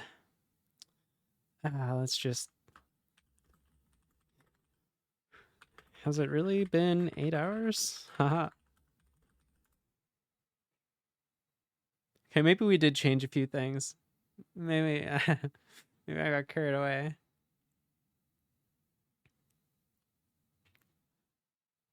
I think Python will replace Rust. So true. I think Rust will replace Rust.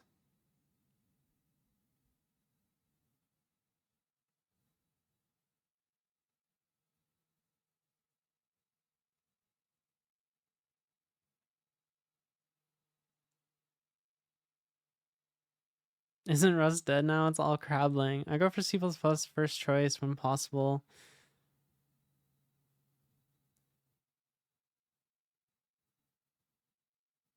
Yeah.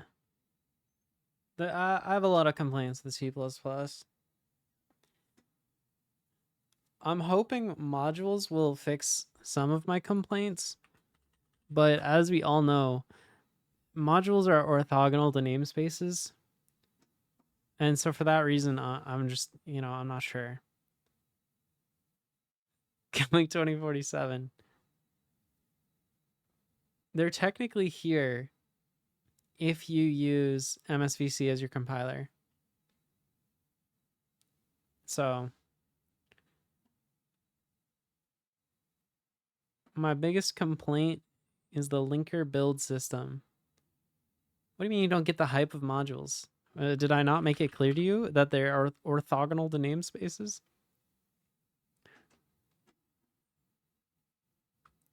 What more could you want?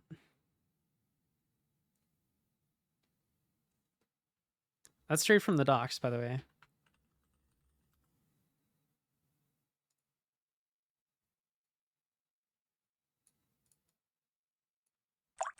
I don't want headerless sources.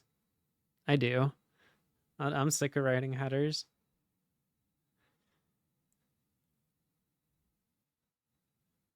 You can just generate docs these days. You don't need header files. Come on.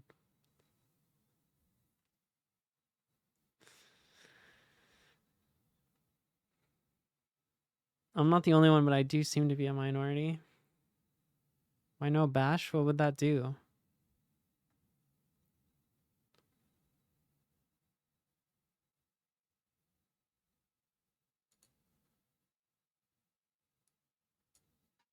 Who DM'd me?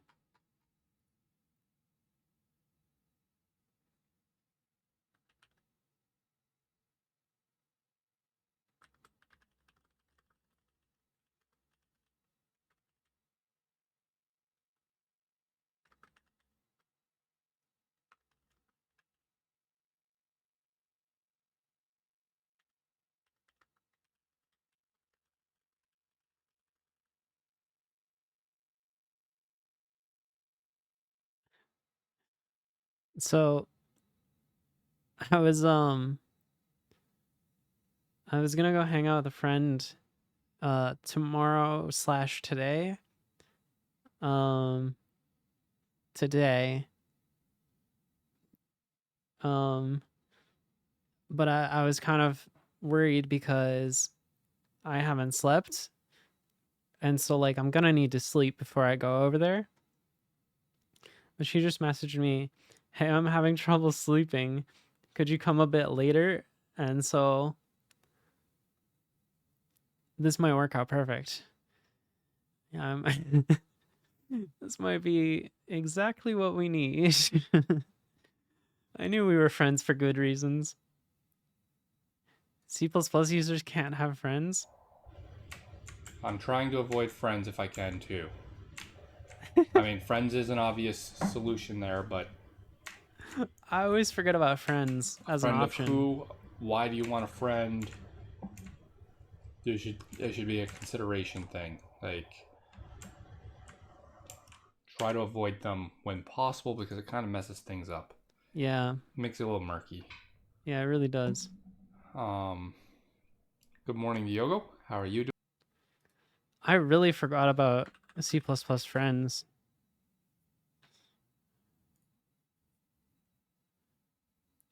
Did you know you can have friends in C++?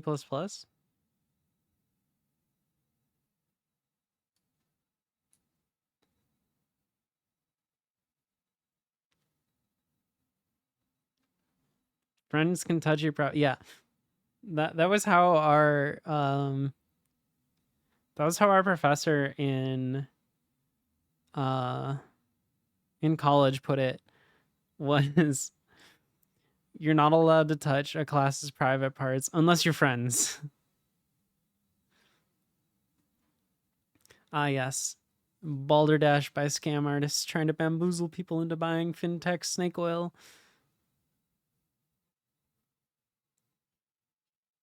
When you want to hack your code, but you don't want everyone to hack your code.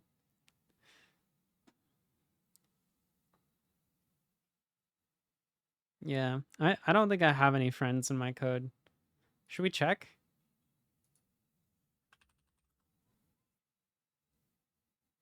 Oh no, I have friends. This guy has a lot of friends. Why?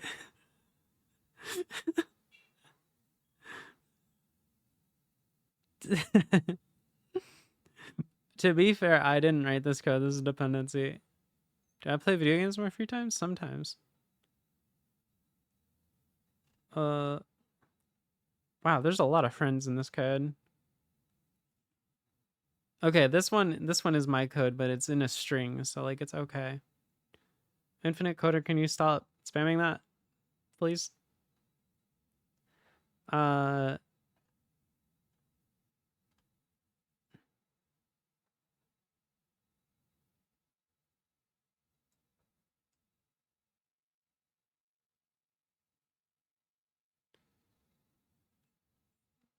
Googling for C strings is fun too.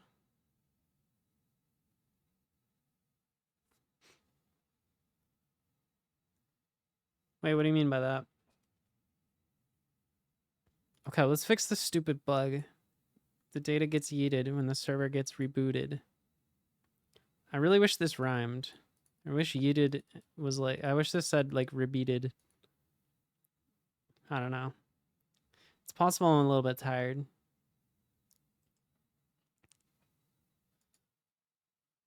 Oh, also, can we watch while we're watching clips, we have to watch the best clip. Especially since Travi's here.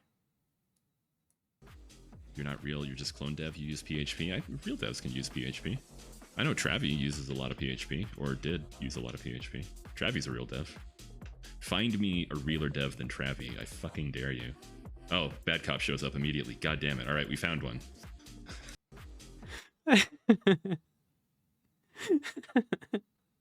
Oh, that's a good clip.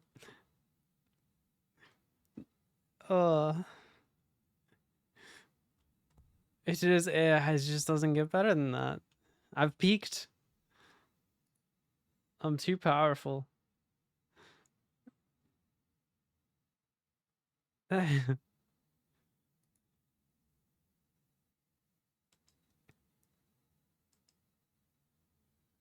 You're powerfuler.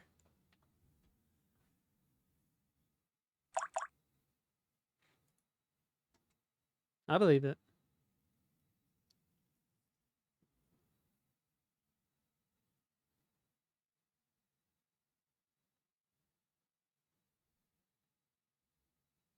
If you could survive PHP, you're invincible. That's what I grew up on.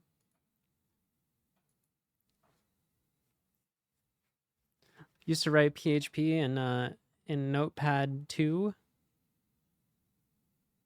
I did Notepad 1 for a while, but Notepad 1's kind of meh. It doesn't have good find and replace. Notepad 2 has good find and replace.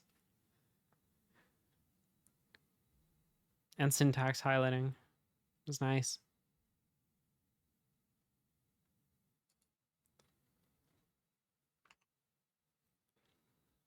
So you can't mount like Docker volume 1 file. You can't do this, right? I don't think so.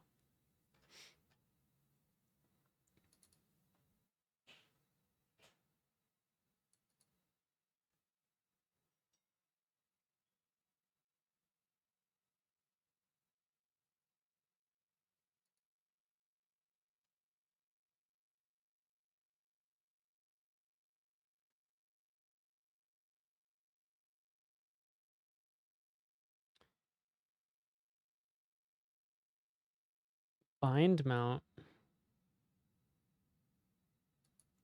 This is a real thing? No shot.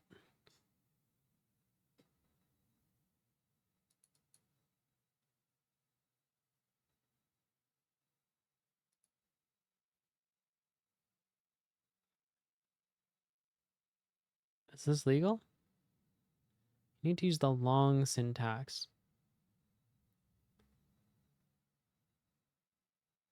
I don't know if we're on 3.7, so I don't know if this is gonna work.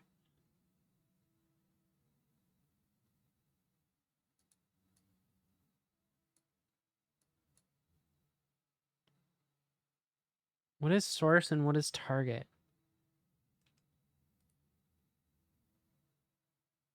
Added in version 3.2. Okay, let's see what version we're on.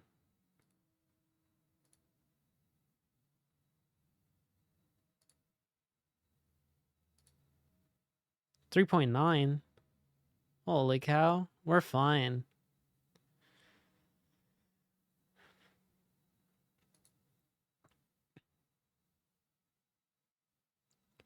So,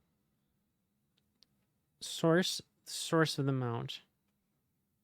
A path on the host. A path in the container. Okay.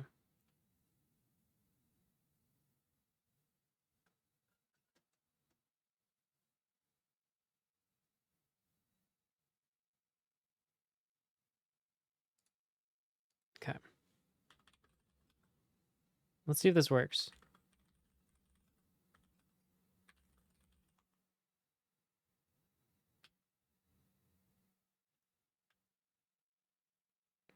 Actually, I don't know what the file is called. Bear with me.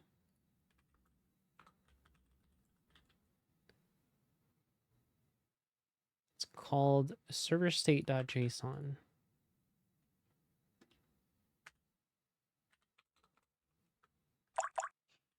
Type bind source target.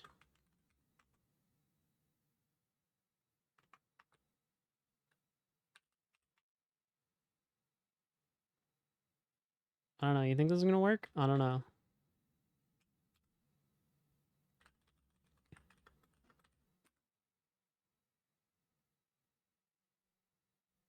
No such image. Oh, channel variables, not.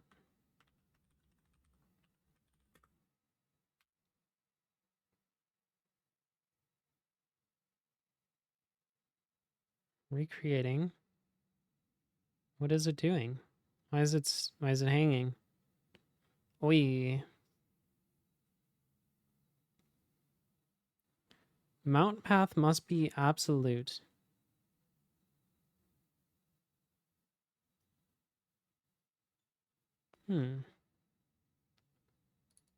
But in their case, it's not. Oh, for the bind. Oh, maybe we got to do dot slash?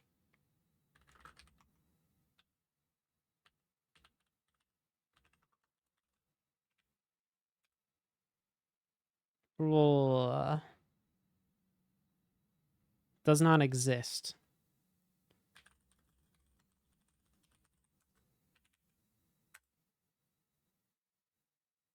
Oh, wow. So if we do Docker compose down,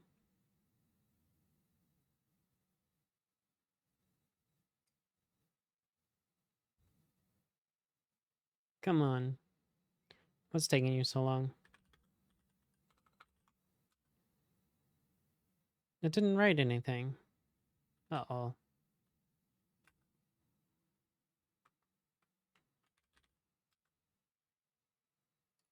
Let's make a new game.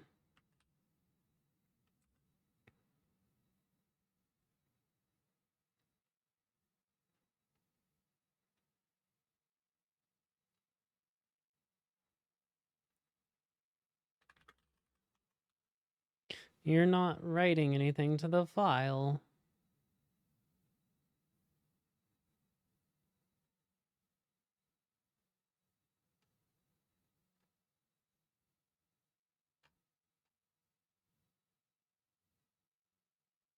Hey. It's not read-only. I mean, it would be easier if we just write it to... If we just put it in a folder rather than try and get this to work, I think.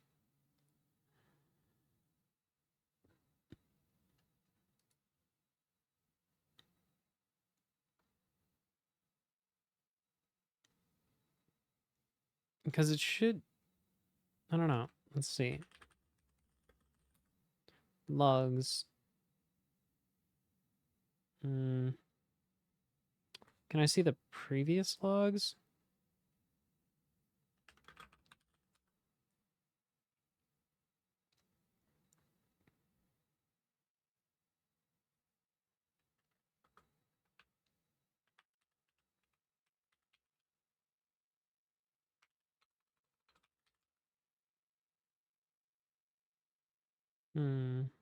Oh wait, I still have the help.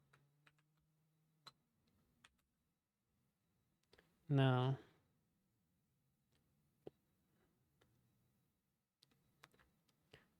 Okay, we can do it like this.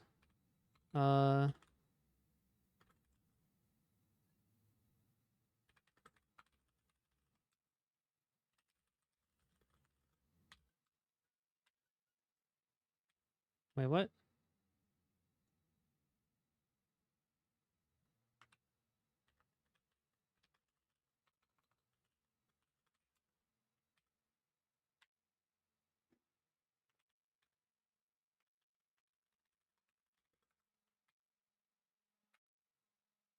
Okay, show me the logs, and then I will down it.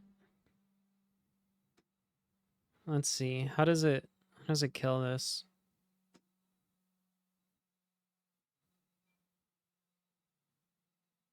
It sure does just murder the process. What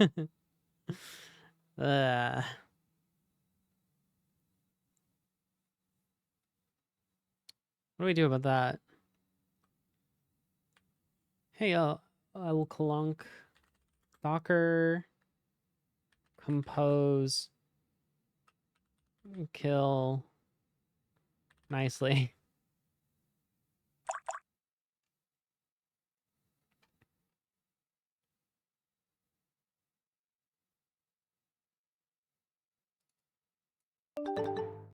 Kill signal.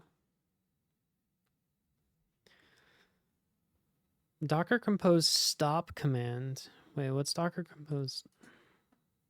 Stop.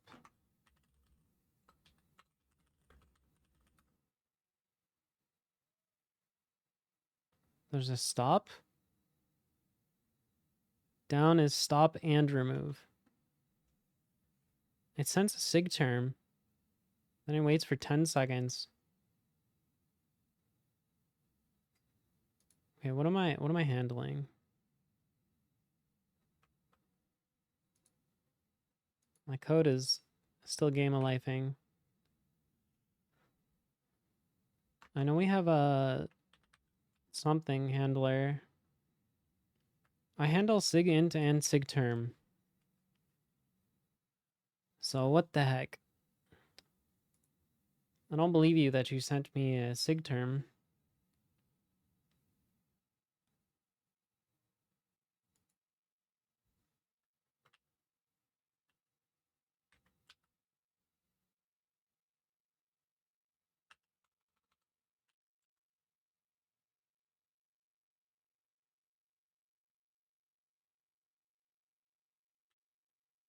Oh wait, shit. You said gracefully stopping, but you didn't send a sig term to my process? You monster. Docker compose not sending sig term.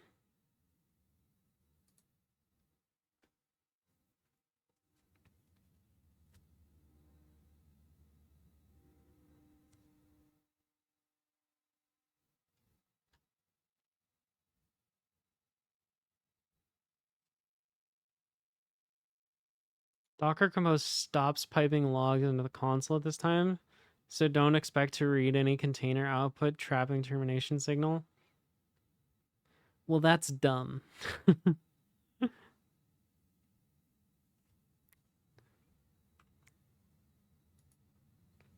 Well, it also doesn't seem to be able to write to files at this time, so what's up with that?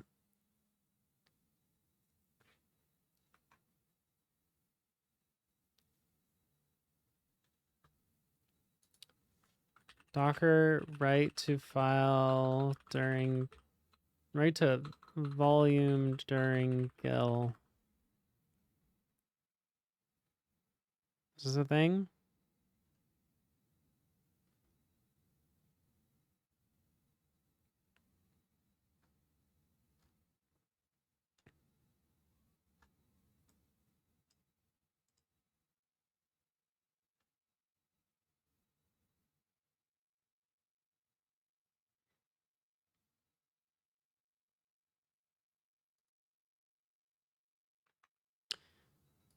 I don't know.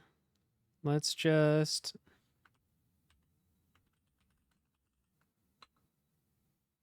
You could try sending a sig term manually.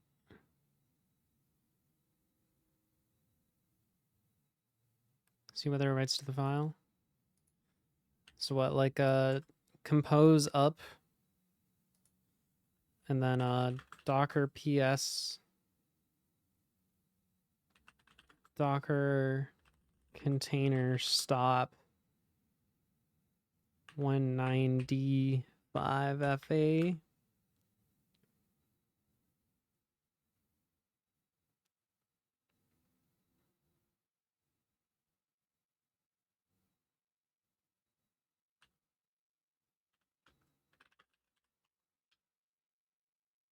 Still an empty file.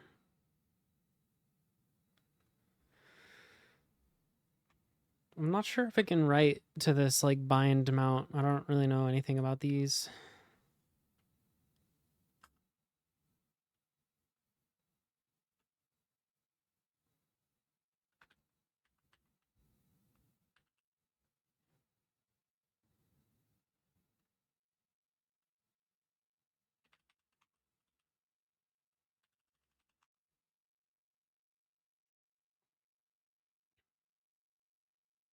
Let's just put it in a folder called data. Could it be a permissions problem? Maybe? Potentially. Let's just put it in a folder and do it like the normal way.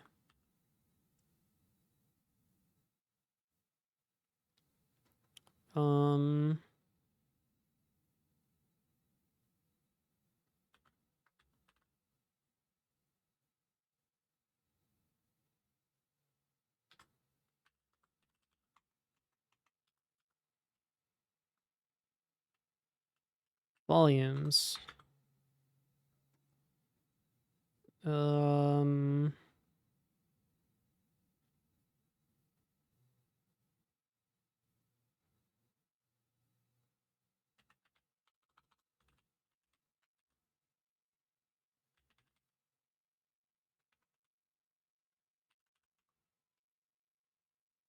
I think it's like that.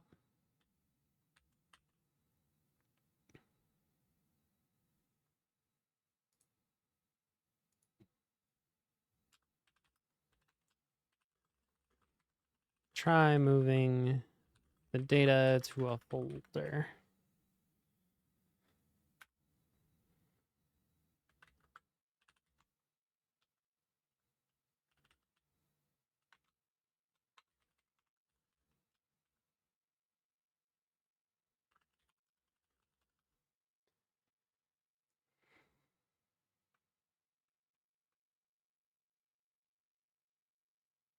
Volume should be external.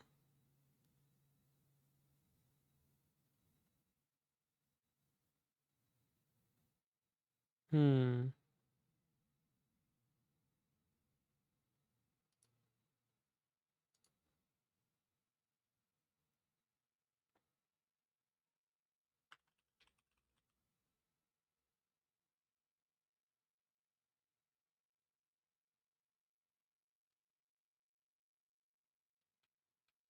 Yeah.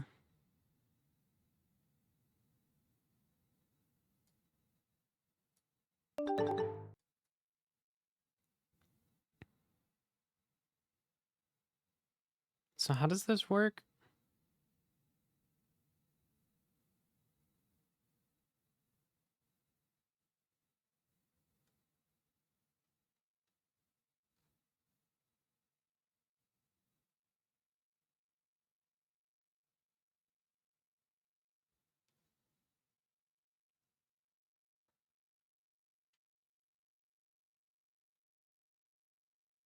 I don't really understand.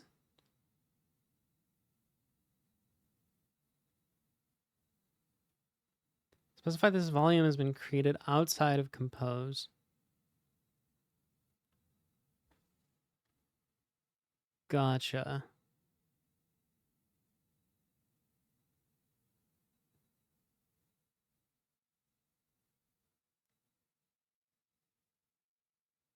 Just thinking.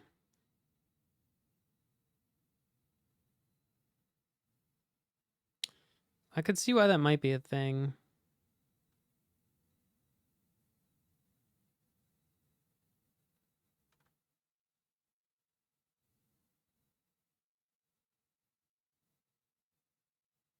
I don't know. Let's try the folder first.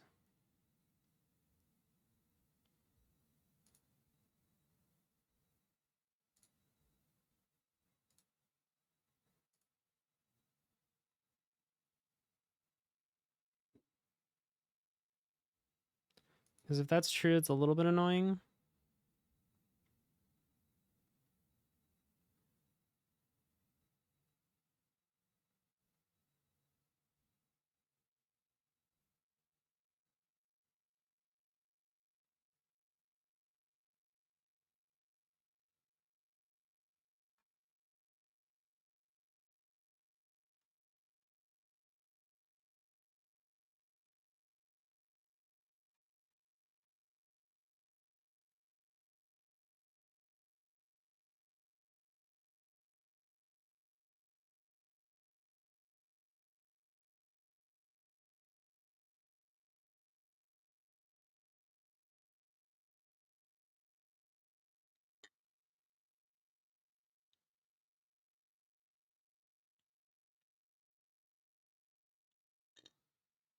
Oh. Okay, how long does this take to build? Like 2 minutes. Oh, I don't want to wait.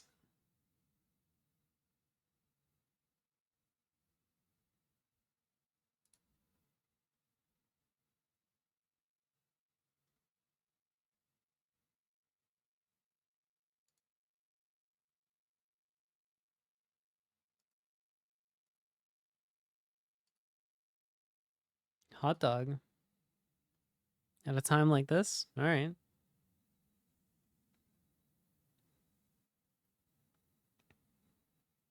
If you insist. Let's see what the hot dog train looks like. Oh yeah, that's nice.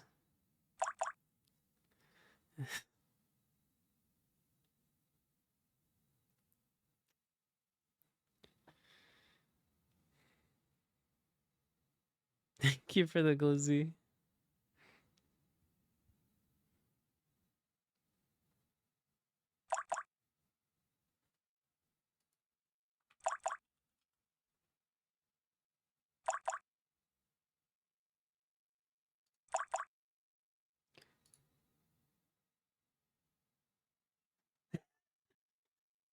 Oh no.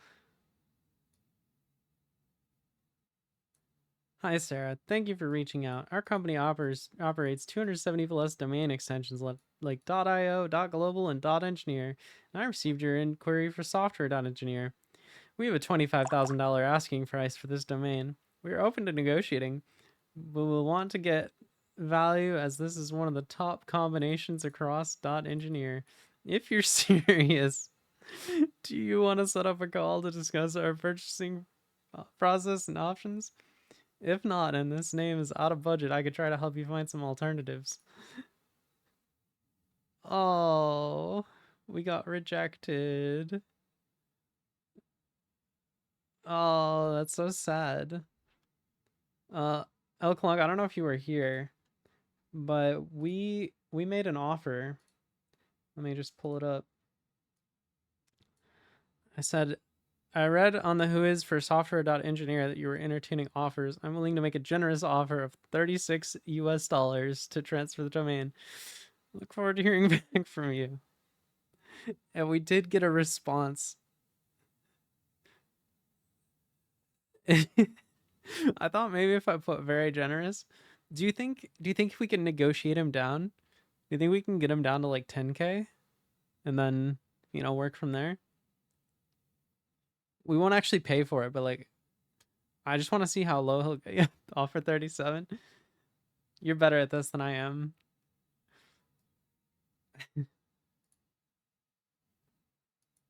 What if he's like sold? Then what do we do?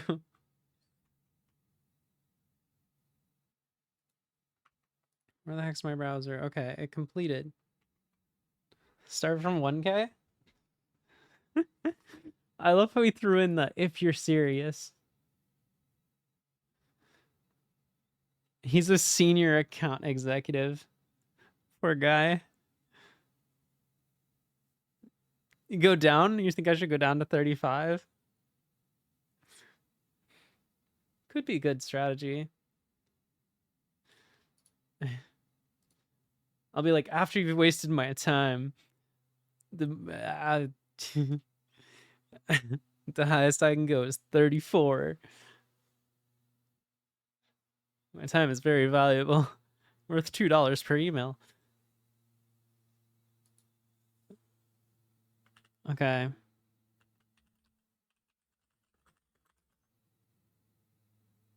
So it's running.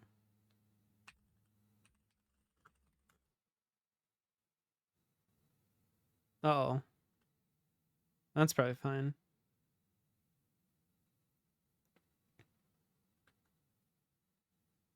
Okay.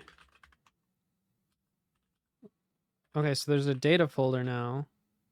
There's no files in the data folder. Damn it.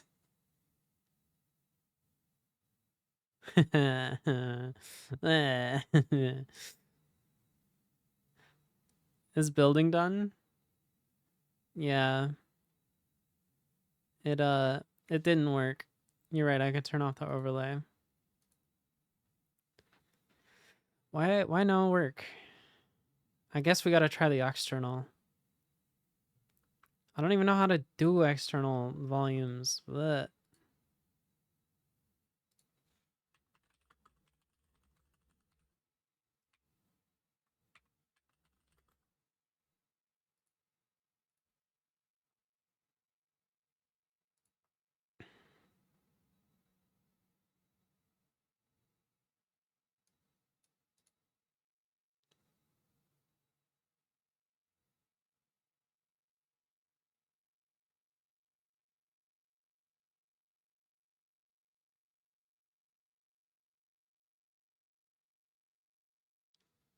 Yeah, the type bind thing didn't work. Presumably because the by the time we're like doing Docker Compose down, it's like already killed the volume. But apparently GPT said if you do an external one, it'll work, maybe. Hey, how's it going?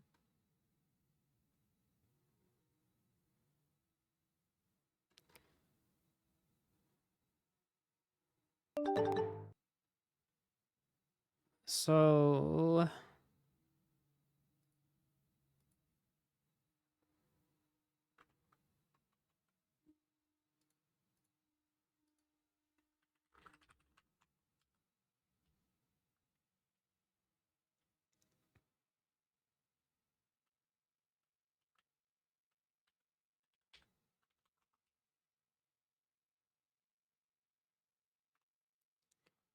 I still don't know how you do an external volume.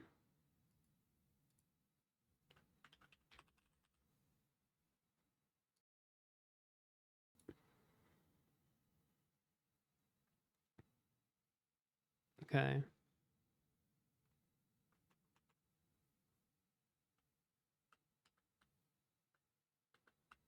So we need like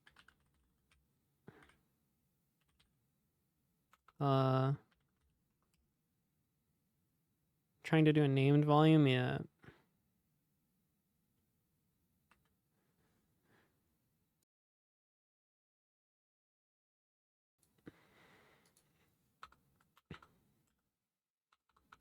Volumes.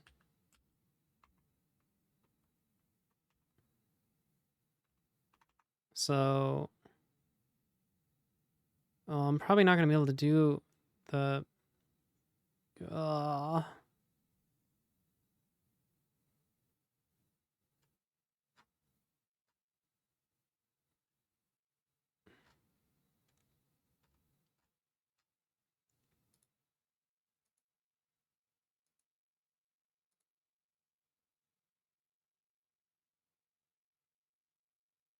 name.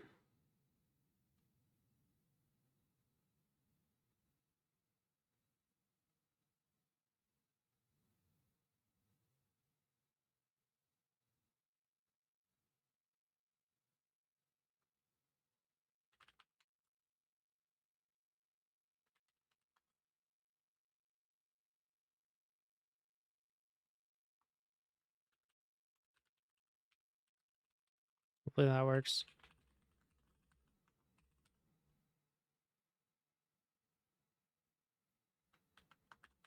Okay, so we do. Oh, I edited that locally.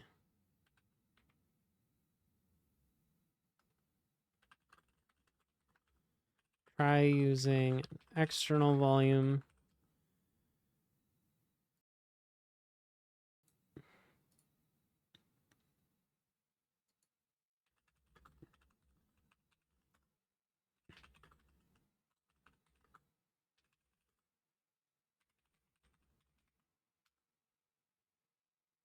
Okay.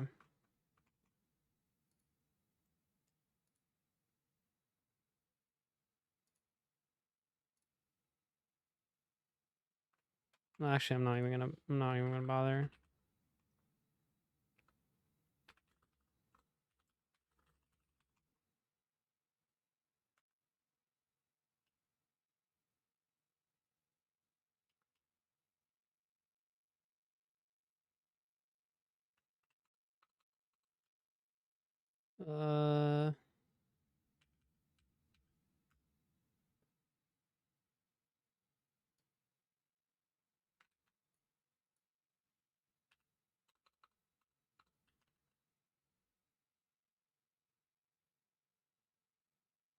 What?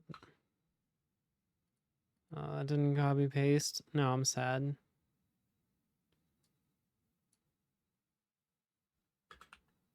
No, my copy paste is broken. No. Okay, we're retyping it. Why are you tabbing over that far? Oh my god, stop. Data. Name. Channel. Game data. External. True.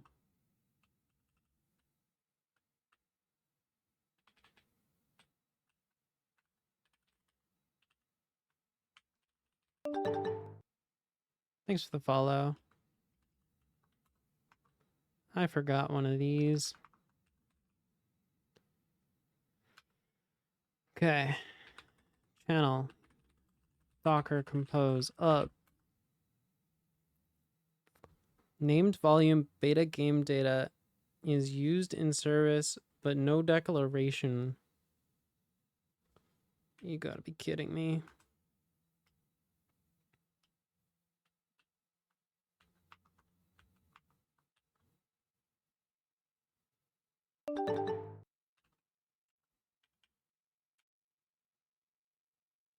Arrgh. It doesn't work.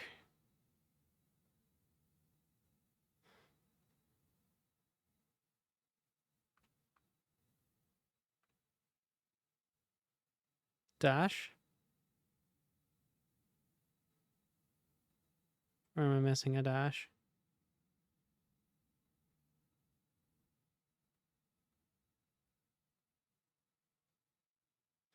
Right, but I can't. I'm not gonna be able to do a variable here. That's why I was trying to use name, which is a thing.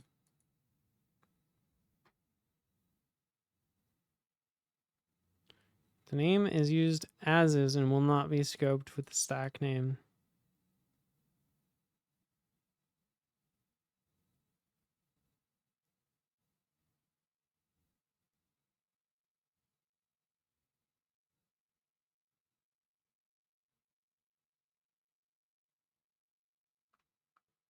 Unless, oh, wait.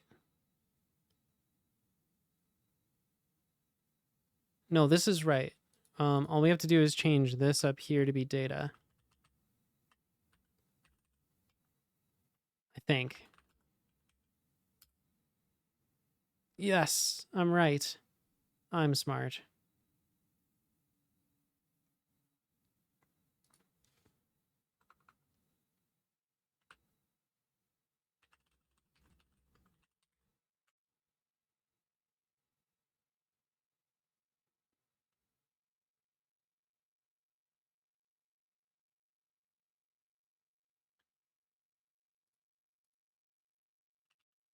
Okay, let's do an up without the D. I think it worked. We didn't get the error that we normally get, that it couldn't find the, oh, heck yeah. That's nice.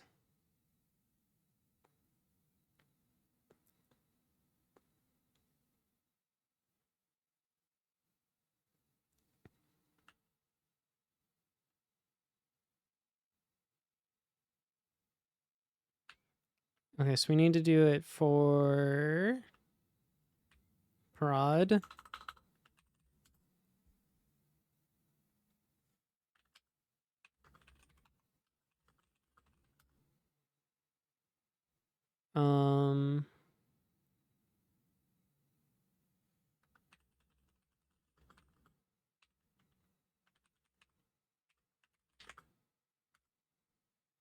Okay, that's cool.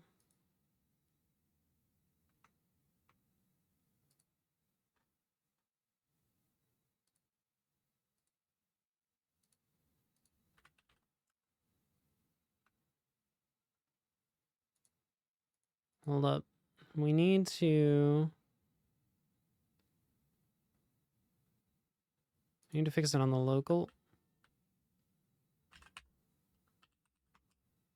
It's like this. Perfect.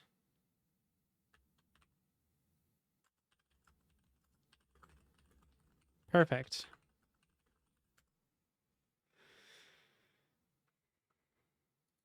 What's why was this button missing? Anyone notice that? awkward.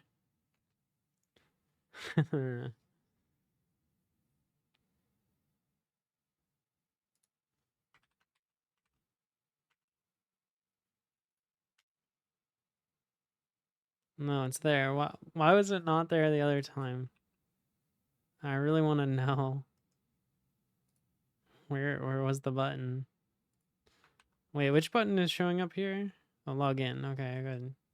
This one's log out. Now it's log in. Okay. So here's the test, right? We play a game, and while we're playing, I will do a deploy, and we'll see if we notice. This is the integration test. We shouldn't feel it if it goes well. I'm gonna move this over here.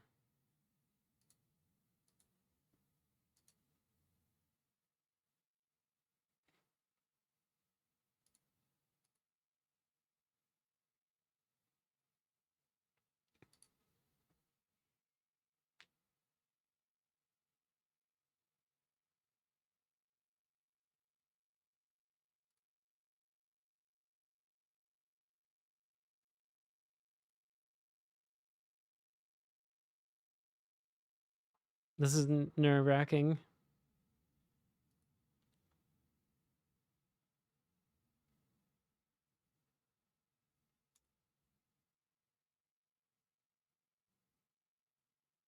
Time to win. You going for the perfect game? Let's see it. Off to a bad start on the perfect game.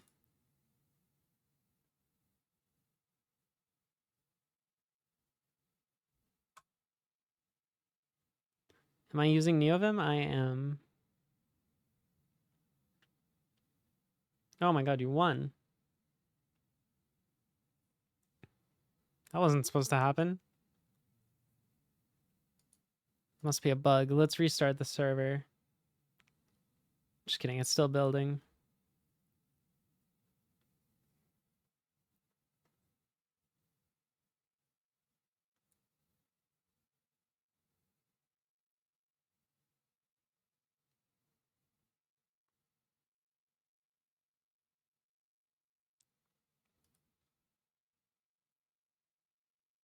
It's building TypeScript.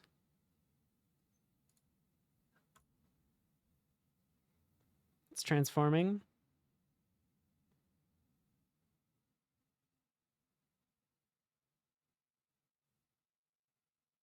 Oh, nice doubles. 276 modules transformed. Built. Copying the new client. Copying the game server. Starting the server. Recreating.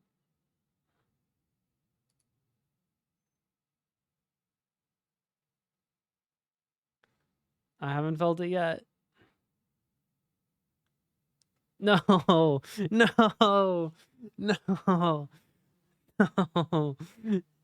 no. That wasn't supposed to happen. Hold on, hold on, hold on. Did it actually reboot? It sure did. Why did it yeet all of our data?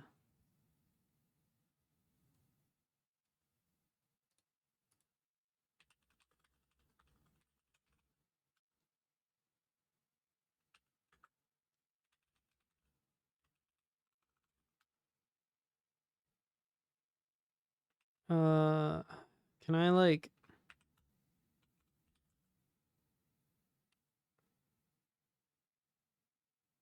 Docker volume help.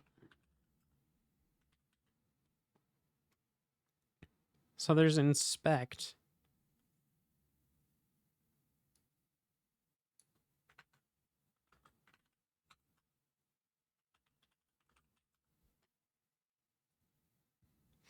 There's nothing in the volume.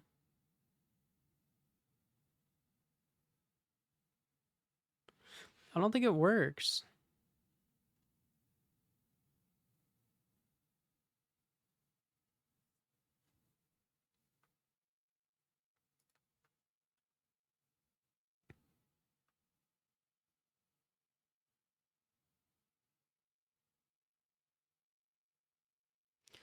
Why does what say 1715?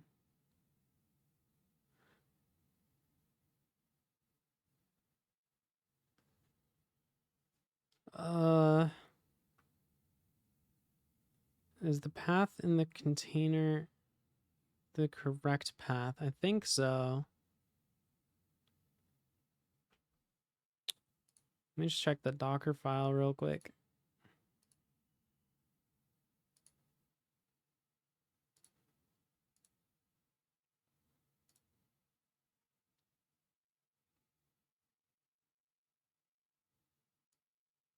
We put game server in the root.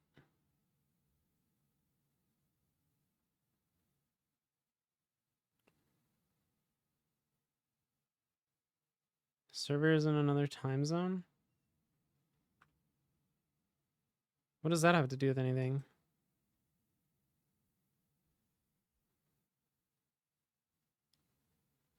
I don't think that matters.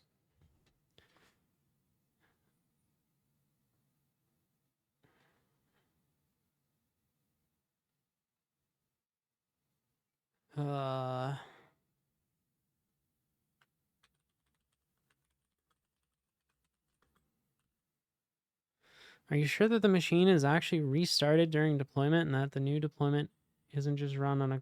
Yeah. What? No, it doesn't get restarted at all. It's just restarting a Docker container.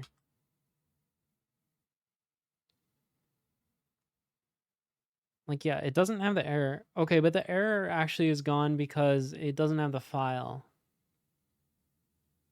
Ah.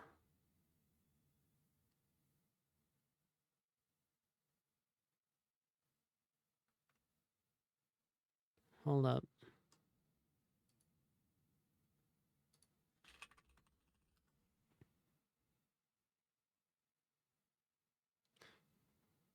Wait a minute. Am I stupid? Did I forget to change it in one of the places? I'm stupid.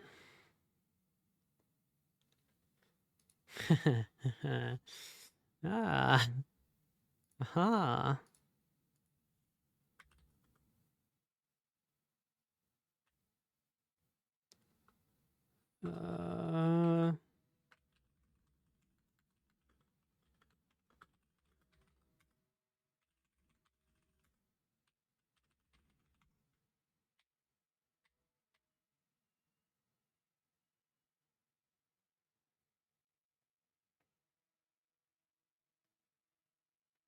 But it didn't save the file.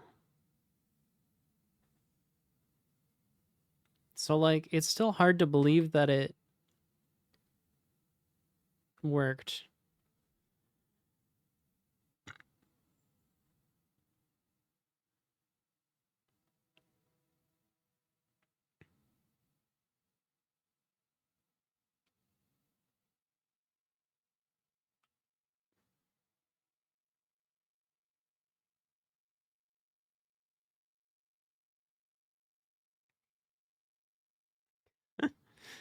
Thank you, Kyle.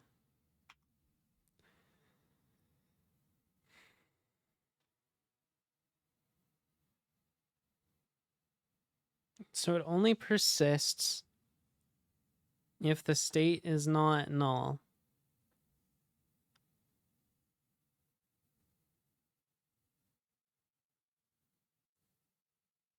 Which it should have been non-null in this case.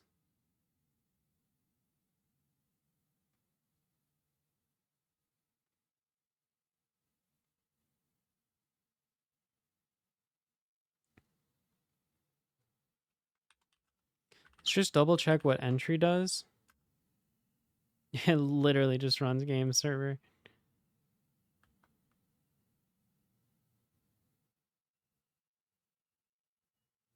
Yeah, but I moved it to data/server state.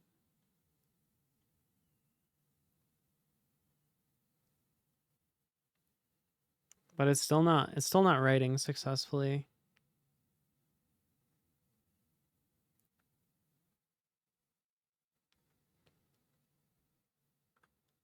Docker write to volume during stop.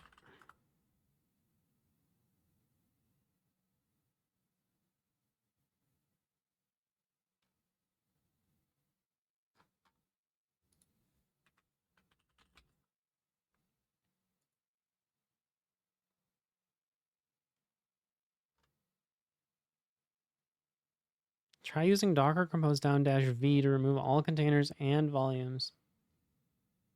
Well, I don't want that.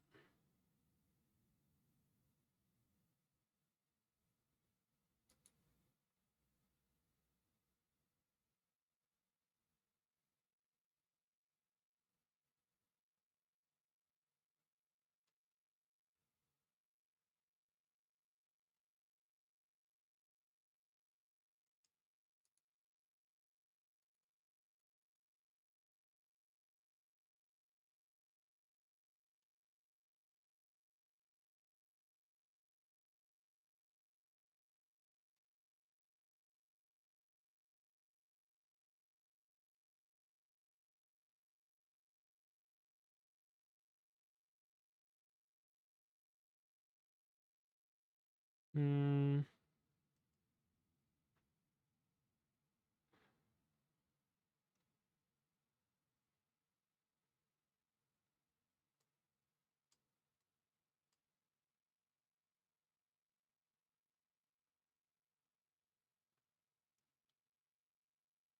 Did you change the path before or after testing? Before?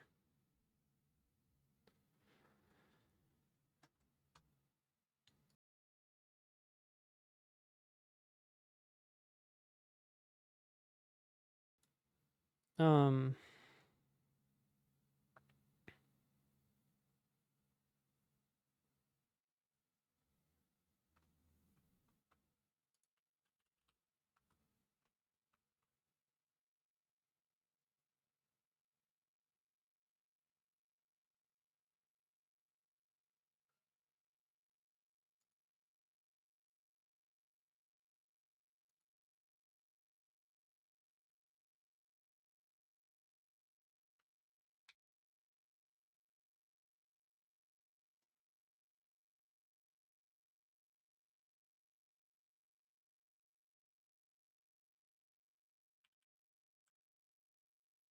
no, it just doesn't write. Mm,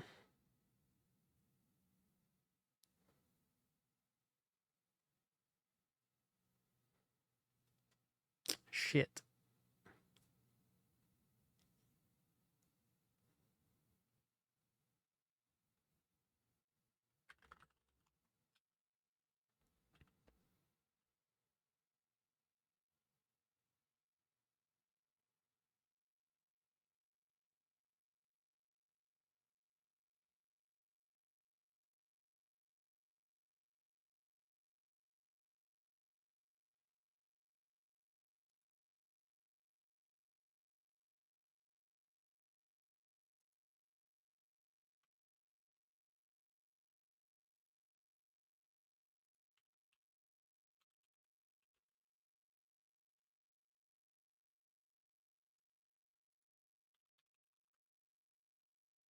Where do we use secrets in here? So I do /. That should be the same as...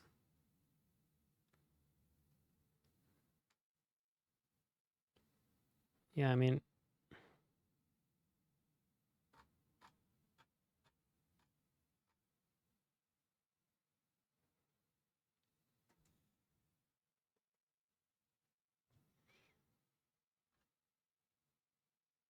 I don't think that's going to make a difference. You might want to spawn a shell in the container and check whether you can write to the file at all. Sure.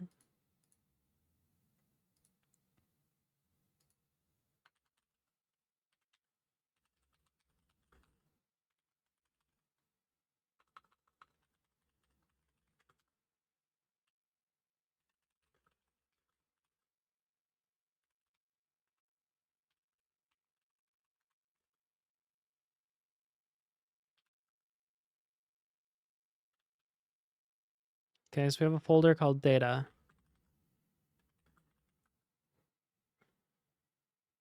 Echo.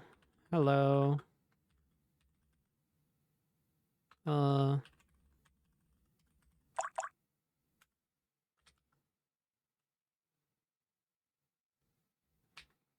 Okay, and then what? ls this thing?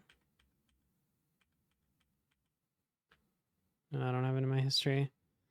Docker volume inspect beta game data ls. Okay, now it's in there.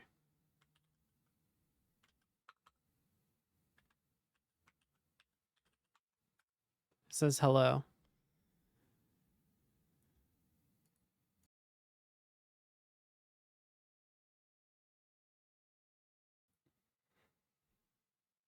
I would try removing the last 2 lines and letting Docker do its thing. What last 2 lines?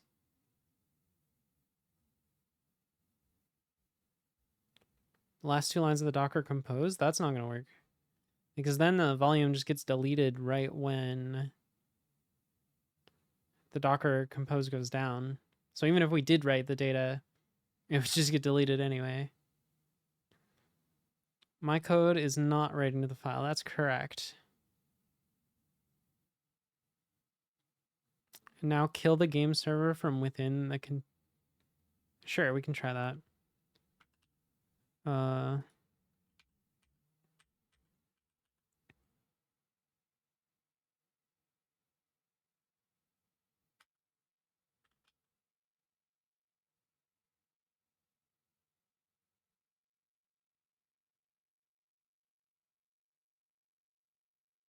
It doesn't get deleted? I mean, how is it any different than using an external one?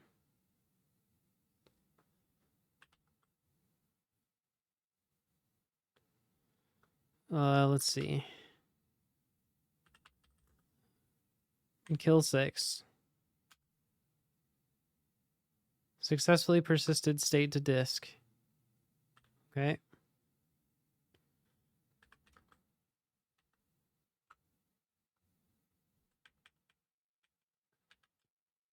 It sure did.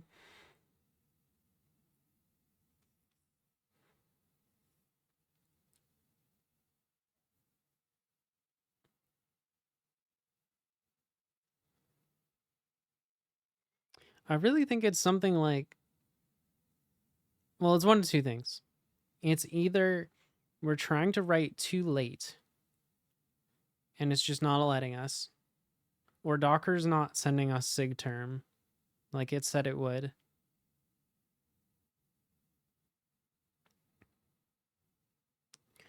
Could it be because of the weird way we're doing... Hold up.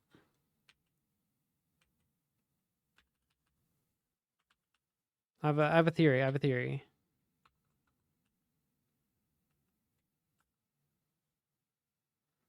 Keep in mind that if you have containers running when you execute Docker Compose down,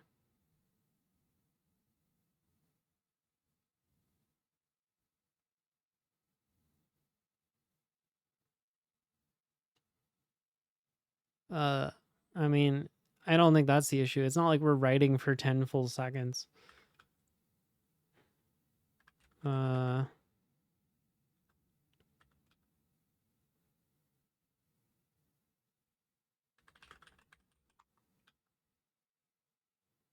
Okay, let's rm this, and then let's kill 1. Interesting.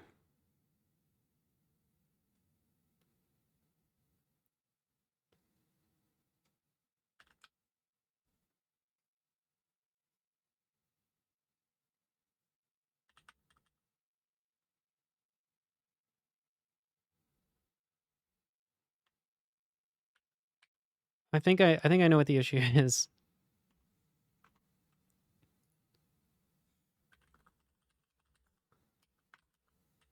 I think it's because of this entry, which is so weird. But that script wrapping in the game server is like eating our signals. I'm like 80% confident.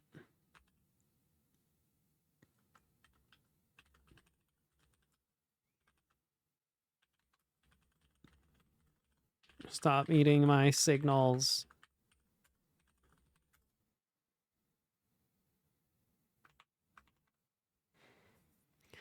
I'm pretty sure that's why it takes so long for it to shut down, is because it sends the sig term. It doesn't get a response. Nothing happens because it just killed the script that was running game server. And then it forcibly sig kills. And so we're never getting sig term. It's just taking 10 seconds to decide to sig kill. I feel pretty confident that this is what it is.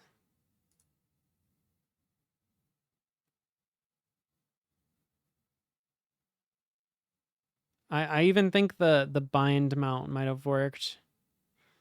But we're already in this deep.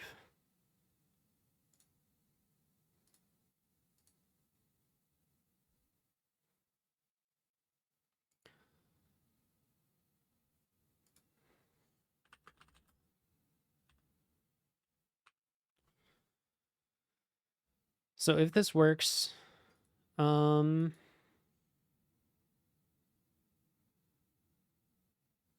we won't be able to see yet, actually. We'll have to do a test once it's deployed. Because this needs to rebuild the image.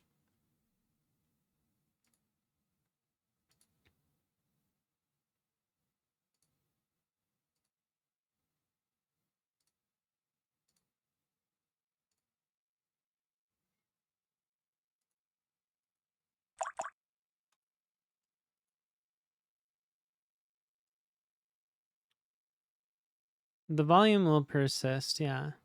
Is it standard behavior for shell scripts to not pass signals to child I don't know. It's POSIX. Who knows what POSIX does?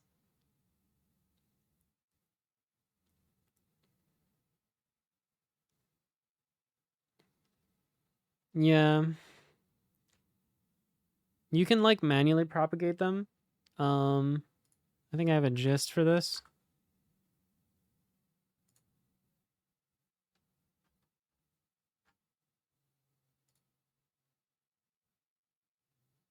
So this thing like waits for one of the children to exit and then kills them both. But yeah, I don't know.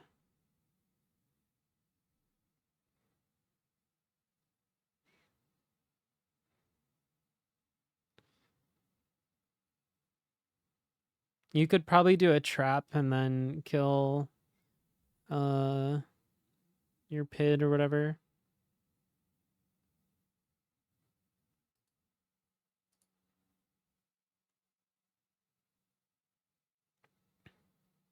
But that wrapper script also hasn't done anything in like 10 years, so that's not true. But all this shit is commented out, so like it literally serves no purpose except to ruin my day.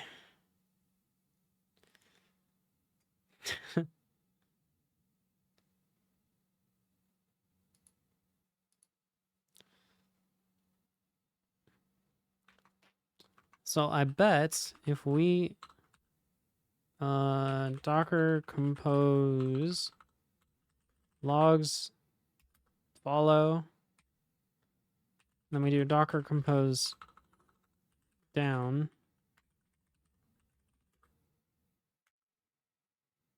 Look at this. It actually ends right away. It catches the signal and then it persists to disk. Yeah, wow. That's funny. How disgusting.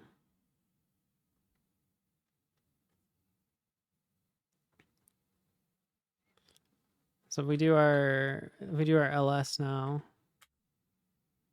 Yup.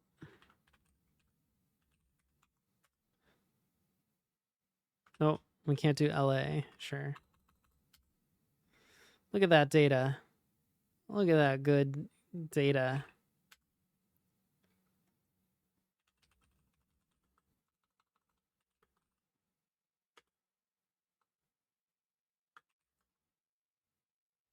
Whoops.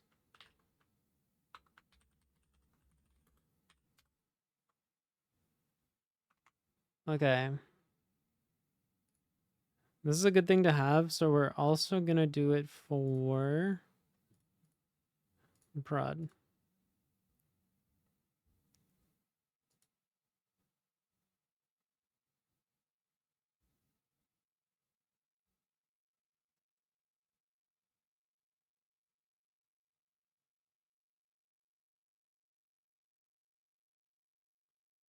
Yeah, the bind mount definitely would have worked looking back. But that's fine.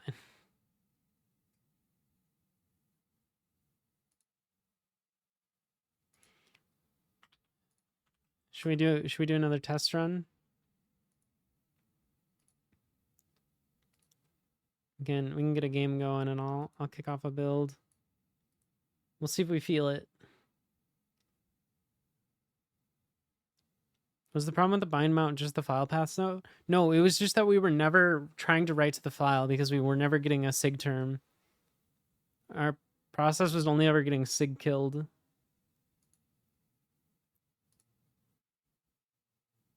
Okay, I'm starting the build. You're not super tired at this point? I don't know. I've only been awake actually for like 16 hours, which is pretty, well, it's like a normal amount to be awake.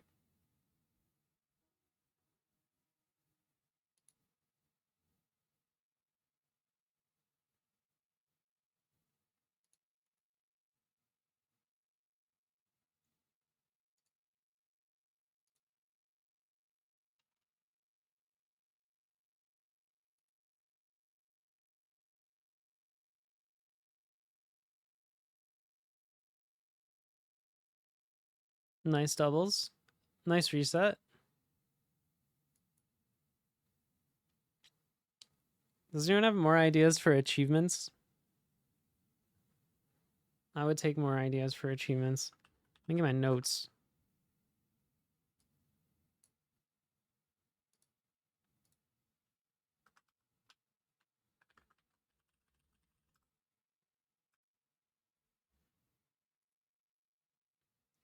Open to suggestions. Oh, it was almost a 14. The meteor one? Oh, like when you go from like 100 to 0 or something?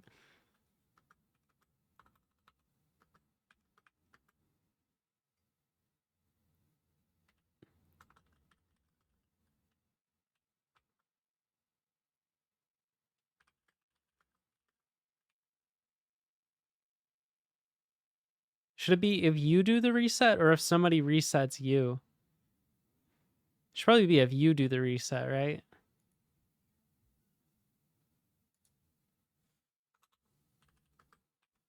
Streaks? We have streaks ones. We have double streaks. I don't know what else, like win streaks? What about combos? I have thought about that, like rolling like 2 and then 3 or something. I don't know. Oh, the server restarted and we didn't even feel it. Like a 7 and an 11 or something. Oh, you felt it? But it didn't break it, right? That's what's important.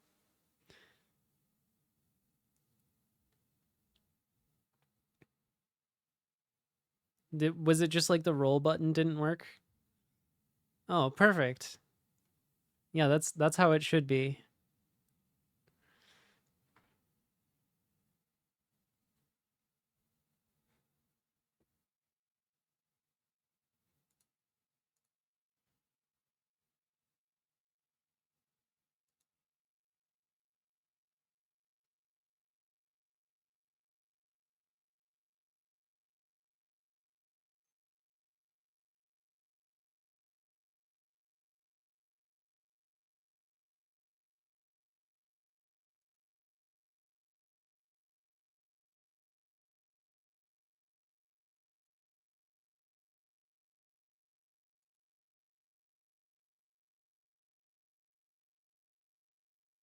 Don't forget to close the issue. That's a good point. That's the best part. Why do anything if you don't get to close the issues?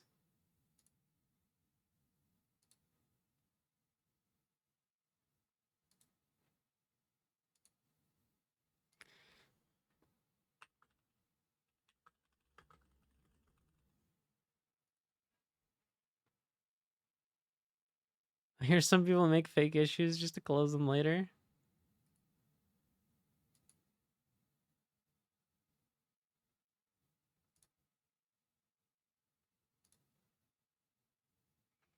Fast roller, lowest time between turn start and turn end. Maybe across an entire game or overall. Oh, achievement for beating the dev is great. Uh,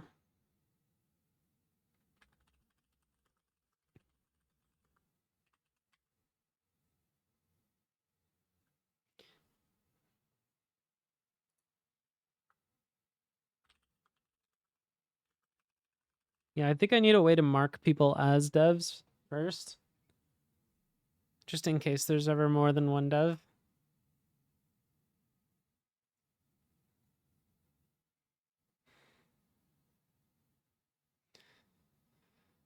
Oh, win in a certain amount of time. That's interesting. Win in a certain amount of time. We have a certain amount of turns, but we don't have a certain amount of time. That's interesting.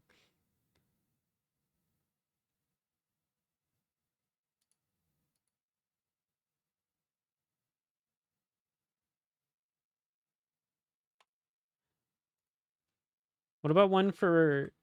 What about slow and steady? Roll, snake eyes, back to back. Like this. False advertising, those aren't... Look at... You would have got the achievement. I just described this achievement and you just did it immediately after. That's actually insane. If it existed, I would give it to you. Bad roller. What would that do?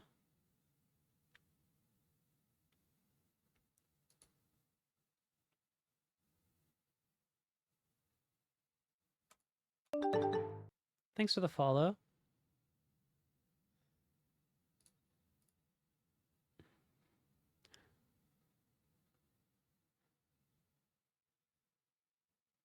Clonk, you're right that they're not cubes, but they identify as cubes. Like, look, they only ever roll 1 to 6.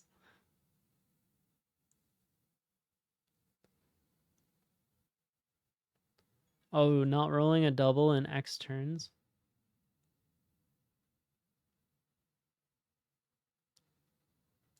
Is there one for getting a reset streak? Okay, how do you define a reset streak? Like resetting people back to back?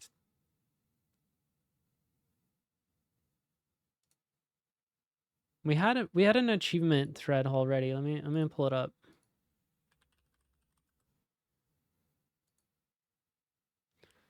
Okay, kicking another player is an achievement, apparently. Below average, win a game with only rolls totaling less than 7. Above average, win a game with only rolls totaling more than average, more than 7. Used to be a problem. Go from 100 all the way to 0.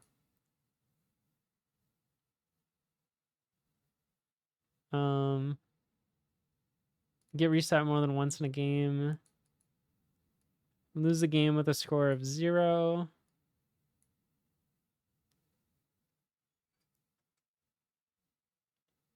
Oh, resetting people.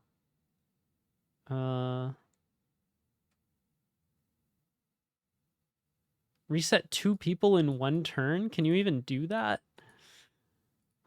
I guess you can. Some of those are good, I think.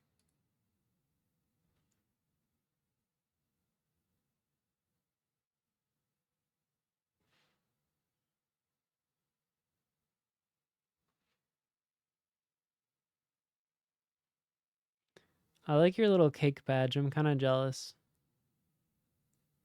Ah, shit, you won? I was set up to win.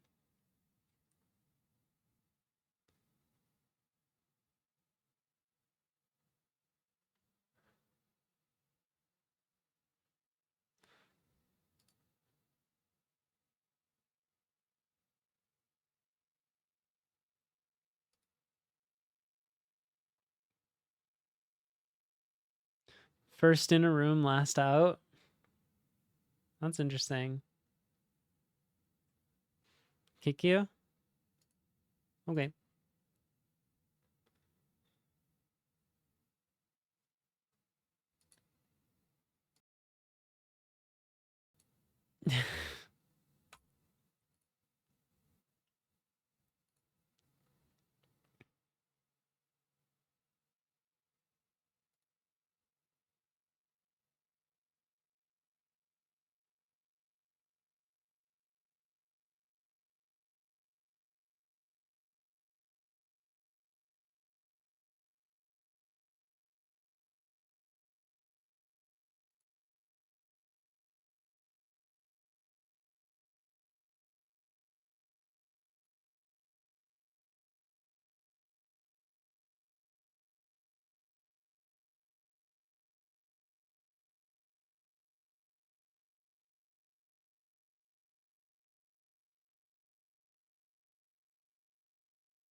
Oh, come on.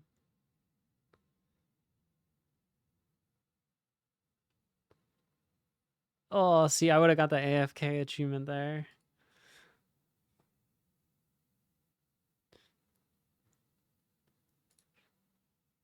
I did think about a battle pass. Very briefly, because I realized I don't have the capacity to make content for a battle pass. Primes, roll 11 prime numbers. Okay, what are the prime numbers? So 2, 3. Hold on, I have to write this down. 2, 3, 5, 7, 11.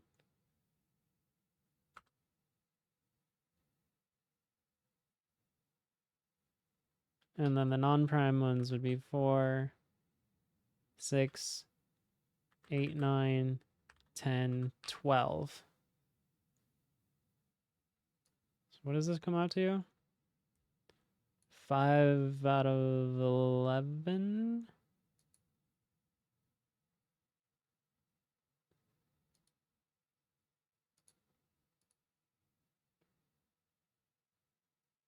So you said roll 11 prime numbers in a row?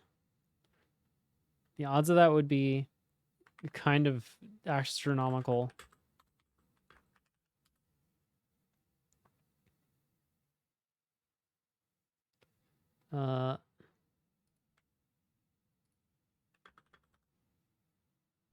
Actually, it's not that rare. I mean, it's really rare, but it's not the rarest achievement by any metric.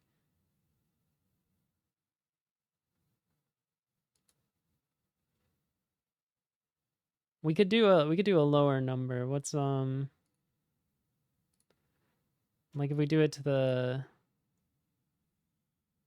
next lowest prime would be 7. That's 1 in 249.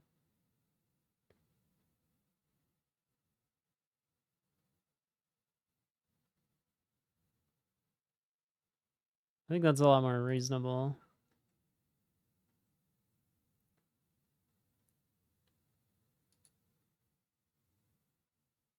Nine kind of rhymes with prime almost. You don't think about it too hard.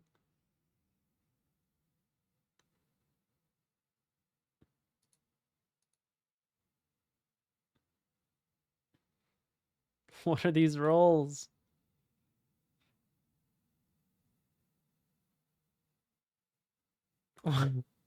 What's happening?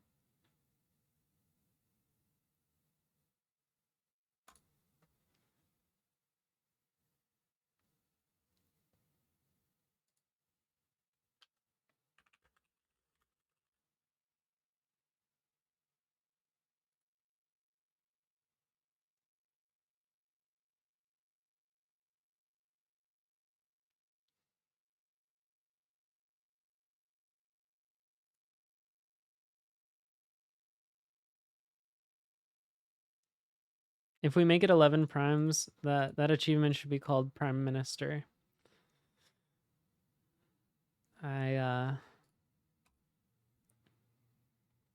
Pretty confident in that name.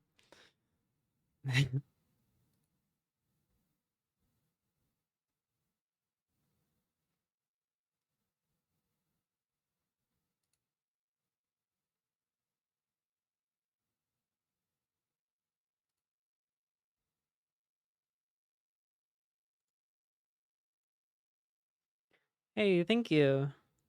Yeah, it was pretty exciting.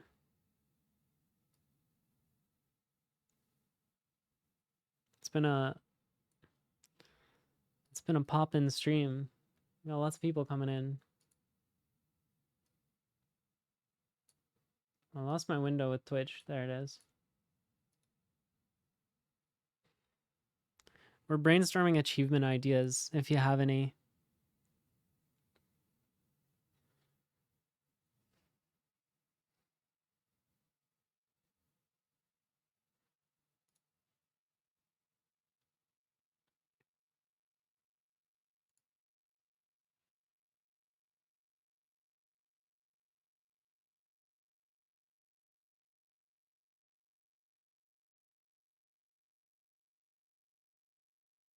Oh, we could do it as a series, yeah.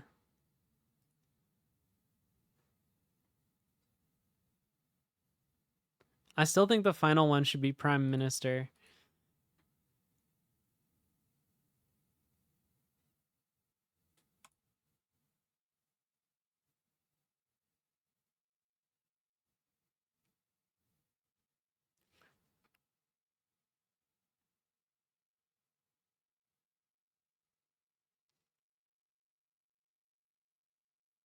You almost got a 20, nice.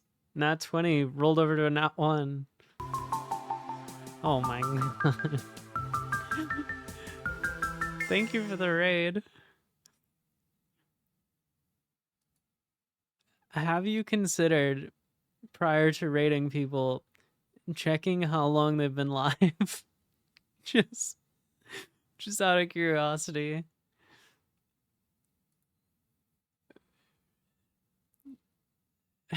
Welcome in. How was your stream?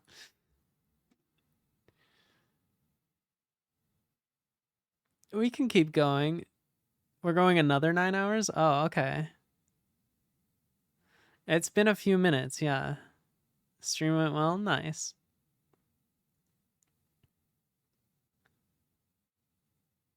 Well, if anyone wants to join our game, we're currently playing some roly cues. We're brainstorming new achievement ideas. Gotta raid and run though, as lunch is calling. I absolutely understand that. I'm gonna be grabbing lunch right after this stream. But thank you for the raid. Yeah, thanks.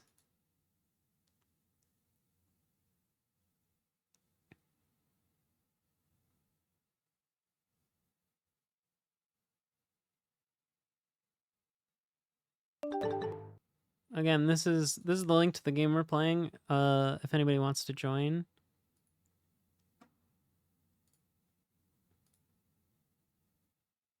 It's very simple. There's not a lot of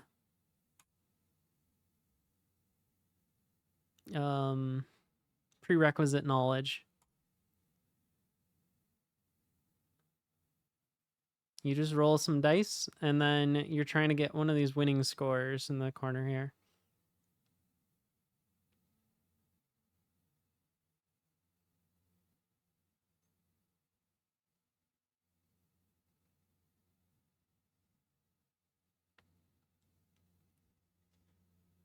Oh, you know what we could test?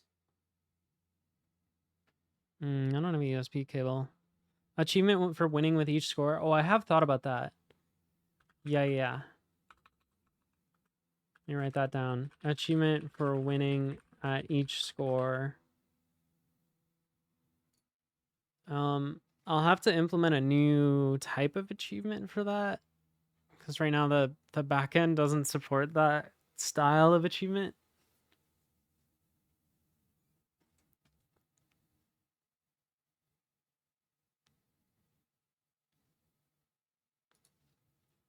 But I think it could be cool.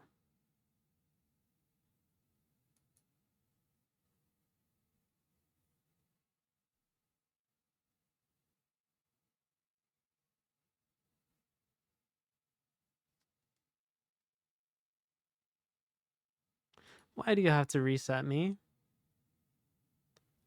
I find that rude.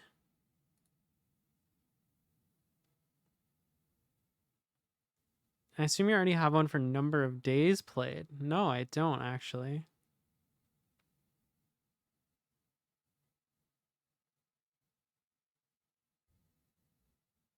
I just track these statistics. I track your record and how many rolls you've done and how many doubles.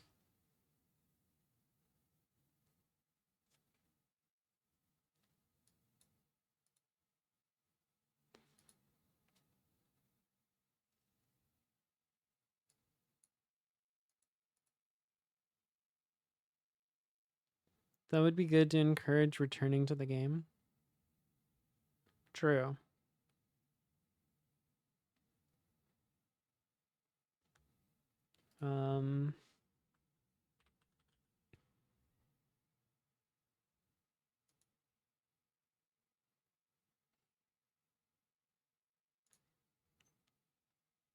Yeah, we could have that as like a series achievement where it's like play 2 days in a row, play 5 days in a row.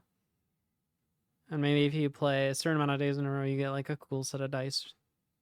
And the cosmetics.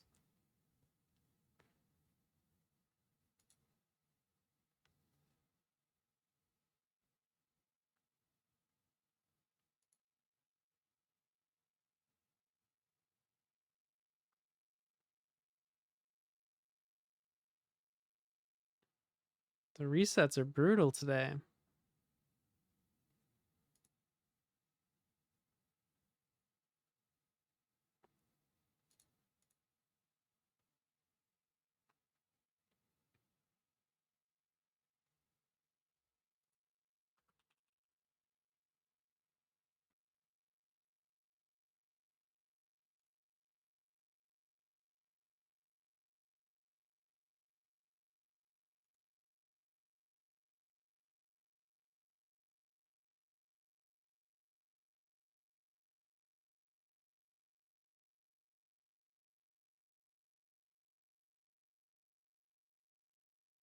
This is a stolen idea from a coding challenge site. You can use some sort of points to keep your streak.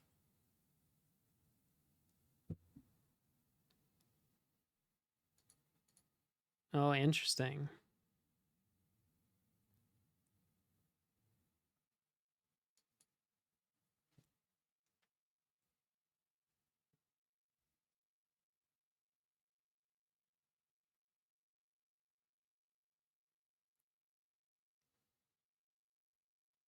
Nah, I think we gotta be harsh.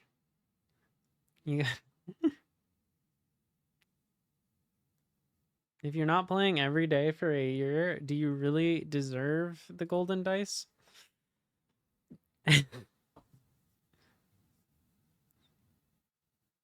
Think about it. The answer might surprise you.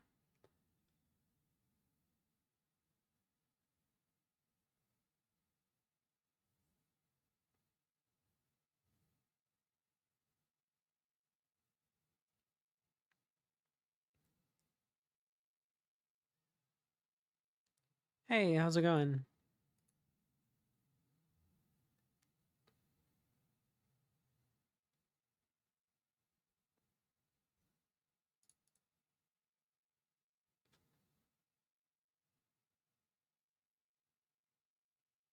Dang it. I don't think I've won a single time today.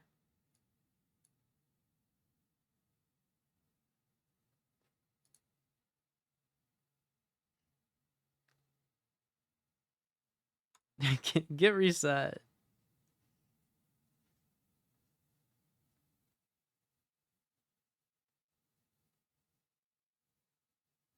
I think I won the last 5 games. Stop cheating. What kind of code? Rolly code. Check this out, Brian. We closed like 3 issues today. It only took 10 hours. Wait, how do I see sort most recently updated? We fixed this. Game server doesn't persist because of Docker. The data gets yeeted when the server gets rebooted. No, I don't know what that was. Was that one closed? We fixed this. That it used to take 2 clicks, now it only takes 1 click. Pretty huge. And we closed this.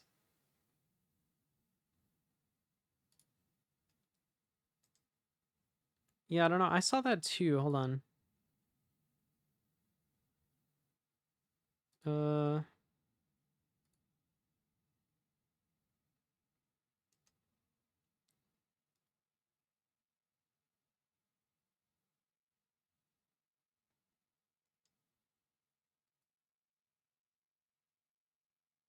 I don't know. What did I do? I did something on this recently.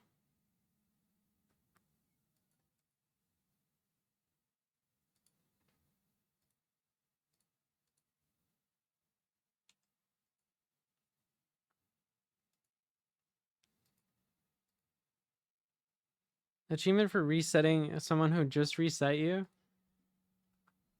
What is that, like instant karma?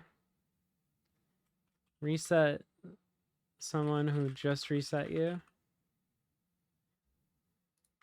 Also, Brian, why are you not in here?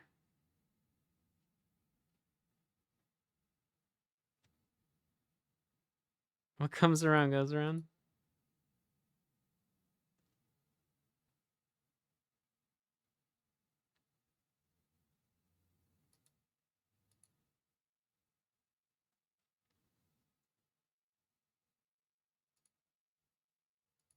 You're currently working for Mr. Gates. We did some other stuff too. We made these icons at the top a little nicer. We added a logout button.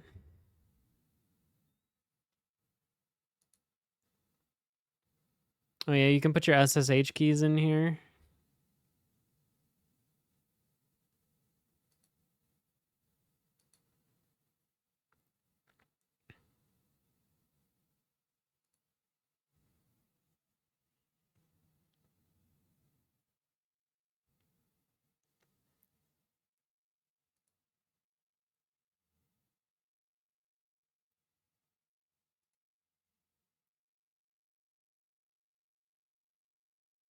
Wouldn't the roll button benefit from looking like a dice? Can you elaborate? I feel like that would be potentially confusing, especially on this UI.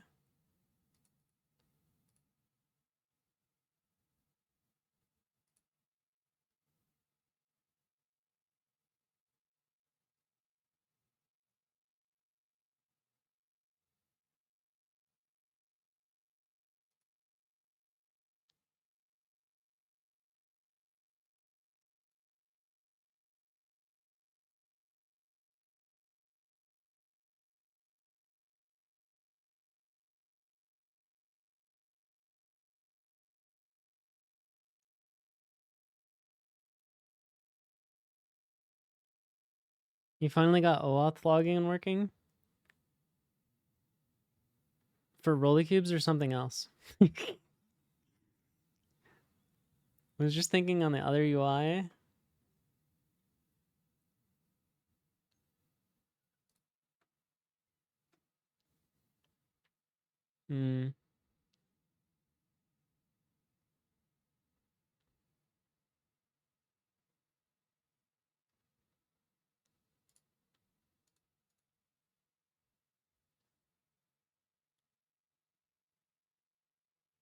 It can maybe flash or something when it's your turn. That could be useful.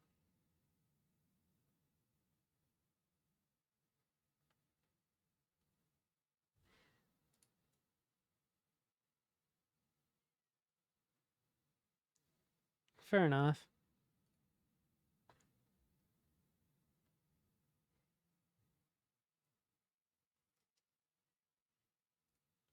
I'm a mediocre at everything kind of dev.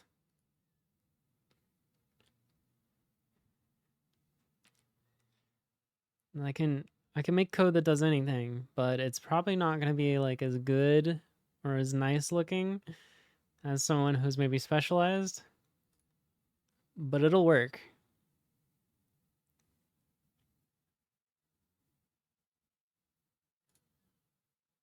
All right, this is a win right here. Look at this. 8. That's a 6. I'm just copy Stack Overflow and hope for the best.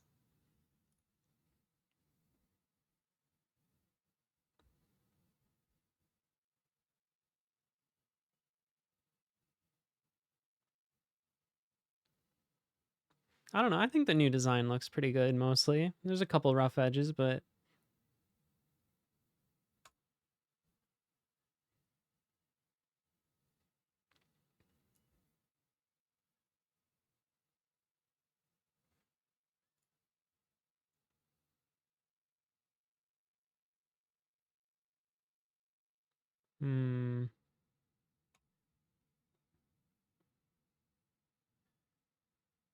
add a join to SSH version? What do you mean add a join?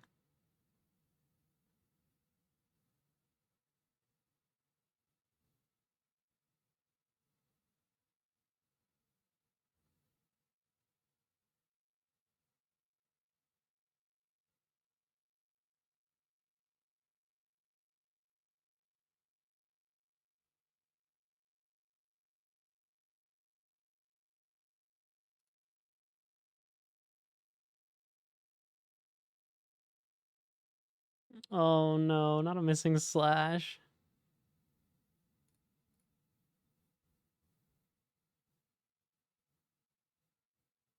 Join to SSH starts a shell that logs into the server.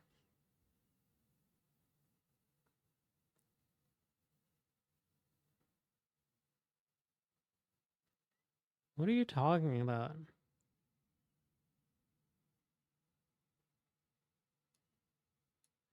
Brian, you have you not been here for what we've been building? Hold on. Hold on. Here, go to this room.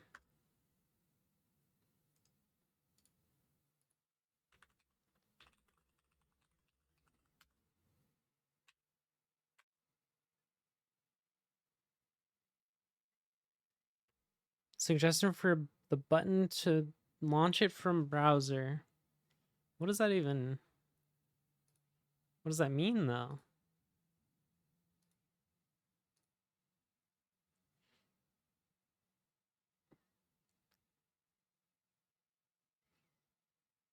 How would you launch SSH from the browser? I'm confused.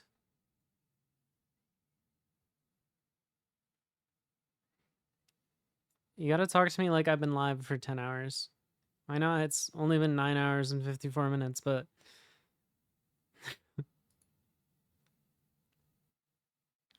Hey, I won. Alright, GG. GG. Shit.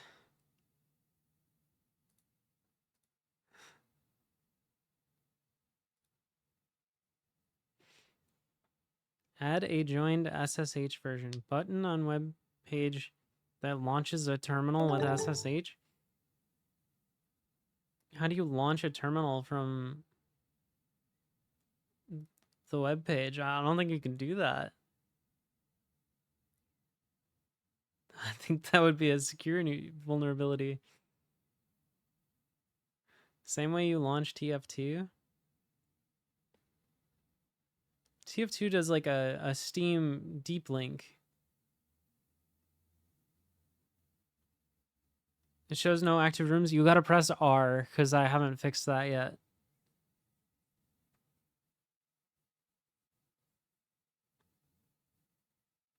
Try pressing R in the SSH client. Oh, thank you for the Prime sub.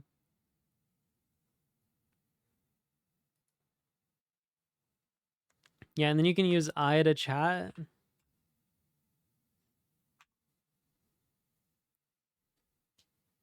It's P. Gorley's turn.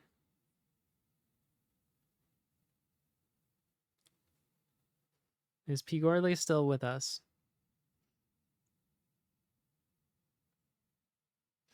Well, this is unfortunate. There's no way to kick somebody from the terminal client. So one of us, I'll do it. I'll go back to the web UI.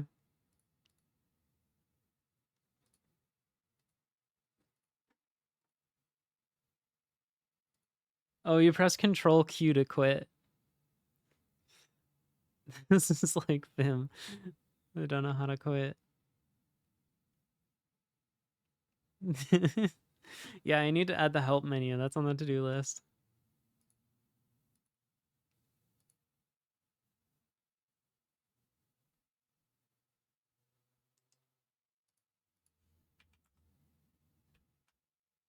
Whoops.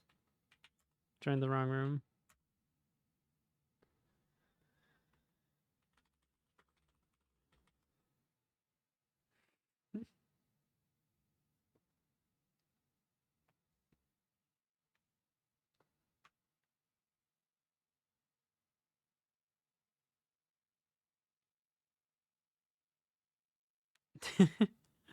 I may have trapped some people in here. Wait, you still have P. Gorley? Uh-oh.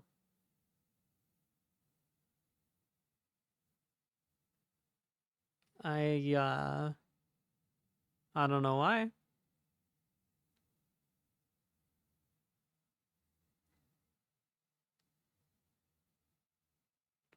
Oh, does kick not work?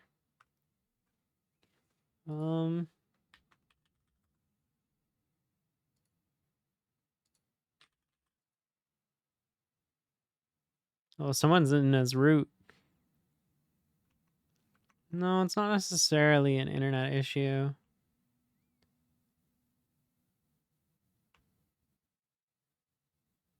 I don't know. Can you Control Q?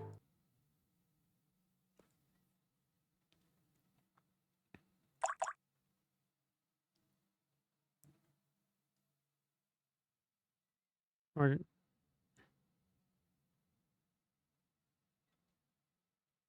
wait, you can't connect to rollycubes.com via Firefox or Edge? What?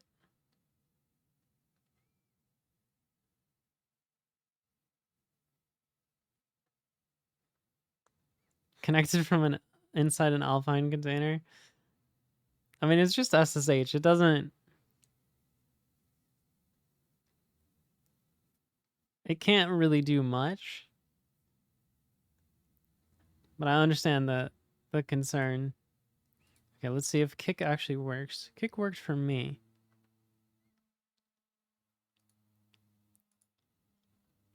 Yeah, I think there's nothing it can really do. Like, all I can do are read your public keys that you sent to me. And that's pretty much it.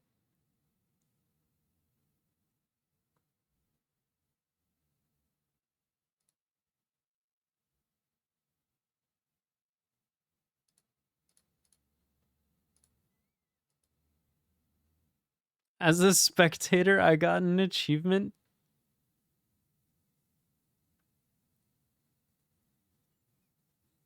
Yeah, you can just collect them.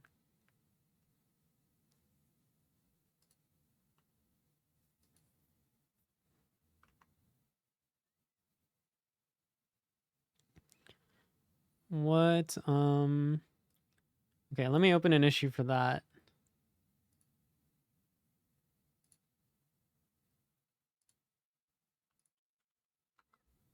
P. Gorley got an achievement As a spectator? Spectators get achievements? Motherfucker. Yeah, that's not supposed to happen.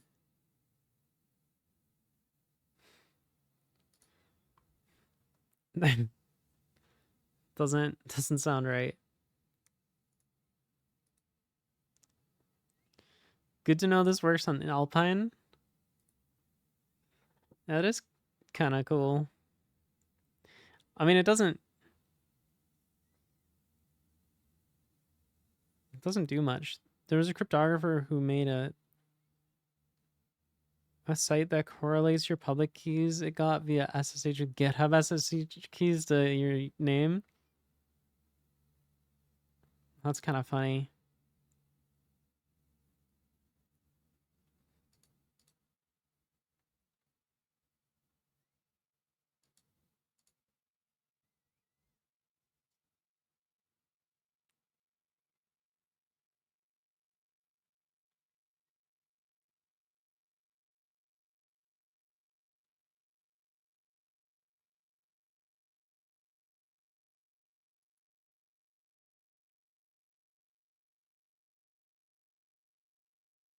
An SSH server that knows who you are.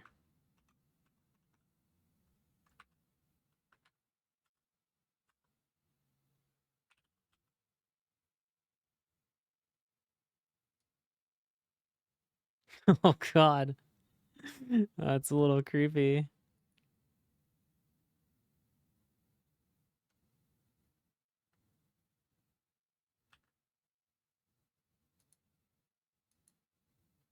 You don't want to be showing your computer's username? Totally fair.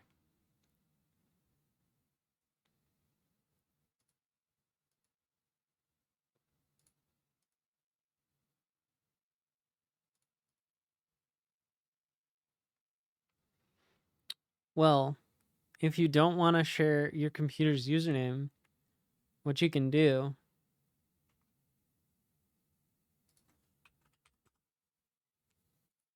you can go to the settings here. Wait, did this not deploy? You can go to the settings here. You can paste your public key in this box. Click save. And then when you log in, it'll be linked to your Twitch account instead.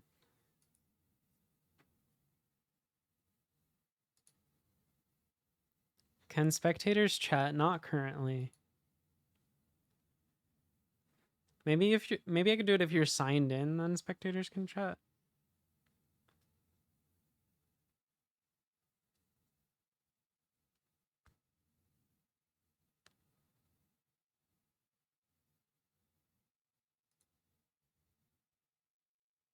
Wait, can I win here? I don't know. Let me think. If I go up, I'm at... Okay, I can get a nice.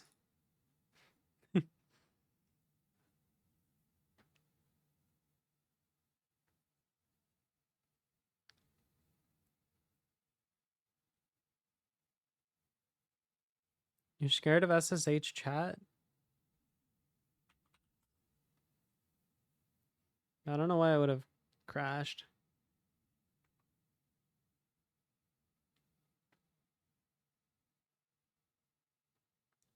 I can check the logs, maybe if it actually crashed.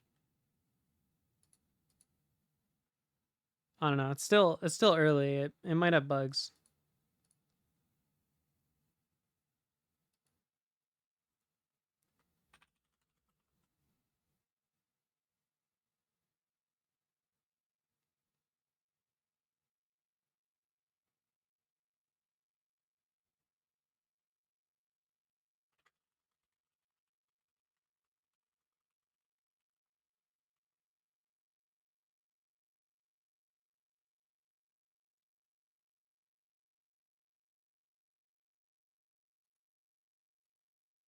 All right.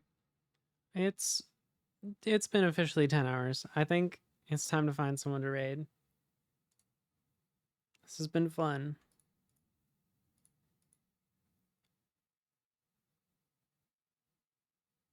You have 2 servers? Yes.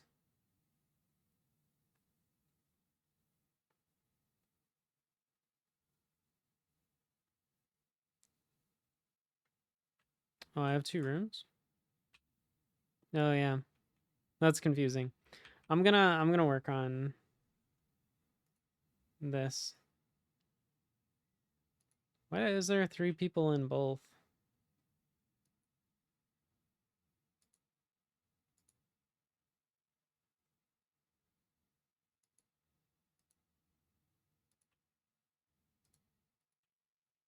Now guest has one of them.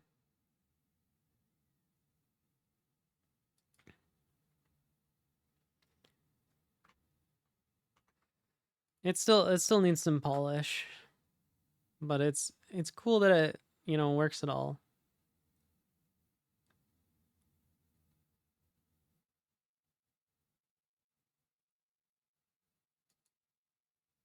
Code. Should we go watch the ASCII bear?